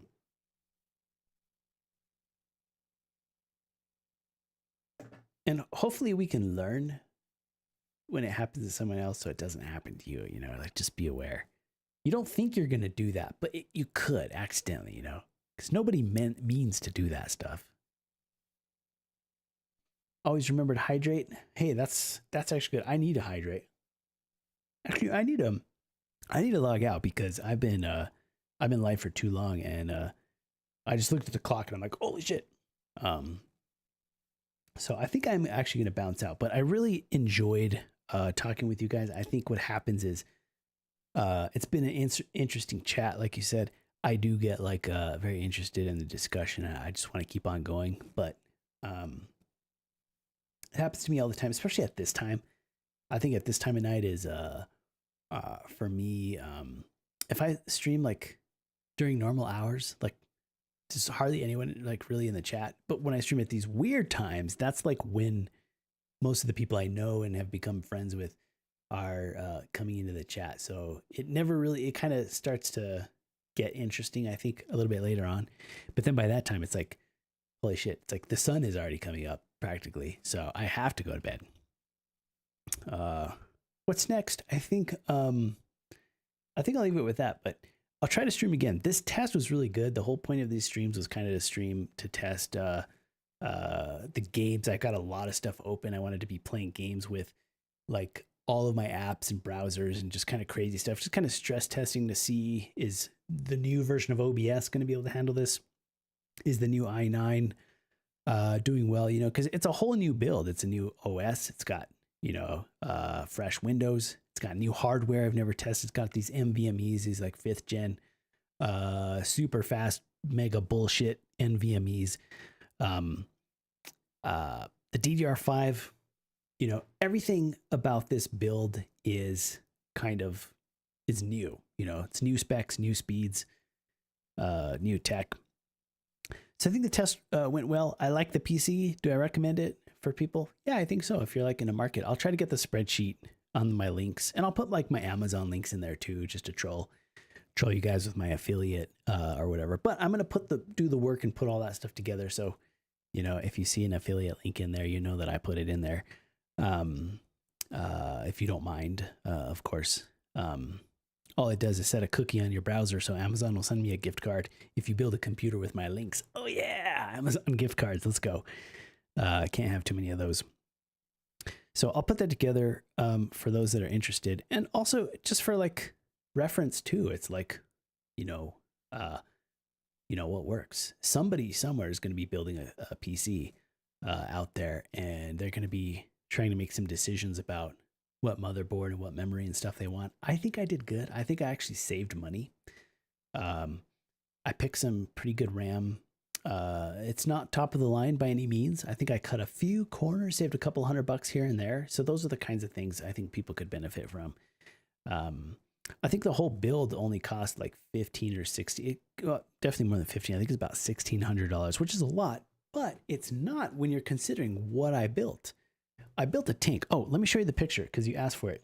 One sec. Let me pull up the picture because I intended to do that and then I just never did it. But we'll do more of this, and you can look in my Discord too. I think I put some stuff in my Discord already. But let me find this picture. It's buried in my pictures here. Let me skip the nude ones here. These are the computer ones. All right. Oh, wrong turn. Let me try again.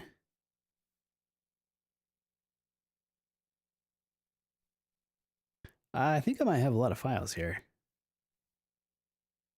I think I have a lot of projects. Okay, but I have them all organized. So here it is. Let me pull it up.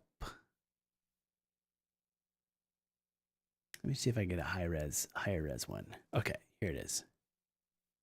Now,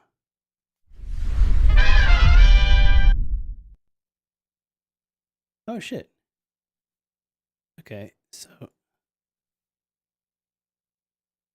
god damn it.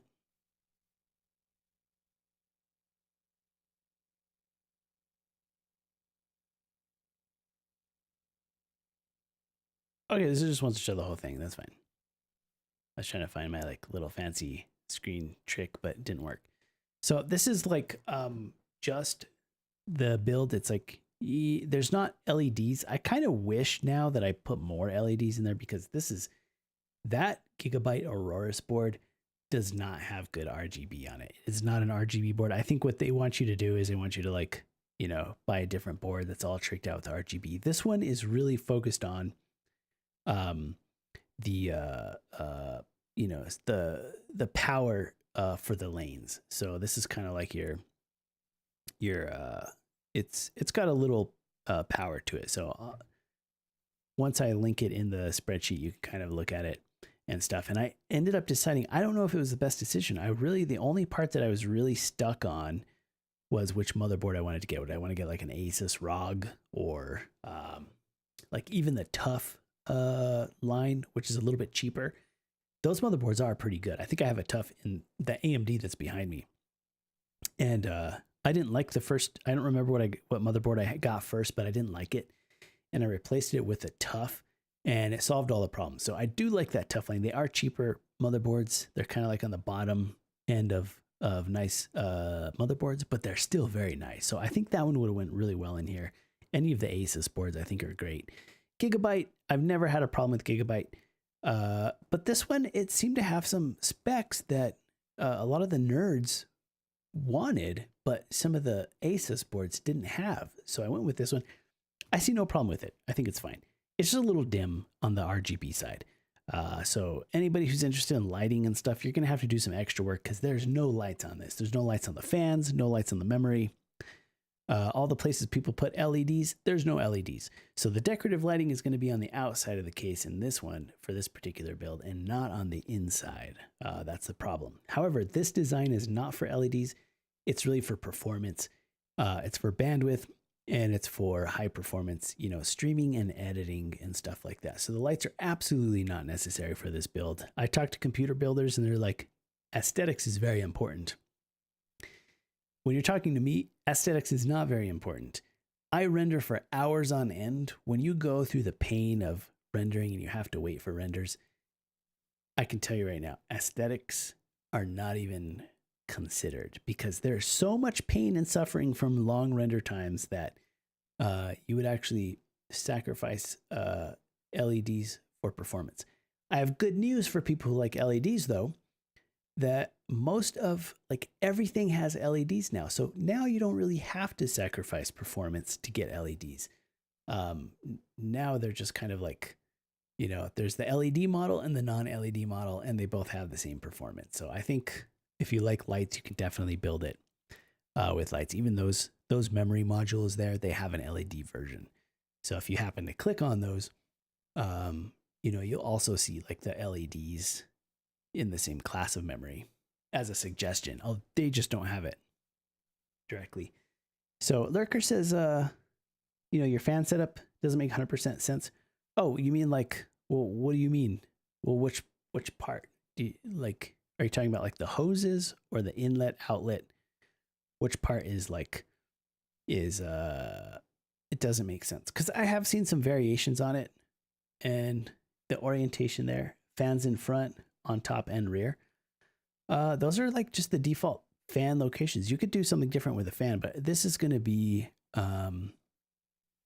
the front fans are sucking air in, and so are the top fans. So it is like airflow is coming in. Cool air is coming in from both the top and the front, and then the back is pushing air out. So that's pretty standard. I thought to do it that way due to like the excessive amount of heat that this processor is putting out. This is also a very large and very heavy case. In the past, I've done the fans the opposite on the top, where I'm pushing, wait, did I say that right? I don't know if I said it right. In the past, I've done it where I'm sucking cool air in from the top and blowing the hot air in. That's what I did before. No, this one is opposite. This one is actually blowing hot air out. So it's not sucking air in, it's actually blowing out so that no hot air is coming through the radiator. So maybe that's the part that's confusing. But you couldn't really tell that by the way it looks. But I've tried both configurations and both seem to work. But I do notice that when you're blowing hot air in, that the GPU gets a lot hotter. So I didn't want to do that for this one. I'm actually taking care of the GPU. The GPU is not in this picture because the GPU is still in my old computer when I took this picture. I tried to have both computers functional so that I could switch files and configurations and stuff with both of them being fully operational. But choppy playback is worse than long rendering times. So you think you would do fans like fans in front, on top, and rear? The forces should act in the same direction. Oh, so you're looking at the vectors. I didn't think, you know what? I didn't pay too much mind to that. I just did it standard because the case is so big. Like if the case were smaller, I think the vectors would come into play. This case is huge. Like, let me show a different picture. This case, like you can't really fuck up with this case is so big when it comes to cooling. This is a very cool case. And if you put more fans, like you can do like, you know, I think precision fans it has. And then on the back right or on the side to the right on the picture, it's got another, as you can see, if you look carefully, maybe I can put my mouse on it, like right there. It's got another rail so you can hook additional water cooling, or you can just fill that up with fans. And what some people will do is they'll put LED fans, they'll take off this cover and they'll fill that whole bar with just more LED fans, and it looks amazing. This Corsair case is actually kind of good. I kind of hate it. It's not as good as it looks on paper, I think. When I really started building it, I was like, I could see the flaws in it, but the sheer size of it is actually pretty impressive. Let me see what I can do about the showing the size of the case. Maybe this one kind of shows it. So it's pretty big. And the only way you can see how big it really is when you put it next to another full tower case. It's a little bit too big. I kind of regret how big it is, and it weighs about as much as a small truck. I don't know what Corsair is doing here, but it's a big case. And I want to do that for cooling, and I think it really does make a difference. There's so much space in there. I really am skeptical if you want to go like in, out, you know, like push, pull. I don't think it matters in this case. It's literally that big. It's going to be very, very cool. If we did like a mid tower, you have to do the air right, because it's going to get hot. They're too small, I think. And I wanted to avoid that completely. I didn't want a smaller case. I really got a little hooked on these full towers. I just kind of like the outcome of the full towers. They really do run quieter. The fans are bigger. I feel like they're quieter. I feel like they run cooler. And then when you actually go to stick your hands in there, and also wire management too is a little more forgiving. I think you have to be a little bit more precise if you want to run a clean build in a mid tower. With this full size, it's like there's just a little more room to be lazy. It's a little easier for wire management and stuff, a little easier to work in there. I think though in the future though, I would like to come back to a mid tower only because it's just too big. The thing is giant. I like it too. I mean, I think it's cool. Like my lab should look like it has computers in it. I like the big cases, but it's not practical. Like if you ever have to move or you want to move it into another room, it's like you want to drive a forklift in to move it. I mean, it's literally like, it's heavy. I mean, it's not like super heavy, but you know, it's big. It's awkward to carry. So it's got a weird weight to it, you know, because it's very large. But let's see here. So no need for the fans on top. In a cabinet that has air in, it will the heat will rise, which is good. Pull air from the front through the radiator. Oh, put the radiator on the front and pull it in. Oh wait, pull air in through the radiator and exhaust out the back. Yeah. I mean, this case is big. Like I could redo the air. You know, I should look at it a little bit. I should actually, maybe get it running full temps and actually just kind of look and check the air, let it warm up a little bit, and then check the airflow. But you know, you you might be right. It might be something I should do because the CPU runs so hot. Like if there's something a little extra, maybe I could do with airflow design to bring down the temps a little bit, I might be able to enjoy a little bit more performance, you know, because right now that CPU, if you don't underclock it, if you don't treat it carefully, it will hardline and throttle. It'll hardline at max temp. It'll hit 100 C. I've never seen that before. I've seen temperatures go up. Like I've seen the Ryzen was thought to be a cooker 4 years ago. You know, they said that one was a cooker, but that's nothing compared to this one. Like the Ryzen temperatures will kind of go up and go up. You can see it getting hotter and hotter. It's running at full duty. It's trying to push max power, and you can see temperatures going up. This one is like, temperatures are like, you're at 20 C, and then you're at 100 C, like that, and then back down. I'm like, the fuck is this? This is different, man. And I look at the cores, you know, and I can see that, you know, I could probably, you know, it's going to need some better thermal paste, and it might need like an additional bracket. I think you got to be real careful. I think you can kind of spread the heat out a little better because it'll show you the temperatures of each core, and you can see the P cores, the ones that are overclocked to like 6 gigahertz. You can see that one P core will be the one hitting 100, but the others are not, and you can kind of see how it works, right? And sometimes that can give you a hint about how even your thermal paste is, or at least some people believe they'll be like, okay, if you're seeing one core freaking out, you know, you might need to go and even out your thermal paste a little bit. So, you know, it could be stuff like that, but I think that, I don't think it's that so much. I think that's just kind of how these P cores work. And I also think that, you know, the cooling, might, you know, it might actually, you know, push a little more performance out if it can maintain temperature. Maybe some airflow tricks can be put in there somewhere. Keep that radiator just a little bit cooler or something. I can see that.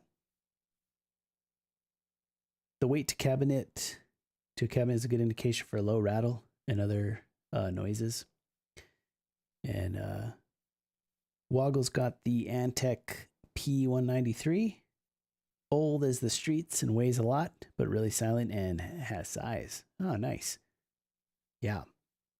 Yeah, what is my last one? The last case is I forget the model on it. It's like a 700D or something. That case back there is actually really big, but it's smaller and way lighter than this one. So I miss that case. They don't sell that one anymore. That one's like, it's old. It's like retired or something. But I actually think that case, I would have got another one of those if they were still on the market. This Corsair's is absolutely ridiculous. Like I think its size is everything, but it's not what you think. It's like you think it's a giant case because it is, but you think it's going to have like a lot of extra room, but it kind of doesn't. It's kind of still kind of stuffed in there in the bottom. It's kind of like a little bit half baked in a way where the baked part, the well done part is, you know, the size, the case, the doors, they're very heavy. They're very solid. You know, it's a very solid case. The feet on the feet are very good. The hinges seem to be really, really nice. It's just like a really solid, otherwise high quality feeling build to the case. But when you go into like the bottom where the drive bays are, it's like this cheap plastic shit. So it's like they got the main parts, but maybe it got too out of hand and then they gave up for some of the small parts. The wire management in the back and stuff was really good. I don't think I have a picture of that here. But kind of the way they arranged the back plate was kind of nice. I think you have a little more room to work. You know, if you've got some big water cooling blocks or something, it feels like if you're going to do something crazy, I think this case will probably let you do whatever the fuck you want. You saw where it has the side mount for fans. It's got the front and it's got the top. So you have some flexibility to kind of run the cooler how you want, whether you're doing it right or wrong, whether it's, you know, pushing or pulling. I think, you know, that is going to be your style in your design. But it's going to let you do it how you want, if that's what you want. So that's going to be it from you guys. I really enjoyed it. Thank you guys for sticking around. I probably should have showed the computer stuff a little earlier so that we could keep talking about that a little bit more. But let's talk about it more later too, because I still also have yet to do the spreadsheet. So we can definitely do another stream on the computer builds. And then the next time when we do it, I can show you, you can show me your builds, you know, and we can actually have a longer discussion about that. So see you guys later. Thank you guys for being part of the stream. And I'll see you guys next time. Cheers.